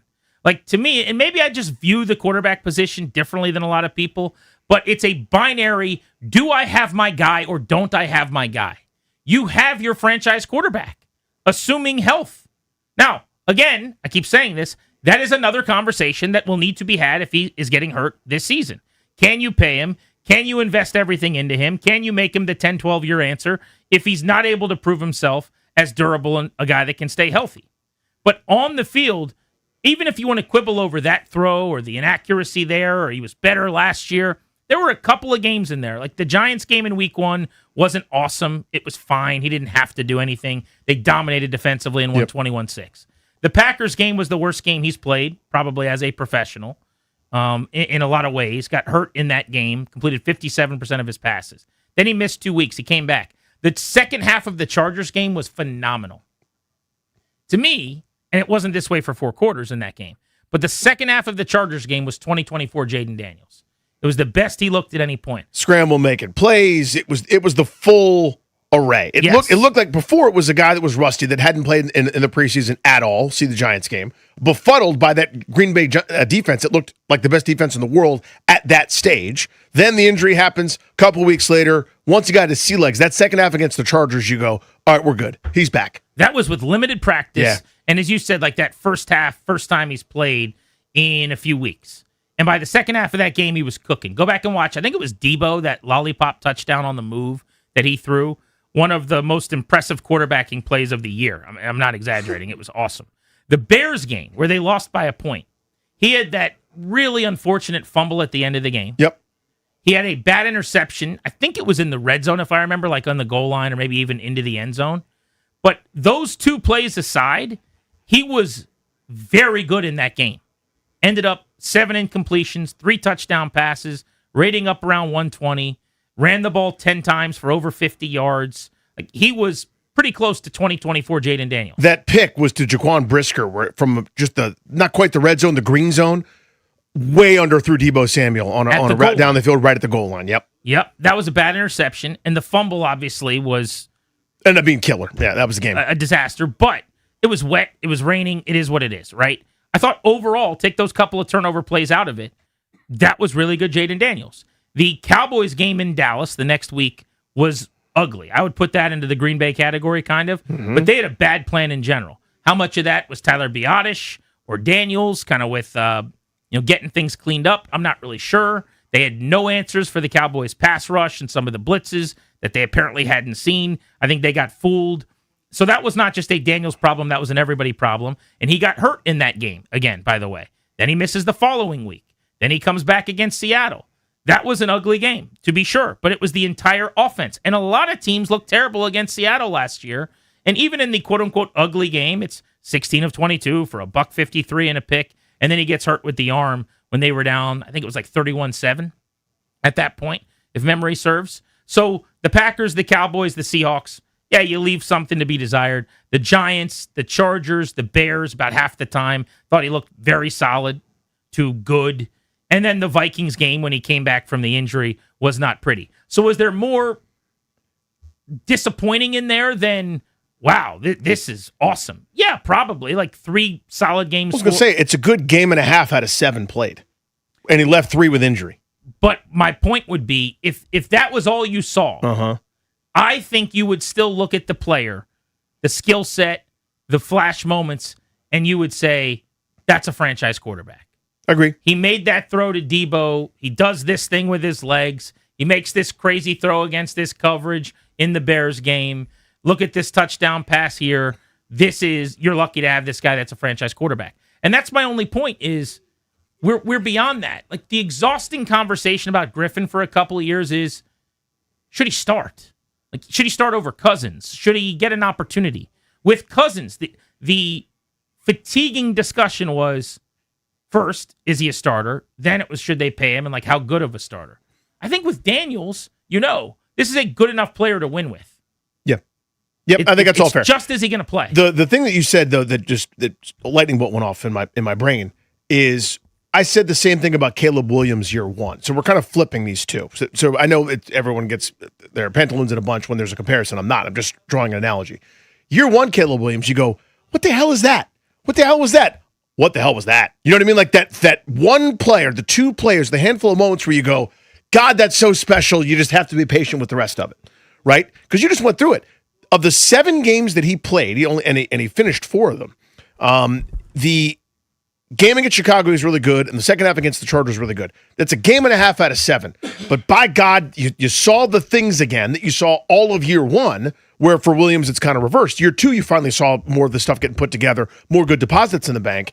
This was year 2 where there were fewer deposits, but you still have enough where you go, let's all be patient here. Let's all just make sure that we know. So I'm with you in the sense that he's absolutely, to me, it's no conversation, not even a conversation. But to even those that doubt it, he's above the threshold for, yeah, that's my franchise guy.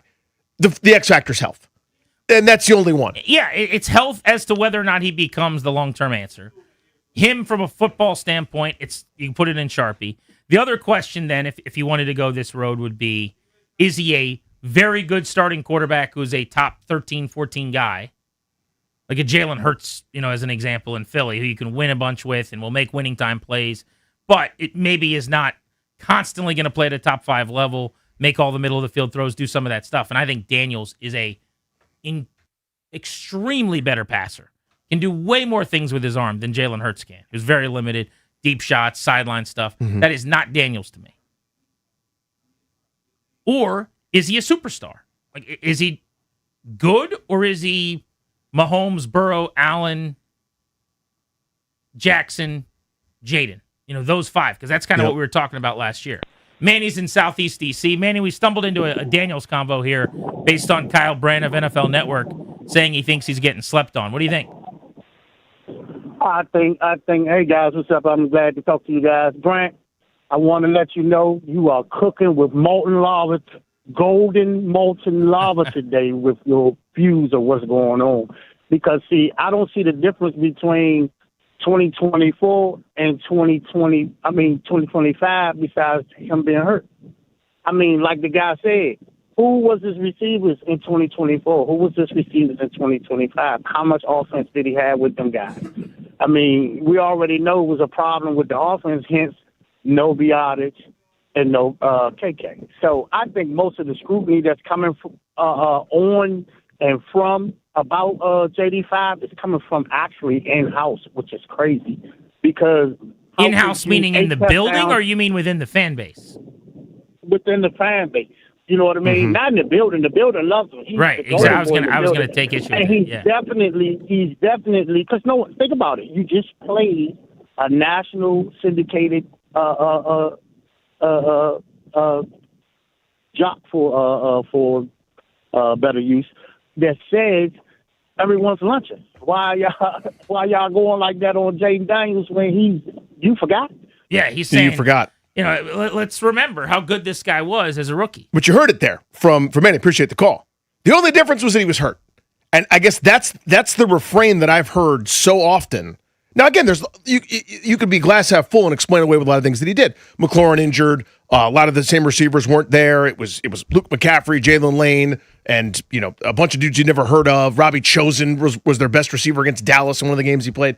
I understand all that. But still, that's kind of what I keep coming back to. This could be semantics. But when I hear that, what I assume he means, and maybe I'm putting my belief on him, I think he's saying his problems stemmed from not being on the practice field and not being able to rep physically as much as he should have to prepare.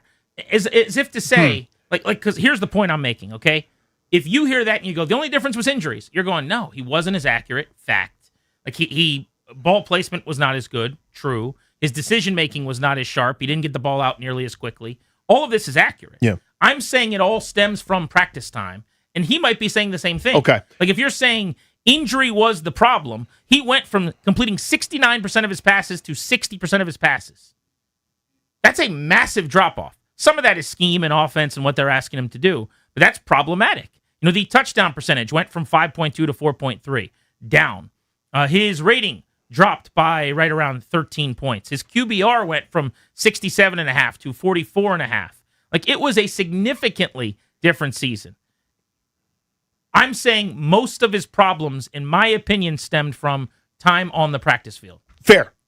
What I hear, and this is maybe a perception issue, is 2 + 2 was 4 in 2024. 2 + 2 was 4 in 2025. The only difference was injury. In other words, Jaden Daniels was excellent, and there's nothing else to see here. He was hurt, and that was it. So you hear what he said, and you're saying he thinks he was the exact same guy when he was healthy. Right. The only thing that happened was he was hurt. Other than that, we would have seen excellence. I've heard, again, smart people that I respect basically offer that sentiment, where the only thing that happened that was different was injury versus, no, we just chronicled it. A game and a half of awesomeness among 7. There was very much that wasn't special there. And again, you can explain a lot of it away, which we have, and it's rightfully so to have nuance. You and I are all in favor of making sure we do a complete picture instead of going, how many games did he win? All you need is a Google machine. You don't need a sports.coast. If someone just yells, how many games did he win? You could just Google it and turn that show off. You and I are dealing in the real world with a lot of different factors, the push and pull, and the debates are how heavy were those factors weighing on the outcome. To me, there was so much that wasn't as good also with the injury, and a lot of that can be what you're just talking about. Yeah. That's the nuance, and I welcome that. And maybe I'm overstating this.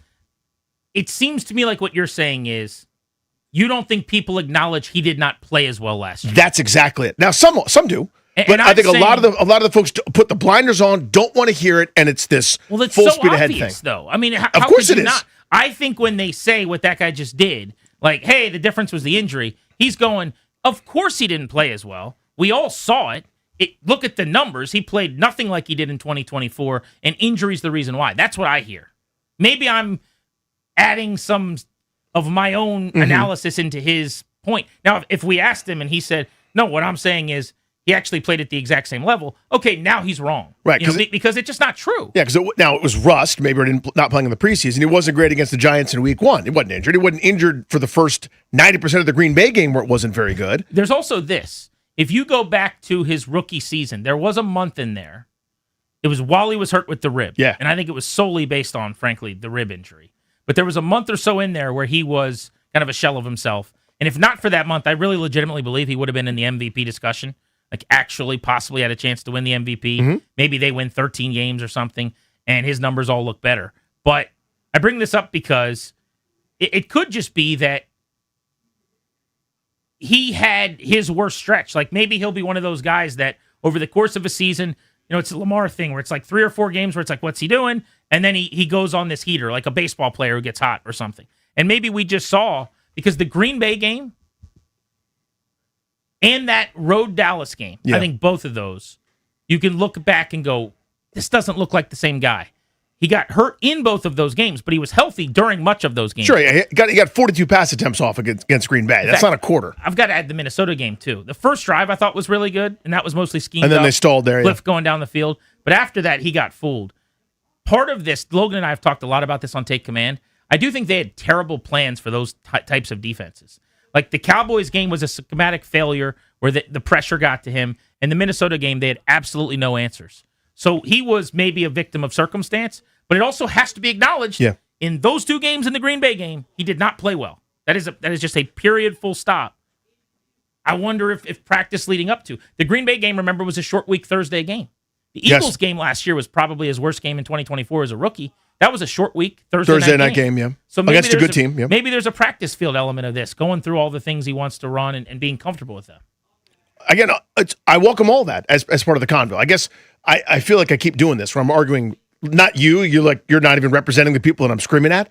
I don't know who you're screaming at. But again, I hear a lot of people. I'll give you one name, and it sounds like I'm calling the guy out. Kevin Sheehan has said this multiple times where it's the only difference, Maryland, is that he was injured last year. That's it, the Sharps. And that's the segment. Dismissing anybody that's going to tell you, hey, have we looked and noticed that he didn't play great in some of these games? And his point is, it's just injury. That's it. And I'm going, yes, injury. 100%. I was there too. I saw it. We all have the game log in front of us, but also, and that sentiment I think is very popular among the fan base. I'm not saying it's a majority. I'm not saying it's a unanimous team Twitter thing or everybody with the Redskins avatars yelling at me. I hear that plenty though, where the only thing that happened was injury, and it's not any of this other regression. That to anybody that wants to pay attention, I still love him. By the way, he's still my favorite. I'm so glad he's here, and I love the kid. But I'm also acknowledging, hey, that didn't go great last year in addition to the injury. Max, are you going to take that as the producer of the Kevin Sheehan radio program who's sitting in today? It sounded pretty familiar, I'm not going to lie. You've heard that before. Many times. So we should just call Sheehan. But what is, Sure. I guess he's on vacation. He's on vacation, so he won't pick up. Turks and Caicos placing wagers, Sharps. So what is his point actually? He does not think Jaden Daniels played at a worse level last year? I mean, he thinks that injuries were kind of the main contributing factor to everybody's down year last year, including Jaden's. Right. But when he was healthy, he was great. But can't both of those be true? Like, as long as Sheehan says, year 1, he played at a level that's a 9 out of 10. Year 2, he played at a level that was a 6 out of 10. I think he was a 6 because he was not healthy and wasn't on the practice field. Then both can be true. Yes, if I get the comma after my declarative you're saying statement. You've never gotten the comma. I haven't seen the comma. Again, the only thing that happened last year, he was injured. The quarterback was injured. When he's injured, of course they don't play well. Terps, Maryland, Buzz Williams, Sharps. Where is Sheehan this week? Is he not available? We'll have to wait to get him on. It's classified. You can't divulge that location, yeah. Don't divulge the location. All right, when Sheehan's back in What's the his saddle number? and comfortable, let's get Sheehan on the program. Because it sounds like I'm ripping him, and I'm not. But that's why I want to have a conversation. Yeah. Because he's going to get blown up on Twitter that Danny's ripping you, and then it's He's all not gonna awkward. open it. What's that? He's not going to read it until he gets back. That's a great point. But let's have Sheehan on, and we can just see. Sometimes maybe something's lost in translation. Right? Yeah. Maybe he actually is like, no, the Green Bay game was terrible. He was brutal in He that was game. great in that game. 24 completions, 200 yards. It's terrific. Grant and Danny Terps. on the Fan. What do you make of Kyle Brandt saying Jaden Daniels is being undervalued going into year 3? People are forgetting just how special he is.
Don't look now, but the Washington Nationals are showing you something offensively. Trailing 6-3 in the eighth yesterday, they slugged 3 homers to come back and beat the Cardinals 9-6. C.J. Abrams hit one of those homers, and he's swinging one of the hottest bats in the sport.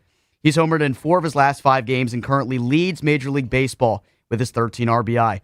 Overall, the team has scored 64 runs this year, good for 4th best in baseball. The Curly W's look to make it 2 in a row tonight. Pre-game coverage begins right here on The Fan at 6:15. Cade Cavalli takes the ball for the Nationals. He's posted a 2.79 ERA through his first 2 starts. From the Crop Metcalf 5-Star Sports Desk, I'm Ben Strober in The Fan.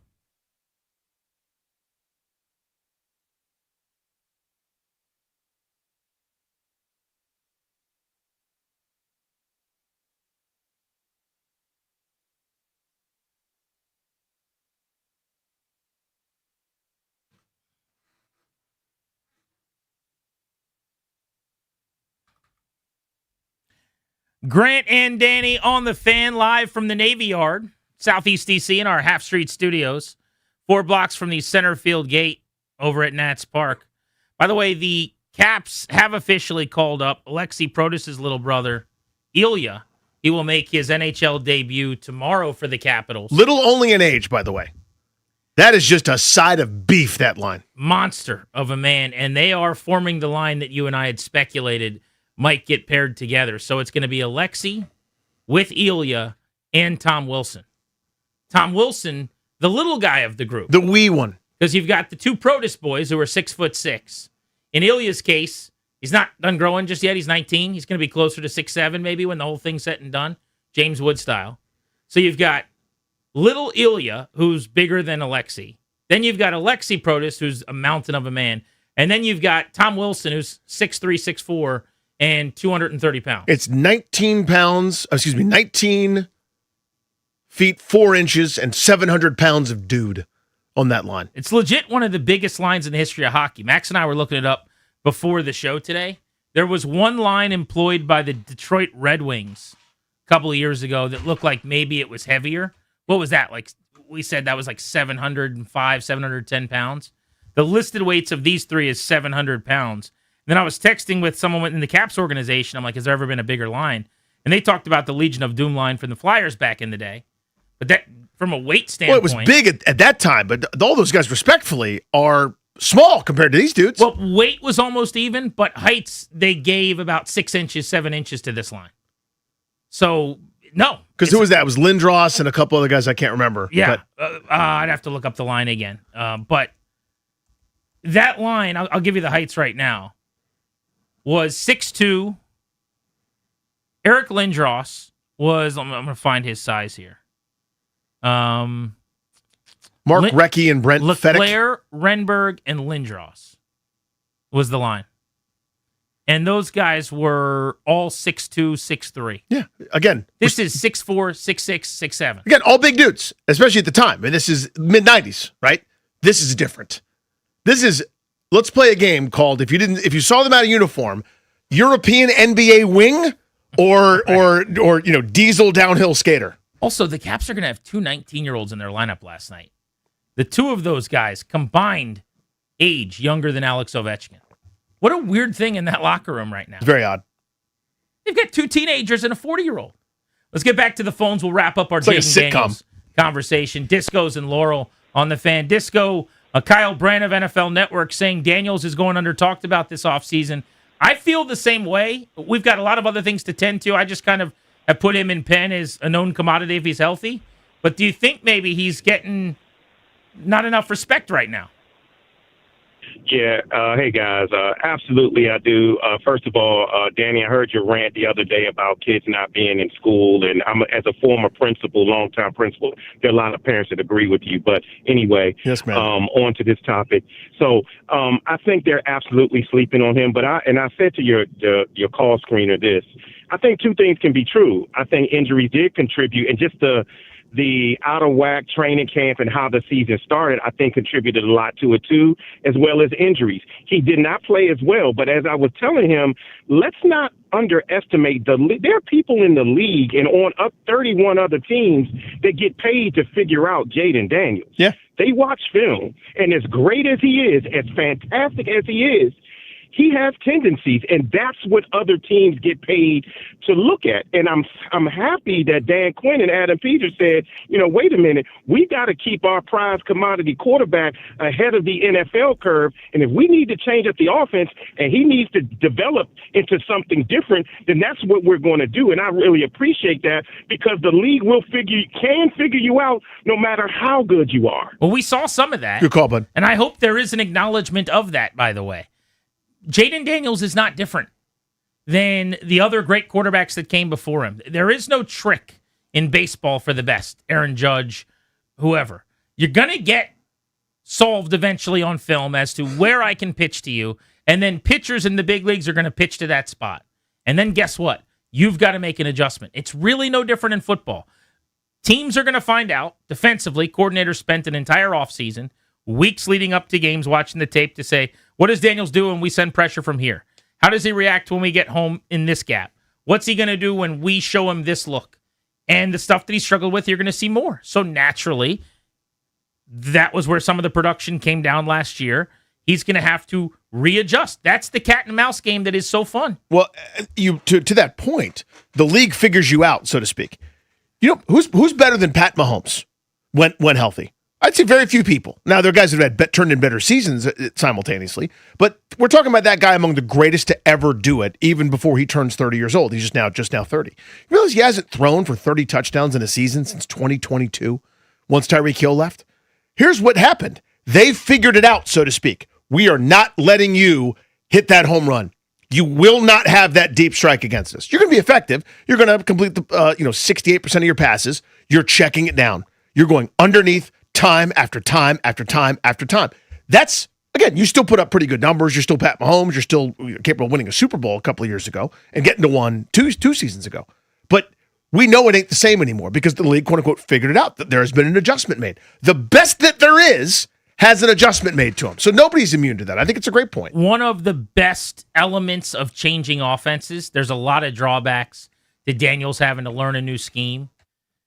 I think the best thing they've got going for themselves here is you get to tendency break.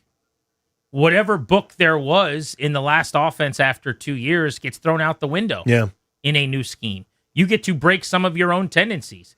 He's playing from under center. There's a lot of things he'll be asked to do that there's no tape on yet. He can surprise and fool people again a little bit with some of how they're going to operate. I think that is an underappreciated, underreported certainly element maybe of this offense moving forward, and Daniels in year 3. Brian in Colorado listening on the Odyssey app. What's up, Brian? How are you? Hey, good. Thanks for taking my call. Listen, I'm very up on Jaden. I'm very positive. I don't know about slept on. I mean, I feel like that's hard to say, but what I'm concerned about is his confidence, in the sense that, like, in 2024, all you heard was he's so poised and he's so calm and collected under tense situations, and he definitely was.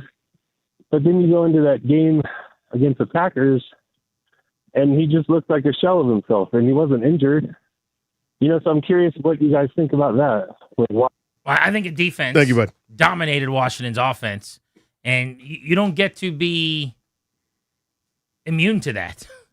When your line of scrimmage is being lost, and they had all the answers. By the way, what they did in that game is they pressured him at an incredible rate, and they kept him in the pocket.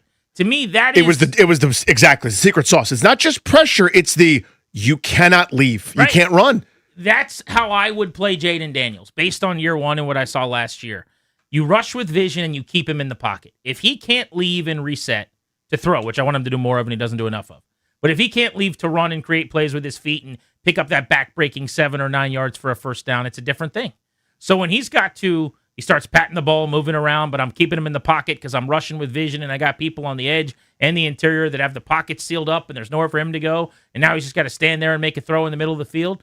That's where you start to make him look a little more human, and the Packers did a better job of that than anybody had ever done to that point. Well, you look at that game, too. The intended air yards per attempt, to get a little bit nerdy, couldn't have been closer to the line of scrimmage. That was with Terry. That's with Zach Ertz. Now, again, Terry may not have been full Terry. A lot of that was because of the pressure and the ball having to come out. 100%. But they could not go downfield. Whether they tried to and couldn't, didn't try to and couldn't, I have no idea. everything was short and close. And then when it was time, okay, I'm Jaden Daniels. I'll Superman this thing. There are, a bunch of guys basically in a wall, almost like the goal line is 7 yards down the field, waiting for him to try to run. There was nowhere to go. So the play he got injured, he's like starting to escape. Then he's like, oh crap, there are 4 guys standing right there. I got to try to do something else. That was the kryptonite. We're giving away a 4-pack of tickets to the DC Defenders home opener this Saturday, the 11th at Audi Field. Wale's performing at halftime. We're doing that at 4 o'clock ahead of the Blitz. Grant and Danny, sponsored by the law firm Condori and Murad, estate planning, elder law, real estate transactions, and probate administration.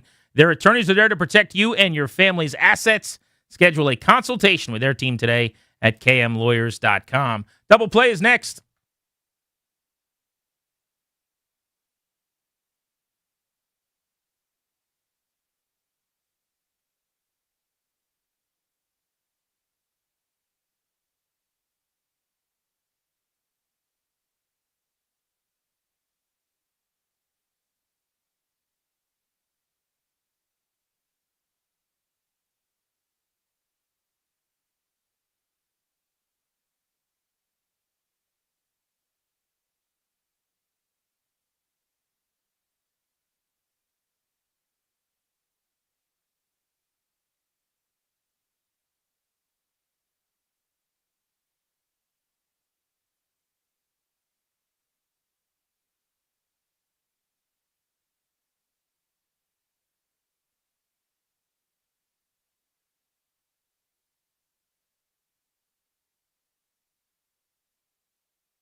In our 4 o'clock hour, want to discuss the future of Alex Ovechkin. 5 o'clock today, our countdown to the NFL draft continues. We are 16 days away from the Commanders picking 7th. Remember, we've got Bishop Fitzgerald, Garfield High School, Woodbridge, Virginia product by way of University of Southern California. The safety, who had a handful of picks this year, joins the program at 5:45 in 2 hours. It is time for our double play. What's going on in our lives? Nothing to do with sports. Driven by your local Washington area Honda dealers, now's the time for a great deal on a new Honda. Visit your local Washington area Honda dealer today. Darius Anthony Dameron, a.k.a. Dad, I need a little game show music, please. Now, I don't quite have the source here. Darius and I saw a video. We stumbled across this video on the internet, which Who's you your know. sauces? We know that means it's true and it's gospel. So according to this list, I don't know where they got the list from. Okay. But it's one of those guessing game Instagram shows where it's like, the sports guys are like, who are the top 10 all-time rebounders in NBA history? Like, they're very from New York, and the guy's like, Wilt Distill, Bill Russell, and then they guess the guys. This is something right up our alley. The 5 unhealthiest foods in America. The 5 unhealthiest foods in America. I could just name my diet. That'd be a good way to rip through this. Okay. In America. Yeah. So, again, this could be fat content, processed, whatever the measure is. This is, the according to this, the least healthy foods in America. Okay. I'm going to say French fries. I need you to be more specific. French fries from a fast food joint that I don't think you go to very McDonald's often. French fries. No. Burger King French fries. No, I don't think this is in your Wendy's wheelhouse. French fries. A certain kind of fry. Not Waffle your fries. No. Yeah, now you're on the right Chick-fil-A track. fries. Now you're on the right track. It's not a standard fry. What is it? It's Blank, a Larry, and Moe. curly fry. From Arby's. That's number 2 on the list. Arby's curly That's fries. very specific. Alleged to be one of the second unhealthiest food in America. That's what it's alleged here. Arby's is something that I've dabbled with in the past. We had a dalliance or two. So I was an Arby's mark. We dated from like 2003 to 2007. I used to be big into the roast beef game from Arby's. Damn right. But then I kept it moving, and I found the straight and narrow, and I got off the roast sauce. beef, and I just started eating burgers all the time. When I lived in Waynesboro, Virginia, the Arby's, after we won games and then the Shenandoah Valley League, would give us half off the Got a little following run? day. Oh, my God. I had it a lot. So many curly fries that summer. All right, that's number 2 on the list. Do they have regular correct fries or just those terrible? No, they do, but it's always, they go, the curly fries will be 3 minutes. You want to wait? The answer is yes. Seasoned curly fries, so hurting. That's enough Stop to it. never go to Arby's as far as I'm concerned. All right, so that's number 2 on That's the number 2. list. So should I then assume that the other items on the list are specific like that? There like are McDonald's something? Yeah, or- there are a few very specific ones and one's a little bit more general. Okay. All right. Donuts. No. Surprisingly, no. There are no donuts on this list. Although a breakfast pastry is on the list. Breakfast pastry? A breakfast pastry is on the list. A specific one? Yes. Where would you Shopping get 'em? malls, food courts, icing. Oh, Auntie Anne's. Go on. Similar. Cinnabon. Yes. The specific Cinnabon? The pecan Cinnabon, the 4th unhealthiest food Wow, that's in great America. to hear. I love Cinnabons. God dang it, do I like Cinnabons. Yeah. The sugar, then the glaze. I don't have them enough. You wouldn't know it by looking at me, but Cinnabons are special. So I only have one like once in the morning, once at night. You know what I mean? I don't do them a lot. You ever do a train station Cinnabon? Oh, my God. Honestly, I do a Cinnabon probably once every month or 2 months, and I'm like, I should do this every day. Yeah, I mean, you shouldn't. I'm wasting frankly. away to nothing. Like, what am I doing with my life? That's number 4 on the list. That's number 4. Okay. Fast food. Number 3 spot. Fast food. Dessert item? No. It's not a fry. No, it's not a fry. It's a... Is it a side item? Nope, it's a main. Okay. I want you to, you can either go here to this fast food place, but you could get a version of this every single time you go to the ballpark. Oh, it's a hot dog situation. I would have thought so. It's not. It's not a hot dog. It's a chicken situation. Chicken. Fried chicken, Chick-fil-A. It's listen, it's fried chicken. It's not Chicken a tough sandwich. It's not a chicken tough. It's a chicken mini. No, it's chicken not soft. No. Tough. in soft and tough antonym is chicken. Legal blank. I'm handing you money. It's legal. Tender. Chicken what? Chicken tenders. There it is. From McDonald's. Love that chicken from Popeyes. Number 3. Wow. The chicken tender from Popeyes. Again, very specific here. Would not have thought that. A lot of batter. Yeah. A lot of breading there. I need 1 and 5. I need 1 and 5. Popeyes chicken tenders are on the list. On the list. Also delicious, by the way. So good. As the great Chris Bridges once said, why does everything bad for me feel so good? Number 5, not fast food, but you get it if you go. You sit down, they give you the delicious bread at this place, and you're going to order this if you're with a group of 2 or more. They give you bread? They give you the bread is great, by the way. The bread's great. Aussie rolls at a Great American Restaurant? Smelling what I'm cooking. It's not the bread. So you've sat down at this restaurant. You've been to one. I've been to one. Okay. Are you sure I've been to one? I'm 99% sure. Now that I think about it, I'm doubting myself. Max, have I been to one? You feel good about this? But we sit down, and it's like, okay, we know what we're getting here for the main, but we're getting this appetizer. It's famous for this appetizer. Oh, this is the Bloomin' Onion. The Bloomin' Onion, number 5. This is Outback. By the way, keep overrating the pumpernickel bread. My God. I mean, the pumpernickel bread at Outback is replacement level at best. Okay. I've been to restaurants that have real bread and good bread. Outback ain't one of them. We don't have time. You honestly threw me off with that. I don't have time for that. You were so busy talking about bread, I thought it was going to be really good bread. I don't have time for Not that brown loaf of The gross disrespect of the pumpernickel bread from Outback, I don't think I can tolerate that. I tolerate a lot of your food stuff. I can't do that. The Bloomin' Onion is that high on the Bloomin' list? Onion, number 5. Everybody knows what the best item on the Outback appetizer menu is, though. It's not the Bloomin' Onion. It's the cheese fries. Those are pretty good. They got great. Who does better cheese fries than Outback? Who does them? Who does better cheese Who's fries got than better Outback? cheese fries? No, Who's you got don't. the best cheese fries? No, you don't have Outback better. has the best cheese fries. Yes, they you do. Yeah, you do. Yes, Outback. you do. You have the best cheese fries. Good eye. All right. And Number 1, at home. It's not a fast food joint. Although there is a place that I adore that does their own version of these. At home? It's an at-home situation. Brian Regan has a joke about it. You could microwave them. You shouldn't. Hot Pockets. Very close. You could put them right.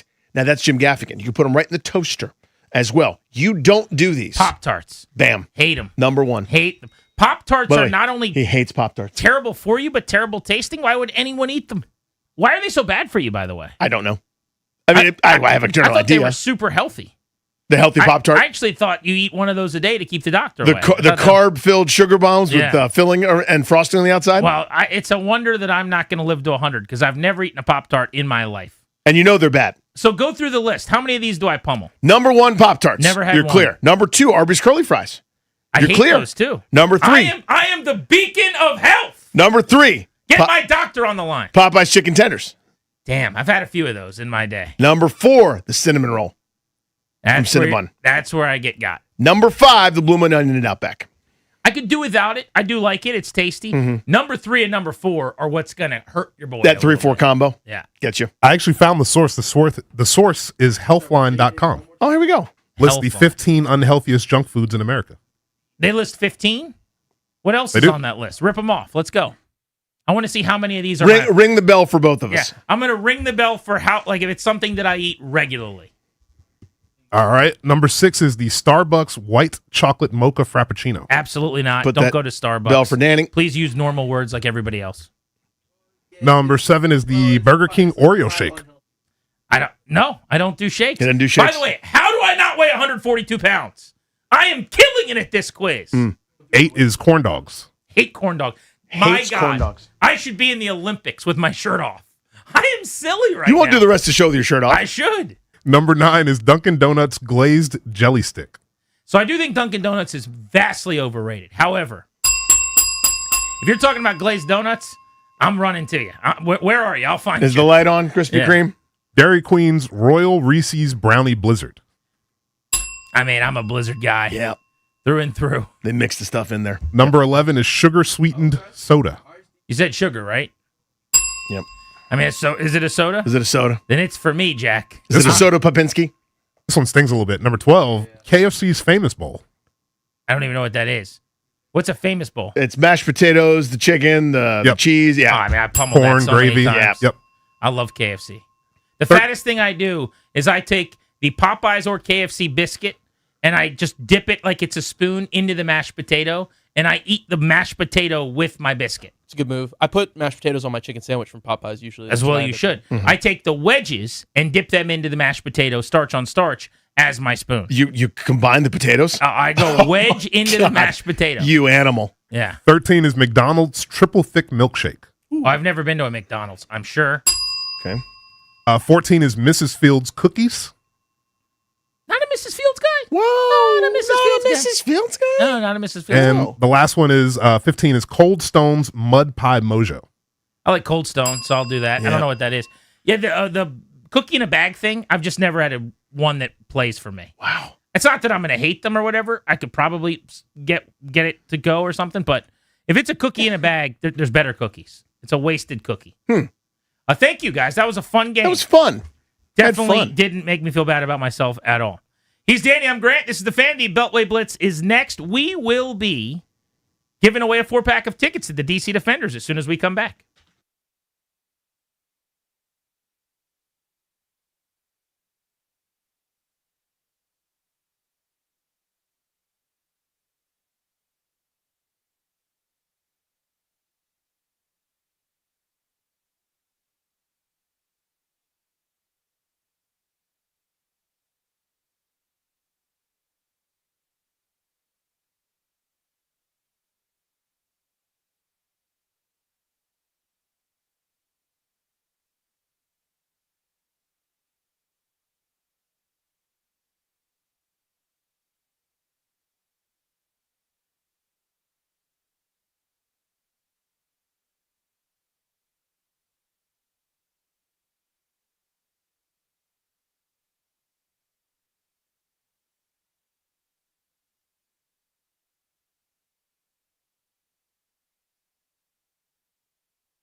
We're brought to you by the DC Defenders. Things are looking grim for the Washington Capitals. With 4 games left, they sit 3 points out of a playoff spot. It's must win from here on out as their odds to make the playoffs dip to just under 6%. They're back in action tomorrow in Toronto to take on the Maple Leafs, and Ilya Protas will make his NHL debut. The 2024 third-round pick is the brother of Washington's Alexei Protas. Ilya has the 6th most points in the AHL. Staying local, the Wizards are in action tonight at Capital One Arena. The Chicago Bulls are in town for 2 straight games. Tip-off is at 7 p.m. You can hear that one live on the Team 980. Bilal Coulibaly and Justin Champagnie have been upgraded to available for the Wizards. Rookie Trey Johnson remains questionable. The Nationals look to take the series over the Cardinals tonight. You can hear the call right here on The Fan at 6:45. Pre-game with Charlie Slows and Dave Jagler gets underway at 6:15. DC Spring Professional Football is back. Defenders versus Houston, April 11th, noon at Audi Field. Halftime, DC's own Wale live, a championship banner, and a hometown legend on the same day. Tickets at UFLDefenders.com. From the Crop Metcalf 5-Star Sports Desk, I'm Ben Strober in The Fan.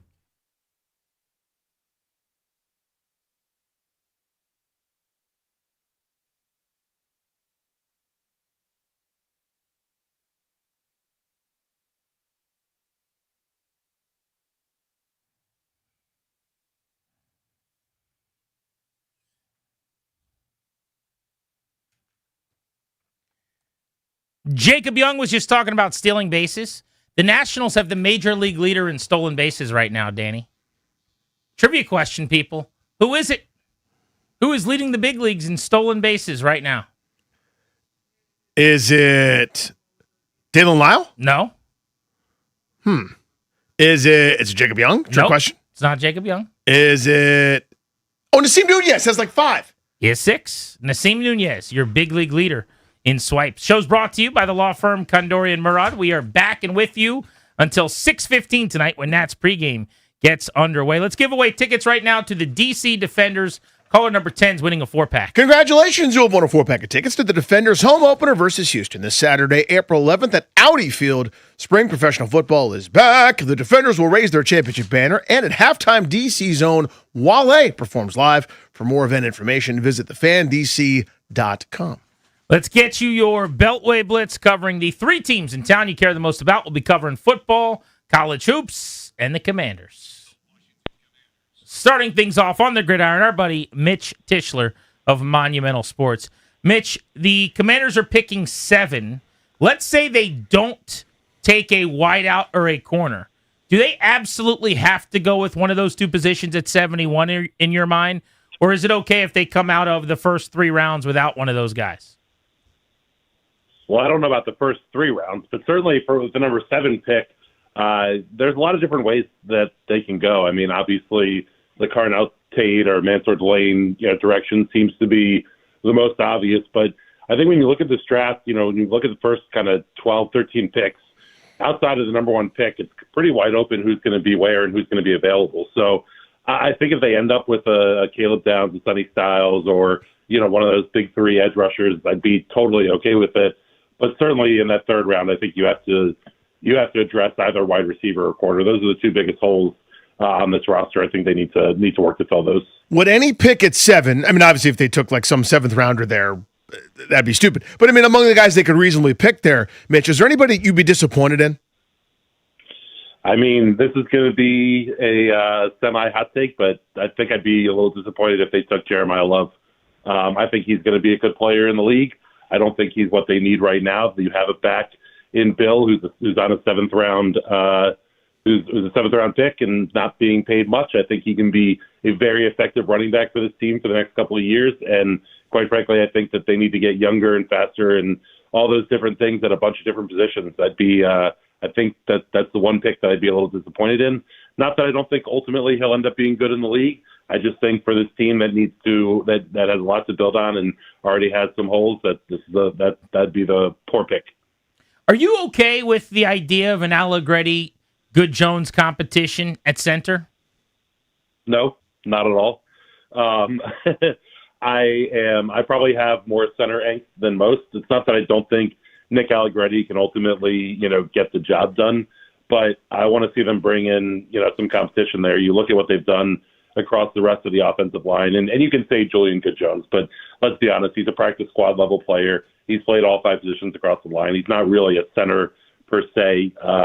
If they end up trying to give Brandon Coleman a shot at it, great. I'm open to that as well, but that's going to be now the fourth position in 3 years that he's trying to learn. The name that I keep circling back to is Jagger Burton. He's the center from Kentucky. I think right around the third round. Maybe I'd have to move up into the fourth round to go try and grab him there. But I think that's a name that would make a lot of sense. He was the sixth best center in the RAS score of any center that's been tested in the last 8 years or so. He played in a pro style offense in Kentucky, zone read, something that we're going to see the Commanders run. Obviously, playing Kentucky, he played in the SEC against a bunch of big time talent and was a solid center for that team. I'd be interested to see them spend a draft pick on that position and bring in some real competition for Nick Allegretti. Yeah, he's prototypical center size, 6'4", and 325 as well. And as you said, he played a lot of college ball. 5 years at Kentucky, including 4 years as a full-time starter, over 50 starts in his career. On Brandon Coleman, though, do you think that might work? Like, what's your assessment on the idea of him playing center? I've been higher on Brandon Coleman than I think most are. Going into the draft last year, I thought that he would be a fine piece at right tackle there. Obviously, they went and got Josh Connerly. Honestly, it's a complete unknown because we've never seen him play center. He didn't play center in college at all. You know, he came in obviously as a rookie and played left tackle. Then during the offseason, told him to start working at right tackle. Obviously, they go and get Josh Connerly. Then he moves to left guard. You know, played relatively well there. Wasn't able to stay healthy, which ultimately I think was the biggest turning point in the move to Chris Paul over there. You know, could he become a good center in the league? Sure. I mean, he's a super athletic kid. You know, he tests out really well. We saw him move in space, but playing center brings so much more to the table in the cerebral aspect of it, and being able to call out plays and call out line formations and stuff like that, get on the same page as your quarterback. To me, that's not something that you pick up in one off season and are able to step right in and play right away. But he has the physical tools to do it. But I think to rely on that as a real solution, I think would be short-sighted. Mitch, thank you as always, buddy. Talk soon. Absolutely. Thanks so much, guys. You got it, dude. Hit that NFL sounder, please, Darius. I got Frank Schwab to go around the National Football League. Frank, want to take you to New York. What's going on? Dexter Lawrence, Giants. Is this just agitating for a new deal, or is there smoke here? I think it's just for a new deal. What other leverage do you have on April 6th, April 7th? You know, I mean, I don't think the timing is coincidental that he did it right before the Giants report to workouts. These things, to me, trade requests or whatever. Okay, great. You requested a trade. We'll get back to you. You know, it doesn't mean it's kind of like me asking for a raise, isn't it? Right. Hey, good to know. Right. Exactly. So it's I'm not. I don't. The Giants do not want to trade Dexter Lawrence, one of the best defensive players in the NFL. Now, if they did, look, now that gets interesting. Like, would the Cowboys jump in there or whoever? Like, I mean, it could be anybody because anybody could use a Dexter Lawrence. Now that would get interesting. But as I sit here now, I'm like, yeah, I've seen this before. What other leverage does Dexter Lawrence have to get a new deal right now? Make this one make sense for me, Frank.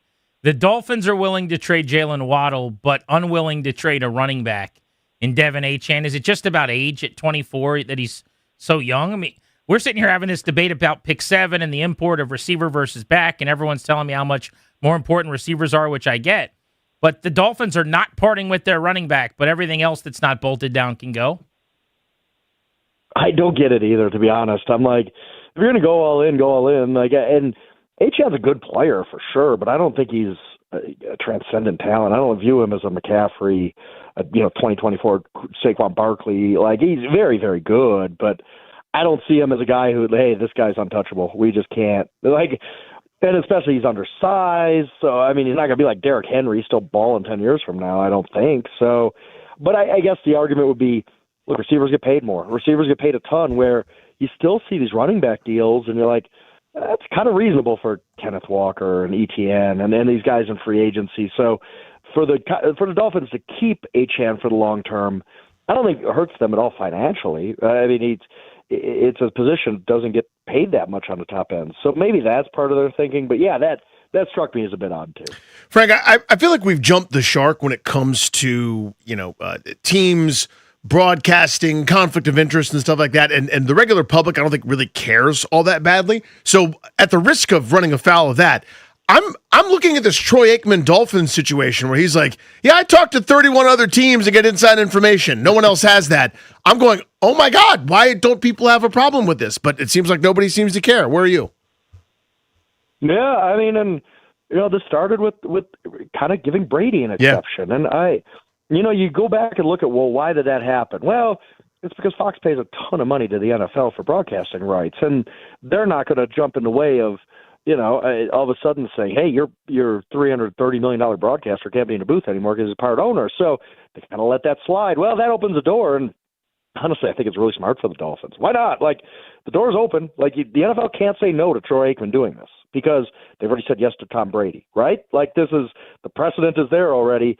So I'm kind of like, if I was the Panthers, I'd be calling up Greg Olson. Like stuff like that. Like, why not? Like, I mean, it is a conflict of interest. I didn't like it when this whole thing was going on. I just you look at this and, like you said, normal people, your common fan, casual fan, doesn't really care. Like, whatever, it just doesn't matter. It does. You're getting information that really nobody else has, and yeah, I do. I don't like this conflict of interest. But hey, if they've opened up this box, then I think other teams should be looking into it too. I think it's just smart business.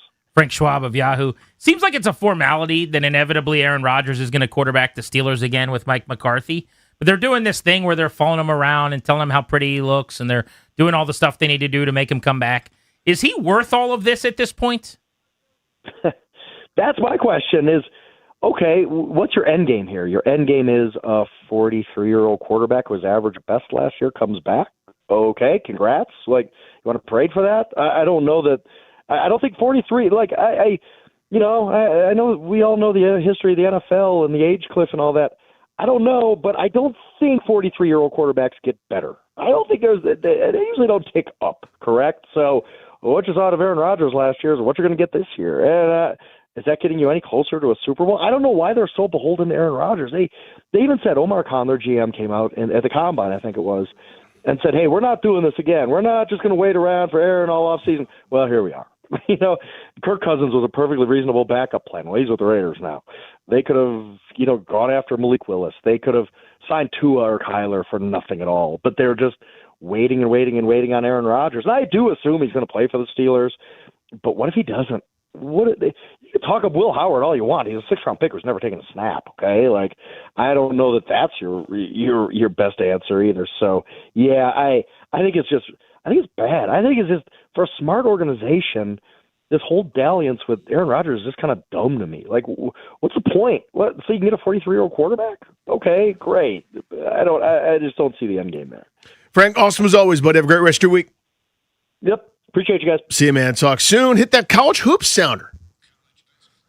Joe Spinelli joins us, college hoops analyst, former D1 player as well, and son of yesterday's guest. Scott joins us to break down the Final Four, what we saw kind of state of the state here. Scott, what do we make of Michigan winning the national title with nobody? This is Joe. This is Joe, excuse me. See, I did Scott yesterday. That's what I told you. I knew I was going to mess that up. Joe, what do you make of Michigan winning the national title with nobody that started out at Michigan? Some transfers and a grad student.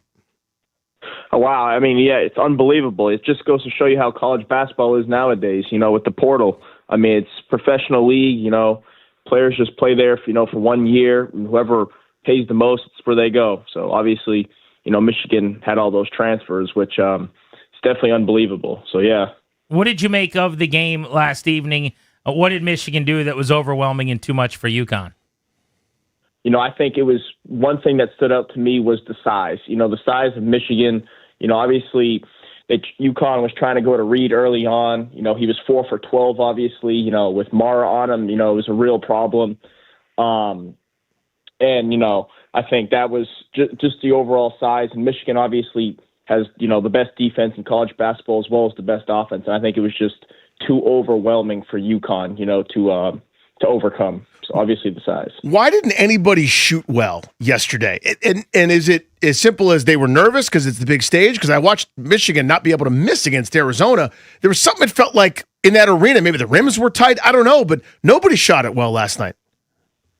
Yeah, obviously when you're playing from a player's perspective, when you're playing in a national championship game like this, there is a lot of pressure. obviously nerves is a real thing. But another thing I feel like too is the backdrop. Obviously playing in Lucas Oil Stadium, it's an NFL size arena. Sometimes it can be tough because most of the year they're not playing an arena that big, obviously. And I think that obviously had something to do with it. But like you said, though, it was a bad shooting night, for both teams. Both teams only made 21 field goals. So, yeah. Joe Spinelli with us breaking down the NCAA championship game last evening. Michigan cut down the nets. I saw Duke is the favorite to kick off next season. Michigan will be ranked second in the odds. Thoughts on the Wolverines being behind Duke to kick off next year on the big board?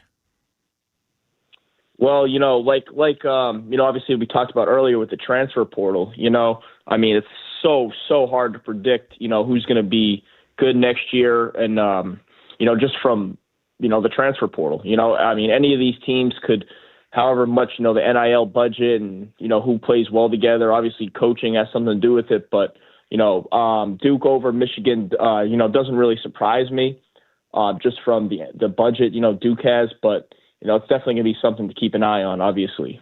Joe, thank you, buddy. Appreciate the time. Yes, sir. Thank you for having me. You got it. That is your Beltway Blitz on Grant and Danny here on The Fan. Still no word from Alex Ovechkin about his future. Do we think he plays next season or not? We'll make our predictions next on Grant and Danny.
We're brought to you by Prince George's Community College. In college basketball, North Carolina hired former Nuggets coach Michael Malone as its next head coach yesterday. Pete Thamel reports he's set to average more than $8.3 million per year on a 6-year deal. He's now the second highest paid head coach in the sport, behind Bill Self.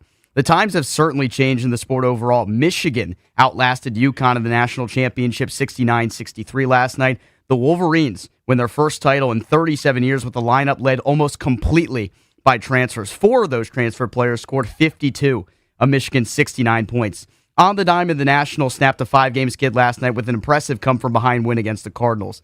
The Nats trailed 6-3 in the bottom of the 8th before homers from James Wood, Brady House, and C.J. Abrams propelled them to a 9-6 win. Abrams jumps his RBI total up to 13. Good for the best in Major League Baseball. They look to take the series tonight with Cade Cavalli getting the ball for Washington at 6:45.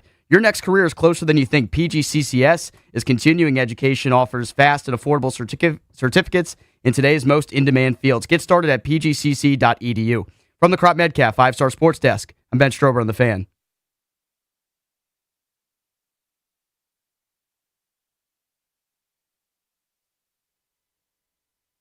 And it is Strome up top now to Chikrin.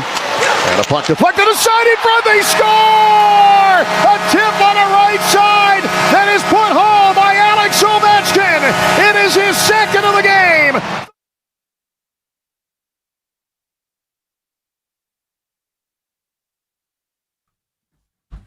Bishop Fitzgerald, the safety at USC, who's actually going to be in Ashburn with the Commanders tomorrow, joins the show at 5:45. We're Grant and Danny. You are listening to The Fan. So earlier we talked about Ilya Protas, the 19-year-old getting promoted by the Capitals to be a part of the biggest line in team history with his brother Alexei and with Tom Wilson. Here's the Capitals angle I wanted to talk about, though. And I actually want to take calls on this because you and I have talked about this, but we have not really addressed this with listeners in a few weeks. We are down to the wire in the Capitals season at this point now. They're almost certainly not making the playoffs after the stars had aligned and then they laid a complete egg in New York at Madison Square Garden against the Rangers, gave up an 8 spot. But Danny, there are 4 games left. Yep. Tomorrow night against the Maple Leafs, Saturday night in Pittsburgh, Sunday afternoon at home against the Penguins, and then at the Columbus Blue Jackets on Tuesday. They only have 1 home game left. Sunday afternoon against the Pittsburgh Penguins, which could be Alex Ovechkin's final game at Capital One Arena ever. Do you think he plays next season?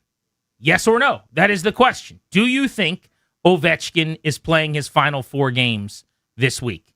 800-636-1067. He has not tipped his helmet, his cap, his hat. I don't know what we're calling it. Yeah, what are you going to say? He's not tipped his hand. He's not showed his cards here. He has never said this out loud, but the expectation has been that he was going to let the team know prior to the start of the season, and that didn't happen. Well, surely he's going to let the team know before the trade deadline so that they can get their ducks in a row. That didn't happen. Then he was going to let the team know at some point before the end of the season. And to our knowledge, and based on the Caps experts and people around the team that we've had on, plus what I've heard with some digging, as of about a week ago, he had not said anything to the team about his plans. 4 games left. Wayne Gretzky did not want roses thrown at his skates and a bunch of parties everywhere he went. And so he announced, basically in the days before his final game, this is going to be my final game. And a lot of people have surmised that that's what Alex Ovechkin is going to do ahead of the April 12th game this Sunday, 5 days from now, against the Pittsburgh Penguins, which means that we should find out any time now if that's exactly what he's doing. But it may well be that he doesn't say anything, that the season ends, that there is no swan song, there is no chance for fans to say goodbye, that we're kind of robbed of this opportunity to celebrate while he's still playing, and he'll have to come back after the fact next year if he announces it this offseason. How does it go down, or does he just play next year? Which I do think, while amazing because he's Ovi and he can keep piling up goals and there's something very awesome about seeing him score, is actually worse for the team. It's worse for the organization if he's back next year making good money rather than having that money dispersed to younger, more complete players with this young core.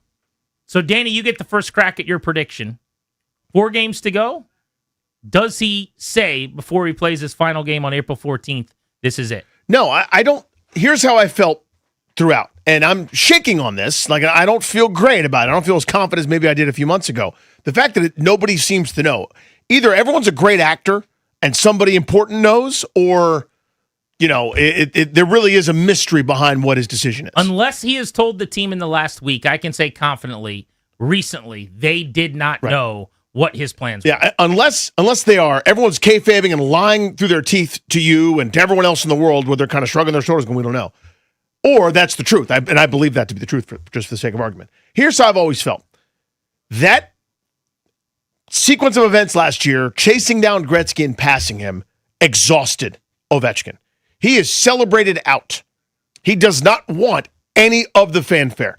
That last time I go to Pittsburgh, Yins get a rocking chair. Last time you go to Boston, you get a Dunkin' Donuts commemorative cup, pal. Next time you go to Toronto, it's something else. He doesn't want any ceremony. He's going to send a fax. He's going to be in Russia. He's going to be somewhere else and finally going, this is it. And that's going to be the end. But you're saying even for the last game at Capital One Arena, which means then you have to deal with it twice because you'll get it. Columbus Blue Jackets, Tuesday, April 14th, a week from tonight for the final game of the season. So you'd have to basically deal with two celebrations in the building. You're saying he won't even do that. That's how I felt, is that he doesn't want to deal with any of it, is just going to say, that's it, I'm done. I'm sure if he does. Everyone will call me names for this, and this will be taken wrong and badly or whatever. So I'm going to preface it by saying this is mostly about Ovi and his family. Almost exclusively, I will say, about Ovi and his family. He deserves to have this end however he wants to. If he doesn't want celebrations, if he wants to just tell Ted Leonsis via a text message or phone call 3 days after the season or a month from now, then so be it, that's fine. But I do think you'd be robbing the fan base a little bit of the opportunity to say thank you correctly. And again, it's not our thing, it's his thing. But if he just decides in a few weeks that he's done, like there's already been some robbery of the farewell tour from the fan perspective. There's a lot of listeners that wouldn't be able to get in on Sunday, April 12th, because you're doing something. You got a Little League game, you're out of town, you're coming back from your Easter trip, whatever it is. If he would have announced it earlier in the year, people could have been coming all season long and saying their goodbyes. I get that he didn't want that. But if he would have done it 2 weeks ago, there's 4, 5, 6 home dates where people could have just come and paid their respects. Sounds really weird. Like, sounds like it's a posthumous like death type thing. But you get what I'm saying. It's a career death. I think the fans should get to take part in this. Like, he has meant so much to so many people, to hockey in this town, that if after they play the final home game against the Pens and then he wraps things up against Columbus, he just says, see ya. And there's a one-off event next year before a game at 6:30 one time to honor Alex Ovechkin. Fair to the fans is probably too strong, but I don't like that handling of this. I get that. I think people deserve an opportunity to commemorate and celebrate this in a way that feels worthy for them. But it still asks something of him. So I'm devil's advocate for a second here. This, as you said, it's about him. It's and one night for 10 minutes. I get it. If he doesn't want it, I don't think he should have to have it. I agree with that mostly. I do. But I think that you want him to want it. Yes, I do. But I also think that's Which I get, by the way. A bigger, better argument when the ask is a month of these every 2 nights. Sure. We're talking about one time. I think you kind of have to wear it a little bit. Like for 20 years. Yeah, sorry, we love you. People have bought in and done the thing. They bought the jerseys. They went to the games. They followed you to this place. They followed you city to city last year. Like, they deserve a chance, I think, to be a part of this too. It's again, this sounds selfish and stupid, and maybe it is. It's their thing too, a little bit. You know, this journey. Right. And it's not in a vacuum. It's not tiddlywinks. People are invested. It should be him and his families, and that's where I'm 90% like, call your shot, do your thing. But there is 10% of me that goes, I already don't love how this is ending just from the standpoint of fans getting to take part in it. Mm-hmm. Now, semicolon. Start the next thought here. Is it even over? That's the other part. Is he even actually done? My certainty in my thesis, which was last year took so much out of him, he's not going to make a big song and dance about it. He's going to like text the GM, yeah, I'm done. See you later. That's shaken a little bit by the fact that nobody knows with a week to go. No one knows. You know where I'm at on this. Mm-hmm. I have a growing nervousness, fear, suspicion, use whatever word you want to, that maybe he's just going to want to run this back. 1 to 100, where did it start? When did it begin? When When the seed this planted. year began, Yep. 95% sure this was it. Okay. Midway point of this year, 65% sure. All right.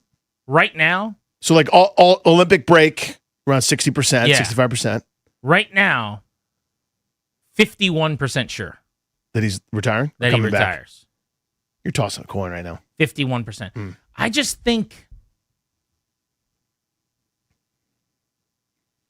at his age, his lifestyle at this point to me screams a guy that's like, and maybe this is just what he'll do forever. Like I bumped into him out at restaurants multiple times this season, and it's just like he's like, my buddy sends me a picture. He's at this diner this day. The next day he's at this steakhouse. It's like they have a game tomorrow night. Like I don't know. It feels to me like he's kind of playing out the string a little bit, but he's still scoring goals. And if you're still scoring goals, he might just want to. He'll come back for $6 million, or I hope, or probably a lot more than that. Right. And he might play another season because I can just show up, get on the power play, swing my arms like this from my office, and score 19 goals doing that. Can we hone in on one factor that I think is, I don't say the elephant in the room, but the fact that no one knows at this point, in and of itself, is a story. This is why I keep bringing it up. And this is why you keep bringing it up. So, nobody, by the way, I don't know why no one in town is talking about this. Uh-huh. He's the greatest athlete in the history of DC sports. He's the most accomplished player in this town's history and in Capitals history. He's the most important player of my lifetime. And we don't know if this is it or not. Like when Cal Ripken did this, he was waving and being driven around in the warning track for the entire season in 21 cities. This is how this works. Mariano Rivera, all these guys, it happens. We're 4 games away, but one more home game away. And it's like, maybe it's his last game, maybe not. I might spend $1,200 on a seat to sit in row 8, or I might not. Like, people are doing that, by the way. They're buying tickets for $1,200, $1,400 to this game. I talked to a guy yesterday, has tickets to fly on a plane and a hotel to go stay in Columbus to watch that game, who I'm sure he paid an ton of money for the seats. And then you just find out he's coming back, and that was just a random game without playoff implications that you went to? That's weird. With you. So how would you categorize or quantify your feelings about the fact that we don't know right now, that he hasn't told anybody? Well, I wanted him to tell someone every step of the way. Yeah. I think the team should have known before the trade deadline. You don't have to tell us until you're ready to, whether that's now or later or whatever. In a perfect world, again, selfishly, I would have liked to have had a month to celebrate him as a fan base at the end of this season. But it's his thing. It's up to him. It's up to his family. Do your thing. I respect them. That's fine. I'm giving you your space or whatever. But the team should have known. They moved forward and kind of made the decision anyway, but the trade deadline couldn't have been easier. Right. Free agency last year, this year, might have been different, could be a lot different, whether he comes back or he doesn't. There's a lot of money on the line. There's planning that has to go into this. Is he taking up and occupying a key spot on the power play? Is he going to play top 6 minutes? Like, these are all things they got to figure out. We're not quite at Brett Favre, Willie Woney, Aaron Rodgers, come fly out and see me and convince me, but it's like closer to that, I would say, than it is, I don't know, just a normal player possibly coming back next year.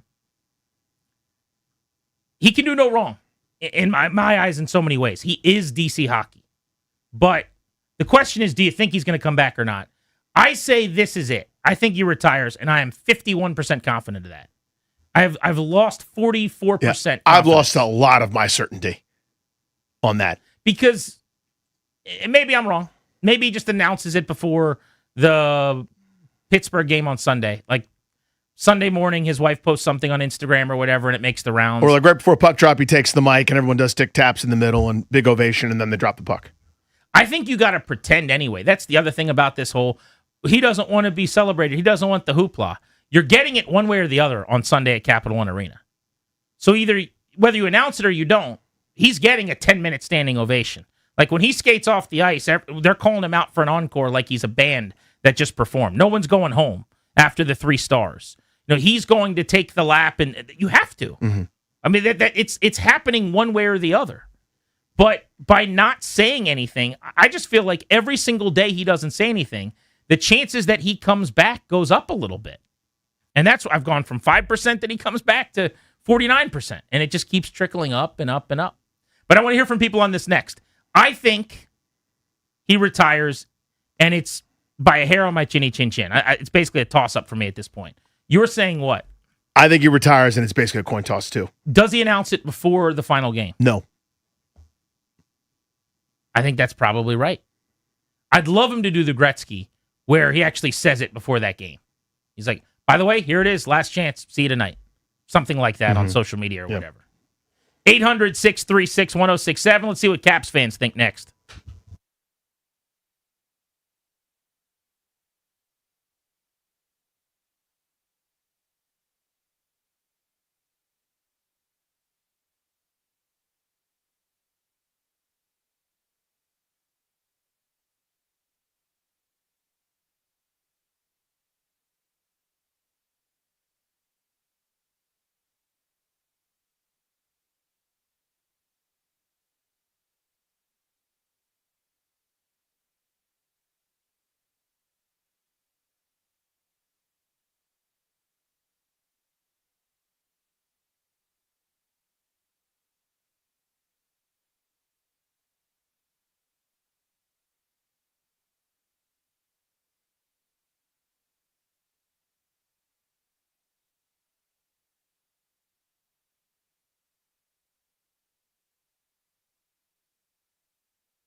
The Caps have 4 games left. I can't believe nobody's talking about Alex Ovechkin day in and day out in this town and whether or not he's coming back. Fairly inexplicable to me that we don't know if he's playing his final games or not.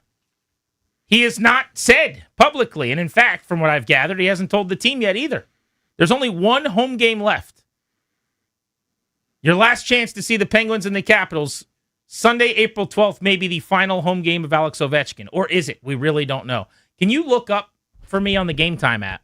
I want to know what the rate would be to sit lower bowl for Penguins at Capitals on Sunday, April 12th, please, Dan. Give me a minute. I will find that. Let's get to the phones. Matt's in D.C. on G&D. Matt, do you think he plays next season, or are these his final games?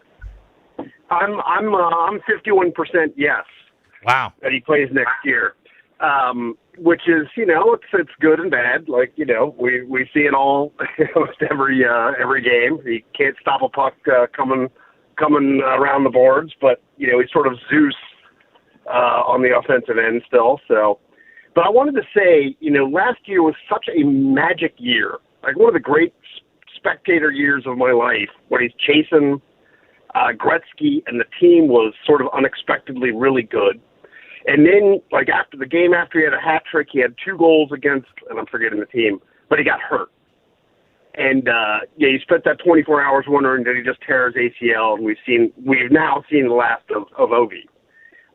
So Utah was where he got hurt. The 2 goals. Right.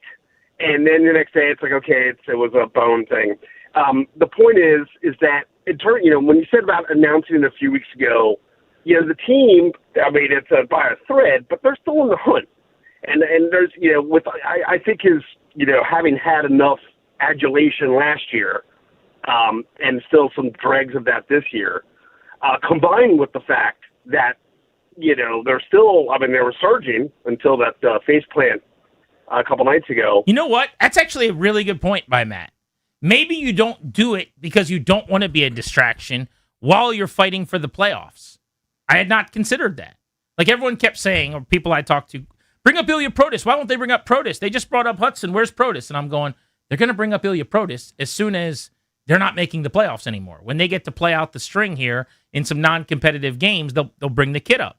Well, notice the first thing they do after they get blown out by the Rangers and the chances of making the playoffs are now 5% or whatever they are, they bring up Ilya Protas. So really, he's saying the window to make the announcement for Ovi essentially just opened now. If you're not going to do it early in the year, you can't do it smack dab in the middle of this push for the postseason. I'm not saying that's 100% right, but it actually makes a lot of sense. I think that's interesting. So here's what I got. The non-twice shooting end zone. You follow me? So the goal that the Caps shoot at once, cheapest I can find is around $460 mid-lower bowl. Lower bowl. Yeah. What about the end that they shoot on twice? That's going to run you minimum 600. I see a lot of 700, 900, things like that. Yeah. Closer to the ice you can get. Yeah. I saw a lot of $1,000 down around the goal, some $1,100 seats for that final game this weekend at home. Let's go to Rob in Ashburn. Hey, Rob.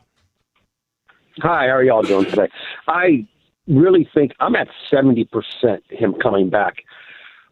Name any team in the NFL, Major League Baseball, that is still willing to let their number one scorer, their points leader, their goal leader for the season go without making him an offer. And then also on top of that, if he announces at the beginning of next season that that's his last season, they would sell out every night. And there would be some type of incentive for him to stay for that from the team, I'm sure. But he's still the best player on the team right now. No, he's not. Statistics. The best goal scorer, the most points, yeah. The best goal scorer on the team. You there, Rob? Yeah. He's not the best player on the team. Goal scorer and points leader. Yep. So, he still has some efficiency left. So he has scoring ability, no doubt. He also gets the most power play time on the team. He basically stays out there for the entire 2 minutes, right? They're putting him out there as much as they can with any empty net situations as well. He's got 2 more points than defenseman Jacob Chikrin, as an example. But if you're looking at, time on ice and minutes at 17:29, his among the forwards, only Tom Wilson and Alexei Protas, play more than him among the wings. Dylan Strome, I think, is the only other forward above him there. But they don't get the power play time that he gets, or some of the other kind of goal-scoring type situation. So what would somebody else do with those same minutes, whether that's, down the board, McMichael, Leonard, getting some of the kids out there? I think it's a fair question, but I said this to Danny. Mm-hmm. He can still score. I think if he came back next year, he'll score 30 goals. If things went well, he might even score 40. I'm not saying there's no value to him, but there are negatives. Someone said there's some good and bad about him coming back. For the first time ever, you could maybe make the case that it hurts the team a little more than it helps the team if he comes back. Now, if he's going to score 40 goals, that's not the case. Right now, he's sitting with a team-high 31 at this point. 61 points is the most on the team. I'm not pretending like he can't help you on the offensive end, but there are areas where he does hurt you pretty clearly. That goes without saying now. Nate's in Centerville on the Fan. What's up, Nate? Do you think Ovi is coming back or not? Hey, guys. No, I'm at 75, 80 that he's retiring. It just doesn't really seem like he has much incentive other than I'm not ready to leave the boys yet to come back, especially with him not wanting the farewell tour. I will say, though, I selfishly, I do want and hope that he does the Gretzky and announces before the Penguins game, just so he does give Caps fans a way to come out and kind of do whatever it's going to be, because like I said, Grant, he's getting it either way. But I think if he doesn't make that announcement either a couple of days before or the day of or whatever, that my feeling drops down to 50-50.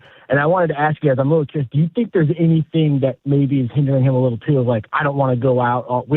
It's not like we're a bottom-feeding team. I don't want to go out without a last bite at the apple, without a chance to make the playoffs.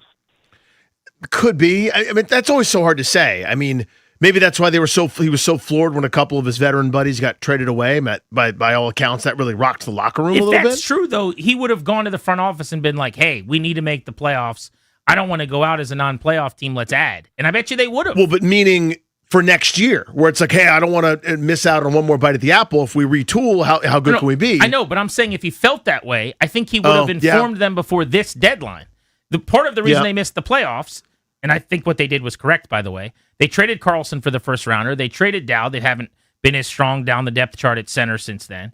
They ended up right there knocking on the door. They might have made the playoffs if they didn't make those trades. Or they could have actually gone and gotten a piece if Ovi said, hey, this is my last ride. Got to make the playoffs. Really want to play in the postseason one more time. They could have added. Long term, not as good a thing as getting the first round pick for Carlson, but they definitely could have done that. And he didn't choose to go to them and say that. The other thing is, you keep saying, and I think you're right, by the way, we've heard this from a lot of people, he didn't want to do the year-long celebration and all the fanfare. Mm-hmm. Well, if that's true, if he comes back next year, you are dealing with it for the entire season. The entirety of the year. He could actually get out of it by announcing, with a game or two left, that this is it, or by just announcing after the season that it's over. Yep. But if he were to come back next year, any hope of not having a victory tour, celebration, roses thrown at your skates, that is over. That's the entire season at that point. So I based my thesis on two things. One, how we've heard a million times how exhausting last year was for not only him, but for everybody. And he does, selfishly, he doesn't want to go through it. Unselfishly, he doesn't want the team to go through it again, where they're ready to rock and roll, and it's, please direct your attention to center ice for a special presentation of blah, blah, another 15-minute act-out play where Ovi gets a special watch or something like that. He didn't want to do that for him or for them. The second part is Ovi's wife letting it slip in the offseason. That's kind of what I based my whole thesis on, was that she would kind of said, this is it, right? And then had to go back on it and say, well, nothing's decided yet. Let's revisit that history in case people forgot in a minute. We've got the countdown to the NFL draft coming up early next hour, 16 days away from the draft, which we'll get to. But I want to revisit what his wife did say at one point, or kind of some of the clues that we had before the season. Also, I've got the perfect ending here. How I think this could go that would actually be beautiful, a great way for all of this to end, and it would be idealistic. That's next on The Fan.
This sports update is built by PaulHenrysWindows.com, your clear home improvement choice. In the NFL, Adam Schefter reports projected number 1 overall pick Fernando Mendoza has informed the NFL that he is not planning to attend the NFL draft in Pittsburgh this month. Mendoza wants to share the draft experience with his family in Miami, he said. There's a lot going on locally tonight, and on the diamond, the Nats look to take the series over the St. Louis Cardinals. The Nats scored 6 runs in the bottom of the 8th last night to come back and beat the Cardinals 9-6 and snap a 5-game losing streak.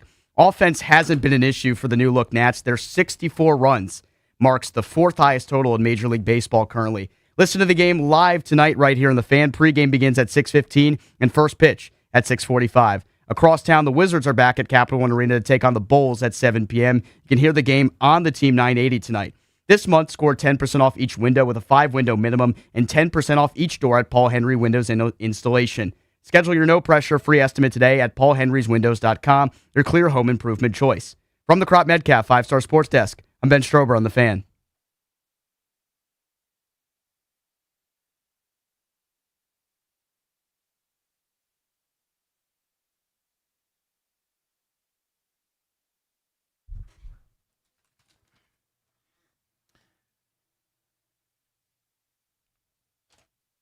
Back live on Grant and Danny, brought to you by the law firm Kandori and Murad. Estate planning, elder law, real estate transactions, probate administration.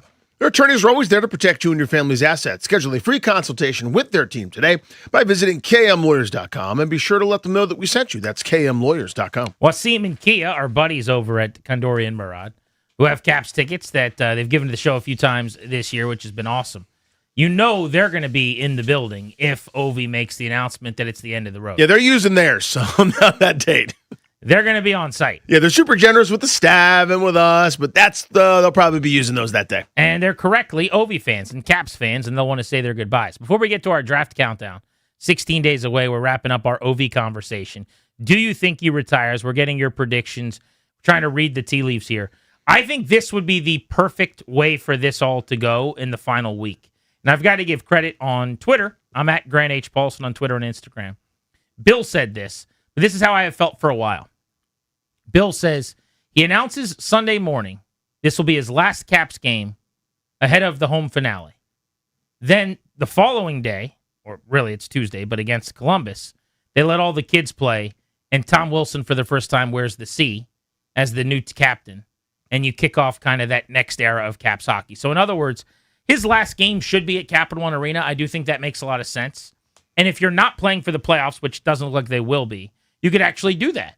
Where Ovi says, my last game will be at Capital One Arena today or tomorrow if he announces it on Saturday. He plays that game against the Penguins, and then he sits in the Columbus game. Now, it would be a total bummer for all the Caps fans that bought tickets in Columbus, but at least you'll be able to see him, and they'll honor him at the arena, and you'll get to give him an ovation or what have you. But I do think that would be the perfect way for this to end. Then you get to have, even if it's only once, even if it's not as elongated as I would have preferred, one epic day at Capital One Arena where it's OV Day and you paint the whole building red with 8s everywhere and you get to send him off into the sunset. So I'm hoping we're calling that the Gretzky because I didn't know the history of this until this week or last week when I'd forgotten about it. Neil Greenberg brought it up. It was before my time. I was just a little guy. But that's how Wayne Gretzky did it. Was he just said, hey, this is it for me. Come to the arena tonight. And Ovi could follow suit, as he has followed Gretzky his entire career. That'd be fitting. Certainly would. I mean, again, it's so hard to read this, but I go back to, again, I talked about why I still feel the way I feel, even though there haven't been good data points to support these conclusions. It's twofold. One, and it's really based on the same set of interviews with Ovechkin's wife, where she spoke about, and we've heard Joe B. and so many others who covered it and were close to it, talk about the toll that goal chase took on him, understandably. I mean, you saw it with Roger Maris back in 1961. You saw with Mark McGuire in 98. These guys chasing these hallowed records. You get close, and everybody's in your face every second of every day, wondering what you had for breakfast. You're going to get home tonight, pal? What are you going to do? These moments are so hard. Everything was a celebration. Everything was a milestone. We got first guy to get 890 since Gretzky. First guy to get 894. 895, we tied it. Let's stop the game for 20 minutes. 896, we did it. It's so much. It took a lot out of him and the team. So she mentioned that. And in that same interview, she said, yeah, this is his last season. I want him to enjoy his last season. Then, yes, we're going to go back home and live in Russia. And so that's how I've always felt that that's the end game of all this. But again, there are no data points other than that to support my conclusion. What we have right now, with a week to go, is that people genuinely do not know what his plan is. Almost 1 year ago on May 29th, 2025, and I think this was maybe related to what you were just referencing with his wife's comments. I'm not sure. Yeah, that was it. But when the Capitals put that email out, yeah, that's the one that I, like you're saying, keep coming back to, and I go, they didn't know anything. I mean, it was just kind of assuming based on what they had seen. The same thing, but reading the headline here, Capitals say email announcing Ovechkin's final NHL season is inaccurate. It makes you wonder a little bit, even if it got out in a way that it wasn't supposed to from a family standpoint, like, did they have the conversation? Did they know that was the way he was leaning? Like, how did we get there? So that's got to be part of the conversation. All right, let's wrap this up. Let's hit some phones quickly. Jimmy in Fairfax, do you think this is the final 4 games for Ovi? No, gentlemen, I don't. I'm going to give an 88% chance he's back. You see what I did there? I honestly think you're forgetting he has another record he could break, and that's total goals, regular season and playoffs. I don't know what the exact number was. It's Gretzky at 1,000. I don't know if it's 16 or 26. That's within reach. Didn't he just pass 1,000? Yes, so goals? He would break that record next year if he came back. It's 10-16 for Gretzky. Ovi has 1,005. So he's 11 back. Now, maybe that is important to Ovi, but I got to tell you, that number is irrelevant. That isn't a real number that anybody keeps track of. The goals record is regular season goals. That would be like saying, who's the all-time home run leader in Major League Baseball in playoffs and regular season? Nobody knows that number. I'm assuming it's Barry Bonds, but honestly, it might not be. I couldn't tell you. It might be Henry Aaron. Or it's some jobber Yankee that was in the playoffs every year for 10 years. Maybe Bonds didn't surpass Hank Aaron or Babe Ruth or whoever because he was in the playoff every single year because you won your division and then there was only the World Series or something. But in this case, the goal record is the one that he was chasing that we talked about all of last year. This who has the most goals in regular and postseason thing that's now popped up because he's right behind Gretzky is interesting, and that's awesome. But, look, I mean, Gretzky had 3,200 points. Ovi's got 1,800. You're not going to catch him on everything. It's a different sport. It's a different era. It was super easy for Gretzky and his teammates to score goals. It's not that easy for Ovi to do it. You're unequivocally the all-time leader and greatest goal scorer ever. So if you don't catch the 10-16, you don't have to. Is it possible that he wants to? Yeah, I'm sure it's possible. But we're doing that again? You're just signing up for playing that game again so that he can go chase down the next record? What about the one after that where it's preseason games and regular season games and the playoffs with the Stanley Cup? Those and goals on a Thursday. Also international goals now we're going to add in. And Gretzky's at 1042. Should he come back the following year to get that one? Let's go to Ryan in Warrenton. Hey, guys. What's going on? Hey, bud. So I think Ovi's going to retire. We have an enormous amount of draft picks over the next, 2 or 3 years or whatever it is. They're going to approach it, I guess, as a Moneyball-esque sort of approach where they find somebody in the draft or they throw a bunch of guys that can recreate whatever he's done through aggregate. But I think he's going to retire. I think 2 weeks after the season, we'll get an Instagram notice that, comes out. And I agree a lot of what you guys have already said where he doesn't want the focus to be on him this year after the great chase, the goal scoring, total. It's all going to be about him, the interviews, the send-off, the before and after the game. All of that is going to be focused on him, and I don't think he wants to put the team through that again. But what I think is going to happen at the end of the year is that he'll film a 60 or 90-minute documentary that'll be released where it's very personal, where it's Michael Jordan-esque, and then they'll show his top, goals or highlights from every city, and they'll ask him a question, and maybe he'll tell a story about it, or, they'll get prior teammates or whatever it is. It'll be something along that line. So that's my take on it. I could see that. Thank you. That's very 2026, new school. He's going the same route you were going, Danny, and it's something we talked about all year. He doesn't want to put the team through having to have a ceremony every game. That is probably true, but that was relevant 2 months ago, 3 months ago, 4 months ago, 3 weeks ago. Mm-hmm. It is irrelevant now. It's the finish line. Yeah. Like the idea, he doesn't want to spend weeks in a bunch of games. No. There's What about 4 one left. day? Yeah. What about the day at home? There's a home game left. That's it. So he doesn't want the long. It's not long. It's the day of the game for 20 minutes. Ted Leonsis comes down and gives him a golden stick and a mural, and his teammates skate over and give him passes to his favorite resort place with his wife and golf clubs. And then there's a 15-minute ovation that doesn't end after the game. And a bunch of people, throw things on the ice, and people skate around with shovels and put them in buckets. That's it. It's one time. It's here, man.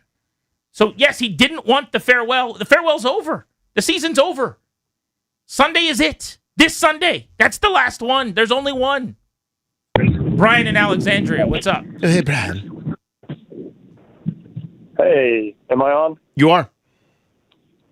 All right. I think Ovi is going to retire. He's been in the league a long time, and I think he's self-aware enough to know that these kids are just a little bit faster than him. I mean, he's taken one face-off in the defensive zone this year. Did he take one? When was that? I missed it. Did he actually take one? The last couple games? Because it had been zero until the last couple games. Last week, I think. Yeah, he was. Last week, he was about to be the first player ever to not play a whole season without one. But I did not know he took one. That's amazing. Yeah. That's another point, by the way, Brian. A caller had brought up. Thanks for the call, Brian. buddy. Caller had been talking about him having the most goals and stuff. He is in the best situation. Now, he is also simultaneously their best goal scorer, which I think is his point. There's no doubt about that. But when you only take the offensive zone draws, meaning the other guys all have to take the defensive zone draws, and you're the guy on the first power play for the full 2 minutes 95% of the time, and you don't come off the ice, like you're also in a position to score the most goals. It's like saying, Grant eats more cheeseburgers than Danny. Yeah, if I slept in a McDonald's every night, I'd probably eat a few more burgers. You know what I'm saying? Like, yeah, he should score the most goals the way he's used.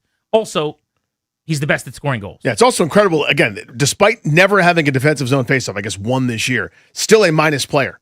Like he's in the camp as other guys that lived in the defensive end for those defensive zone faceoffs where you're at an offensive disadvantage.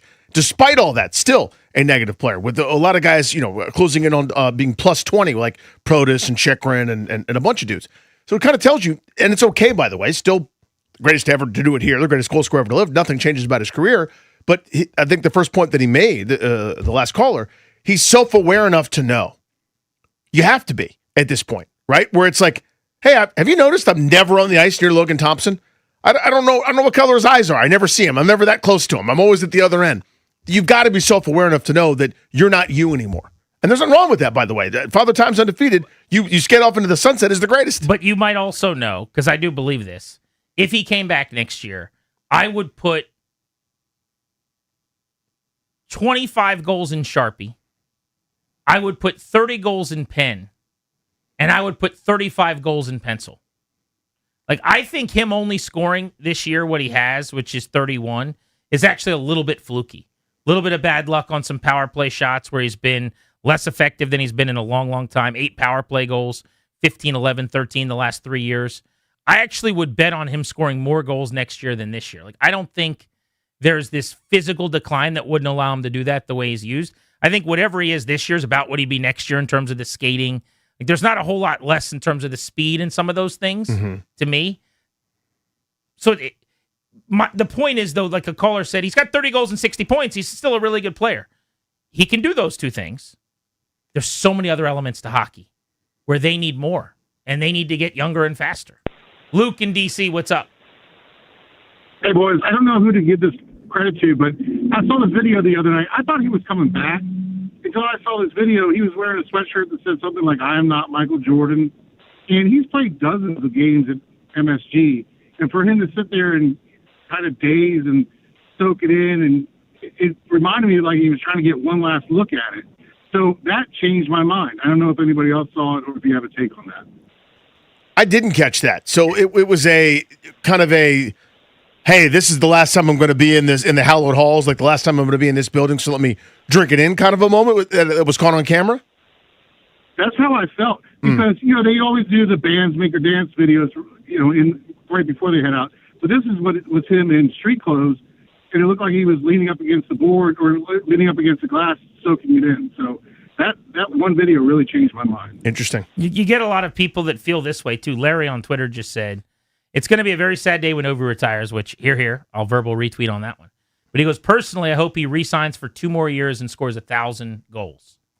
I do think there are people who would rather just keep watching Ovi score and get him to 1,000 and not end what has been the greatest individual offensive run maybe in the history of sports, certainly in DC sports. They would rather that than the Caps push this thing forward organizationally. And it's not a guarantee that you get to do that. Mm-hmm. I wonder if it was a guarantee. Like if I could say, this is not fair, but if I said, Ovi's on the team next year and you make the playoffs, but you're probably out in round 1 or round 2. Or Ovi's not on the team and you're in the Eastern Conference Finals. We'll see what happens when you get there, but you're there for the first time since the 18 Cup run. Which are you choosing? Yeah, conference finals for me. Well, me too. Right. But I honestly think there's a huge part of the fan base that wouldn't. Maybe, I don't know about the majority, but I think a lot of fans would choose Ovi, playoff series or 2, and another 35, 40-goal season over the possibility of a Stanley Cup. Like, don't know what's behind the door when you get to the conference finals, but you will get further with a different group. Because it's 20 years, man. This is a really emotional thing. Like, I have been watching Alex Ovechkin 3 times a week, keeping me company for 2+ hours at home and at Capital One Arena for more years of my life than I have. Yeah, like 60% of your life you've been doing it. That is really crazy to think about. Mm-hmm. For 20 years I've watched Ovi do this. There's only 16 years or whatever where I wasn't watching him do that. That's a hard thing to just walk away from and say, sight unseen. It's up to me. I got to touch the button for him to move on. A lot of people can't touch the button. I get that. I mean, that's how I felt about Cal Ripken. You know what I mean? It was the same deal for me. Where it was like, at the time, I've spent literally my entire life with this person's career since I was sentient. I remember as a little kid going to an Orioles game and saying, "Who's that?" And then I followed him ever since. And that was pretty much my entire 4 through 21, age 21, into college. And it was like this. Now it's been many years since then, of course, but it was so hard to just say, "Okay, that's it. I don't get any more." And you know, even knowing that the end was coming, you're trying to go to the 4th to last game at Camden Yards, the 10th to last game, and whoever you could beg, borrow, or steal from to get a ticket. You know, I totally understand that. It's harder to say goodbye. Tim's in Ashburn. You get the last word on this. Do you think we're seeing the final games of Ovechkin this week? I think so. I think he's going to call it quits, at least on the NHL side, because he has always mentioned in news stories, and like you had mentioned with his wife making a mention about Russia, I think he's going to call it quits in the NHL. He'll make an Instagram post after the final game, and then I think he will sign a 1-year contract in the KHL to play in Russia with some ownership capabilities to whoever he signs with in the KHL. Yeah, that's totally cool. Good for him. I hope he has a blast and that goes well and he stays healthy and enjoys it. I mean, to me, whether he's playing in the KHL or he lives here in Reston and he hangs out, none of that matters. I mean, as long as the NHL is what I care about. Is he playing for the Caps? Is there a possibility he plays for another team? Could you even live with that? You know, anybody in the Metro would be heartbreaking and gut-wrenching. If he played for a Western Conference team for a season, I wouldn't enjoy that or want that. That would be painful. But it also wouldn't be the end of the world to me. I would probably sign up for like 5 years in a row of not making the playoffs and just signing Ovi to a 5-year deal before I would allow him to play for the Penguins, Rangers, Islanders, Hurricanes, you know, one of the teams in the division. That's well put. If you give me a list of teams, there are probably 20 where I'd go, like that's not my trade list. Yeah, that's not my favorite, but whatever, I can deal with it. There are a handful of teams, whatever I have to do. I'll sign him to all the salary cap space and be bad for as many seasons as it takes. I'll be a last place team for 5 straight years before I let him play for, here's the list, ready? Penguins. Ding. Flyers. Ding. Islanders. Ding. Blue Jackets. I find them unoffensive. They're a pain in the ass. When they're good, that's fine. That's a rivalry. Generally unoffensive. They haven't been to a conference final. Devils, no. Rangers. That's a hard no. Panthers. Correct. Maple Leafs. You mean Hurricanes. Oh, Florida Panthers. Damn it. I was crap. All right. Yep, them too. I already said Hurricanes, yep, but I'll say them again. Yep. Maple Leafs. Did you say Hurricanes? Yes. Red Wings. That wouldn't bother me. Red Wings wouldn't bother me. By the way, I'm dinging everyone in the conference right now. Tampa Bay. Senators. Wouldn't bother me. Bruins. Bother me. Bruins. You want to play in Tampa Bay?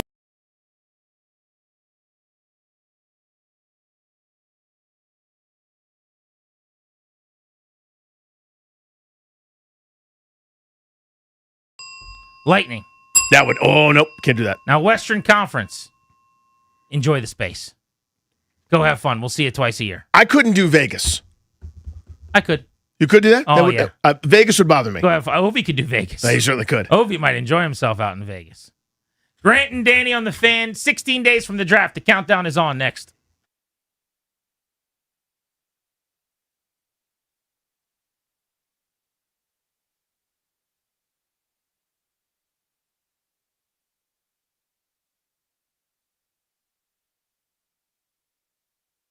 What's up, guys? Danny Rouillet here. Winning hits different with Fanatic Sportsbook when everything is on the line before the playoffs start. And this season, you may have heard me talking about my partnership with Fanatic Sportsbook and their one-of-a-kind fair play injury protection. I love this. Quite simply, there's no better place to bet player props than Fanatic Sportsbook. And last night proves my point for the 10 billionth time, numbers approximate. Philadelphia at San Antonio. San Antonio's MVP candidate center goes down in the second quarter with an injury and does not return in the second half. Fanatics Fair Play voided all pro player prop bets across straights, parlays, same game parlays instantly and let all the bets play out. Some books protect your bet for the first quarter. Some discontinued your protection for the playoffs, but not at Fanatic Sportsbook where they flip losing bets into winning bets. So don't wait for that bad beat with the other books this postseason. Met with the book that quite simply always has your back. Fanatic Sportsbook, winning hits different here. Must be 21 plus. Gambling problem? Call 1-800-GAMBLER or 1-800-MY-RESET. MD visit mdgamblinghelp.org.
The Washington Wizards return home tonight, and they'll clash with the Chicago Bulls at 7 p.m. If they lose their 7th straight game tonight, it guarantees them a bottom 4 finish, which means there's no possibility they'll lose their first-round pick. They currently own the NBA's worst record, and if that holds, they're guaranteed a top 5 pick in the NBA draft in June. Short-handed would be an understatement to describe the Wizards tonight. They'll have just 8 players available. More Wizards news. Head coach Brian Keefe just announced that Trae Young and Anthony Davis are not expected to play again this season. The Nationals are back in action in just over an hour against the Cardinals. They aim to clinch their 2nd series victory of the season. Listen to the game right here on The Fan at 6:45. In the NFL, Adam Schefter reports projected number 1 overall pick Fernando Mendoza has informed the NFL that he is not planning to attend the NFL draft in Pittsburgh this month. Mendoza wants to share the draft experience with his family in Miami. From the Crop Medcalf 5-Star Sports Desk, I'm Ben Strober on The Fan.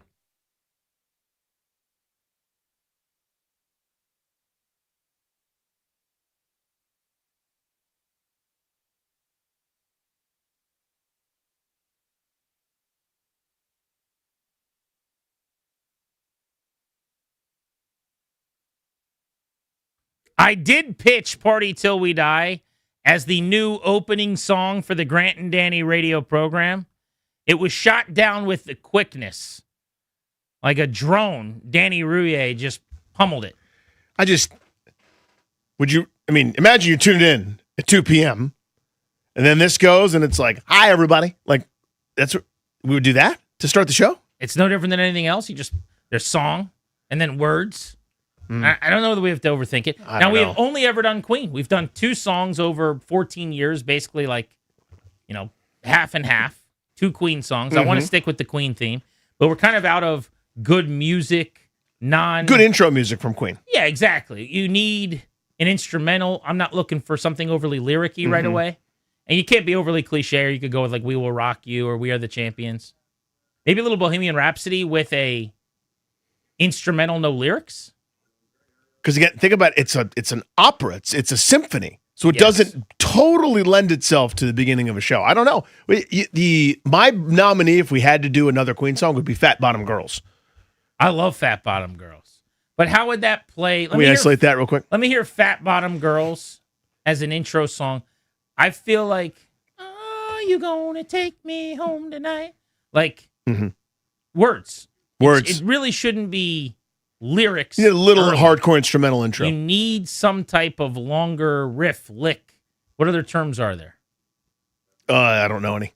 Yeah. I'm out of my element on that. Guitar solo, something. There you go, yeah. You need a little bed. You need instrumental. Is what I'm looking for. But were you of the age? You probably weren't, because you're an old person. Yep, thank you. I was a young kid with a cell phone for the first time as a teenager when everyone did ringtones. Did you ever do a ringtone? Oh, of course I did. Fat Bottom Girls was my ringtone. Was it really? Was it a personal ringtone for one person, or was it a... Did you ever do that bit? No. I never had, when Danny calls, it's this song. When Darius calls, it's this. I would rotate, a washing machine on heavy rotation. I would go through some songs. But my number 2, top all-time, I would say Fat Bottom Girls for a long time, and then Kanye West, Can't Tell Me Nothing.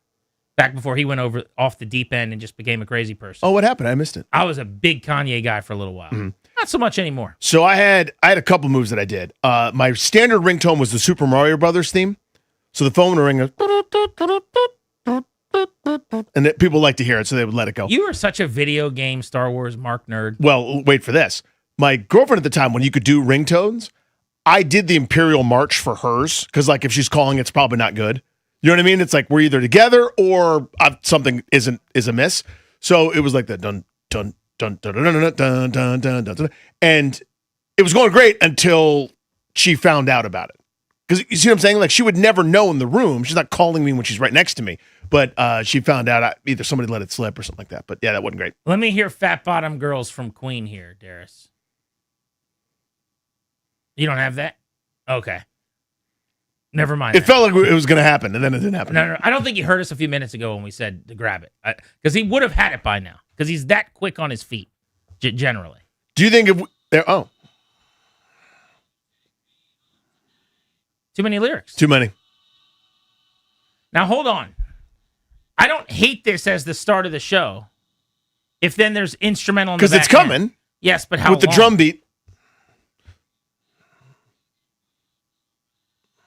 Here we go. Ready? See the little bass drum? It's Wednesday, April 8th, 2026. No, too many words. Too many lyrics. Yep. Can't do it. That's Gary on the kick drum right there. I will listen to this on the way home tonight, though, because it's a great song. It's kind of a smash. Queen is just a little bit. So It's my favorite Queen song. there's a lot of good ones. Freddie Give me Mercury. your top 5 Queens. Number 1 would be Break Free. Number 2 would be a little cliche, but I will go with Bohemian Rhapsody. Sure. Number 3 would be Another One Bites the Dust. Number 4 would be Don't Stop Me Now. Give me Don't Stop Me Now, Darius. Now, Don't Stop Me Now could actually be our song, but it's very lyric-y again. It's very lyric-y. But there is long pockets of Don't Stop Me Now that are just music where you can dance a little bit. And I think we got to get the people moving when we come into the Grant and Danny radio program. Right away. But wait. Well, I know, but Freddie's belting it out. No, but we could skip through this. Darius has got to skip every time to start the show? Well, we could edit it once and then never have to do it again. Yeah, that's true. Okay, just wait for it. By the way, this song is so silly. Because I'm having a good time. Having a good time. Who's having a good time? Right here. I think this is where we could kick it in.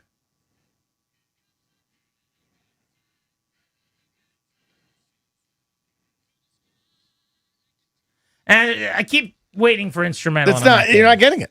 That's not what Queen does. And then my number 1 all time, I think I already botched for Queen, was Under Pressure, which we used for many, many years. Queen of David Bowie. So, yeah. So, Under Pressure. You could throw in We Will Rock You, We Are the Champions if you want to do that. Any of those work. But there's not many bands I know a lot about. Queen's basically it. I was going to say, if it comes to music trivia, this is not your wheelhouse, unless it's Queen. If you play Queen, yeah, I'm your guy. See, this was the show open for us. Yeah. From 14, probably the whole time we were in midday. Because there's your instrumental. We moved, yeah, seriously. We moved to afternoons and we did Break Free. I just wish they had one more like it. If you know Queen, instrumental, give it to me at Grant H. Paulson, Instagram or Twitter. I don't even know why today I decided we should change our... yeah, what happened? Why is there a burn you took us on that? It's a little bit stale. I'm just a little bit... I want to hear something different. Okay. I like... Again, it's one of my favorite songs of all time. Break Free. But I'd like to hear something a little different. That's all. I'd like to mix it up. Yeah, I can relate to that. I had, remember, speaking of dating ourselves, I had a clock radio for alarm clock or whatever, where it was very fancy. You could put a CD in and have music wake you up. So I woke up to U2's Desire, like for a couple of years, and I haven't listened to the song since. Because all I do is associate it with waking up in the morning. So I'm like, you know what? I'm going to skip that. I'm going to skip Desire by U2 next time I'm playing through albums. We've got a countdown to the draft segment we're going to be doing on G&D. Moving forward, we're 16 days away from the draft. Here's our countdown to the draft open you'll be hearing when we're breaking down the NFL draft. Countdown to the NFL draft. We talk football, just football for 30 seconds. We can always talk football. Just let me do my job here. Just let me do this. Don't quit now. I want my number ones back, all of them. That's crazy. Why would I give them back? Are we on the clock? Today's countdown to the draft will be our conversation with Bishop Fitzgerald, the safety from USC who went to Garfield High School in Woodbridge, Virginia, who's joining the show in just a couple of minutes. Danny, we've spent so much time talking about Pick 7. I actually wanted to get into some of the deeper down the board options for Washington today, which we'll do before we get out of here. But one of them could be corner, safety, 71 and beyond. I'll be curious to see what Fitzgerald says is the range he expects to go in based on what he's hearing from his agent at this point. Yeah, it's so hard to tell with how people value safeties, secondary, everything else under the sun. It will be interesting because he tested pretty well and put some pretty good film together. Grant and Danny with you on the Fan. The countdown to the draft, 16 days out with Fitzgerald is next.